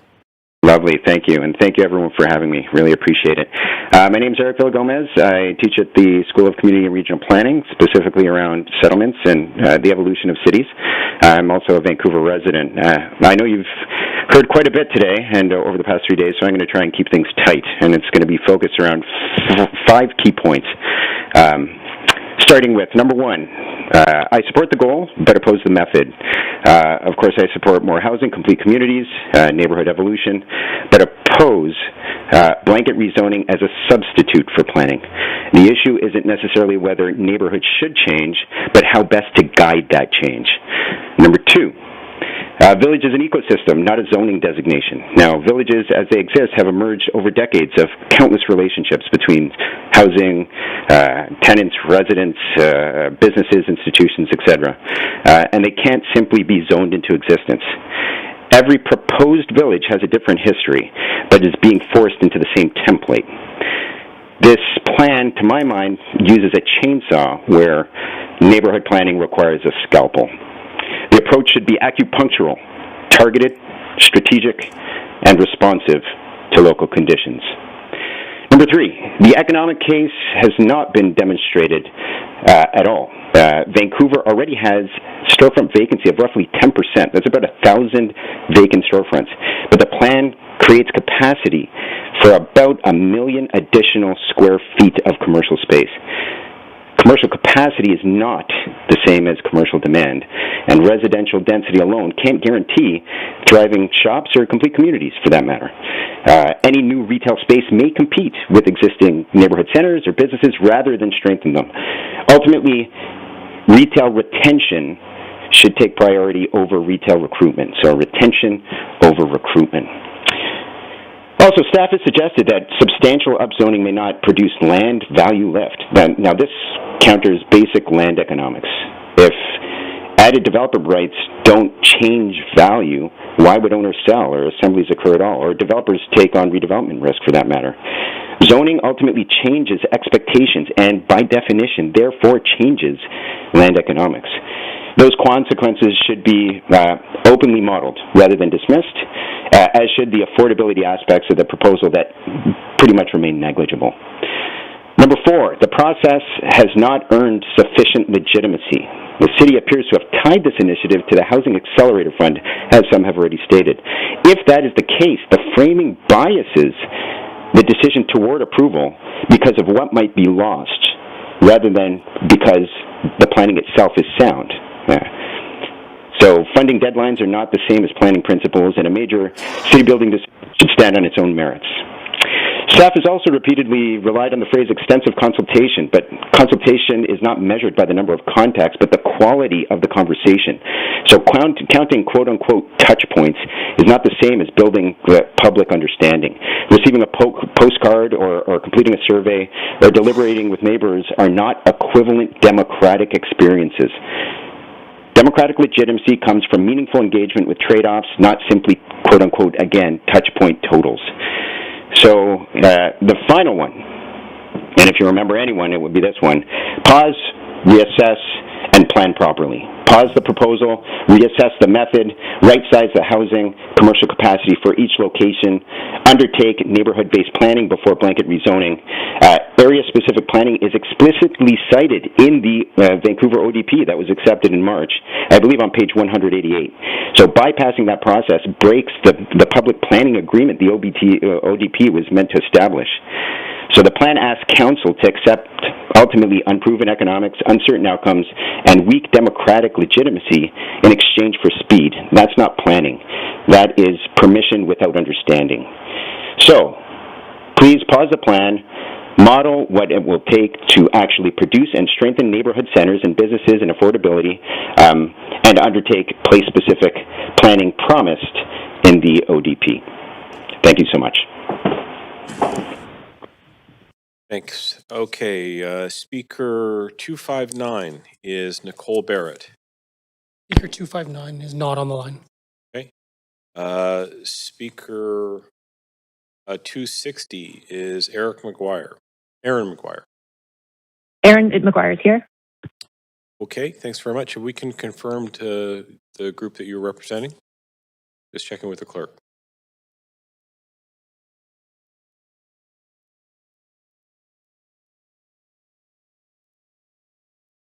No additional. Okay, so Aaron, you have 5 minutes to speak. Okay, that should be fine.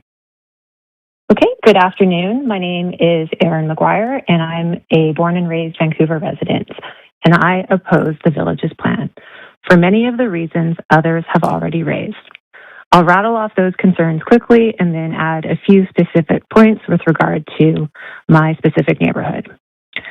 The general concerns I have are on the topics of the mass rezoning, the one-size-fits-all approach without due consideration for the uniqueness of these communities or the owner rights, especially those living on the mandatory retail high streets. The affordability or lack thereof highlighted in the plan from a requirement standpoint. The infrastructure, this program enables significant new density without requiring investments in the infrastructure needed to support it. The appropriateness of the density placement. I'm hearing from all those who have spoken that there is very little desire for 6-story buildings on quiet local streets in from the arterial roads and further away from transit. We're hearing more broadly that the townhomes, the duplexes, 4 or 3 stories and under is more welcomed. So now for some specific neighborhood concerns. I live in the Knight and 33rd proposed village, also very close to the 33rd and Fraser proposed village. Like many others have already said, we're very well served by amenities currently. a 5-minute walk to a produce market and a bakery, and about a 10-minute walk from 2 major grocery stores. Not everyone needs to be within a 5-minute walk of every amenity. People are still going to drive to Costco and order from DoorDash. For infrastructure, for this East 33rd neighborhood, while I'm close to most of the amenities for my daily needs, I'm still a 55-minute transit trip to my downtown office, which is only 7 kilometers away. That raises questions about whether housing density is being focused in the areas best served by transit infrastructure.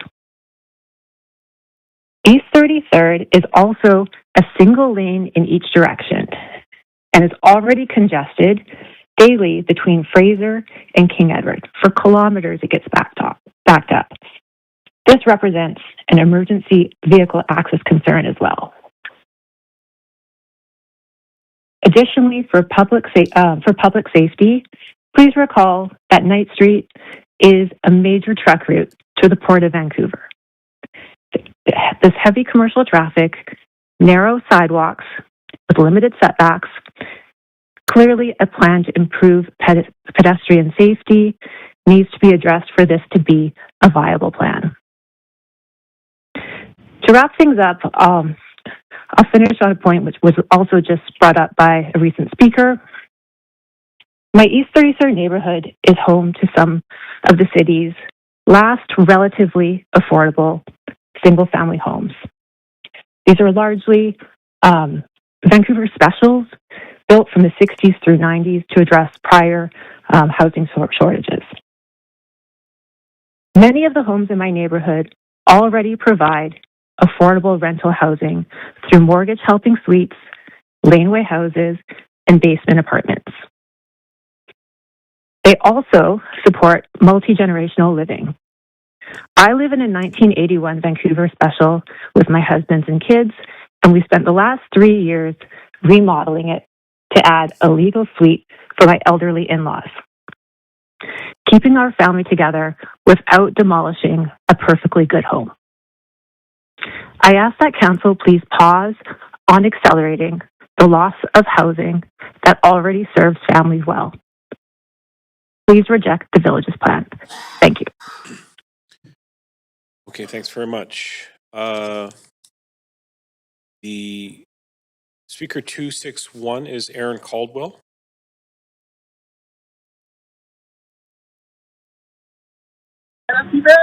All right. Hello. Can you hear me? Yes, I can. Go right ahead. All right.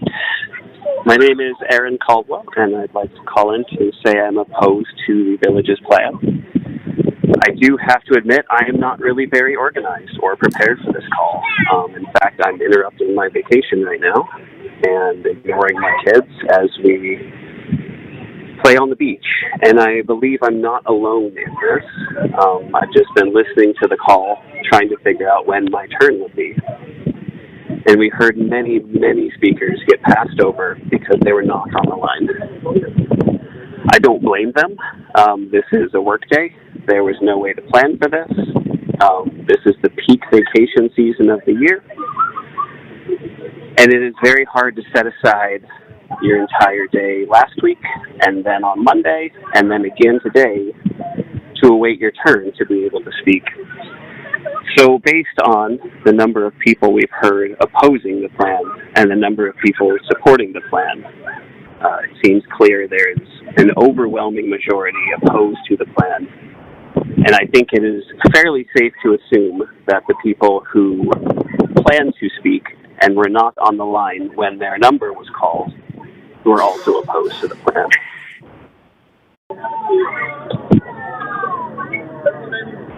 So to those people, it hardly seems fair to extend this meeting into the night and then assume that everybody who wanted to speak was able to. So along Knight and Fraser, near where I live, and the Village's plan covers those areas, they're along the major streets there. There are rows of houses. that could already be torn down and replaced with 6-story apartment buildings with retail at the ground level. And so far, a lot of that has not happened. There's plenty of space already. So there must be a reason that those houses are still sitting there, single-family homes along major thoroughfares, where it's easy enough to build retail, it's very desirable to build retail, and 6-story buildings do go up from time to time and are both welcome and applauded by the neighborhood. They've recently finished one in one of those areas, and residents for more than a year have been talking excitedly about what they hope might go in there.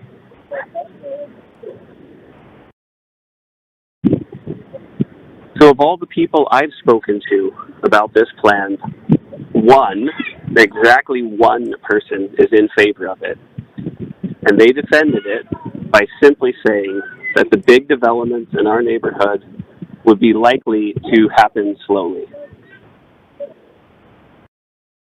So what I can see as the most likely result of this plan is that over the next 10 to 20 years, we get a few scattered 6-story apartment buildings in the midst of single-family homes in a neighborhood that has been cherished.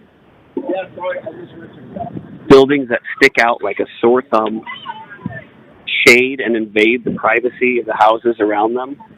Houses where people bought the house, and part of the appeal of that house was that there's some privacy in your backyard.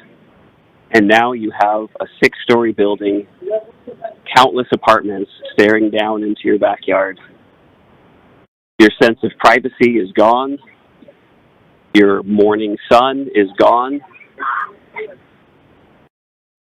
And what that does is makes the existing houses in the neighborhood less desirable and less valuable.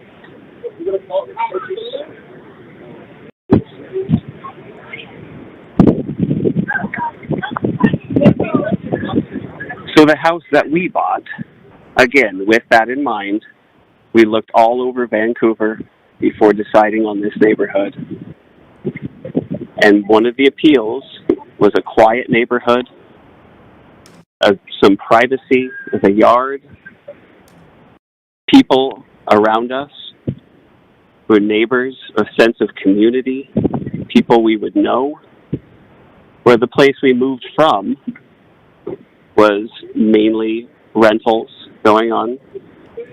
And when we left, we knew few to maybe no of the neighbors in that area. And now we know many. So that's your time, Aaron. Thanks very much for calling in. Okay, speaker 262 is Mike Biscar. Speaker 262 is not on the line. Okay. Speaker 263, Kiara Harkins. Speaker 263 is not on the line. Speaker 264, Zelda. Hola, me llamo Zailda Chan y soy la presidenta del sindicato de hoteleros. Speaker. Hello. Speaker. Hello, my name is Speaker. Chan, and I'm the president. Can you please say your full name? Our procedure bylaw requires that you identify by first and last name. Zailda Chan. Could you spell that, please? ZAILDA CHAN. Thank you very much. Soy la presidenta del sindicato de hoteleros. I am the president of the hotel union. Hoy hablo con título personal. Today I am speaking on my personal behalf. Antes de comenzar, invoco la sección 7.6 sobre adaptación para oradores. Before I begin, I would like to invoke section 7.6 on speaker accommodations. La persona inscrita está presente en esta reunión preparó esta declaración y solicita que sea leída en su nombre como una adaptación razonable. The registered speaker is present at this meeting, prepared the statement, and asked that it be read on their behalf as a reasonable accommodation.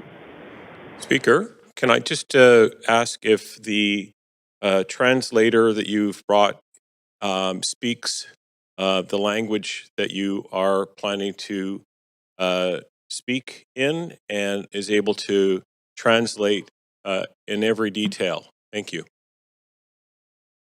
Yes, the translator speaks Spanish fluently. Okay. Continue. Alcalde y concejales, me opongo a la rezonificación masiva propuesta porque cambia el valor esperado de la tierra de inmediato, mientras que las viviendas, los servicios y las protecciones pueden tardar décadas en llegar. Mayor and Council, I oppose the proposed mass rezoning because it changes expectations about land value immediately, while the promised housing, services, and protections may take decades to arrive. Cuando la ciudad personifica aproximadamente 13,100 parcelas para edificios de 4 a 6 pisos y en ciertos casos hasta 8, no solamente crea capacidad de vivienda. When the city pre-zones approximately 13,000 parcels for 4 to 6-story buildings, and in some cases up to 8 stories, it does more than create housing capacity. También envía un señal al mercado. It sends a market signal. Esa señal puede atraer especulación, agentes de asamblaje y compradores que calculen el valor futuro del terreno, no el valor actual de la comunidad. That signal can attract speculation, land assemblers, and buyers who calculate the future of land rather than the present value of community.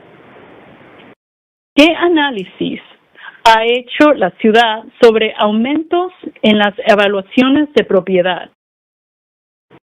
What analysis has the city completed on changes to property assessments? ¿Qué ocurrirá con las personas mayores o familias con ingresos fijos si suben los impuestos, el seguro y los costos de mantenimiento? What analysis has the city completed on changes to property assessments? What will happen to seniors and fixed income households if taxes, insurance, and maintenance costs rise? ¿Cuántos años pueden resistir esas presiones antes de sentirse obligados a vender? How many years can they absorb those pressures before feeling forced to sell? La ciudad puede decir que nadie está obligado a vender, pero la presión no siempre adopta la forma de un orden legal. The city may say that no one is required to sell, but pressure does not always take the form of a legal order.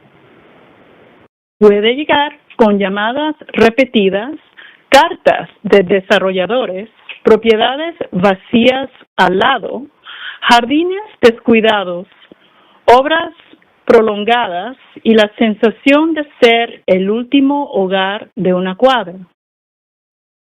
It can arrive through repeated calls, developer letters, vacant neighboring houses, neglected yards, prolonged construction, and the feeling of being the last home on a block.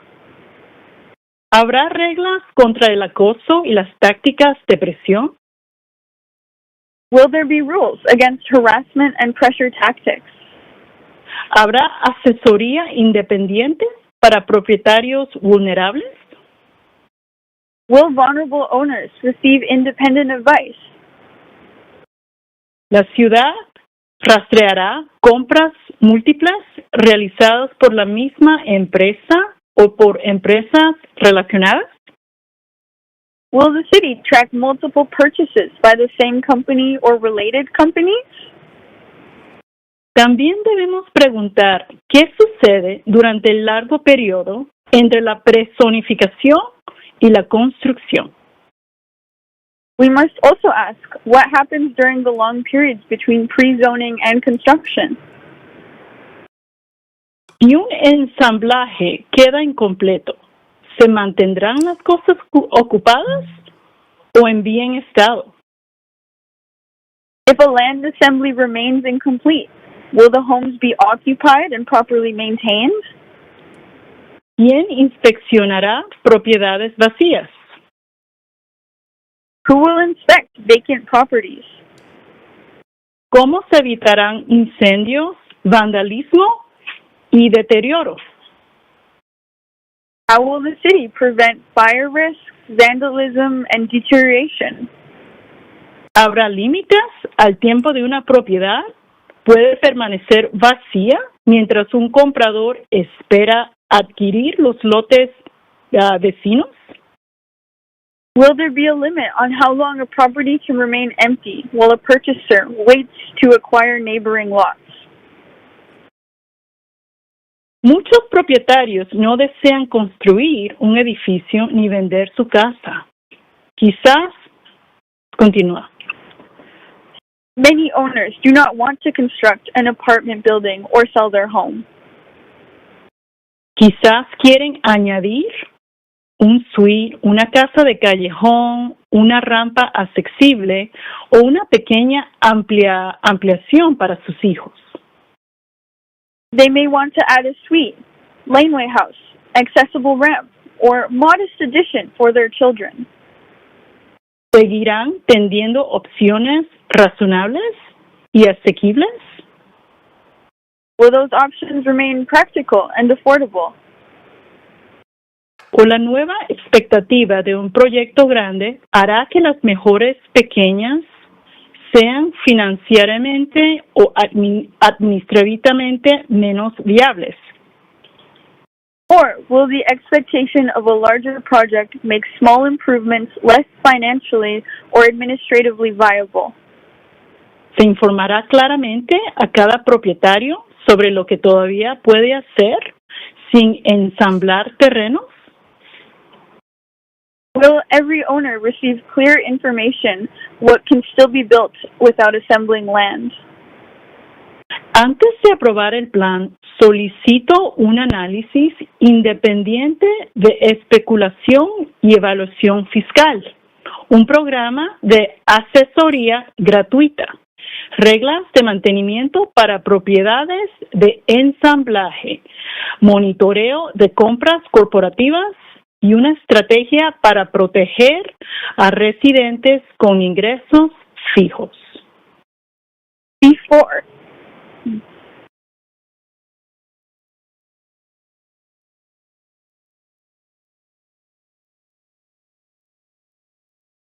Thanks very much. That concludes the speaking portion. For now, we're going to be recessing for a 1 hour for a dinner break, and we will resume the meeting at 6 p.m. Thanks very much.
Welcome to Tell.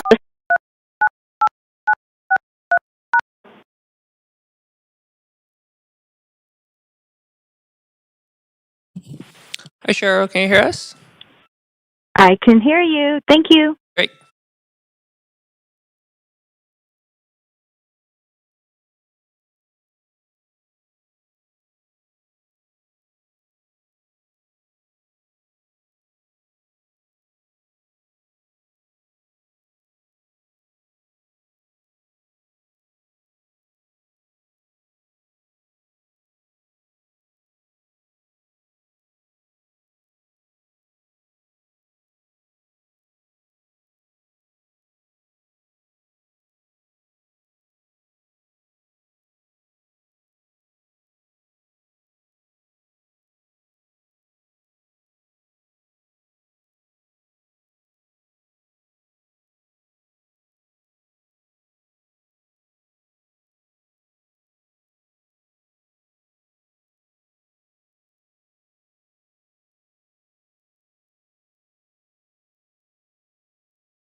Welcome back, Councilor Montague. Great. Thanks, David. Appreciate it.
Okay, welcome back, everybody. We are reconvening and we are commencing with speaker number 265.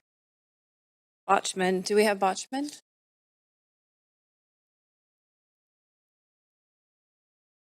Okay. We will move on to 266. Emily.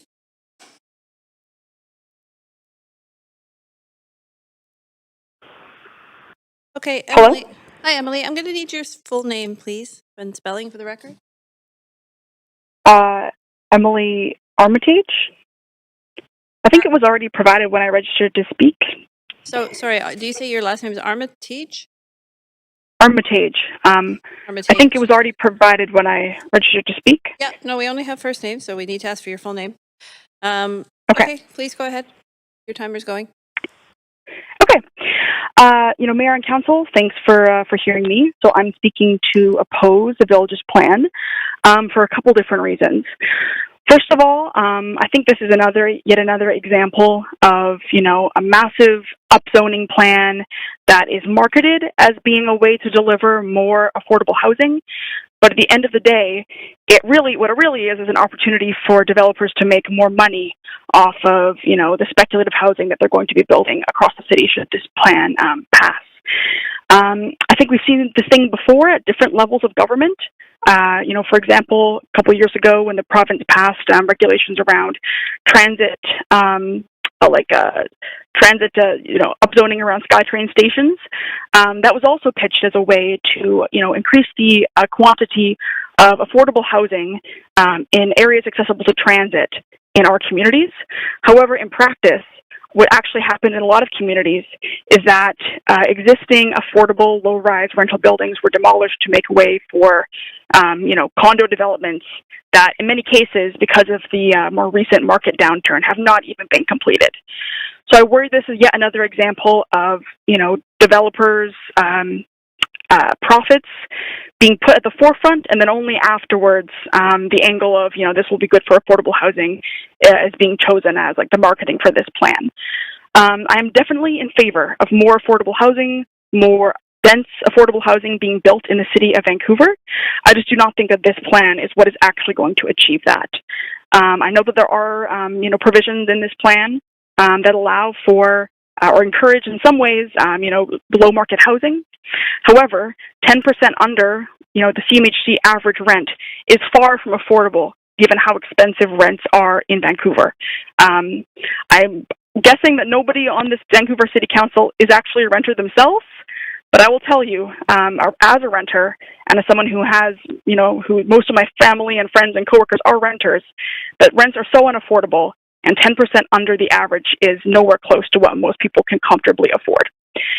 I also worry that, like many other examples of, upzoning plans that are, far sweeping and wide ranging, that this could negatively impact some of the existing rental housing that is affordable in our communities. There are thousands, probably tens of thousands of Vancouver residents in our city that are renting basement suites, that are renting laneway houses, that are renting floors of a house or rooms in a house. And this plan might make way for, displacement of those renters in favor of unaffordable 4, 5, or 6-story strata condos. I worry as well that the below market housing and sort of the social housing in this plan is incentivized through, the ability for developers or builders or homeowners to, build more, build higher if they agree to make it, so-called affordable, 10% under market rate. That's not far enough. I feel like a plan like this should require that all of the additional housing that's built be truly affordable, not just an incentive, and certainly not just 10% under the CMHC average rent. So I think that, as it stands now, this is not a plan that the council should approve. Clearly, given the number of speakers before me and the number of speakers that I assume are going to be registered still after me, this is not a popular plan across like a wide swath of, political affiliation and homeowner or renter or otherwise status. There are a lot of people here today that do not feel like the city went far enough in consulting with local communities, or who do not feel like this goes far enough to protect renters and to actually bring truly affordable housing to Vancouver, which I'm sure everyone is aware we so desperately need. So I think that, this report, one, size does not fit all, and this combined approach really avoids sort of the complexity that's needed to actually structure and build affordable housing into the neighborhoods around our city. I'm not somebody who thinks that, we just need to maintain the single-family home neighborhoods that already exist. I don't own a house. I'm not sure I'll ever be able to afford to own a house. But I worry that if, council were to pass this plan as it stands now, there'll be a lot of people who will assume that this will actually deliver results in terms of affordability. Thank you very much. That is your time. Thank you.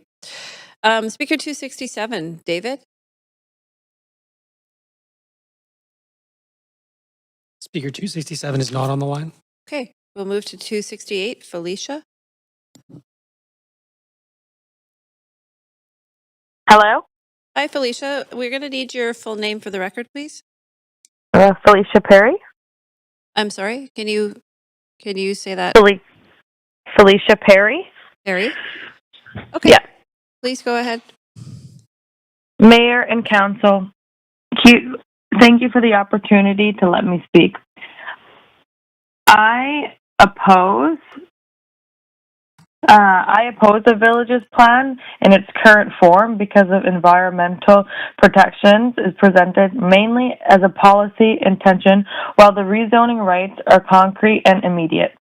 The plan speaks about retraining trees and native soils where possible, expanding ecological corridors, improving access to parks, and increasing the tree canopy. There are worthwhile objectives, but phrases such as where possible, seek, explore, and consider do not guarantee outcomes when redevelopment pressures increase across approximately 13,000 parcels.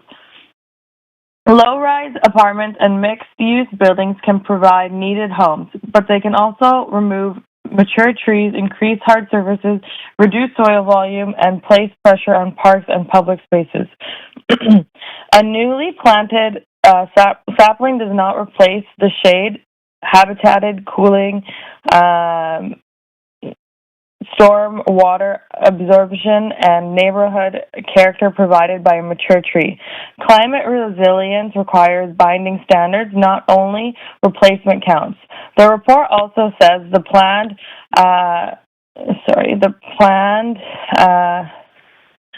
typology-based toolkit for street and public space improvements is being handled as a separate project. That means council is being asked to approve the land use change before the detailed public realm framework is complete. Residents should be able to evaluate the buildings and the streets together. More people need wider sidewalks, safe crossings, seat, shade, accessible routes, bicycle facilities, rainwater management, and usable green space. Before approval, every village should have a tree and open space baseline. The city should map significant trees, canopy coverage, areas of heat vulnerability, ecological connections, park access, and opportunity for new public spaces. The plan should set enforceable canopy targets, minimum soil volume requirements, stronger tree retention rules, and clear limits on impermeable surface areas where tree loss is unavoidable. Replacement should be local, timely, and designed to achieve equivalent canopy over a defined period. The analyst should also account for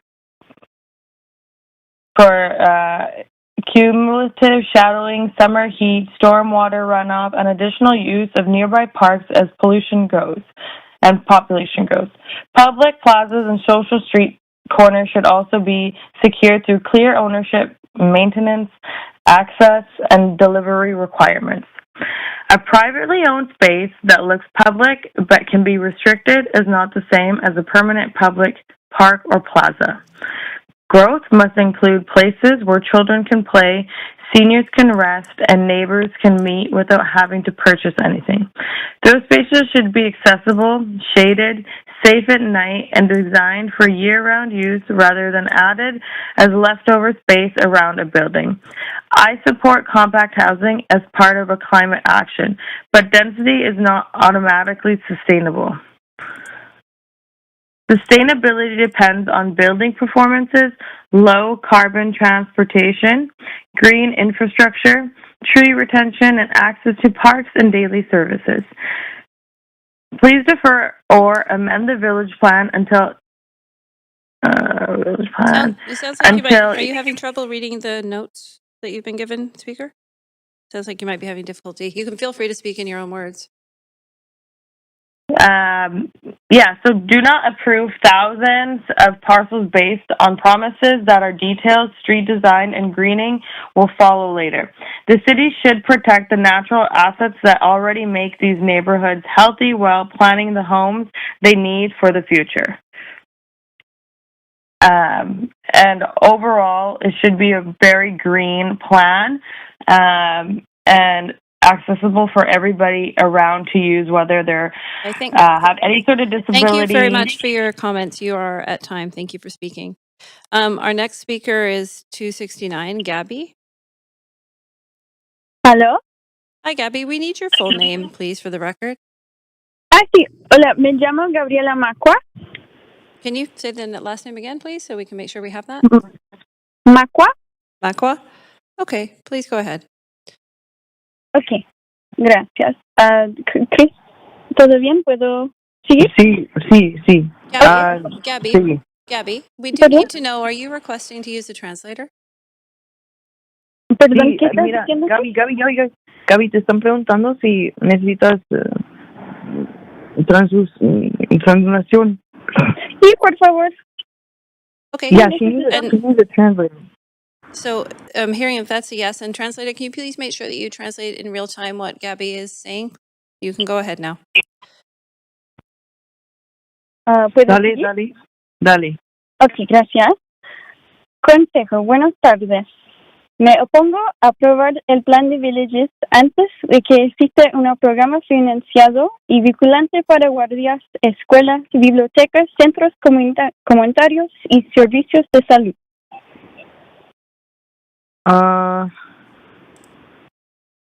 Espérame, Gaby. ¿Es el 15? Sí. Okay. Before I begin, I invoke Section 7.6 on speaker accommodation. The registered speaker is present at this meeting, prepared this statement, and asked that it be read on their behalf as a reasonable accommodation. Gracias. Dale.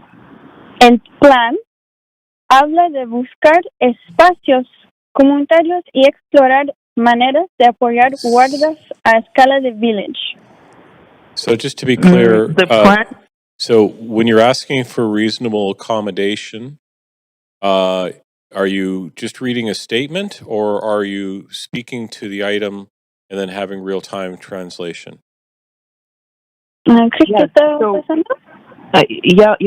So she is reading a statement that she has written about the project, and I'm translating that.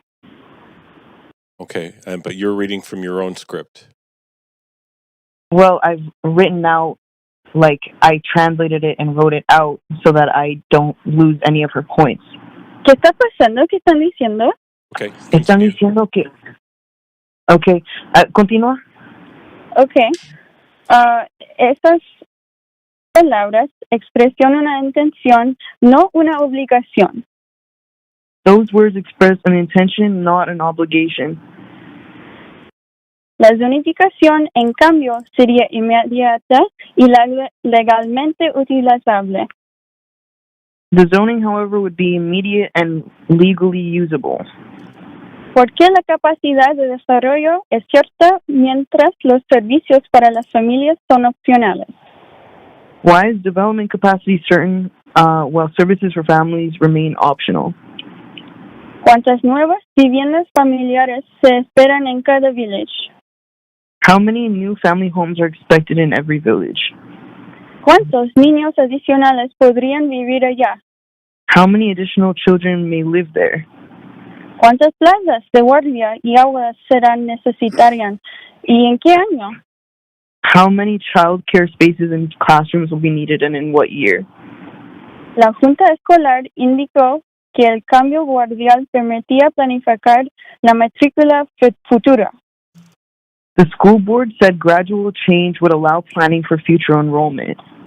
Pero permitir planificar no significa que hay terrenos, capital o fechas de construcción. Espera.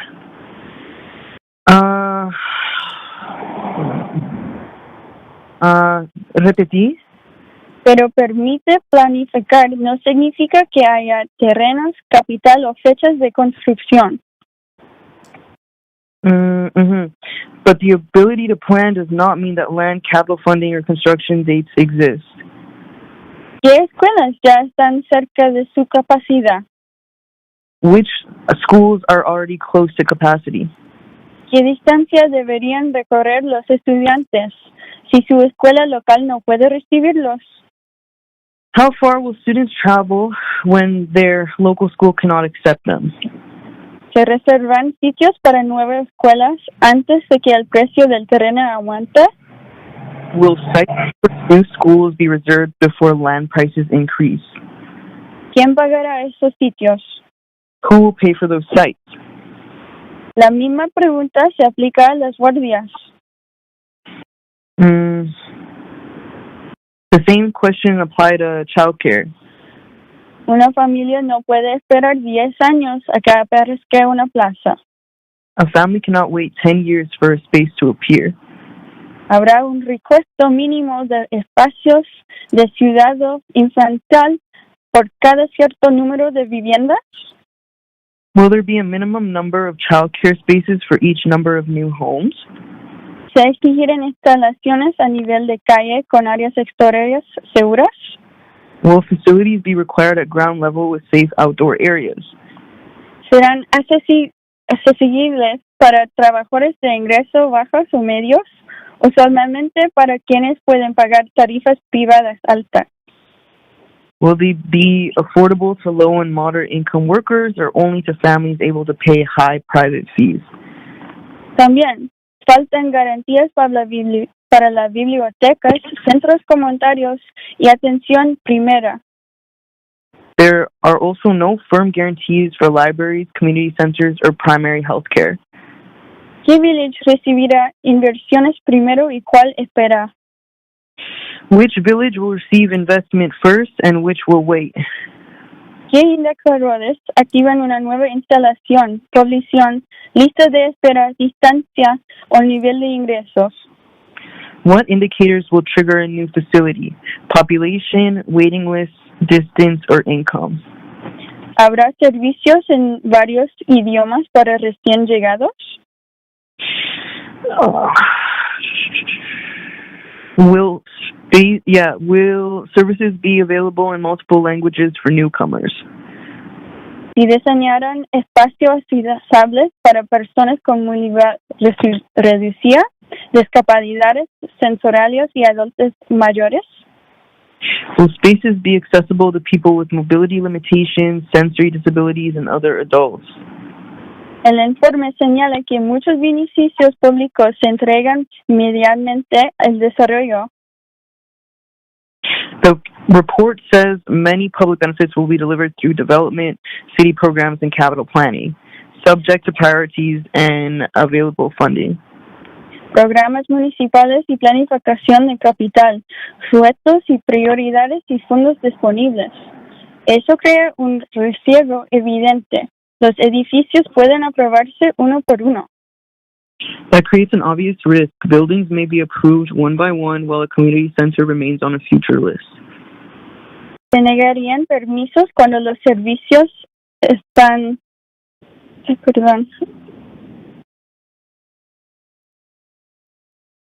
¿Aló? Disculpa, está muy bien. De nuevo, ¿se negarían permisos cuando los servicios están sobrecargados? Repetí. Se negarán permisos cuando los servicios están sobrecargos.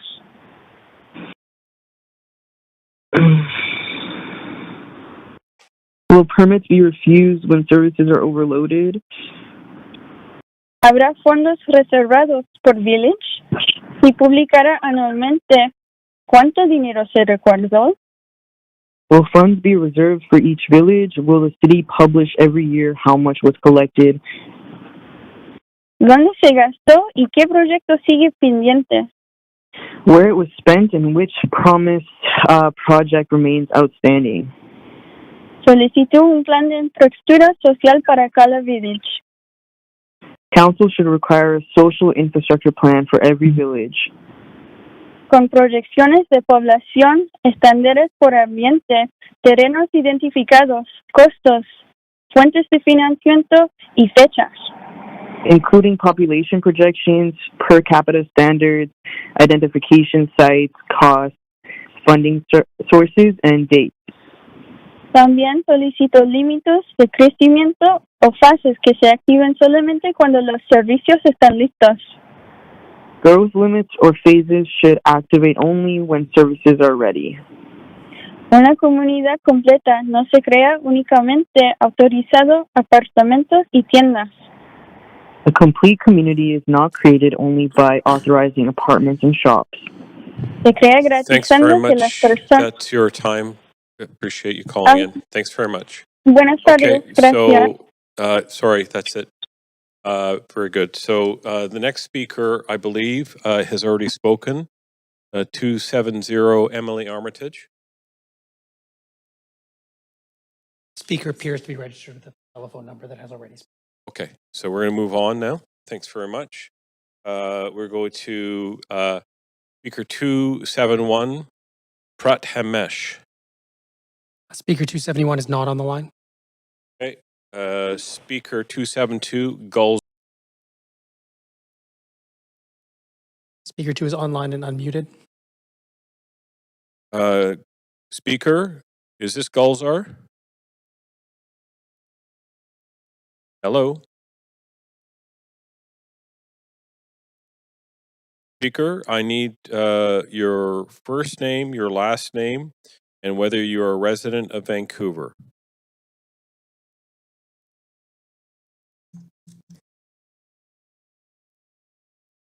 Okay, let's go on here. We'll move on to speaker 273, Harj. Hi, I'm here. Who is this? Hi, my name is Harj Ahir. Okay, Harj, can you spell your last name? Aheer. Okay, and Harj, are you a resident of the city of Vancouver? I'm a resident of Victoria, BC. Okay, all right. Carry on. You have 5 minutes. Okay. My name is Harj, and I'm a resident of Victoria, BC. Mayor and Council, thank you for hearing me. I support building more homes and creating a walkable neighborhood. However, I oppose the Villages Plan in its current form because of the scale of the decision is far greater than the level of public scrutiny being offered. The referral report proposes city initiating rezoning for approximately 13,000 parcels, representing about 96% of the parcels within the Villages area. It combines changes affecting 17 different locations, new residential commercial zones, amendment to the official development plan, and changes to several other plans and bylaws. These 17 different 17 different areas widely across the Vancouver municipality with different characteristics. Staff recommend hearing this entire package together in one comprehensive public hearing. These areas should be dealt with separately, so that each place can be zoned with care and the attention and detail that they deserve. Administrative convenience should not replace careful democratic review. Each village has different streets, lots of different patterns, schools, different parks, transit conditions, businesses, renters, and infrastructure. A 6-story building may affect one area with a wide arterial road differently than a very different effect on narrow residential street. An 8-story option in a transit-oriented area may be reasonable in one location and premature in another. Yet, residents are being asked to respond to hundreds of pages of many neighborhoods through one citywide decision. The report describes a 18-month-long planning process, but the permanence of the blanket zoning requires a higher standard. Once zoning rights are granted across thousands of parcels of land, redevelopment expectations and neighborhood conditions can change before the promised amenities arrive. Council should not treat this as a minor policy update. It is a major transfer of development across potential large parts of Vancouver. Thank you. For the speaker. Speaker, are you still there? Yes. We have a question for you from Councillor Dominato. Yeah, thanks, Harj. I'm curious, are you a landowner in Vancouver? Property owner? No, I'm not. No. What's your particular passion and interest for this topic and this land use decision? Certainly. I'm from Victoria. Notably. The issues that we deal with in Victoria are very similar to the issues that you deal in Vancouver. Obviously, the issues in Vancouver are much more larger than they are in Victoria.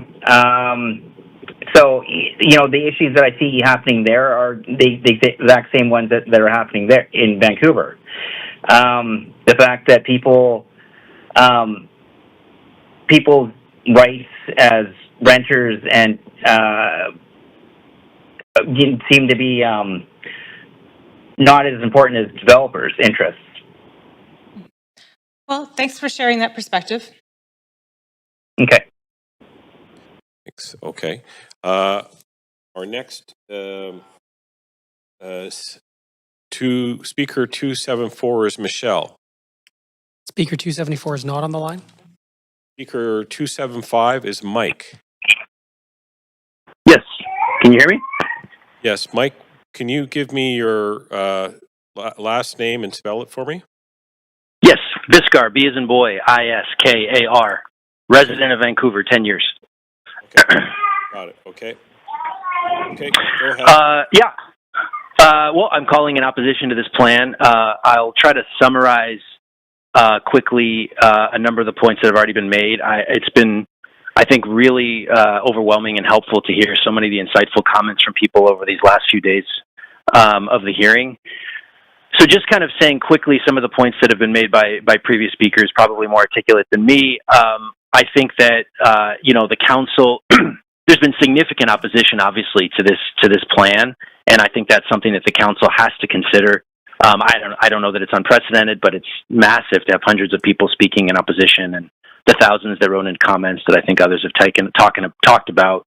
And it's really sort of baffling, I think, to many as to why this proposal is before council now and wasn't something that was put to council after the October election. And I think, as others have said, it seems pretty clear that this is a decision that really ought to be left up to the voters of Vancouver.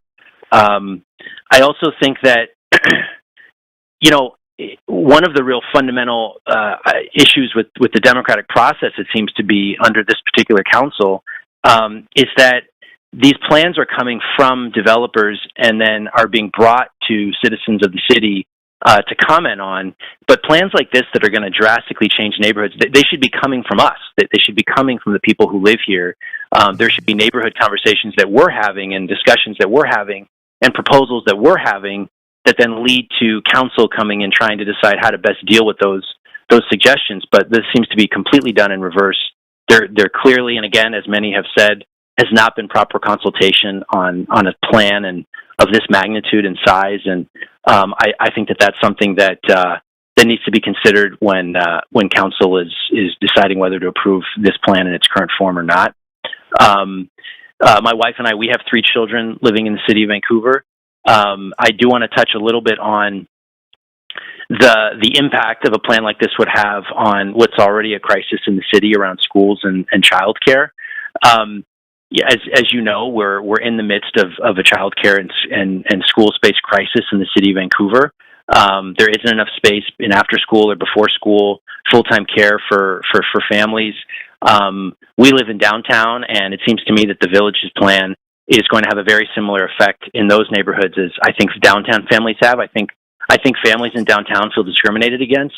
I'm worried that families and that this could have a potential impact and go in further in the direction the city seems to be going in making this a place that families don't feel that they can stay and have their children grow up here.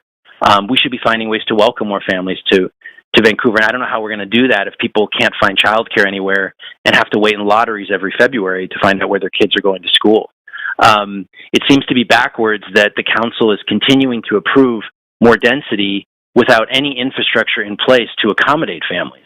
That's definitely what we've been going through in downtown, and that's a real concern, and I think a problem that would be created, even exacerbated by the Villages plan for families in these neighborhoods. I just don't understand. It seems to be that there's a real kind of passing the buck between the Vancouver School Board, this council, and the province around these issues around the lack of school space and childcare, and everybody seems to say it's someone else's problem to fix. But the one real opportunity that this council has is you do get to decide where rezoning and this kind of density is going to happen or not. You have the ability to say, I'm sorry, we're not going to be able to approve more density in this neighborhood or that neighborhood until there is an infrastructure plan to have the proper amount of school and childcare space. You have the ability to do that. You don't need the school board's permission. You don't need the province's permission. You get to decide on where density can grow or not. But you seem to be looking the other way, and there's some lip service paid now and then, but it doesn't appear to be that there's any real consideration of that in this plan, and that's a real concern. And others have spoken about this, I think, already.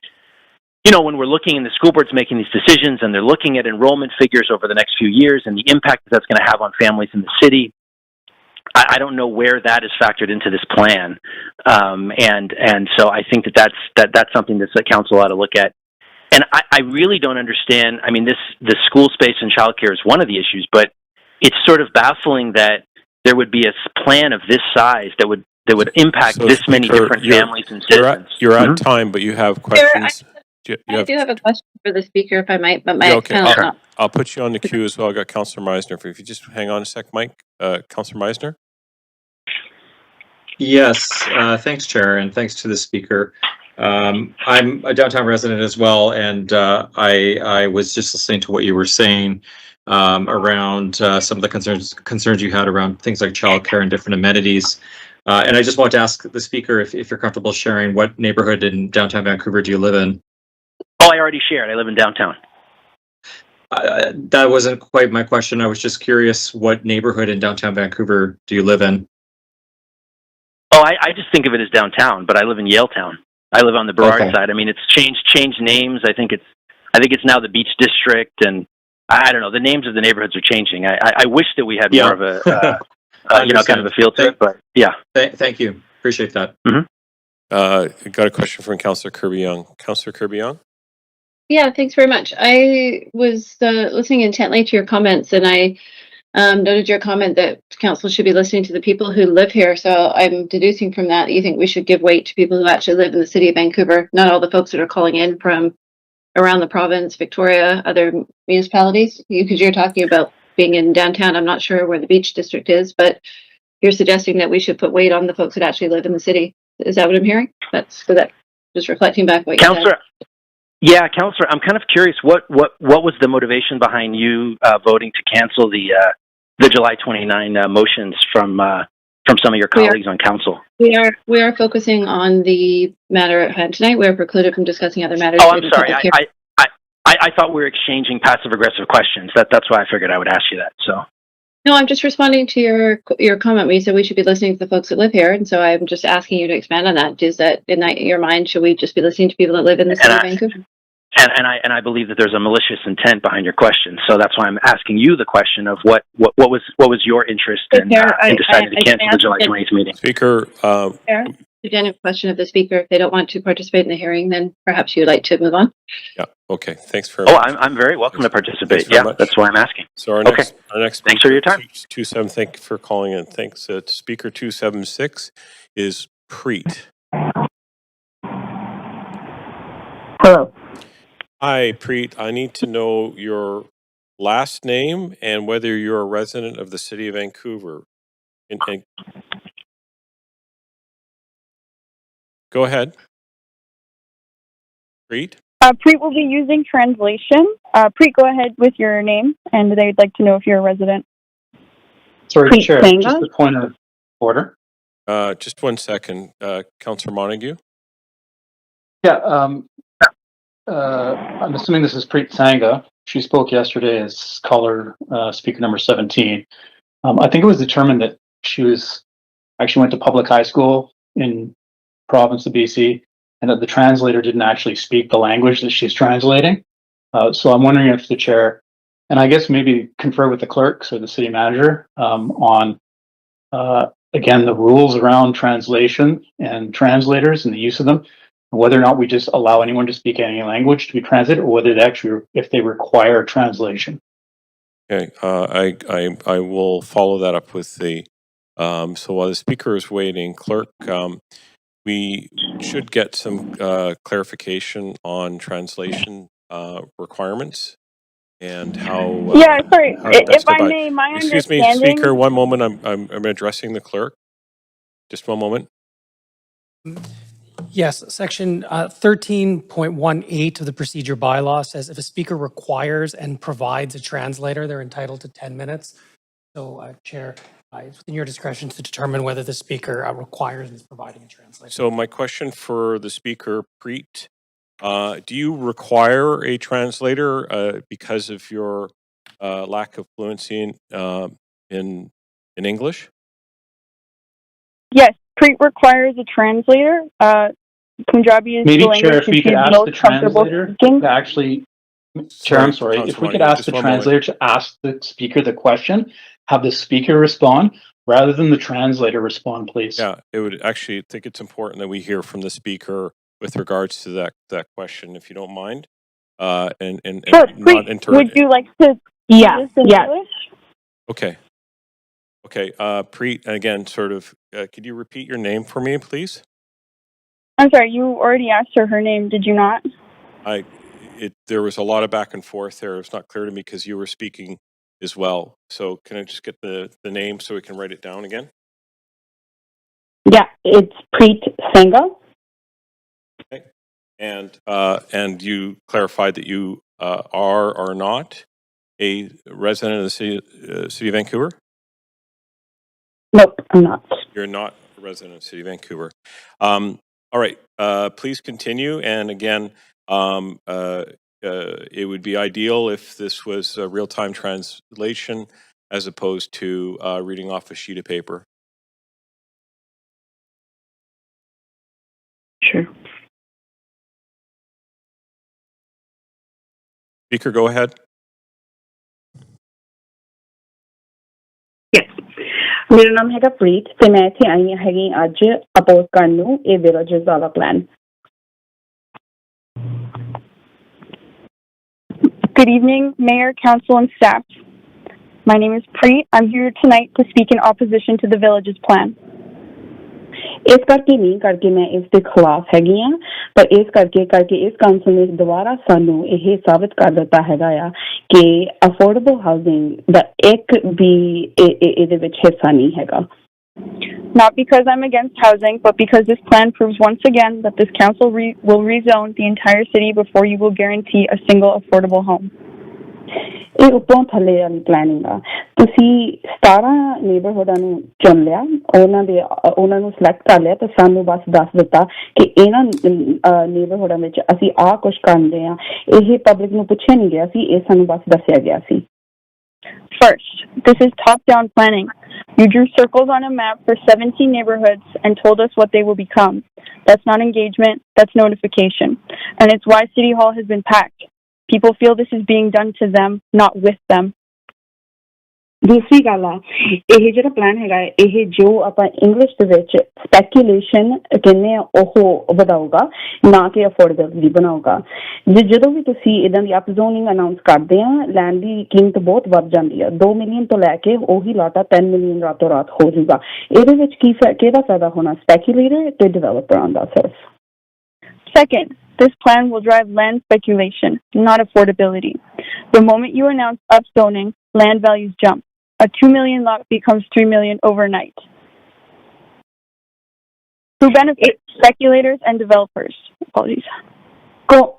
ਕੌਣ ਰਹਿੰਦਾ ਹੈਗਾ ਪਿੱਛੇ renter ਤੇ ਜਿਹੜੇ ਪਹਿਲੀ ਵਾਰੀ ਘਰ ਖਰੀਦਣਗੇ ਤੇ ਜਿਹੜੇ ਜਿਨ੍ਹਾਂ ਨੂੰ ਡਿਸੇਬਿਲਟੀਆਂ ਜਾਂ ਬੱਸ ਡਰਾਈਵਰ ਜਾਂ ਕੋਈ ਵੀ ਆ ਉਹਨਾਂ ਨੂੰ ਸਭ ਤੋਂ ਜ਼ਿਆਦਾ ਇਸ ਦਾ ਨੁਕਸਾਨ ਹੋਣਾ ਆ ਇਨਕਲੂਡਿੰਗ ਸਮਾਲ ਬਿਜ਼ਨਸ ਦੇ ਜਿਹੜੇ ਓਨਰ ਹੈਗੇ ਆ Who gets left behind? Renters, first-time buyers, the PSW, the bus driver, the small business owner.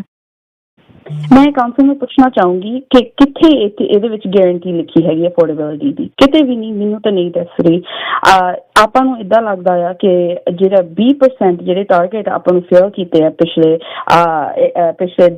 10 ਸਾਲਾਂ ਦੇ ਵਿੱਚ ਤੇ ਇਹਨਾਂ ਦੇ ਵਿੱਚ ਅਫੋਰਡੇਬਿਲਿਟੀ ਦਾ ਕੋਈ ਲੈਣਾ ਦੇਣਾ ਨਹੀਂ ਸੀਗਾ ਤੁਸੀਂ ਬਸ ਦੱਸਦੇ ਆ ਸਾਨੂੰ ਕਹਿੰਦੇ ਆ ਪਰ ਕਰਦੇ ਨਹੀਂ ਹੈਗੇ Where in villages does council guarantee affordability? Nowhere. We get the same weak 20% targets that have failed us for a decade. If this was about affordability, you would mandate it. You haven't, so it's not. ਤੀਸਰਾ ਤੁਸੀਂ ਇਹ ਬਹੁਤ ਵੱਡੀ change ਲਿਆ ਰਹੇ ਆ ਤੇ ਇਹਦੇ ਵਿੱਚ ਆਮ ਲੋਕਾਂ ਲਈ ਕੁਛ ਵੀ ਨਹੀਂ ਹੈਗਾ 4 ਤੋਂ 6 ਸਟੋਰੀ ਦੇ ਜਿਹੜੇ ਚੇਂਜਸ ਹੋਣਗੇ ਸਟੋਰੀ ਵਾਲੇ ਬਿਲਡਿੰਗ ਹੋਣਗੇ ਸਟਰੀਟਾਂ ਤੇ ਉਹਨਾਂ ਦਾ ਕਿੰਨਾ ਅਸਰ ਹੋਗਾ ਕਿੰਨੇ ਦਰਖਤ ਵੱਡੇ ਜਾਣਗੇ ਤੇ ਜਿਹੜੇ ਰੈਂਟਲ ਵਾਲੇ ਘਰ ਹੈਗੇ ਉਹ ਕਿੰਨੇ ਡਿਮੋਲਿਸ਼ ਹੋਣਗੇ ਤੇ ਜਿਹੜੇ ਛੋਟੇ ਸਟੋਰ ਹੈਗੇ ਉਹਨਾਂ ਨੂੰ ਵੀ ਮੌਕਾ ਨਹੀਂ ਮਿਲਣਾ ਹੈਗਾ ਕੰਪੀਟੀਸ਼ਨ ਕਰਨ ਦਾ Third, you're asking for a big change and offering nothing in return. 4 to 6 stories will change our streets, trees will come down, rental houses will be demolished, small shops will be priced out. ਸ਼ਾਇਦ ਇਹ ਚੀਜ਼ ਠੀਕ ਵੀ ਹੈਗੀ ਸਾਨੂੰ ਲੋੜ ਵੀ ਹੈਗੀ ਆ ਪਰ ਜੇ ਤੁਸੀਂ ਇਹਦੇ ਵਿੱਚ ਅਫੋਰਡੇਬਲ ਹੋਮ ਵੀ ਪਾਉਂਗੇ ਤਾਂ ਹੀ ਫਿਰ ਇਹਦਾ ਫਾਇਦਾ ਹੋਊਗਾ ਇਸ ਪਲਾਨ ਦੇ ਮੁਤਾਬਕ 250 ਦਾ ਇੱਕ ਬੈਡਰੂਮ ਦਾ ਰੂਮ ਜਾਣਾ ਹੈਗਾ ਆ ਕਾਫੀ ਮਹਿੰਗਾ ਹੋਣਾ ਆ ਤੇ ਇਹਨੂੰ ਆਪਾਂ ਕਹਿੰਦੇ ਸਪਲਾਈ ਪਰ ਇਹ ਸਪਲਾਈ ਕਿਹਦੇ ਲਈ ਆ ਇਹ ਸਿਰਫ ਡਿਸਰਪਸ਼ਨ ਹੈਗੀ ਆ ਐਂਡ ਫਿਰ ਵੀ ਜਿਹੜੇ ਵਰਕਿੰਗ ਕਲਾਸ ਵਾਲੇ ਬੰਦੇ ਆ ਉਹਨਾਂ ਨੂੰ ਫਿਰ ਵੀ ਨਹੀਂ ਹਾਊਸਿੰਗ ਅਫੋਰਡ ਹੋ ਰਹੀ Maybe that's the trade-off worth making, but only if we get affordable homes in return. Instead, we get $2,800 one-bedrooms and call it supply. That means all the disruption and still have no housing a working person can afford. ਮੈਂ council ਨੂੰ ਇਹ ਕਹਿਣਾ ਚਾਹੁੰਦੀ ਹਾਂ ਕਿ ਆਪਾਂ crisis ਦੇ ਵਿੱਚ ਹੈਗੇ ਆ ਤਿੰਨਾਂ ਚੋਂ ਇੱਕ ਰੈਂਟਰ ਜਿਹੜਾ ਆ ਉਹ ਆਪਣੀ ਅੱਧੀ ਇਨਕਮ ਰੈਂਟ ਤੇ ਲਾਉਂਦਾ ਆ ਤੇ ਜਿਹੜੇ ਸੋਸ਼ਲ ਹਾਊਸਿੰਗ ਦਾ ਵੇਟ ਲਿਸਟ ਆ ਉਹ ਬਹੁਤ ਸਾਲਾਂ ਲੰਬੀ ਆ ਐਂਡ ਇਹਦੇ ਵਿੱਚ ਤੁਹਾਡਾ ਜਵਾਬ ਹੈਗਾ ਕਿ ਆਪਾਂ ਰੀਜ਼ਨ ਕਰ ਦਈਏ ਸਾਰੀ ਸਿਟੀ ਨੂੰ ਤੇ ਮਾਰਕੀਟ ਹਾਊਸਿੰਗ ਲਈ ਸਿਰਫ ਆਪਾਂ ਕੋਲ ਇੱਕ ਉਮੀਦ ਹੀ ਰਹਿ ਗਈ ਆ Council, we are in a crisis. 1 in 3 renters spend over half their income on rent. The social housing waitlist is years long. And your answer is to rezone the city for market housing and hope for the best? ਜਿਹੜੀ ਉਮੀਦ ਆ ਉਹ policy ਨਹੀਂ ਹੈਗੀ Hope is not a housing policy. ਜੇ ਤੁਸੀਂ ਇਹਨੂੰ ਲੈ ਕੇ ਸੀਰੀਅਸ ਹੈਗੇ ਆ ਤਾਂ ਫਿਰ ਤੁਸੀਂ 100% ਜਿਹੜੇ ਅਫੋਰਡੇਬਲ ਹਾਊਸਿੰਗ ਆ ਪਬਲਿਕ ਲੈਂਡ ਤੇ ਕਰਦੇ ਤੇ ਜਿਹੜੇ ਤੁਸੀਂ ਰੈਂਟ ਆ ਤੁਸੀਂ ਟਾਈ ਕਰਦੇ ਇਨਕਮ ਨਾਲ ਇਹਨਾਂ ਵਿਲੇਜਸ ਵਿੱਚ ਤੇ ਤੁਸੀਂ ਟੈਕਸ ਵੀ ਰੀਜ਼ੋਨਿੰਗ ਦਾ ਅਪਲਿਫਟ ਕਰਦੇ ਐਂਡ ਨਾਨ ਪ੍ਰੋਫਿਟ ਹਾਊਸਿੰਗ ਕਰਦੇ If you were serious, you would mandate 100% affordable housing on public land. You would tie rents to income in villages. You would tax the rezoning uplift and put it into non-profit housing. ਤੁਹਾਡੇ ਹੱਥਾਂ ਵਿੱਚ ਇਹ power ਹੈਗੀ ਆ ਪਰ ਤੁਸੀਂ ਵਰਤਦੇ ਨਹੀਂ You have the power, you just refuse to use it. ਆਖਰੀ ਚ ਮੈਂ ਕਹਿਣਾ ਚਾਹੁੰਦੀ ਹਾਂ ਕਿ ਪਿਛਲੀ ਇੱਕ ਵੀਕ ਤੋਂ ਆਪਾਂ ਸੁਣਦੇ ਆ ਰਹੇ ਹਾਂ ਕਿ ਕੌਣ ਬੋਲ ਸਕਦਾ ਆ ਇਸ ਪ੍ਰੋਸੈਸ ਦੇ ਵਿੱਚ And finally, I want to speak about who gets to be heard in this process. Recently, there has been an effort on the part of this council to deter people from speaking in the language they are most comfortable speaking. Vancouver ਘਰ ਹੈਗਾ ਬਹੁਤ ਲੋਕਾਂ ਦੇ ਜਿਹੜੇ ਲੋਕੀ ਬੋਲਦੇ ਪੰਜਾਬੀ ਬੋਲਦੇ Mandarin cantt I'm sorry, but that is an inaccurate claim. We provided every opportunity, and you know that. So I'll just ask you to remain focused on speaking to the item that we were talking about, which is the village's plan. Thanks very much. May we continue speaking? Vancouver ਇੱਕ ਘਰ ਹੈਗਾ ਆ ਬਹੁਤ ਵੱਖਰੀਆਂ ਵੱਖਰੀਆਂ ਬੋਲੀਆਂ ਬੋਲਣ ਵਾਲੇ ਲੋਕਾਂ ਦਾ ਪੰਜਾਬੀ ਮੈਂਡਰਿਨ ਕੈਂਟਨੀਜ਼ ਟੈਗਲੌਗ ਫਾਰਸੀ ਸਪੈਨਿਸ਼ ਇੰਗਲਿਸ਼ ਸਾਰਿਆਂ ਦੀ ਮੇਨ ਲੈਂਗੁਏਜ ਨਹੀਂ ਹੈਗੀ Vancouver is home to people from all over the world. Punjabi, Mandarin, Cantonese, Tagalog, Farsi, Spanish. English is not everyone's first language. ਪਰ ਫਿਰ ਜਦੋਂ ਅਸੀਂ ਇੱਥੇ ਆਉਂਦੇ ਹਾਂ ਸਿਟੀ ਹਾਲ ਦੇ ਵਿੱਚ ਗੱਲ ਕਰਨ ਦੇ ਲਈ ਘਰਾਂ ਬਾਰੇ ਸਾਡੀਆਂ ਸਟਰੀਟਾਂ ਬਾਰੇ ਸਾਡੇ ਫਿਊਚਰ ਦੇ ਬਾਰੇ ਤਾਂ ਸਾਨੂੰ ਇਹਦੇ ਬਾਰੇ ਕੁਐਸਚਨ ਪੁੱਛੇ ਜਾ ਰਹੇ ਨੇ ਕਿ ਇੰਟਰੋਗੇਟ ਕੀਤਾ ਜਾ ਰਿਹਾ So when we come to City Hall to talk about our homes, our blocks, our futures, speakers are subject to interrogation. ਇਹ ਗਲਤ ਹੈਗਾ ਜੇ ਤੁਸੀਂ ਇਹ 17 ਨੇਬਰਹੁੱਡਾਂ ਨੂੰ ਰੀਜ਼ੋਨ ਕਰਨਾ ਆ ਤਾਂ ਫਿਰ ਤੁਹਾਡਾ ਇਹ ਡਿਊਟੀ ਬਣਦੀ ਆ ਕਿ ਲੋਕਾਂ ਨੂੰ ਜਿਹੜੀ ਵੀ ਬੋਲੀ ਉਹਨਾਂ ਨੂੰ ਸਭ ਤੋਂ ਠੀਕ ਲੱਗਦੀ ਆ ਆਪਣੀ ਕਮਿਊਨੀਕੇਸ਼ਨ ਕਰਨੀ ਉਹ ਬੋਲੀ ਦੇਣੀ ਚਾਹ ਸਕਦੇ ਹੈਗੇ ਆ ਤੁਸੀਂ ਪ੍ਰੋਵਾਈਡ ਵੀ ਕਰ ਸਕਦੇ ਇੰਟਰਪ੍ਰੀਟੇਸ਼ਨ ਪ੍ਰੋਵਾਈਡ ਵੀ ਕਰ ਸਕਦੇ ਟ੍ਰਾਂਸਲੇਸ਼ਨ ਲੋਕਾਂ ਨੂੰ ਮੌਕਾ ਦੇ ਸਕਦਾ ਇਹ ਰਿਸਪੈਕਟ ਆ ਉਹ ਜਿਹੜੀ ਕਿ ਲੋਕਾਂ ਨੇ ਕਮਾਈ ਹੋਈ ਆ That is wrong. If you're going to rezone 17 neighborhoods, you have a duty to let people participate in the language they think and feel. Speaker, I'll remind you that the job of council is to uphold the procedure bylaw. The questions are asked to make sure that those rules are being upheld. You have an opportunity to speak about the village's plan, and I would encourage you to continue to do that with your remaining time. Provide interpretation, provide translation, give people the time and respect they deserve. ਕਰਕੇ ਇਹ ਜਿਹੜੀ public process ਹੈਗੀ ਇਹ ਲੋਕਾਂ ਨੂੰ ਕਾਫੀ ਜ਼ਿਆਦਾ ਇੰਟੀਮੀਡੇਟ ਕਰਨ ਦਾ ਤਰੀਕਾ ਬਣ ਚੁੱਕਾ ਹੈਗਾ ਆ ਕਿ ਇਹ ਬੇਸਡ ਔਨ ਲੈਂਗੁਏਜ ਤੁਸੀਂ ਐਕਸੈਸ ਕਰ ਸਕਦੇ ਸਿਟੀ ਹਾਲ ਨੂੰ ਤੇ ਸਿਰਫ ਜਿਹੜੇ ਇੰਗਲਿਸ਼ ਵਾਲੇ ਉਹਨਾਂ ਨੂੰ ਪ੍ਰਾਇਓਰਿਟੀ ਮੈਨੂੰ ਤਾਂ ਇਹ ਫੀਲ ਆ ਮੈਂ ਇਹ ਨਹੀਂ ਕਹਿ ਰਹੀ ਕਿ ਇਹ 100% ਹੈਗਾ ਇਹ ਪ੍ਰੂਫ ਹੈਗਾ ਪਰ ਮੈਨੂੰ ਇਹ ਫੀਲ ਹੋਇਆ ਕਿ ਸਿਟੀ ਹਾਲ ਨੇ ਇਹੋ ਜਿਹੇ ਪ੍ਰੋਸੀਜਰ ਸਾਡੇ ਸਾਹਮਣੇ ਰੱਖੇ ਹੈਗੇ ਆ Because a public process that intimidates people based on language is not public at all. The massive turnouts you've seen are people begging you to listen, in English and every other language. ਲੋਕੀ ਕਹਿ ਰਹੇ ਆ ਕਿ ਤੁਸੀਂ ਜੇ ਨੇਬਰਹੁੱਡਾਂ ਨੂੰ change ਕਰਨਾ ਤਾਂ ਮੈਨੂੰ ਵੀ ਬੋਲ ਲੈਣ ਦਿਓ ਜਿਹੜੀ ਲੈਂਗੁਏਜ ਮੈਨੂੰ ਸਭ ਤੋਂ ਕੰਫਰਟੇਬਲ ਲੱਗਦੀ ਉਸ ਲੈਂਗੁਏਜ ਵਿੱਚ ਮੈਨੂੰ ਬੋਲ ਲੈਣ ਦਿਓ ਤਾਂ ਕਿ ਮੇਰੇ ਨਿਆਣੇ ਸਿਟੀ ਵਿੱਚ ਫਿਊਚਰ ਲੈ ਸਕਣ Thank you, Speaker. Your time. So we will now move on to Speaker 277, Shaylin.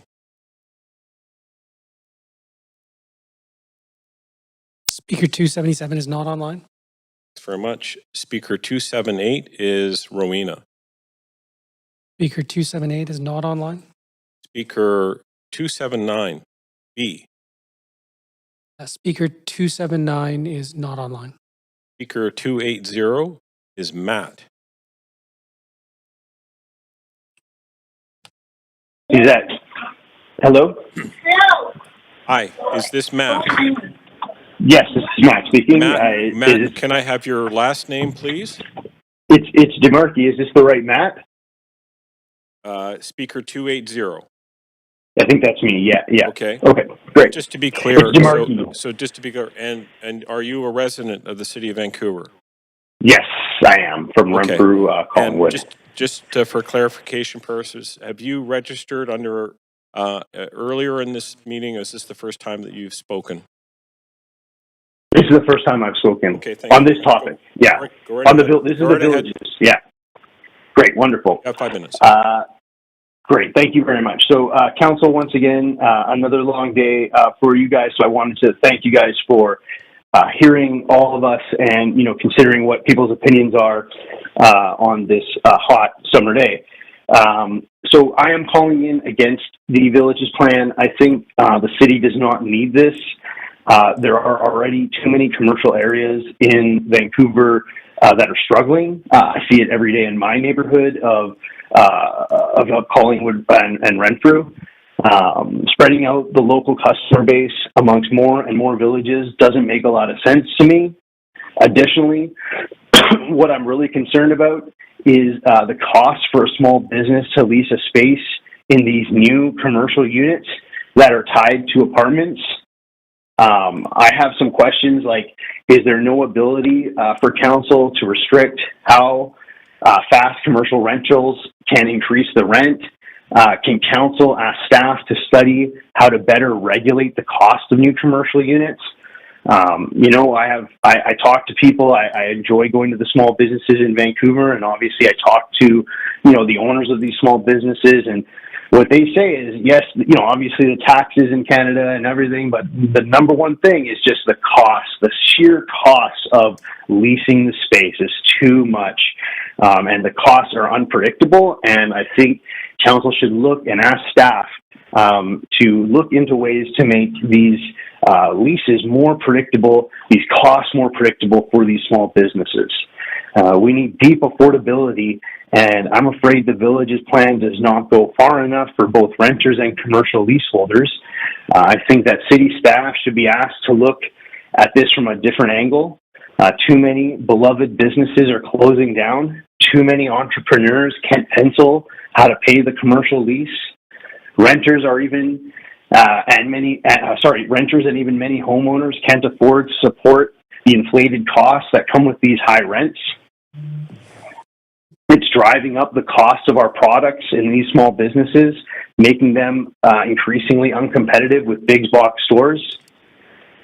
So please send the Village's proposal back to staff and ask them how to make commercial space more deeply affordable for small businesses. That is how we can keep our communities thriving. Small business people who are conducting their business fairly in communities that can afford to support them. That has to be the vision, and unfortunately this Village's plan falls short. We can't rely on economic theories and hope that affordability comes one day in the future. We must take concrete steps to do so. Ensuring commercial landowners can't gouge small businesses has to be part of this council's calculation. It helps control inflation. It keeps our small businesses thriving and competitive. Thank you for considering what I'm saying today. I want to just take a second to thank all the speakers as well. It takes a lot of courage to speak to council. And I think that even if you have to write down, I'm born in Vancouver. I have the privilege of speaking English as my first language.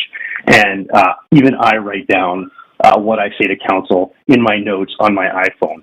I wasn't speaking about that, but thanks for... Excuse me. No, excuse me, sir. I appreciate so that. I think council should apologize to the person that they said, that they accused incorrectly of reading something. That is so awful. That is one of the worst things I've ever heard. Sorry, and Speaker. I've listened to council for years. You're not... Have a wonderful day. Thank you. Okay. Bye for now. Okay, so the next speaker, 281, is Kiera. Hello? Hi, Kiera. Hello. Yeah, go ahead. You have 5 minutes. Okay. Good evening, Council. Thanks for giving me the opportunity to speak here. I'm here to speak against the Village's plan in its current form.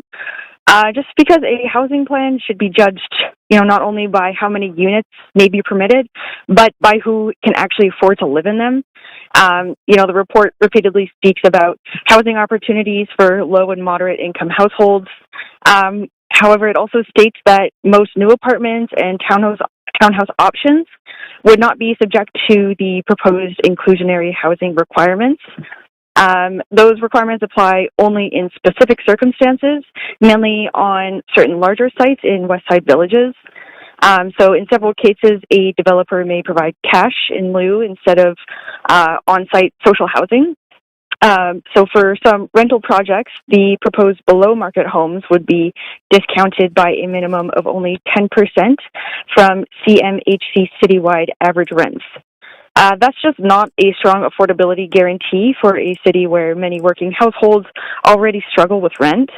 A unit can be called below market and still be unaffordable to seniors, service workers, single parents, young families, people with disabilities, and residents living on fixed incomes. I know myself, I'm a renter here. The units that are proposed as below market are nowhere near in my range that I can afford. Cash contributions may support housing elsewhere in the future, but they do not ensure that the neighborhood receiving the density will receive the affordable homes on the same site. the plan would create valuable new development rights across approximately 13,000 parcels. And council should not give away that increase in land value without obtaining clear and consistent public benefit. A limited requirement on selected large lots is not enough. The affordability obligation should be broad, transparent, and proportionate to the additional density granted. Before approving the rezoning, council should publish a housing outcomes for every village. It should show the expected number of strata units, market rental units, below market units, social housing units, and family-sized units. It should identify the income levels those homes are intended to serve and the maximum rents or purchase prices residents would face. Without those numbers, the claim that the plan will help low and moderate income households remains an aspiration rather than deliverable. The city should report affordability by household income, not simply by comparison with a citywide market average that may already be beyond the reach of many residents.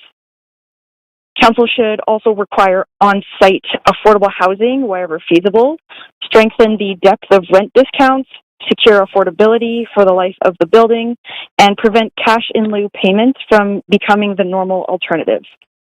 Public land and unique sites should carry even stronger requirements. Tenant protections must be enforceable, funded, and easy to access. I support adding homes, but market supply alone does not answer the affordability crisis. New permissions may produce expensive strata units, high market rents, or land speculation without providing homes that current residents can actually afford. Please defer or amend the village's plan until binding affordability targets across the program. Speaker, just to pause you, I forgot to ask you a couple of things at the start, and I'm sorry for interrupting. I'll note that at the time here. Are you a resident of the city of Vancouver?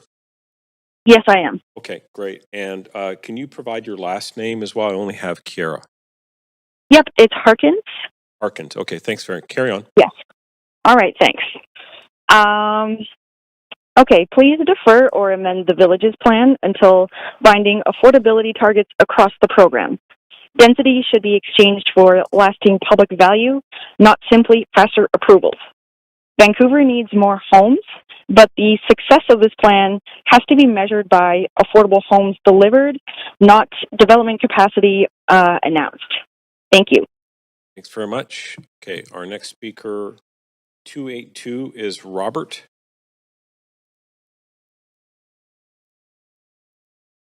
Speaker 282 is not on the line. Speaker 283, Christina. Gabriela, ¿me escucha? Christina is, I'd like to get you to read and spell your last name and answer whether you are a citizen of the city of Vancouver. Cristina, quieren que tú digas tu nombre enteramente y si eres un residente de Vancouver. Cristina Figueroa, C-R-E-S-T-I-N-A.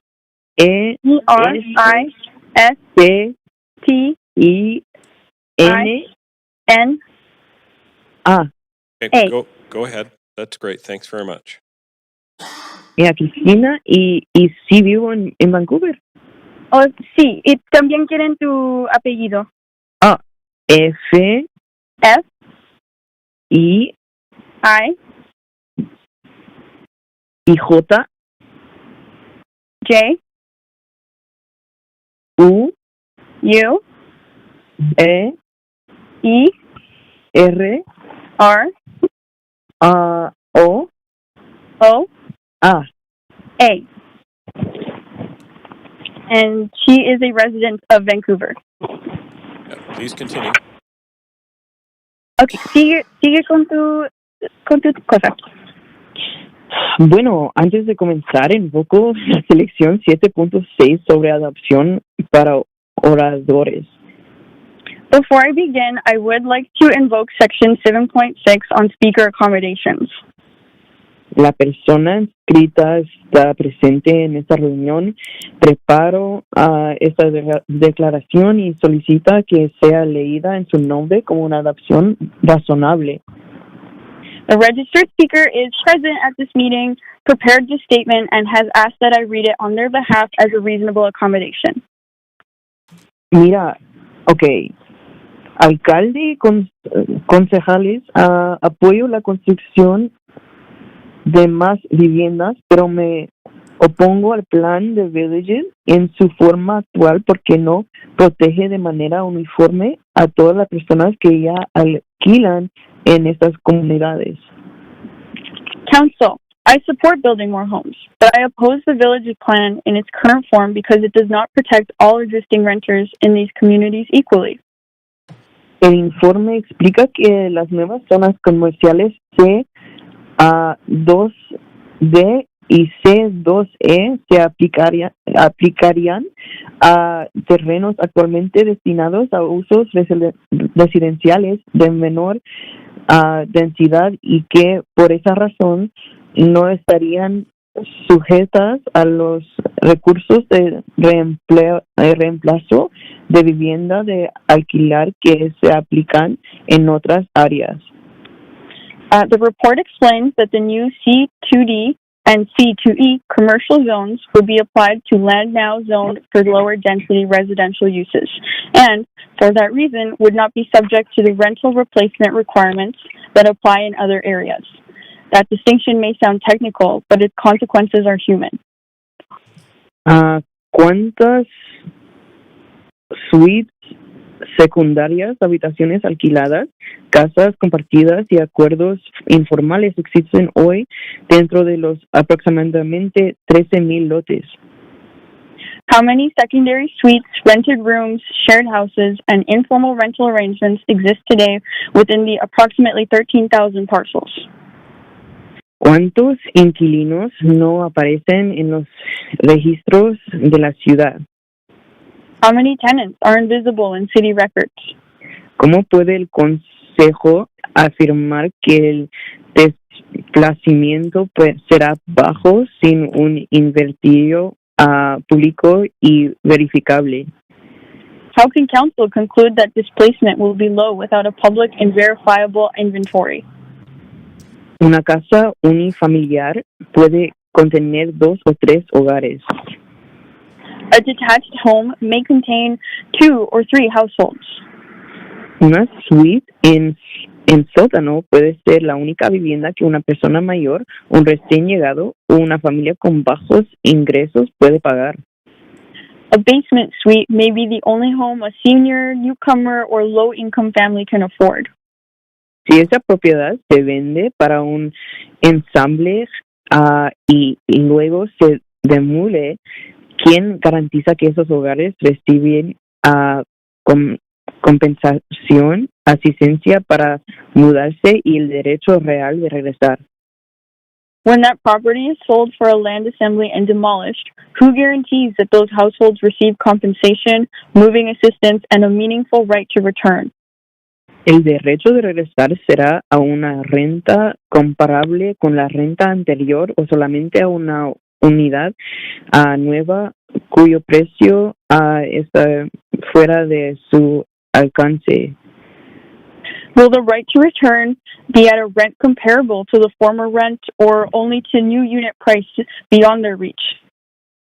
¿Qué protección existe para quienes pagan en efectivo, no tienen un contrato formal o temen denunciar su situación, la verdad? What protection exists for people who pay in cash, lack a formal lease, or are afraid to report their circumstances? El plan menciona protección mejorada para inquilinos, pero una política general no sustituye reglas obligatorias y medibles.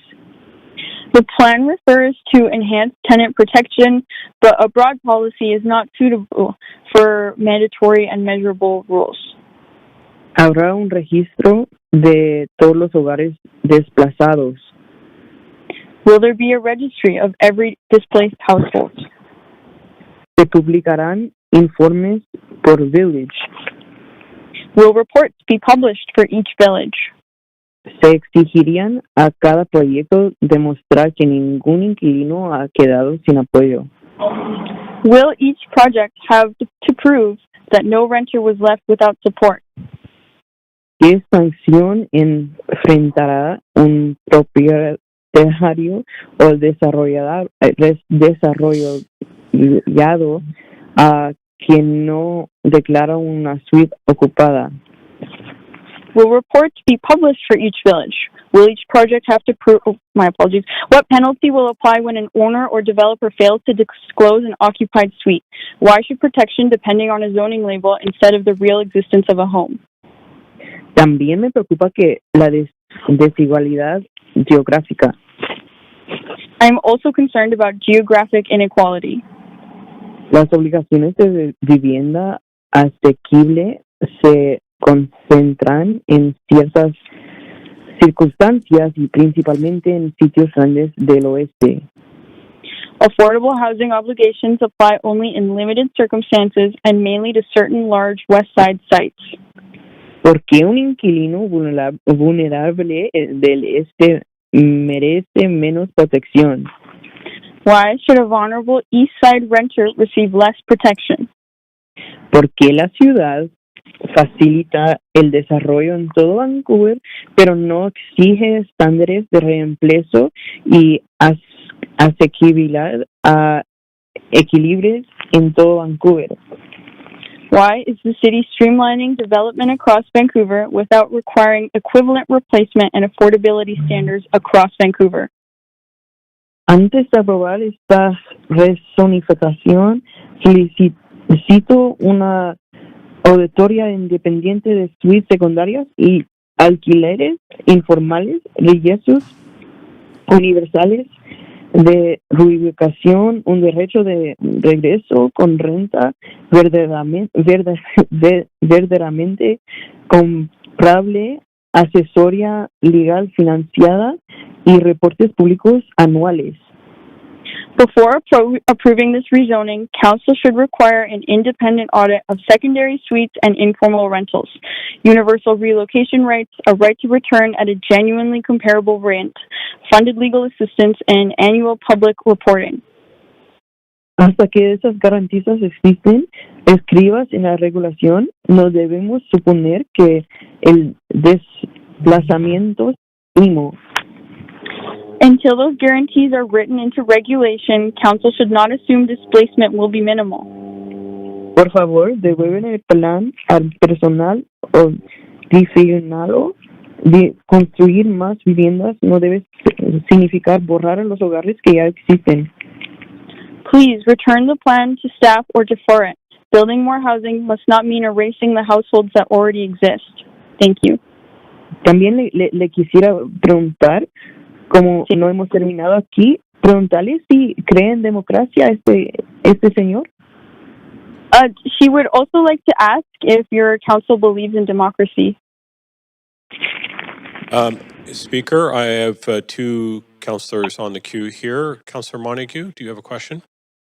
Yeah, ¿Te quieren preguntar algo? just wanted to Sorry, go confirm ahead. with Just the translate. speaker that Speaker, just a sec. Councillor Montague, go ahead. he's a graduate of SFU. Is that correct? Is the speaker a graduate of SFU? Just out of curiosity. ¿Quieren saber si eres un graduate de SFU? No sé por qué quieren saber eso. No sé, es que porque se meten. A ver, sí, pero yo soy latinoamericana. A mí me gusta hablar español y yo vivo aquí y tengo derecho de hablar español si quiero hablar español. Así que es irrelevante. Yes, she's saying that she is Latin American. She is a graduate at SFU, but feels most comfortable speaking in her language, as is her right, and is questioning why that this has been brought up. Thank Councillor. And you currently work for Unite here at 40, is that right? Sí, trabajas Thank por you. That's all my Local 40. questions, Chair. Thanks. Yes, that's correct. She does work there. Okay. Thanks very much. But she's Okay. speaking as an individual this evening. Yeah. Okay. Thanks very much. Councillor Kirby-Young? Yeah, I had one question. The speaker said that they were concerned particularly about East Side neighborhoods. I'm just wondering which neighborhood they are, or which neighborhood they are most concerned about in East Vancouver, or which village they're most concerned about. ¿Quieres saber cuál Sí. de los villages ¿Qué importa más? Mira, yo vi algo, no he visto esto en un montón de detalle, pero yo vi que uno de los villages allí está en el east side, así que ella me diga exactamente la ubicación.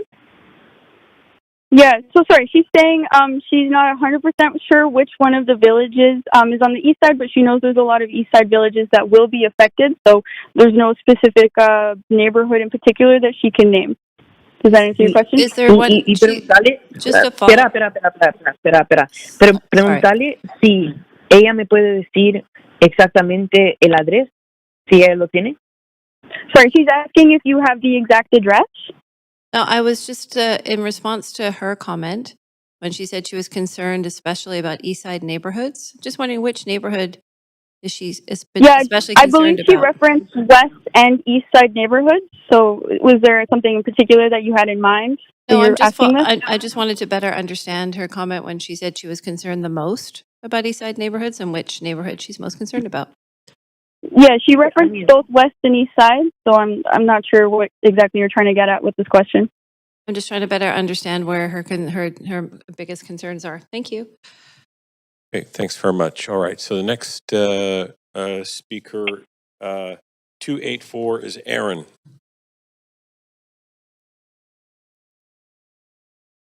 Speaker 284 is not on the line. Speaker 285, Jackie. Speaker 285 is not on the line. Speaker 286, Christina. Speaker 286 is not on the line. Speaker 288, Alan. Yes, it is me. Hi, I will be translating for Alan. Hi, can we get Alan to give us his last name and whether he is a resident of the city of Vancouver? Last name is Lin, Lin. And I'm resident of Burnaby. I'm sorry, did you say of the Philippines? Mandarin, I say. Burnaby. He said Burnaby. Okay. Live in Burnaby. Okay. And just to be clear, you've not spoken to this item earlier, is that correct? No. Yes. Okay, he thanks has very not. much. All right, please go ahead. 在开始之前，我援引第7.6条关于发言人合理便利的规定。Before I begin, I invoke Section 7.6 on speaker accommodation. The registered speaker is present at this meeting, prepared the statement, and asks that this be read on their behalf as a reasonable accommodation. 市长、各位议员，我支持步行可达的商店和服务，但反对在没有威力解。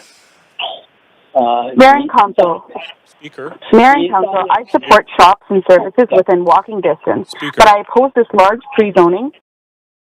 Speaker, Speaker, I'm sorry to interrupt you. I just want to, you've asked for an accommodation. You're quite allowed to have your translated statement read to council by your translator, and then you would have 5 minutes. Would you be fine with that? Alan would like to be able to speak in his language so that also folks who speak his language in the city of Vancouver, along with his family, friends, can also witness what he's saying. Okay, what language are we talking about? Yes, Chinese. Chinese. Mandarin or Cantonese? Mandarin. Mandarin. All right, continue. Was there a particular reason that this question was asked? 我反对在没有威力解及商业风险保障之前批准这项大规模预分区。 Mayor and Council, I support shops and services within walking distance, but I oppose this large pre-zoning proposal without village-specific protections against commercial risk. The report says the city retains consultants. Yeah, I think the translation is not right. That's what. Speaker, can you just hold on? Councillor Zhou, you have a question? Yeah, so I think the translator, you are not translating right. I understand Mandarin very good. It's my first language. I don't think you translate Chan, the speaker's language very well. Speaker, do you have any explanation for the language not being translated appropriately? Yeah, we've sat together and translated this together. I'm not sure. That seems like a personal opinion, but the speaker does believe that this is representative of what they're saying. We have a Mandarin-speaking city councillor. Yeah, so translator, I think what you translate is not right. That's not what the speaker was saying. And we have all the video recordings, so we can ask everyone to. Councillor, would you like to translate for for Mr. Allen? No, that's your job as an interpreter. Okay, because like I said, Allen is okay with the translation that I'm providing, and this was approved by Allen himself. Okay, we're going to just advance the queue. We have a question from Councillor Meisner. 1 moment, Speaker. Go ahead, Councillor Meisner. Yeah, thanks. I just had a question for the speaker and the translator.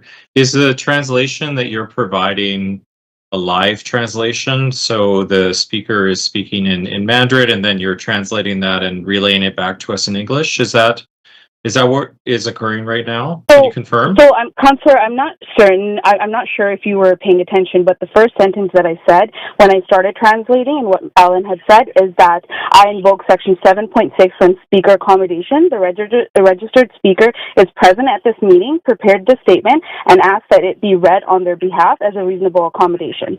Yeah, I understand that, but can you... Nope, I'm paying attention, but I was hoping that you'd be able to answer my question. I'm happy to repeat it if you'd like. That's the answer to the question. Okay. It's a yes or no question. I'm happy to repeat it. Okay, I see you're not willing to answer that. I'll move on. Thanks. Yeah, that question was answered. I'm not sure what you're looking for, but yeah, I'd like to continue so we don't waste more time. Okay. Continue on, Speaker. Go ahead, Ellen. OK， 报告说，市府聘请顾问评估每个威力姐能够吸收多少新增零售空间。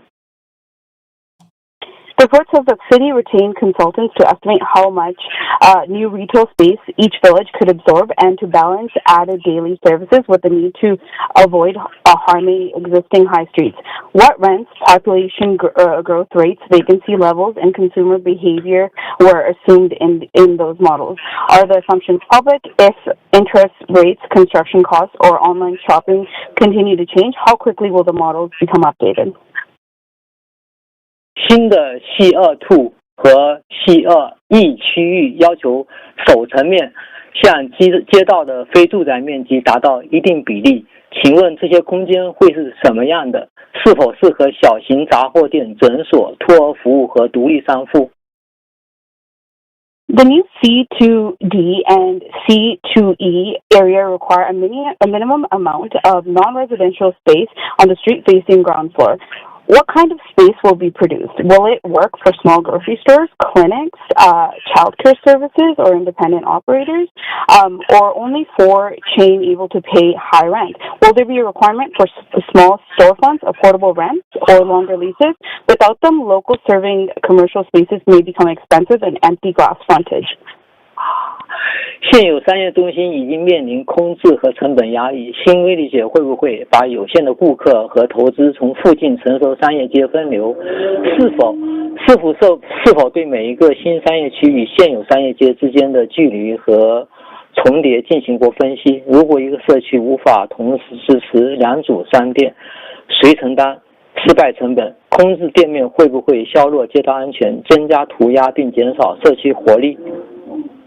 Existing commercial centers already face vacancies and cost pressures. Will new villages divert limited customers and investment from nearby established shopping streets? Has the city analyzed the difference and overlap between every new commercial area and every existing high street? If a neighborhood cannot support both, who absorbs the cost of failure? Will vacant storefronts, street safety, attract graffiti, and weaken community life? 施工本身也可能伤害现有商户。街道封闭、噪音、灰尘、停车减少和人行道绕行可能持续多年。市府会不会要求施工阶段商业影响计划？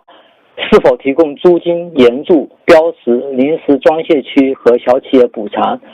如果一排店铺因开发被拆除，别人商户是否有优先返回权？返回租金是否可负担？ Construction can also damage existing businesses. Road closures, noise, dust, reduced parking, and sidewalk detours may continue for years. Will every project require a construction period business impact plan? Will the city provide rent assistance, signs, temporary loading space, and compensation for small businesses? When a row of shops is demolished, will existing operators have a right to return? Will the return rent be affordable? 还有货运和运营问题，小型街道能否容纳送货卡车、垃圾清运、顾客接送和无障碍下客？首层商业的装卸空间在哪里？如果装卸占用自行车道、人行道或住宅前路边，如何解决冲突？是否逐个为理解进行过实际货运模拟，而不仅仅是地图分析。There are also freight and operational questions. Can small streets accommodate delivery trucks, waste collection, customer pickup, and accessible drop-off? Where will loading for ground floor businesses occur? When loading occupies a bicycle lane, sidewalk, or residential curb, how will conflicts be resolved? Has the city conducted practical freight simulations in every village rather than relying on only maps? 我要求议会现在批准前公布商业顾问的完整方案和假说，为每个微利节制定零售吸收上限和定期复审机制，并建立现有商户保护政策。任何新增商业区都应包括小铺位比例、可负担商业租赁方案、施工补偿、返回权利和空置应对计划。Before approval, Council should publish the consultant's full methodology and assumptions, establish a retail absorption limit and regular review for every village, and adopt an existing business protection policy. Every new commercial area should include a proportion of small storefronts, affordable commercial leasing options, construction compensation, a right to return, and a vacancy response plan. 我们需要更多便利服务，但不应通过制造新的空置和替代现有商户来实现。请推迟计划，直到商业可行性与社区企业保护成为可执行条件。谢谢。We need more convenient services, but not by creating new vacancies and displacing existing businesses. Please defer the plan until commercial viability and community business protection are enforceable conditions. Thank you. That's all. Thank you.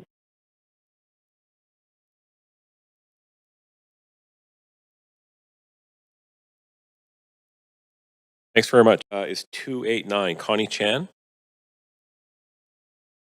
Speaker 289 is not on the line. Speaker 290 Gibby Shirian. Speaker 290 is not on the line. Speaker 291 Bryneth Babu. Yes. Is this Renith? Renjith? My name is Ranjit. Renjith? Yes. Okay, Renjith. Are you a resident of the city of Vancouver? No, I live in Burnaby. Okay, go ahead. You have 5 minutes. Yeah. So thank you. I oppose the village's plan as currently written because the plan promises more neighborhood shops without providing enough protection for the small businesses and existing shopping streets that already serve residents. The report says the city wants to expand retail clusters and create more locally serving commercial space. That goal sounds positive. However, adding commercial zoning does not guarantee successful independent businesses. New mixed-use buildings often contain expensive retail units, long construction periods, and spaces designed for larger operators. So existing shops can be displaced during redevelopment, and the new storefronts can remain vacant if rents unit sizes, loading conditions, or customer demand do not work. The engagement with business owners was limited. The report says 34 business owners or operators responded in phase 1 and 35 in phase 2 across the entire program. Respondents raised concerns about vacancies in existing retail areas and possible displacement of village businesses. The Kerrisdale BIA also expressed concern about the proposed vacancy and the 41st village because of its proximity to the established Kerrisdale business district. These warnings deserve more than general policy language. The city's retail consultants recommended a balanced approach so villages can meet daily needs without harming existing commercial high streets. Council should require the final zoning maps and permitted commercial floor area to follow that evidence carefully. Too much new retail in the wrong location can weaken nearby shopping streets.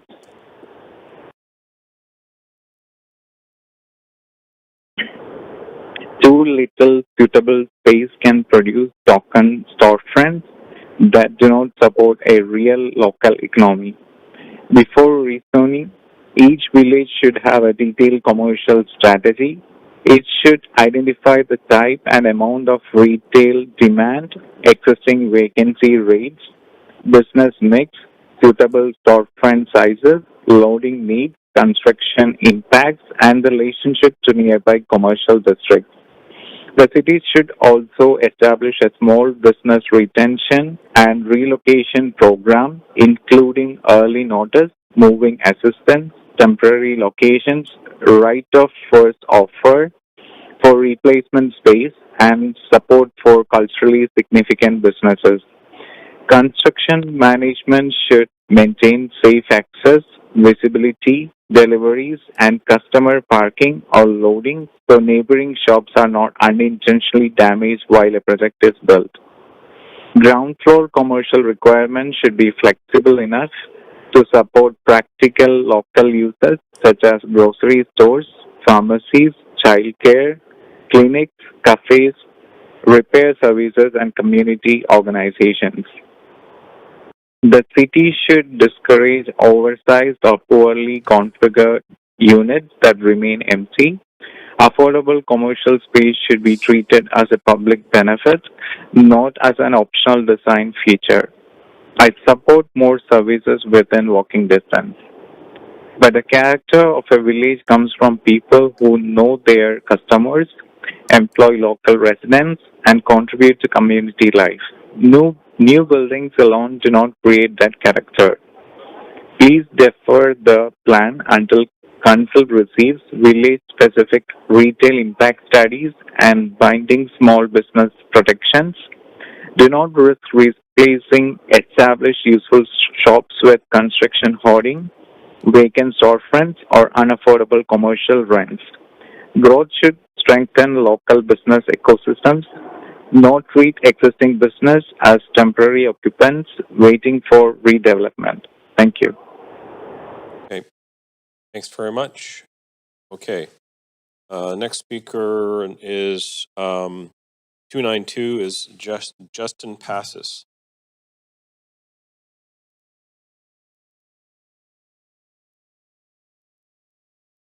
There. Who is not on the line? Okay.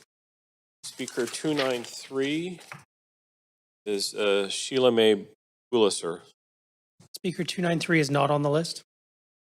Speaker 294 is Aswin Morali. Hi. Hi. Aswin, can you tell me if you're a resident of the city of Vancouver? No, I live in Surrey. Okay, Aswin, go ahead. Hi, I'm Ashwin Murali, and Mayor and Council, thank you for the opportunity to speak. I oppose the village's plan as written because the engagement record does not provide a clear public mandate for blanket rezoning across all of the affected areas. And the report highlights 10 in-person events, 6 virtual events, more than 4,100 completed surveys, social media impressions, and website visits. Those numbers show outreach, but outreach is not same as informed consent. I think a social media impression is not a considered opinion. A website visit is not approval. Even a survey response must be examined carefully who answered what question was asked, whether response lived in the affected area and whether they understood the zoning consequences. The report says that more than half of the respondents liked or felt neutral about the proposed residential boundaries, and nearly 3/4 liked or felt neutral about the retail boundaries. Combining like with neutral makes the result sound stronger than it is. Neutral respondents did not endorse the plan. Council should be shown the categories separately for each village, together with the number of respondents, their relationship to the area, and the wording of the questions. The open-ended feedback also shows substantial concern. The report identifies 230 comments preferring no change because of privacy, views, property values, and established neighborhood character. It identifies 180 comments suggesting the building be limited to 3 or 4-story because 6-story may be too tall, and concern about affordability and displacement were also raised. These are not reasons to reject all housing, but they are a reason to revise boundaries, heights, transitions, and protection and before approval. Phase 3 appears to have involved release of the draft plan, a narrated slide deck, and 2 virtual information sections. Information sessions are useful, but I think they are not substitute for a final round in which residents can see the exact zoning maps, understand what would be permitted on their block, review infrastructure and affordability commitments, and vote or comments on a revised proposal. The city should publish a transparent engagement appendix for each village, should separate support, neutrality, opposition, and uncertainty. It should show how specific concerns change the final plan where staff rejected a requested boundary or height change. And the reason would be stated clearly. Council should then hold local sessions before making a permanent city-initiated rezoning decisions. The anonymous survey data, response rates, geographical distribution, and question wording should also be available so the public can understand what the engagement result actually demonstrate. I support respectful dialogue and housing growth, but public engagement should shape the decision, not simply accompany a decision already moving toward approval. Please defer this package and complete a genuine village-by-village consultation process. Residents should not have to accept a city-wide plan because their uncertainty has counted as support. A legitimate plan will be stronger, more durable, and easier to implement because people can see how their evidence changed the outcome. Thank you. Thanks very much. Speaker 295 is Mateus Ramos. Speaker 295 is not on the line. Speaker 296 is Angad Rain. Speaker 296 is not on the line. Speaker 297 is Adora Nilos. Speaker 297 is not on the line. Speaker 298 is Jaskarn Singh. Speaker 298 is not on the line. Speaker 299, Paul Gatto.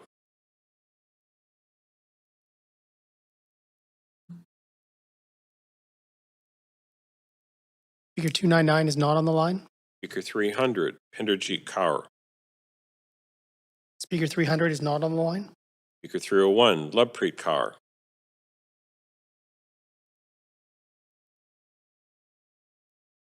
Speaker 301 is not on the line. Speaker 302 is Ramamdeep Kaur Sandhu.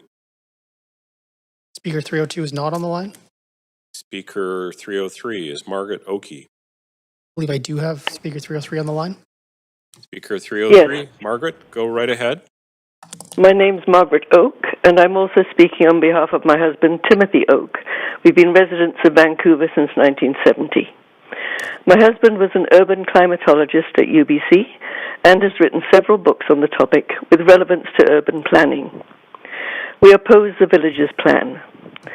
Both the indiscriminate removal of mature trees and the loss of permeable garden spaces would be disastrous for the climate of Vancouver. The trees not only provide their welcome shade, but like all plants, use significant amounts of water, which evaporates from the leaves into the air. That evaporation of water provides a significant cooling effect for our surroundings, which we can certainly appreciate at the moment. The permeable garden spaces and grassy boulevards allow the rain to be absorbed by the vegetation or filter down into the ground to reach the natural water table. If instead they are paved over or have large multiplexes and apartment buildings on them, the water has nowhere to go but into the gutters and directly into the city drains. In periods of heavy rain, this can even lead to flooded streets. Both mature vegetation and permeable ground are essential components of a moderate city climate. Thank you.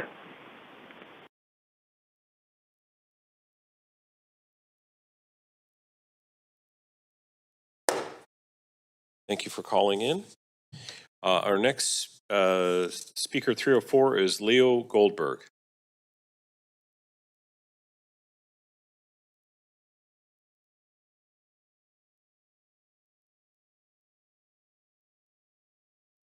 Speaker 305, Winnie Lei Fong. Speaker 306, Annika Anderson.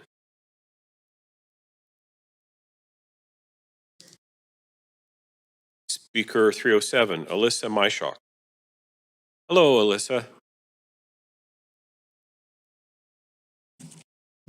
Okay. Go right ahead. Mayor, councillors, thank you for the opportunity to speak. My name is Alyssa Myshok. I am a 30-year resident of Vancouver. I'd like to thank city staff for creating a plan that has united the citizens of the city on the east side and the west side and is severed in 17 different neighborhoods across Vancouver. Thank you to all the people who have spoken so eloquently and from the heart regarding the village's plan and communicating they wish to keep Vancouver a livable city for all and a city that densifies smartly. I currently live in Grandview, Woodland, and in the Nanaimo and East First Defined Village. I'm speaking not only in opposition to the plan, but with the request Council reject the plan outright. I will speak directly to the plan as a whole, but first I will focus on the Nanaimo and First Village. In the past week, I walked every street within my village area, and this is what I saw. Multiple young families and strollers along leafy streets, a few older residents nearing the end of their home ownership, a lot of dogs. Large old houses converted into multiple suites, small bungalows with basement suites, a good number of laneway houses, an ever-increasing number of new triplexes and duplexes, a recently completed 4-story townhouse development of 46 units with 75% of them 3-bedroom. Thriving legacy businesses chock-a-block with customers every day, 2 new CA2 developments referenced in the plan, and nearby 2 rezoned land assembly sites on Nanaimo, totaling 85 rental units. 1 site rezoned in February 2026 and 1 in 2020, which remains untouched. Garden Park is continuously alive with soccer lessons, ultimate games, screaming kids in the water spray and play area, busy tennis courts, and a basketball court that doubles as a street hockey rink. As noted by a previous speaker living in the area, our defined village is alive and active with new, hardworking, young generation of homeowners slowly moving in. The Commercial Drive neighborhood, bless you, has a unique identity, a unique history, and is densifying with time in a manner that retains community and livability. What is the city's reason for combining 17 distinct neighborhoods across the city into one homogeneous, one-size-fits-all rezoning village's vision? A somewhat unimaginative approach to city building. Regarding the plan as a whole, the speakers who have already spoken in opposition and the thousands that have written in, including respected members of the design and planning community, have covered every concerning issue within the village's plan, and then some. So how do we move forward? Shift the process. Initiate a realistic, evidence-based planning approach. Instead of villages' maps depicting 2 color blocks, pink and yellow, defining commercial and future low-rise boxes, produce comprehensive area maps, clearly indicating new builds and multiple units, laneways, heritage resources, churches, and community assets, and contaminated or unavailable land like gas stations. Define where housing units would most logically be added in the future. Then move forward with the planning process, respecting existing neighborhoods and residents. Respect the math. The village's plan equates to approximately an additional 2,000 persons per village in the next 25 years. At the accepted figure of 2.5 persons per household, that is roughly 800 units over 25 years, or 32 units per year. Consider again the 85 unbuilt rental units along Nanaimo. That's over 2 years of desired units in the pipeline. Good city planning is nuanced, elegant, carefully considered, and takes into account existing and future housing stock. How did the city planners know that 800 units of housing could not be accommodated in a gentle and livable way in the Nanaimo and First Village area in the next 25 years, much like what is currently happening? And what about the other villages? Plan using current and evolving planning research. I recently returned from an ANFA, Academy for Neuroscience and Architecture workshop in Calgary. Thanks to technology, research, and analysis, best practices for designing healthy built environments for humans is advancing. Stress and mental health in today's society is a growing concern, and there should be research consultants on the planning team with current knowledge in designing healthy environments for humans based on neuroscience. I don't have time to impart the details on this, but if research is not being considered in our urban plans, then we are behind before we've even started. Again, I urge Council to reject this plan outright, and possibly, if you're running in the upcoming election, take time to walk through these proposed village areas and maybe invite the city planning staff and get to know them and the people who reside in them. Thank you. Thanks for coming in to speak. Okay, Speaker 308, Candace O'Connor. Speaker 308 is not on the line.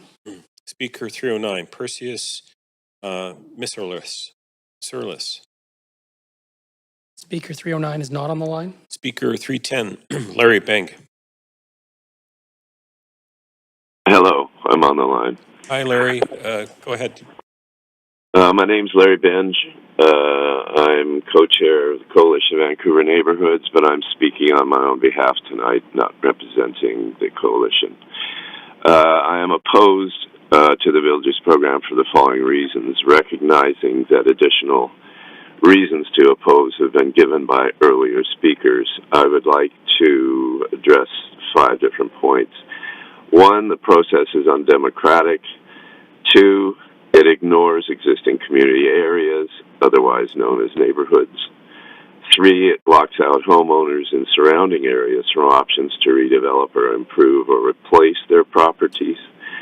4, it uses number of unit goals based on historically inaccurate population projections.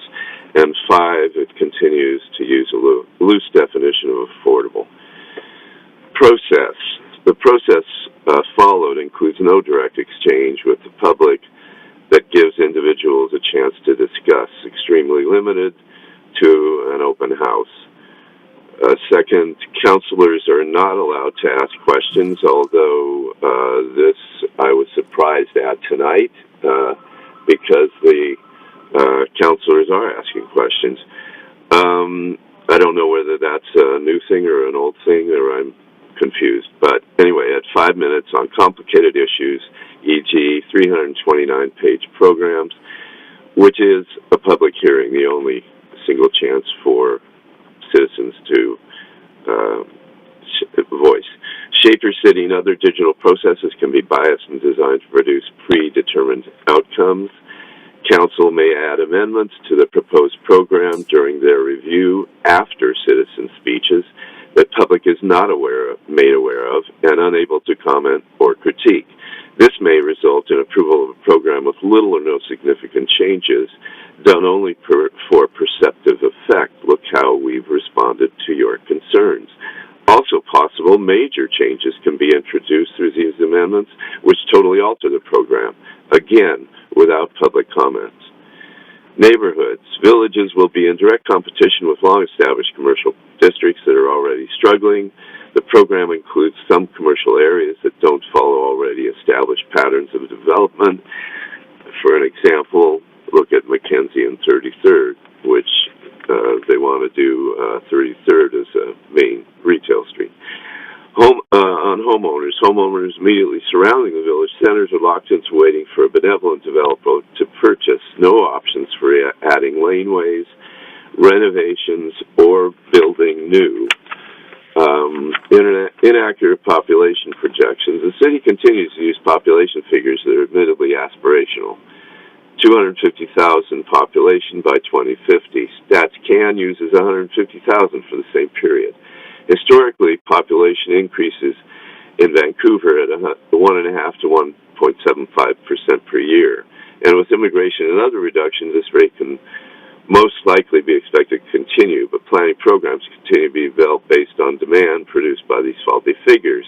And with so much development currently in the pipeline, 200,000 units by one speaker's estimate, there is no evidentiary reason to be pushing for so much density. We already have close to 4,000 empty units. We don't need more at the expense of our livability. Affordable defined. Affordable must even be defined as non-market housing represented a minimum of 30 to 50% of units constructed in order to provide anywhere near what we need in the city.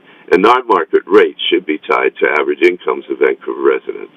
This program will diminish, severely damage, or destroy existing neighborhoods and commercial areas. It calls for too much development, particularly commercial and retail. This program is not following principles of good urban design in planning a major portion of our future city. It should be defeated or at best referred back to staff for proper collaborative community planning. Simple or even complex amendments revealed at the last minute without public comment or critique cannot fix its fatal flaws. It requires a complete overhaul. That's my speech, but I'd like to ask a question. Are councilors allowed to ask questions of us in this 5-minute segment? It is not the practice for us to ask questions.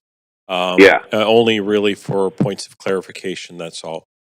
But thanks very much, Larry, for calling in and being one of the many people being heard here. Have a good evening.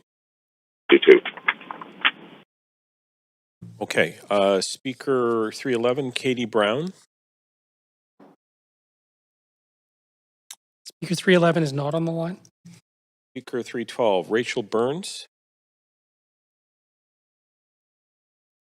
Speaker 312 is not on the line. Speaker 313, Monica Freeman. Speaker 313 is not on the line. Speaker 314, Carmen Smith. Speaker 314 is on the line. Speaker 317, Michael Cook. Is on the line. Oh, I apologize. So that was Carmen Smith, correct? Yes. Speaker 314? Okay. Speaker 314, Carmen Smith, are you there?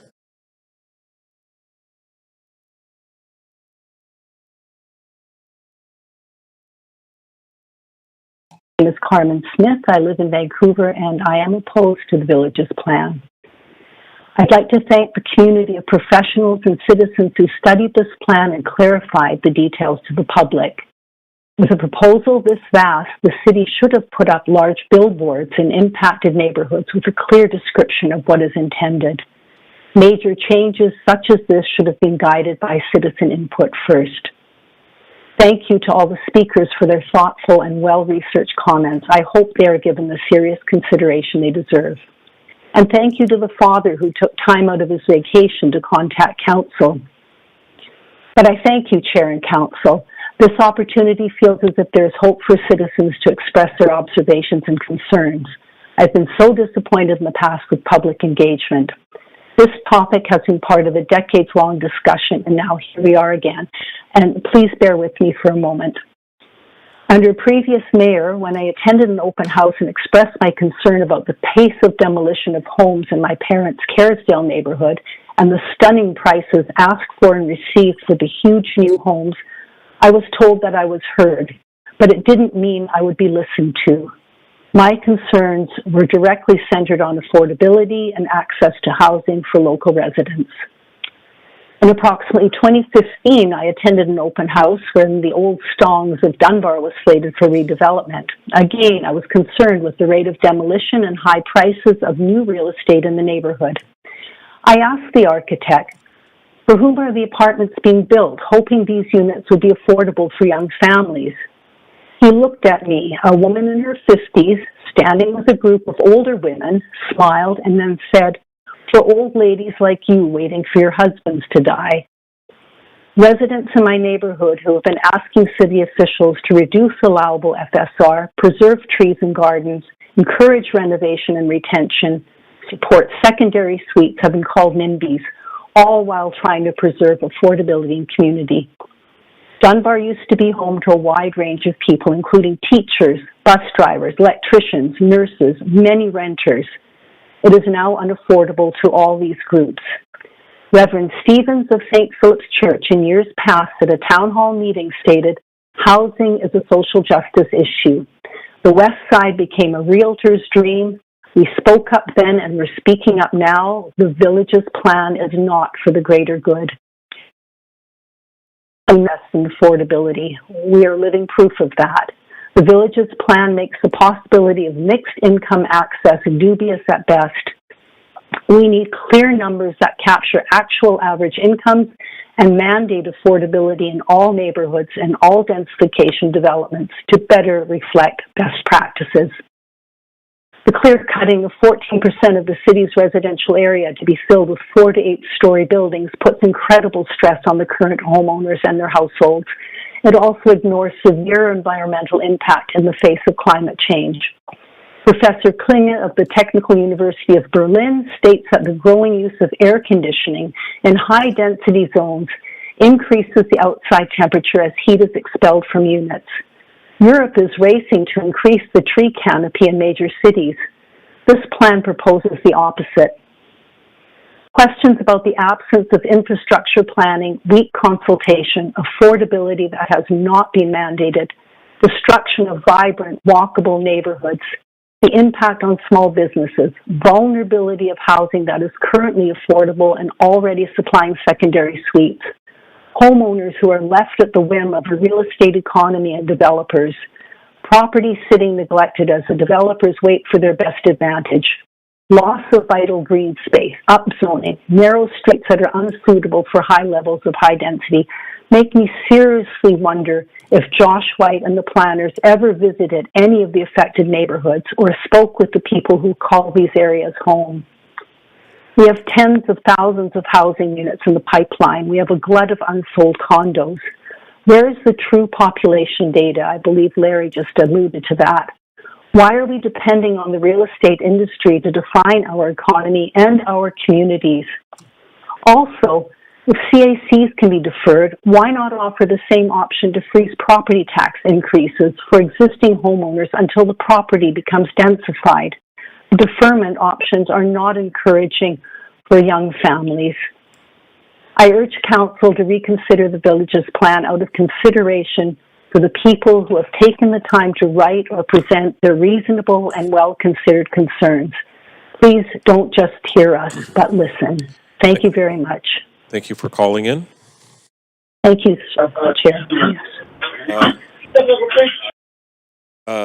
Speaker 317, Michael Cook.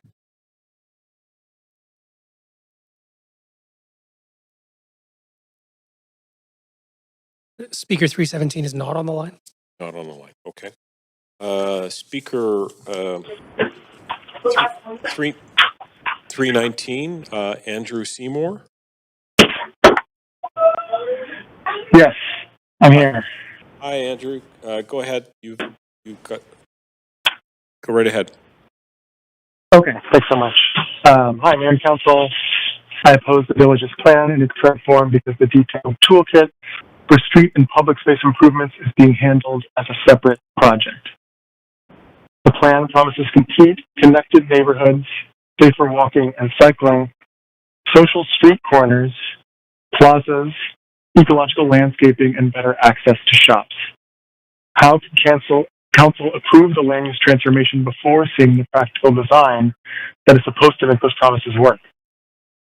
What will a village street actually look like when a 6-story building replaces several houses? Where will street trees, rain gardens, bicycle parking, loading, waste collection, passenger drop-offs, patios, utility boxes, fire access, and wider sidewalks fit? Which elements have priority when the right-of-way is too narrow for all of them? Without a tested street section, Are we approving more floor area first and negotiating the public realm later? Development will occur parcel by parcel. How will the city prevent a patchwork of different setbacks, sidewalk materials, tree spacing, lighting, and curb design? Will one project build a partial bike lane that ends at the next property? Will utilities be placed where future trees should grow? Will temporary asphalt remain for years while the city waits for neighboring sites? Who pays to complete the gaps when some properties do not redevelop? The toolkit must also address maintenance and accessibility. Who clears, cleans, waters, repairs, and programs new public spaces? Are rain gardens designed for long-term care? Are seating, crossings, and routes accessible to seniors and people with disabilities? Will privately delivered plazas be open without purchase requirements? Will lighting protect safety without creating glare into nearby homes? Council should see village-specific street concepts, cost estimates, implementation responsibilities, and timelines before rezoning. The toolkit should be approved together with the land use plan, not after it. Key public realm works should be funded and scheduled before occupancy, and the city should have authority to require coordinated block designs rather than isolated frontage improvements. The toolkit should also show how public space will be acquired where no redevelopment occurs. Can the city purchase corner sites, convert parking, or reallocate road space? Are there minimum targets for canopy, seating, play, and gathering area per new resident? Will each village have an accessible public washroom and drinking water? Without area-wide tools, the public realm may depend entirely on private projects, producing improvements only where development is profitable rather than where community need is greatest. A neighborhood is not complete because a map contains apartments and shops. It becomes complete through the spaces between buildings, safe sidewalks, shade, crossings, gathering places, loading that works, and infrastructure that does not conflict. Please defer the village's plan until the street and public space toolkit is finished, publicly reviewed, costed, and tied to the zoning. Council should approve the whole neighborhood design, not only the private development envelope. Thank you. Thanks for calling in. Speaker 320, Robert Rennie. Yes, I'm here. Okay, go ahead, Robert. Mayor and Council, I oppose the village's plan as written because it speaks about people at every stage of life, but does not provide clear, enforceable accessibility guarantees. Who is this plan designed for? Can a senior with a walker enter every new building? Can a wheelchair user reach the shops, public spaces, and transit stops? Can a person with low vision safely navigate construction detours and new intersections? Can someone with a disability find an affordable, adaptable home in the same neighborhood where they already live? The plan relies heavily on low-rise apartment forms, townhouses, mixed-use buildings, and future public realm improvements. But how many units must be fully accessible? How many must be adaptable? Are elevators required in every multi-story building? Or can some projects be approved with homes that many residents cannot reach? Will accessible units be distributed across rental, strata, social housing, and below-market housing? Or concentrated in a small number of projects? Will they be family-sized or only small units? Accessibility is also about the space outside the unit. Where are the binding standards for curb ramps, sidewalk width, resting places, lighting, audible signals, accessible parking, passenger loading, and winter or wet weather protection? What happens when redevelopment occurs one frontage at a time and produces an uneven patchwork of sidewalks? Will the city complete missing links? Or must disabled residents wait decades for the entire block to redevelop? The report describes public spaces and social street corners, but who will ensure they are genuinely inclusive? Will seating include backs and arms? Will public washrooms be available? Will privately owned public spaces remain open to people who are not customers? Can someone using a mobility device reach every entrance without using a lane or steep ramp? Who reviews these details? And can the public see the review before permits are approved?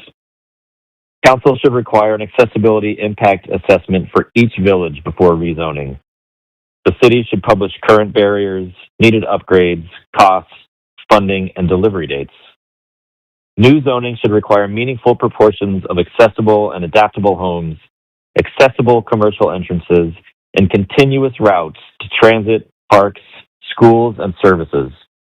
There should be annual reporting and a complaint process with real enforcement. Council should also consider emergency evacuation and support services. Can residents with limited mobility leave safely during a fire or power failure? Are refuge areas, backup power, visual alarms, and accessible communication required? Will paratransit vehicles have reliable loading space? Are nearby health clinics, pharmacies, and home support services prepared for more seniors and disabled residents? A building can meet minimum code and still fail the daily needs of the people the plan claims to welcome. Do not approve broad development rights now and hope accessibility will be solved later through individual permits. Disability access is a civil and practical necessity, not an optional design feature. Please defer the plan until accessibility is measurable, funded, and enforceable in every village. Thank you for your time.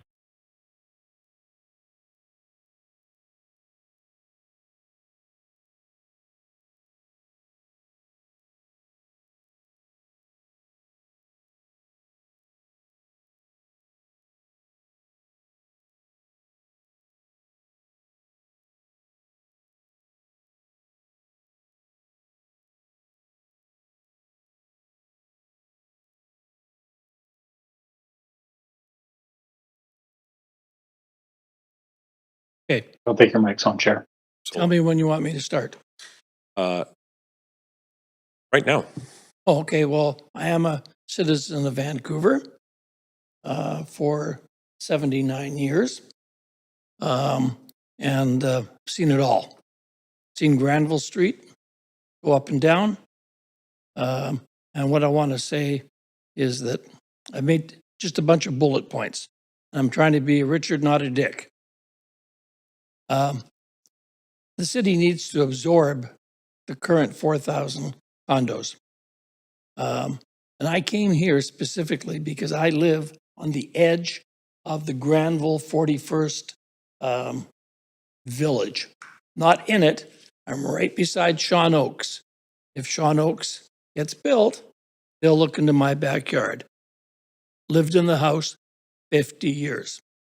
Okay, so I'm concerned, and I came representing 20 people that are on the edge, figuring, why weren't we included?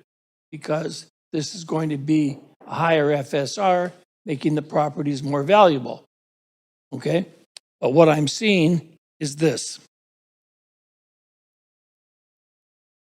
The city should have, or the planners might have used the Japanese method of Kaizen, just like Toyota does.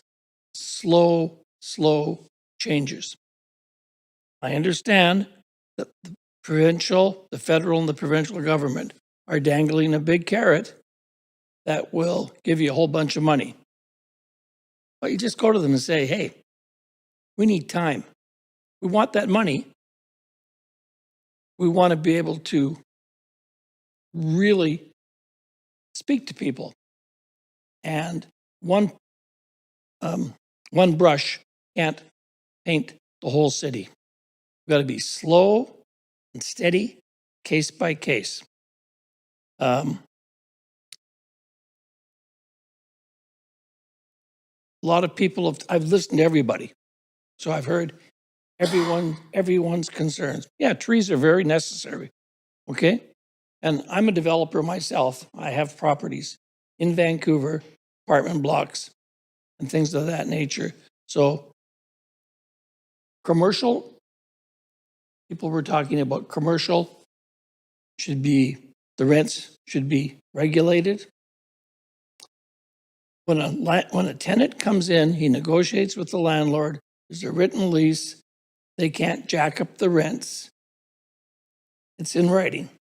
If your business plan figures, hey, I can't make a living paying those rents, then look somewhere else.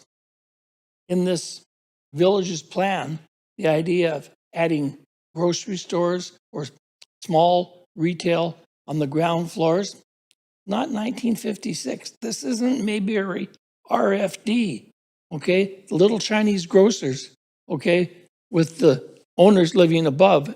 That ain't gonna happen. Everyone's got a car. If they don't, they got a scooter that's going so fast, I can't even drive as fast. We got Ubers, we got Lyft, and we got buses. Everyone's within 10 minutes of a place to buy groceries.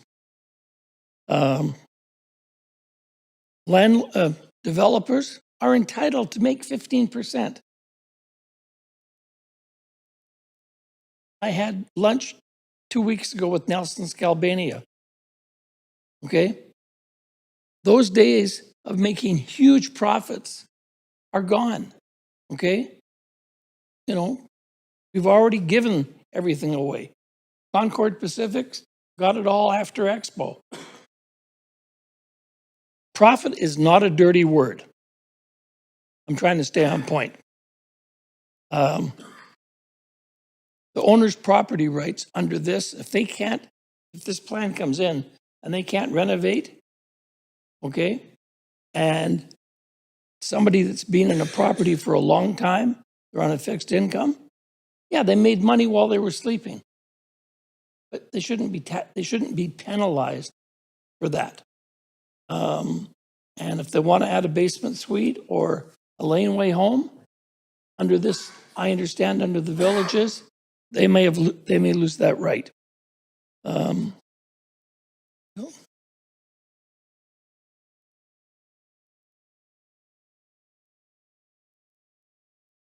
Adding extra retail is not going to work. Dunbar's got empty spaces. West Broadway, they're dying because of the subway. We have already got villages. You got Main Street.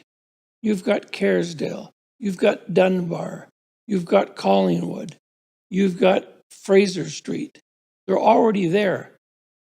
This whole plan was rushed. The planners may have been under pressure, and if the provincial government says, "Hey, here's money, get this planned," okay? We got 4,000 condos right now, and there's maybe another 5 coming on stream. There's going to be 10,000 condos. Sheldon, I'm sorry, I gave you a bit more time. Yeah, I Of the Mayberry era. The only thing I can say is this. And I may end up running for council because we need to have more input.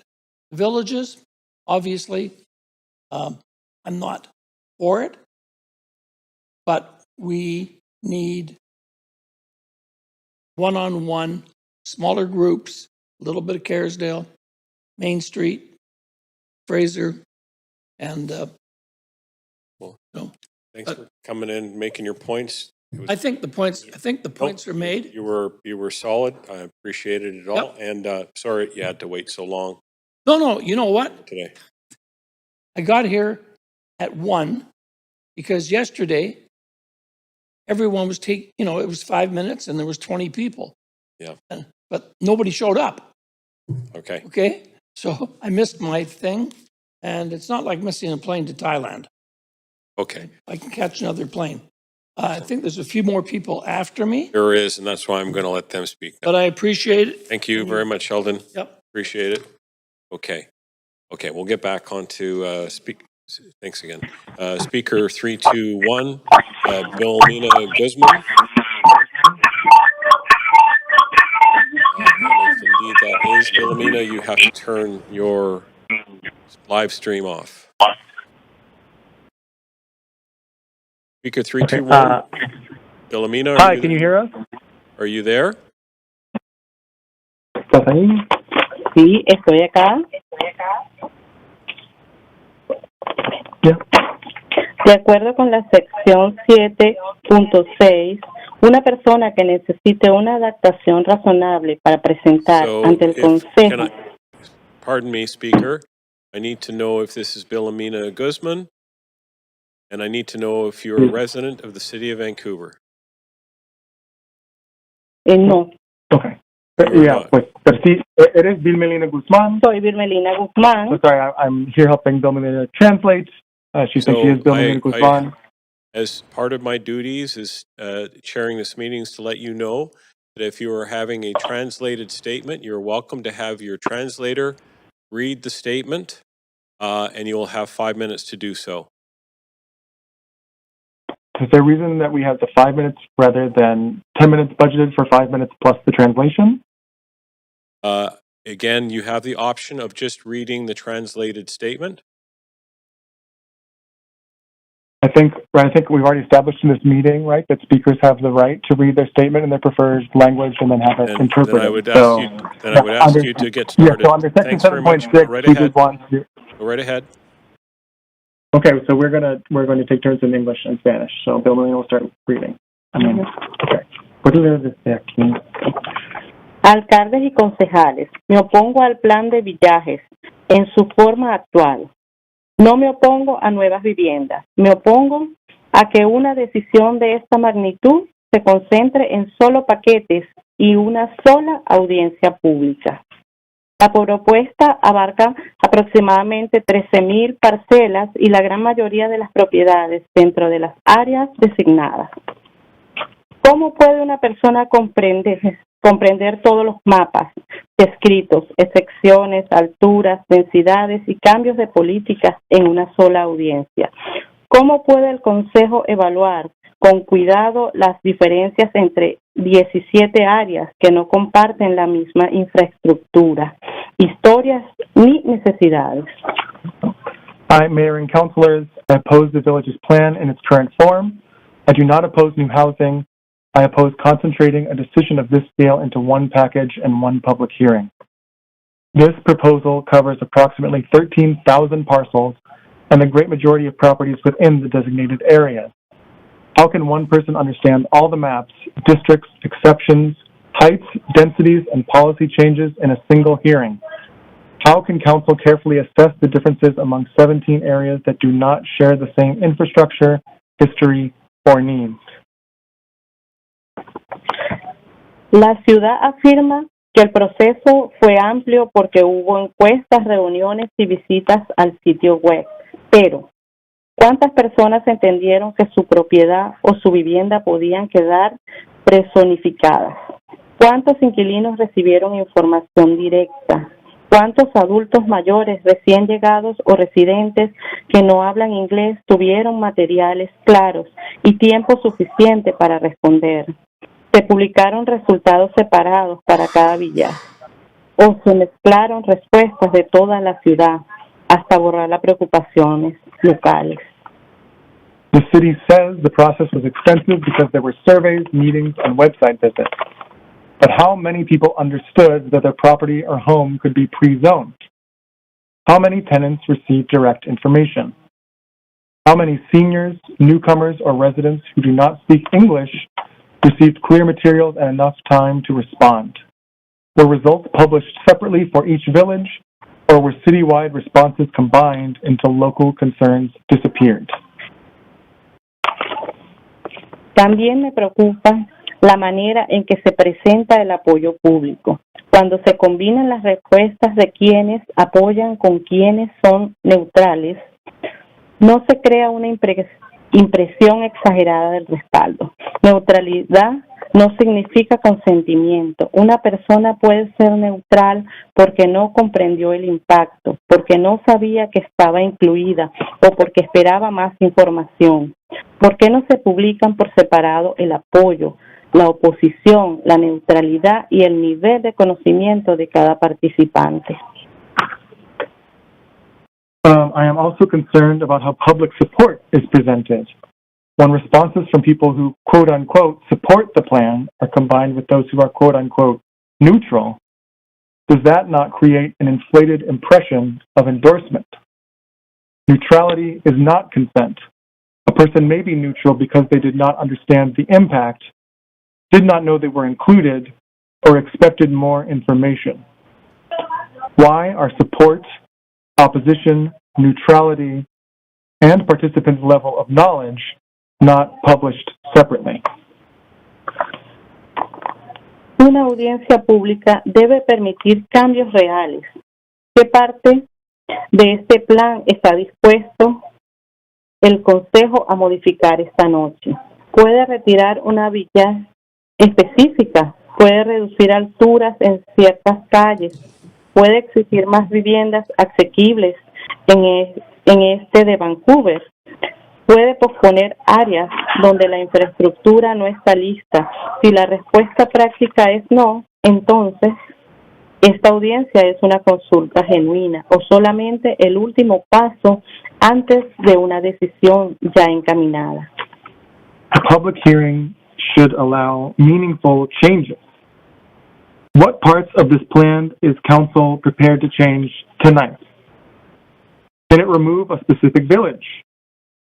Can it reduce heights on particular streets? Can it require more affordable housing in East Vancouver? Can it postpone areas where infrastructure is not ready?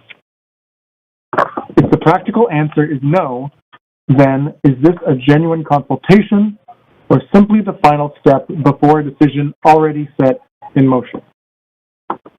Les pido que no aprueben un paquete tan amplio como si todas las áreas fueran iguales. Dividan el plan por villas. Publiquen informes de infraestructura, asequibilidad, desplazamiento, árboles, escuelas, transportes y comercios para cada zona. Notifiquen a todas las personas residentes, no solamente a propietarios. Permitan audiencias separadas y cambios verificables. I ask you not to approve such a broad package as though every area were the same. Divide the plan by village. Publish infrastructure, affordability, displacement, tree, school, transportation, and business reports for each area. Notify all residents, not only property owners. Allow separate hearings and verifiable changes. La ciudad puede crear más viviendas sin debilitar la confianza pública. La planificación rápida no siempre es buena planificación, cuando una decisión durará décadas. La participación también debe ser profunda, comprensible y local. Por esas razones les pido que rechacen o devuelvan este plan para una revisión por etapas, con verdadera participación comunitaria. Gracias. The city can create more housing without weakening public trust. Faster planning is not always better planning. When a decision will last for decades, participation must also be deep, understandable, and local. For those reasons, I ask you to reject or return this plan for a phased review with genuine community participation. Thank you. Okay, our next speaker is Esperanza Vasquez, speaker 322. Speaker 322. Speaker 323. Rosalva Medina. Wait, speaker 322. No, sorry. Speaker Esperanza Vasquez is here. ¿Quiere presentarse? Muy buenas tardes, honorable alcalde y concejales. Me opongo a la aprobación inmediata del plan de villajes porque el proceso de información no parece haber llegado de manera igual a todas las personas afectadas en estas áreas. Viven propietarios, So, inquilinos, Speaker, estudiantes. Speaker, I need to ask the question of you if you are a resident of the city of Vancouver. No. Okay. And I also need to let you know, as part of our procedure, you're able to have a translated statement read by your translator, and you will have up to 5 minutes. Okay, I think people have been able throughout this hearing, I'm sorry, I'm here to translate, throughout this hearing, right, to read their statement in their preferred Sir, language. you are the translator. Can I have the consecutive speaker translation. actually respond to the question? You've done this twice now. I don't know, was Can I there a have the question? speaker respond to the option? So the options, can you restate the options? The option is that they have the right to have you read a statement, and you will have 5 minutes for that statement. Así que tiene derecho de que yo lea el statement, pues pero solo tendríamos 5 minutos, o usted puede leer en español y yo pues puedo leer como si cada párrafo en inglés. Si prefiere. Sí. Okay, yeah. Así que lo prefiere hacer de esa forma. Sí. Okay, so she prefers consecutive translation. Okay, continue. We'll keep using your time. Okay, I think we're just gonna start again with this paragraph. Okay. Okay. Sure.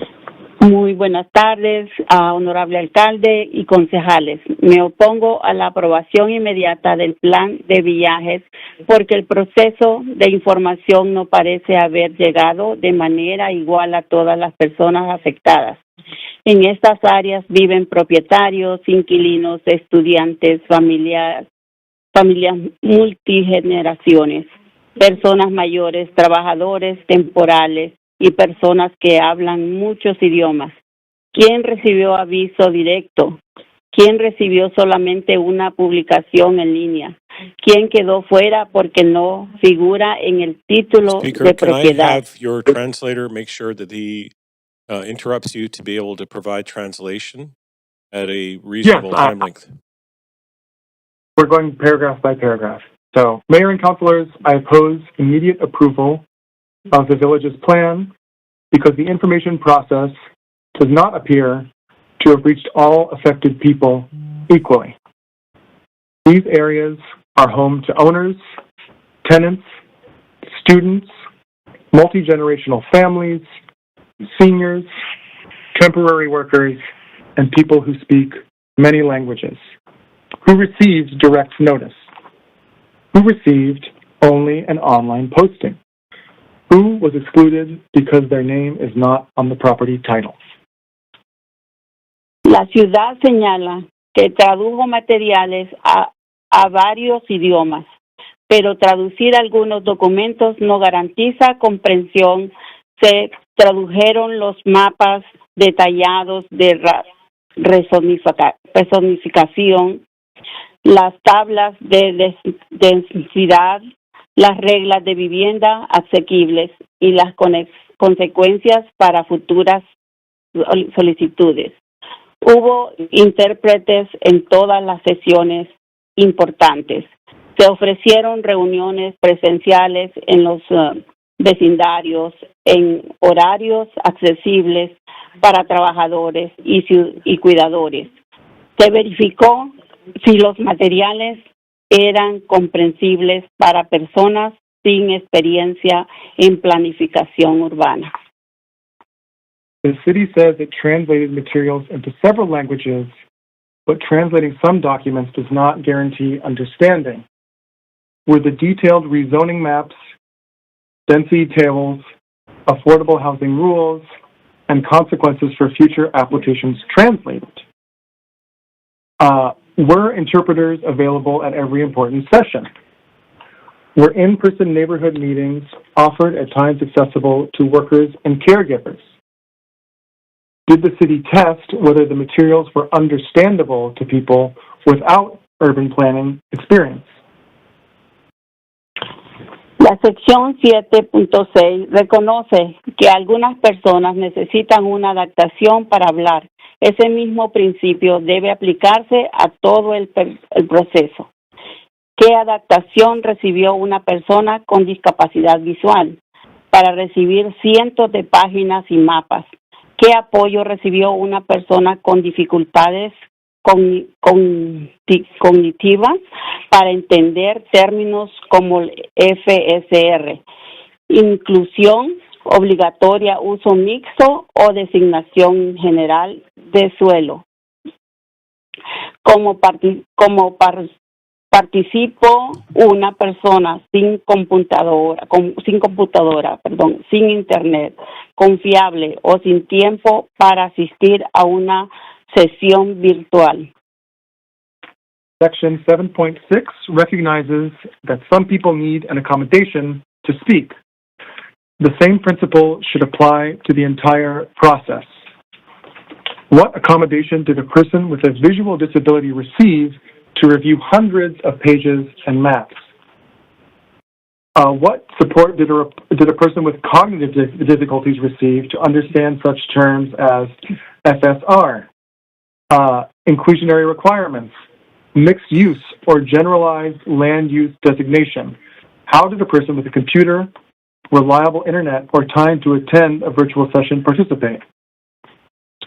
También debemos preguntar por los inquilinos. Si una vivienda está dentro de una nueva zona, el inquilino puede enfrentar incertidumbre, una futura venta, una solicitud de desalojo o años de construcción. Sin embargo, el aviso puede haber llegado principalmente al propietario, porque la persona que vive allí tendría menos derecho a saber que la persona que posee el terreno.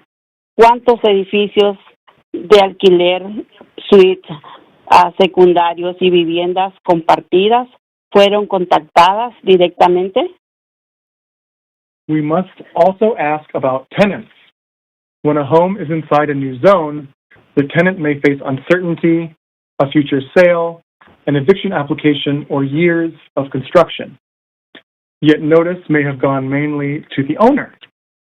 Why should the person who lives there have less right to know than the person who owns the land? How many rental buildings, secondary suites, and shared homes were contacted directly? El Consejo no debe confundir alcance digital con consentimiento informado. Miles de impresiones en redes sociales no prueban que la gente entendió el plan. Una visita a una página web no demuestra apoyo. Una encuesta completada sin información suficiente no reemplaza una conversación local. Council should not confuse digital reach with informed consent. Thousands of social media impressions do not prove that people understood the plan. A website visit does not demonstrate support. A survey completed without enough information does not replace a local conversation. Solicito que la decisión sea aplazada. La ciudad debe enviar avisos a cada domicilio, incluyendo unidades de alquiler, publicar resúmenes claros en los principales idiomas. Comunitarios ofrecen interpretación, formatos accesibles y reuniones por viaje, y reportar quién participó y quién no. Después debe abrir un nuevo periodo de comentarios y demostrar cómo cada preocupación cambió el plan. I request that the decision be postponed. The city should send notices to every address, including rental units. Publish plain language summaries in major community languages. Provide interpretation, accessible formats, and village-by-village meetings. And report who participated and who did not. Thanks very much, It should Sheriff. then That's your open- time, and appreciate you calling in. And I think what we should probably make sure is that there is significant work done for making sure that that there are translated materials and other accessibility functions that city staff provide. Okay, speaker 323 is Rosalva Medina.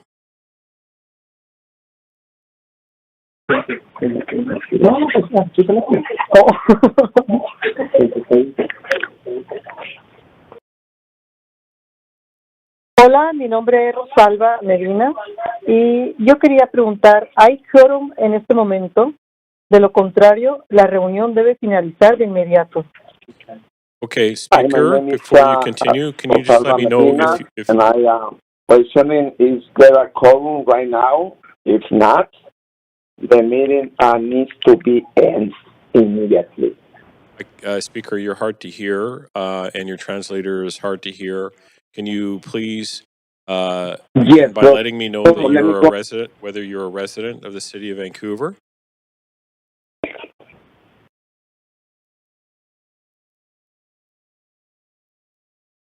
No. Okay. I just want to let you know as chair that you have the option of having a translated presentation provided by a translator, read from by the translator, and you have up to 5 minutes for that. Que tienen derecho, pues sí, van a tener que Marco como lea el texto en puro inglés, o puede hacerlo como ya lo hicimos, como cambiando, turnándose párrafo por párrafo. ¿Cómo lo quieren hacer? ¿Quiere que español en inglés o solamente inglés? Diga que Es solamente en inglés. okay, preguntaré que si hay un okay, so hi, is there a quorum right now?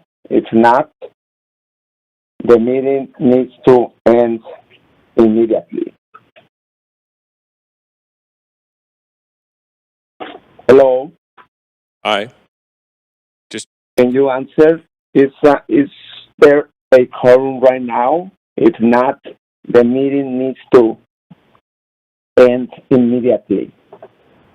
I'm afraid you're sounding very muffled, sir. I can't understand. Chair, if I might. So, If I might, let me go again on behalf of Rosalba.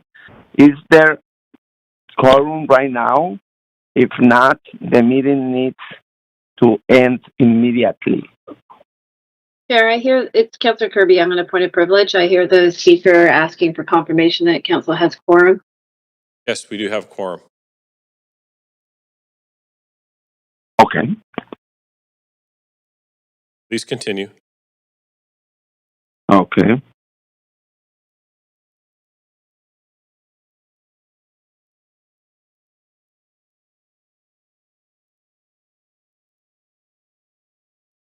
Under the section 7.6, a person who is present and needs a reasonable accommodation to address a council may have another person read a statement they prepare. I invoke the provision at the beginning and appreciate this submission being treated as a full part of the public record. Mayor and councils, I oppose to the village plan because it provides clear development rights while leaving many community benefits subject to future decisions. The rezoning will be immediately and legally significant. Parks, plazas, pedestrian improvements, community centers, child care, and other facilities.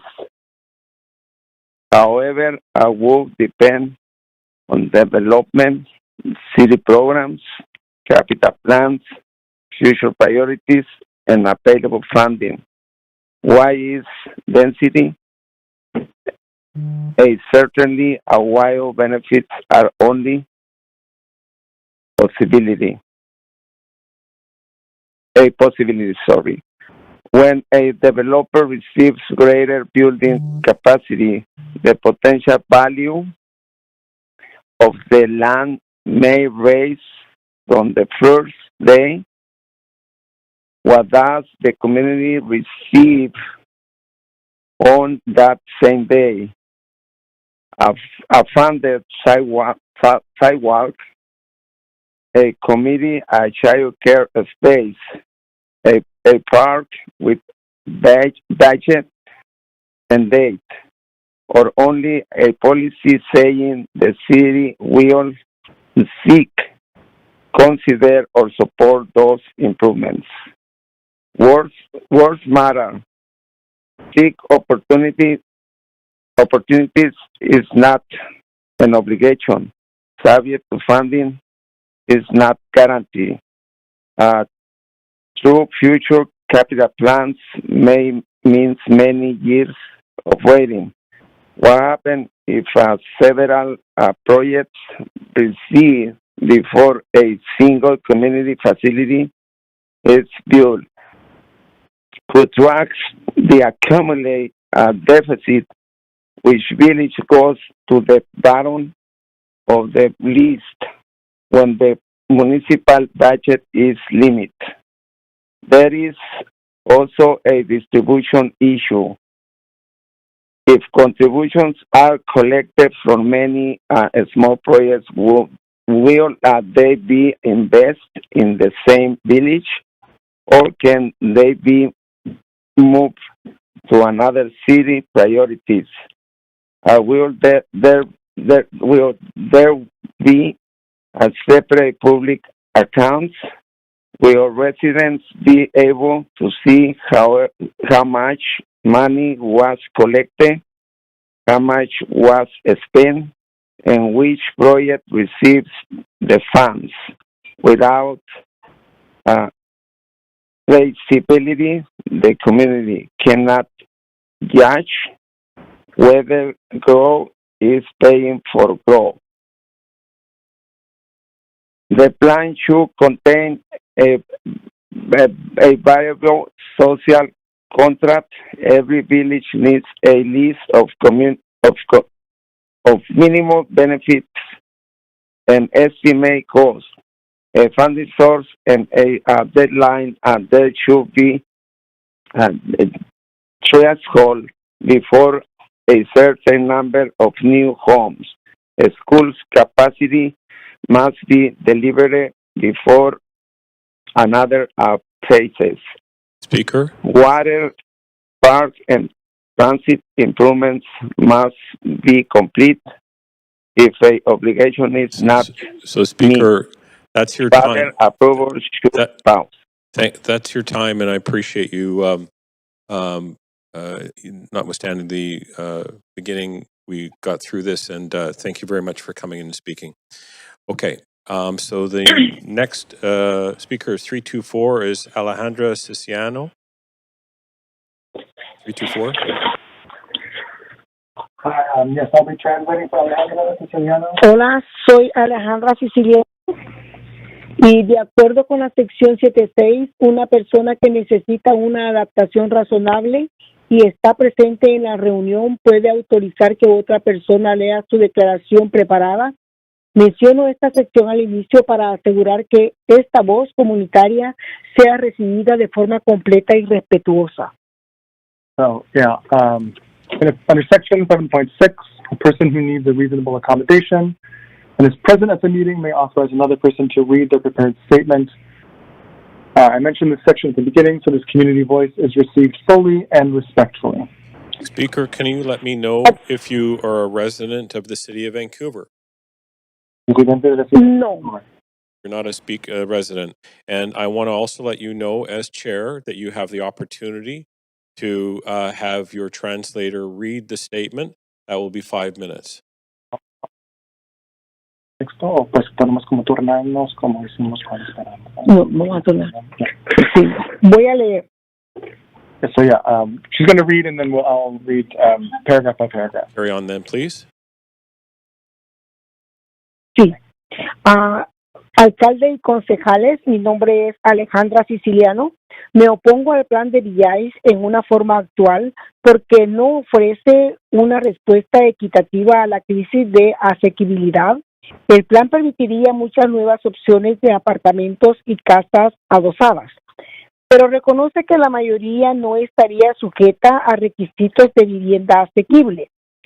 Los requisitos son claros y aplicarían solamente en ciertas circunstancias y principalmente en algunas villas al lado oeste. ¿Por qué la asequibilidad de una familia puede depender del lado de la ciudad donde se construye un proyecto? Mayor and councilors, my name is Alejandra Siciliano. I oppose the village's plan in its current form because it does not provide an equitable response to the affordability crisis. The plan would allow many new apartments and townhouse options, but it acknowledges that most would not be subject to affordable housing requirements. The clearest requirements would apply only in certain circumstances and mainly in some West Side villages. Why should a family's access to affordability depend on which side of the city a project is built? East Vancouver también enfrenta alquileres altos, asequibilidad habitacional y desplazamiento. Allí viven muchas familias trabajadoras, recién llegadas, personas mayores con ingresos fijos y comunidades culturales que han construido redes durante décadas. ¿Dónde está el requisito equivalente para viviendas por debajo del mercado en las villas del este? ¿Por qué un proyecto puede recibir más densidad y mayor valor del suelo sin entregar una proporción significativa de viviendas asequibles en el mismo vecindario? East Vancouver also faces high rent, housing insecurity, and displacement. It is home to many working families, newcomers, seniors on fixed incomes, and cultural communities that have built networks over decades. Where is the equivalent requirement for below-market homes in East Side villages?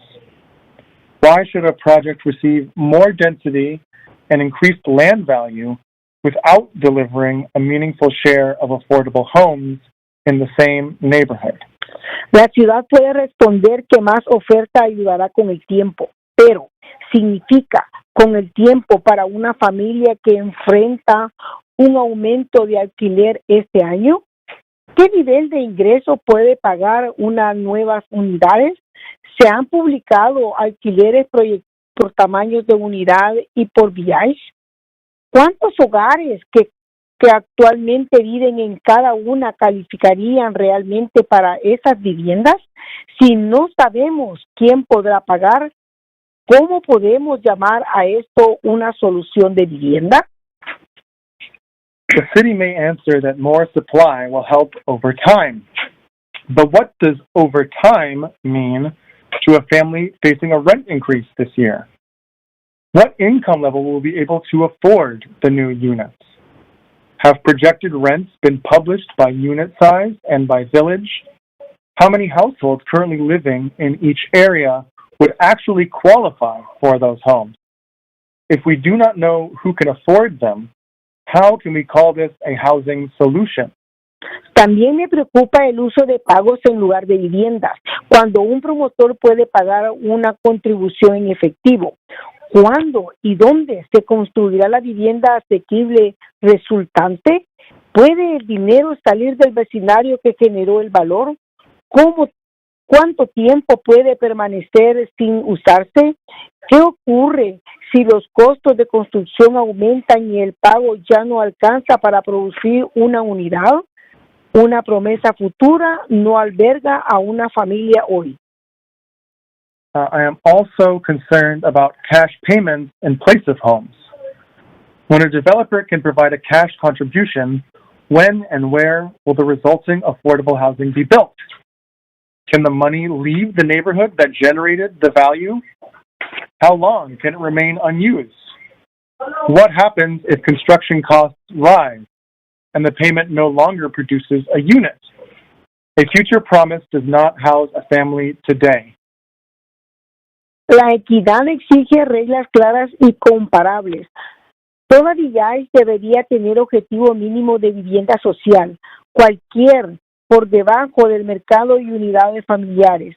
Los requisitos deben aumentar cuando aumenta la densidad. La vivienda asequible debe entregarse dentro del proyecto y cerca de la comunidad afectada. También debe de exigir un registro público que muestre las unidades prometidas, aprobadas, construidas y ocupadas. Equity requires clear and comparable rules. Every village should have minimum targets for social housing, below market rental housing, and family-sized units. Requirements should increase when density increases. Affordable homes should be delivered in the project or near the affected community. There should also be a public registry showing units promised, approved, built, and occupied. Les pregunto, ¿cuántas viviendas verdaderamente asequibles producirá este plan durante sus primeros 5 años? ¿Cuántas estarán en el este? ¿Cuántas serán de 2 o 3 dormitorios? ¿Qué sucede si las metas no se cumplen? Sin respuestas, el Consejo está aprobando capacidad de mercado, no asequibilidad garantizada. I ask you, how many truly affordable homes will this plan produce in its first 5 years? How many will be in the east? How many will have 2 or 3 bedrooms? What happens if the targets are missed? Without answers, Council is approving market capacity, not guaranteed affordability. Les pido que devuelvan el plan y establezcan requisitos justos para toda la ciudad antes de personificar miles de parcelas. East Vancouver no necesita solamente más edificios, necesita hogares que sus residentes puedan pagar. No aprueben una política que divide la asequibilidad por geografías. Muchas gracias. So I ask you to return the plan and establish fair citywide requirements before pre-zoning thousands of parcels. East Vancouver does not need only more buildings. It needs homes its residents can't afford. Do not approve a policy that divides affordability by geography. Thank you.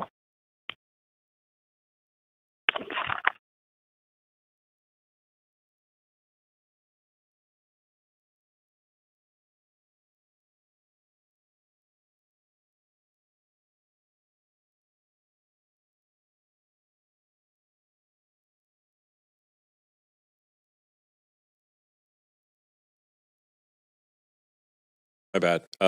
Speaker 325, Garrett Montoya. Yes, hello. Garrett, please go ahead. Are you a resident of the city of Vancouver? No. Okay, please go ahead. All right.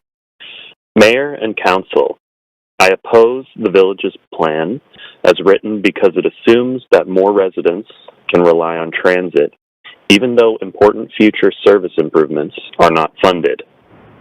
The report states that TransLink considers the proposal generally aligned with existing and proposed service, but it also notes that some proposed improvements are not in an approved investment plan. What exactly will residents have on the day new buildings open? Actual buses and frequency, or only long-term intentions? How crowded are the relevant bus routes today during morning and evening peaks? What is the on-time performance? How many pass-ups occur? Which villages have frequent service 7 days a week, including evenings? How far must seniors, children, and people with mobility challenges walk to a stop? Are sidewalks continuous and accessible? Are stops sheltered, lit, and equipped with seating? If the city reduces parking expectations while transit remains unchanged, who bears the inconvenience? Council should ask for a service commitment, not general alignment. Has TransLink agreed to specific route changes, frequency increases, or fleet additions? What are the estimated costs? Who will fund them, and by what date? What happens if regional funding is delayed for 5 or 10 years? Will the city pause development, provide temporary shuttle service, or simply tell new and existing residents to wait? There are also cumulative questions.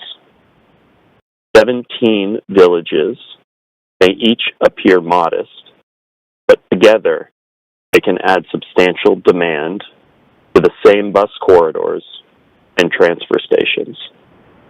Has the city modeled total ridership at full and partial build-out?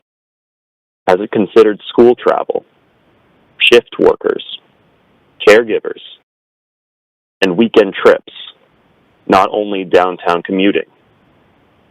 What about delivery vehicles, ride-hailing, visitors, tradespeople, and accessible transportation? Where will buses stop if curb space is also needed for loading, patios, bike lanes, and passenger pickup? Walking and cycling improvements also cannot be assumed. Which crossings will be upgraded before residents move in? Are protected routes continuous, or do they end at dangerous intersections? Can a person using a wheelchair reach shops without encountering missing curb ramps or steel grades? Will children have safe routes to school during construction? If the plan depends on fewer car trips, the city must fund a complete network, not isolated improvements that appear only when a particular frontage redevelops. What is the contingency if ridership grows faster than service? Will developers contribute to temporary transit improvements, or will existing riders absorb longer waits and more crowding? Complete neighborhood plan should make low-car living realistic before it makes it necessary. Require funded transit improvements, minimum frequency standards, accessible stop upgrades, and safe walking connections before major occupancy. Publish village-level transportation modeling and identify fallback measures if regional service does not arrive. Provide annual reports on crowding and pass-ups with a pause mechanism when standards are not met. That's your time, Speaker. Thanks for calling in. Thanks very much. Okay, Speaker 326, Vicky Lee. Hi, President. Go ahead. Hello, Mayor and Council. My name is Vicky, and I oppose the village plan in this current form because of environmental protection. Because the environmental protection that is described mainly as an intention. The plan speaks about maintaining trees and native soil where possible, expanding ecological corridors, and improving tree canopy. But what does where possible mean when a site is pre-zoned for a larger Speaker, building? sorry to interrupt you. Can I just confirm whether you're a resident of the City of Vancouver? No, I'm not. You're not. Okay, thanks very much. Please continue. Who decides that a mature tree is inconvenience rather than essential? What enforceable canopy target applies to each block in each village? Many affected lots contain large trees, guarded, permeable soil, and habitat that took decades to develop. How many mature trees are within the rezoning area? How many are expected to be removed under realistic building out scenario? Has the city calculated the loss of shade, carbon storage, erosion, absorption, bird habitat, and cooling? are replacement sapling being counted as equal to mature tree, even though it may take up to 30 years to provide similar benefits? What survival rate is assumed? The council should also examine site design. Can the proposed density be achieved while preserving meaningful soil volume, not just narrow planting strip over parkable, but more underground parking, utilities, and evacuation eliminate root zone or setbacks sufficient for large canopy trees? Will building be oriented to protect sunlight in public space and neighboring gardens? What maximum surface temperature and minimum shade standard will apply to sidewalks, plaza, and bus stops during heat events? The plan calls growth gradually, yet climate change risks are immediate. Vancouver is experiencing the hottest summer, intensified rainfalls, and smoke events. How can each village manage runoff if permeable lots are replaced by roofs and house surface? Are rain gardens and green infrastructure mandatory or optional? Who maintains them after construction? Will there be enough accessibility, shaded public space for seniors and children? What happens in neighborhoods that are already at low capacity, already have lower canopy coverage? There should be accountability from private and public land. Will the same canopy and soil standard apply to city projects, social housing strata, and rental development? Can density be adjusted to preserve an exceptional tree rather than treating removable as inevitable? Will the arborist report be independent and publicly available? Can neighbors challenge inaccurate assessment? How will indigenous knowledge and native planting be incorporated? Environmental commitment must survive value engineering permit revision and challenging ownership. The city should also publish before and after environmental performance for every complete project, including canopy, soil volume, summer shade, and rainstorm retention. What is not measured will be easy to trade away. Before rezoning, the council should require a tree and soil inventory, block level canopy targets, minimum deep soil requirements, stronger retention rule, and transparent removal permits. Development should demonstrate no net loss of ecological function, not simply promise replacing planting. The city should publish heat and stormwater modeling and establish a pause if canopy decline.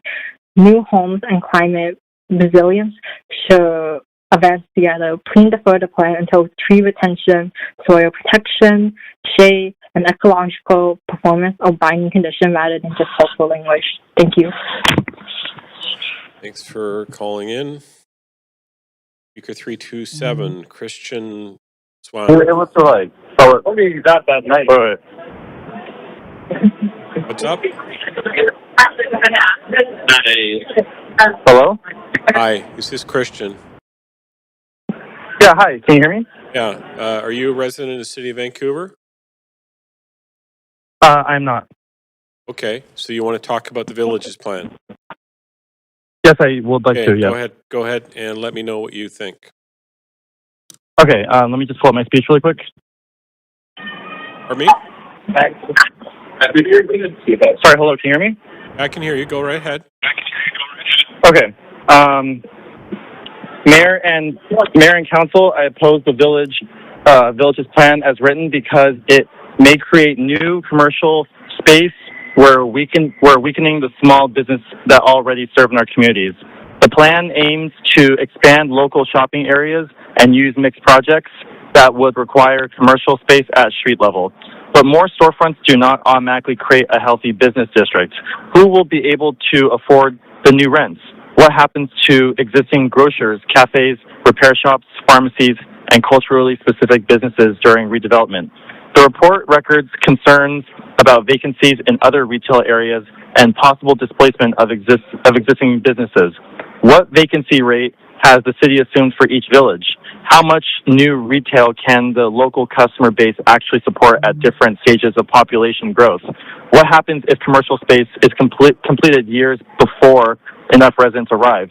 Will empty storefronts be permitted indefinitely? Are developers allowed to build spaces that are too large, too expensive, or poorly designed for independent operators? Council should ask how businesses will survive the construction period. Will merchants receive relocated assistance, rent support, marketing help, or compensation for lost access? Will they have a right to return? At what rent? Will replacement spaces include ventilation, loading, storage, grease traps, and affordable utility costs? Can the long-standing corner store return to a practical small unit, or will be offered a polished storefront at a rent it cannot pay? There's also a citywide competition issue. Some villages are near established commercial streets and business improved areas. Has the city modeled how new retail clusters may affect those centers? Could public investment and customer spending be spread too thinly? What safeguards will prevent chain stores, financial services, or vacant investment units from replacing diverse daily needs businesses? Will the city limit storefront widths, encourage small units, and track ownership concentration? The city should also protect the diversity of goods and services. Will every new commercial block become restaurant and coffee shops, or will there be room for childcare, medical offices, hardware, tailoring, groceries, and low-cost services? Can zoning or leasing programs reserve space for essential businesses? Will public washrooms, loading areas, and waste storage be designated from the beginning? A neighborhood is not complete merely because it has storefront windows. It must support the practical needs of daily life. Council should ask whether commercial strata ownership will fragment decision-making and leave desk units. Would long-term rental ownership or community commercial land trust provide enough stability for local operators? A successful village needs businesses that are present, useful, and locally rooted, not just commercial floor area on a plan. Before rezoning, council should require a village-specific retail strategy, realistic absorption analysis, small unit design standards, business relocation and right of return protections, and vacancy reporting. Public realm investment should support existing centers as well as new ones. Please defer the plan until the city can show it will protect current merchants, prevent long-term vacancies, and keep neighborhood retail affordable. Thank you. That's the end of my speech. Thanks. Okay, Speaker 328, Sophia Hayden-Khan.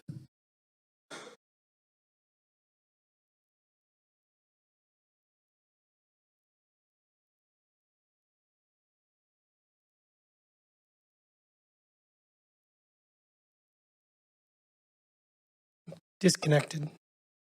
Speaker 329, Jennifer Gonzalez. Hello. Hi.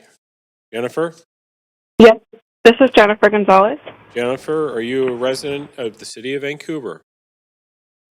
I am not. Please go ahead. Yes.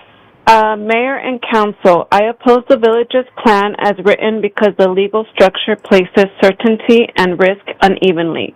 The recommendations say that passage creates no legal rights for any person, does not necessarily obligate the city to enact rezoning bylaws, and does not limit the discretion of city officials. Those protections may be legally prudent for the city. But what corresponding protections are offered to residents who face speculation, redevelopment pressure, construction, displacement, and changing property expectations? If the city is not guaranteeing enactment, timing, amenities, or infrastructure, why are residents expected to accept the consequences immediately? If an owner spends money based on the proposal, the report says that cost is at that person's risk. But who bears the cost when a renter must move? A small business loses customers, a homeowner faces assembly pressure, or a neighborhood loses mature trees. Are those cost measures? Are they compensated? Are they treated as acceptable side effects? Council should distinguish between permissions and obligations. The zoning may permit larger buildings, but does it require affordable homes on most sites? Does it require a child care center, public plaza, new transit service, or a park improvement before occupancy? Does it guarantee a displaced tenant a comparable home? Does it guarantee a local business an affordable return space? Does it guarantee that cash contributions will be spent in the same community? If not, why are the private opportunities clear while the public outcomes remain discretionary? The plan also relies on future decisions by the staff and later development applications. What decisions can still be influenced by the public after pre-zoning? Which matters will be decided without a public hearing? Can residents appeal building form, access, tree removal, or cumulative impacts? Will council receive notice before major departures from the illustrations shown during consultation? Where is the plain language chart explaining what is fixed now? What remains negotiable? And who has the final authority? There must also be a clear remedy when harm occurs. If promised infrastructure is late, can occupancy be delayed? If affordable units are not delivered, are there financial penalties large enough to matter? If tenant protections are violated, can the city stop work or revoke approvals? If public space is closed or poorly maintained, who can enforce access? Rights without remedies are weak, and promises without enforcement are optional. Council should insist on consequences before granting broad new permissions. That balance is a basic requirement of public trust. A fair plan should create reciprocal commitments. If the city grants development capacity, it should bind affordability, tenant protection, infrastructure, public benefits, environmental performance, and transparent review. It should identify remedies when commitments are missed. Before approving this package, Council should convert key promises into enforceable requirements and provide residents with clear participation rights after zoning. Please defer the village's plan until the legal obligations are balanced and the public receives guarantees equal to the certainty being created for the development. Thank you.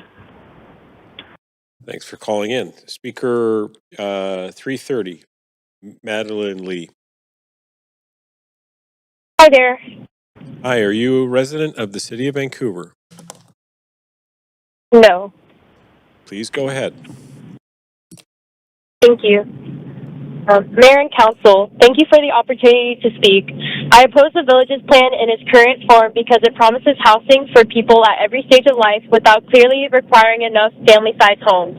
The new zoning would permit thousands of apartment and townhouse opportunities, but how many homes will have 2 bedrooms? How many will have 3 bedrooms?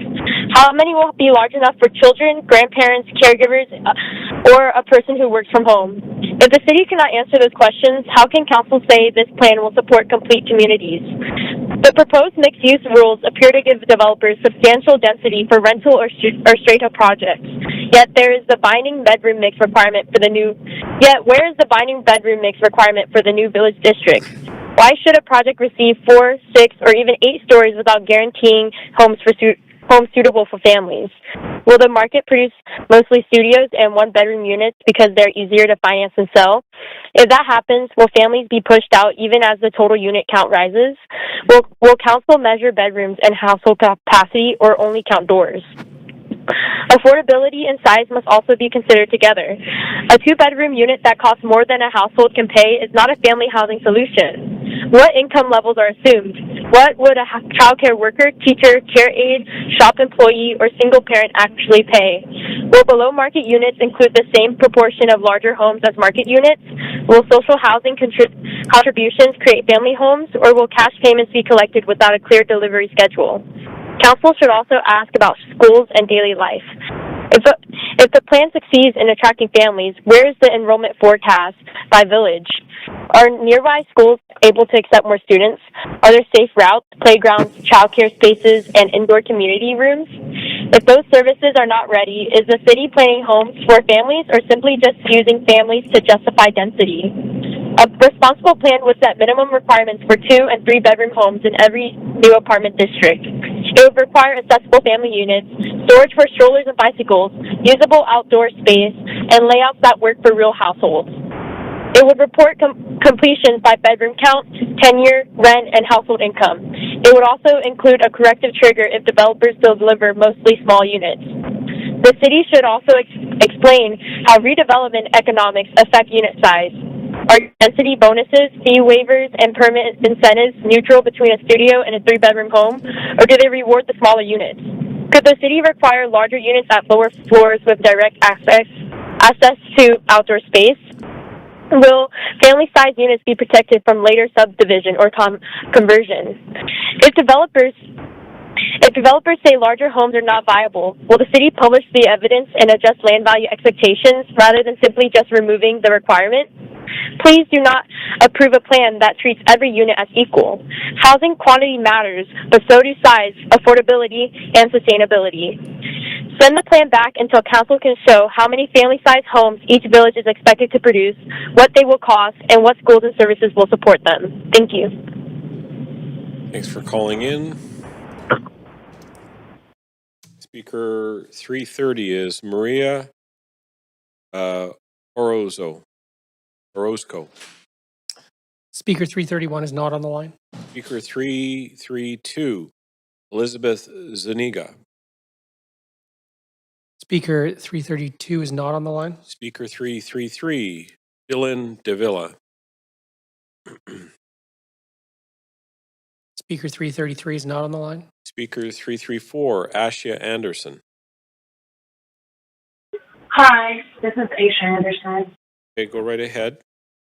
Can you just let me know before you speak if you're a resident of the city of Vancouver? No, I'm not. Okay, go ahead. Thank you. Mayor and Council, I oppose the village's plans as written because it is accompanied by new language about when a proposal may be considered consistent with the official development plan despite minor variations. That phrase may sound technical, but it raises a major public question. What exactly is minor? Is one extra minor? Is a different use minor? Is a wider building, reduced setback, change boundary, or loss of public space minor? The official development plan is supposed to tell residents and applicants what kind of growth is intended. If staff can approve variations based on the intent of generalized designation, where is the limit? Will there be a numerical threshold for height, density, floor area, frontage, or site depth? Will several small variations be considered together or separately?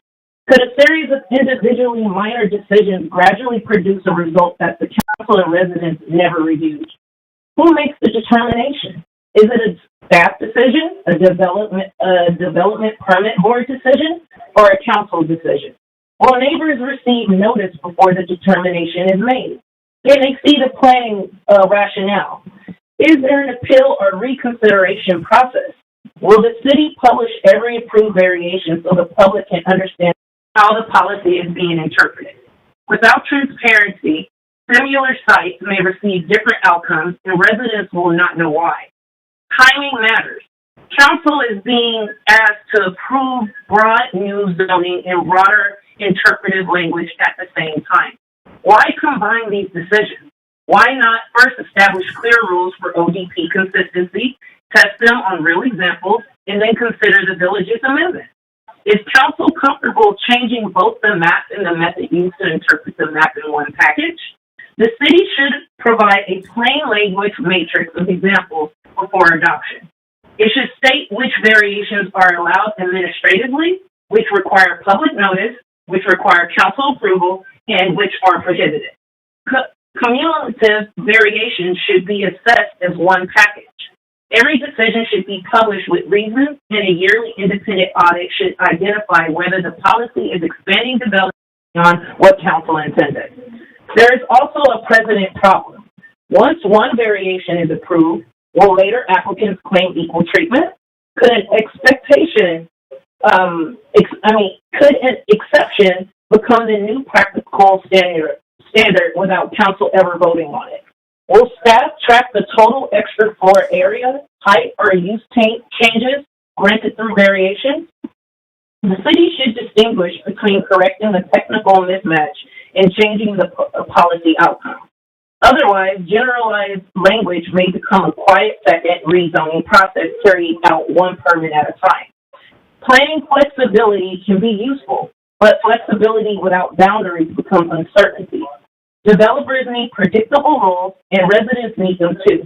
Please separate the ODP interpretation amendment from the village's rezoning and return with objective thresholds, public notice requirements, and a transparent appeal process. Do not ask the public to accept the map whose meaning can later shift through undefined minor variations. Thank you. Thanks very much. Speaker 336, Matthew Richard. Hello, this is Matthew Richard. Matthew, are you a resident of the city of Vancouver? I am not, but I am terrified about the precedent this will set for my community. Okay, go right ahead. Mayor and Council, I oppose the village's plan in its current form because the detailed toolkit for street and public space improvements is being handled as a separate project. The plan promises complete, connected neighborhoods, safer walking and cycling, social street corners, plazas, ecological landscaping, and better access to shops. How can Council approve the land use transformation before seeing the practical design that is supposed to make those promises work? What will a village street actually look like when a 6-story building replaces several houses, homes? Where will street trees, rain gardens, bicycle parking, loading, waste collection, passenger drop-off, patios, utility boxes, fire access, and wider sidewalks fit? Which elements have priority when the right-of-way is too narrow for all of them?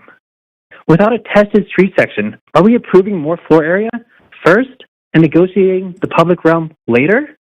Development will occur parcel by parcel. How will the city prevent a patchwork of different setbacks, sidewalk materials, tree spacing, lighting, and curb designs? Will one project build a partial bike lane that ends at the next property? Will utilities be placed where future trees should grow? Will temporary asphalt remain for years while the city waits for neighboring sites? Who pays to complete the gaps when some properties do not redevelop? The toolkit must also address maintenance and accessibility. Who clears, cleans, waters, repairs, and programs new public spaces? Are rain gardens designed for long-term care? Are seating, crossings, and routes accessible for seniors and people with disabilities? Will privately delivered plazas be open without purchase requirements? Will lighting protect safety without creating glare into nearby homes? Council should see village-specific street concepts, cost estimates, implementation responsibilities, and timelines before rezoning. The toolkit should be approved together with the land use plan, not after it. Key public realm works should be funded and scheduled before occupancy, and the city should have authority to require coordinated block designs rather than isolated frontage improvements. The toolkit should also show how public space will be acquired where no redevelopment occurs. Can the city purchase corner sites, convert parking, or reallocate road space? Are there minimum targets for canopy, seating, play, and gathering area per new resident? Will each village have an accessible public washroom and drinking water? Without area-wide tools, the public realm may depend entirely on private projects, producing improvements only where development is profitable rather than where community need is greatest. A neighborhood is not complete because a map contains apartments and shops. It becomes complete through the spaces between buildings, safe sidewalks, shade, crossings, gathering places, loading that works, and infrastructure that does not conflict. Please defer the village's plan until the street and public space toolkit is finished, publicly reviewed, costed, and tied to the zoning. Council should approve the whole neighborhood design, not only the private development envelope. Thank you. Thanks very much. Okay. Speaker 337 is Trung Lee. Speaker 337 is not on the line. Okay. Speaker 338, Veronica Coronel. Hello. Hi. Can you please let me know if you're a resident of the city of Vancouver? No, no soy, soy de Southern California. From California? Yes, sí. Yeah, okay. Go ahead, California. Ok. Conforme a la sección 7.6, una persona que necesite una adaptación razonable y esté presente en la reunión puede hacer que otra persona lea una declaración que haya preparado. Inicio con esta disposición porque la rendición de cuentas requiere que todas las voces puedan entrar al registro, incluso cuando cuestionan las promesas oficiales. Under Section 7.6, a person who needs a reasonable accommodation and is present at the meeting may have another person read a statement they prepared. I begin with this provision because accountability requires every voice to enter the record, including voices that question official promises. Alcalde y concejales, Sir, me opongo Speaker, al plan can I de... just out of curiosity, are you all speaking from California tonight? Us too. Sí. Okay, good to know. See, that's yes. Thanks very much. Oye. Continue. Ok. Alcalde y concejales, me opongo al plan de villages porque su sistema de monitoreo no parece incluir límites claros ni consecuencias automáticas. El plan abarca décadas y supone que el crecimiento será gradual. Pero, ¿qué ocurre si el desarrollo se concentra rápidamente en unas pocas calles? ¿Qué ocurre si se construyen principalmente unidades caras, pequeñas o de inversión? ¿Qué ocurre si los beneficios públicos, la infraestructura y el transporte no siguen el mismo ritmo? Mayor and councilors, I oppose the village's plan because its monitoring system does not appear to include clear limits or automatic consequences. The plan spans decades and assumes growth will be gradual. But what happens if development is concentrated quickly on a few streets? What happens if mainly expensive, small, or investor-oriented units are built? What happens if public benefits, infrastructure, and transit do not keep pace? Monitorear no significa solamente publicar un informe. Un sistema serio debe definir metas, fechas, señales de advertencia y acciones correctivas. ¿Cuántas viviendas asequibles deben completarse cada año? ¿Qué porcentaje debe tener 2 o 3 dormitorios? ¿Cuál es el límite aceptable de desplazamiento de inquilinos o negocios? ¿Qué nivel de vacancia comercial activaría una revisión? ¿Qué pérdida de árboles, aumento de tráfico o presión escolar sería considerada inaceptable? Monitoring does not mean merely publishing a report. A serious system must define targets, dates, warning signs, and corrective actions. How many affordable homes must be completed each year? What percentage must have 2 or 3 bedrooms? What is the acceptable limit for tenant or business displacement? What commercial vacancy level would trigger a review? What loss of trees, increase in traffic, or school pressure would be considered unacceptable? El plan debería incluir un tablero público por villaje. Actualizado regularmente, debo mostrar permisos, demoliciones, unidades existentes eliminadas, unidades nuevas, alquileres previstos, viviendas por debajo del mercado, contribuciones en efectivo, árboles retirados, locales comerciales vacíos, quejas de construcción y avances de infraestructura. Sin datos locales, los promedios de toda la ciudad pueden ocultar problemas graves. The plan should include a public dashboard for each village, updated regularly. It should show permits, demolitions, existing units removed, new units, projected rents, below market homes, cash contributions, trees removed, vacant storefronts, construction complaints, and infrastructure progress. Without the local data, citywide averages can hide serious problems. También necesitamos consecuencias. Si un villaje produce muy poca vivienda asequible, Se aumentarán los requisitos antes de aprobar más densidad. Si la infraestructura se retrasa, se pausarán nuevos permisos. Si los alquileres suben más rápido que los ingresos, se revisará la política. Si la mayoría de las nuevas unidades son estudios, que exigirán más viviendas familiares. Una revisión sin poder para cambiar el rumbo es solamente una descripción del fracaso. We also need consequences. If a village produces too little affordable housing, will requirements increase before more density is approved? If infrastructure is delayed, will new permits pause? If rent rises faster than income, will the policy be revised? If most new units are studios, will more family housing be required? A review without power to change direction is only a description of failure. Propongo revisiones obligatorias al segundo y quinto año, no solamente una evaluación distante. Cada revisión debe incluir una audiencia pública y permitir cambios en límites, densidades, requisitos de asequibilidad, protección de inquilinos y beneficios comunitarios. También debe existir una cláusula de suspensión para áreas donde indicadores críticos empeoren. I propose mandatory reviews in the second and fifth years, not only a distant evaluation. Every review should include a public hearing and permit changes to boundaries, densities, affordable requirements, tenant protection, and community benefits. There should also be a suspension clause for areas where critical indicators worsen. Pregunta al Consejo, ¿quién será responsable de publicar los datos? ¿Qué presupuesto se ha asignado? ¿Qué indicadores ya tienen una línea base? ¿Qué decisión concreta se tomará cuando una meta no se cumpla? ¿Podrán residentes solicitar una revisión basada en evidencia o dependerán de que el personal decida hacerlo? I ask the Council, who will be responsible for publishing the data? What budget has been assigned? Which indicators already have a baseline?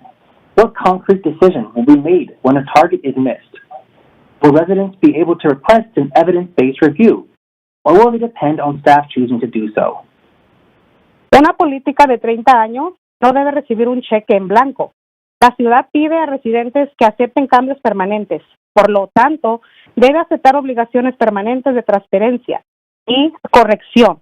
Devuelvan el plan hasta que el monitoreo tenga metas numéricas, fechas, datos por villajes, audiencias periódicas y consecuencias vinculantes. No basta con observar lo que sucede. 30-year policy should not receive a blank check. The city asks residents to accept permanent changes. Therefore, it must accept permanent obligations for transparency and correction. Return the plan until monitoring has numeric targets, dates, village-level data, periodic hearings, and binding consequences. It is not enough to observe what happens. Council must commit to act when results do not match promises. Thank you. Muchas gracias. Speaker, are you still continuing? ¿Vamos? O... Yeah. Speaker, can I can I speak to the translator for a moment? Yes. Translator, what's your name? Matthew. Matthew, you spoke earlier this evening, did you not? Yes.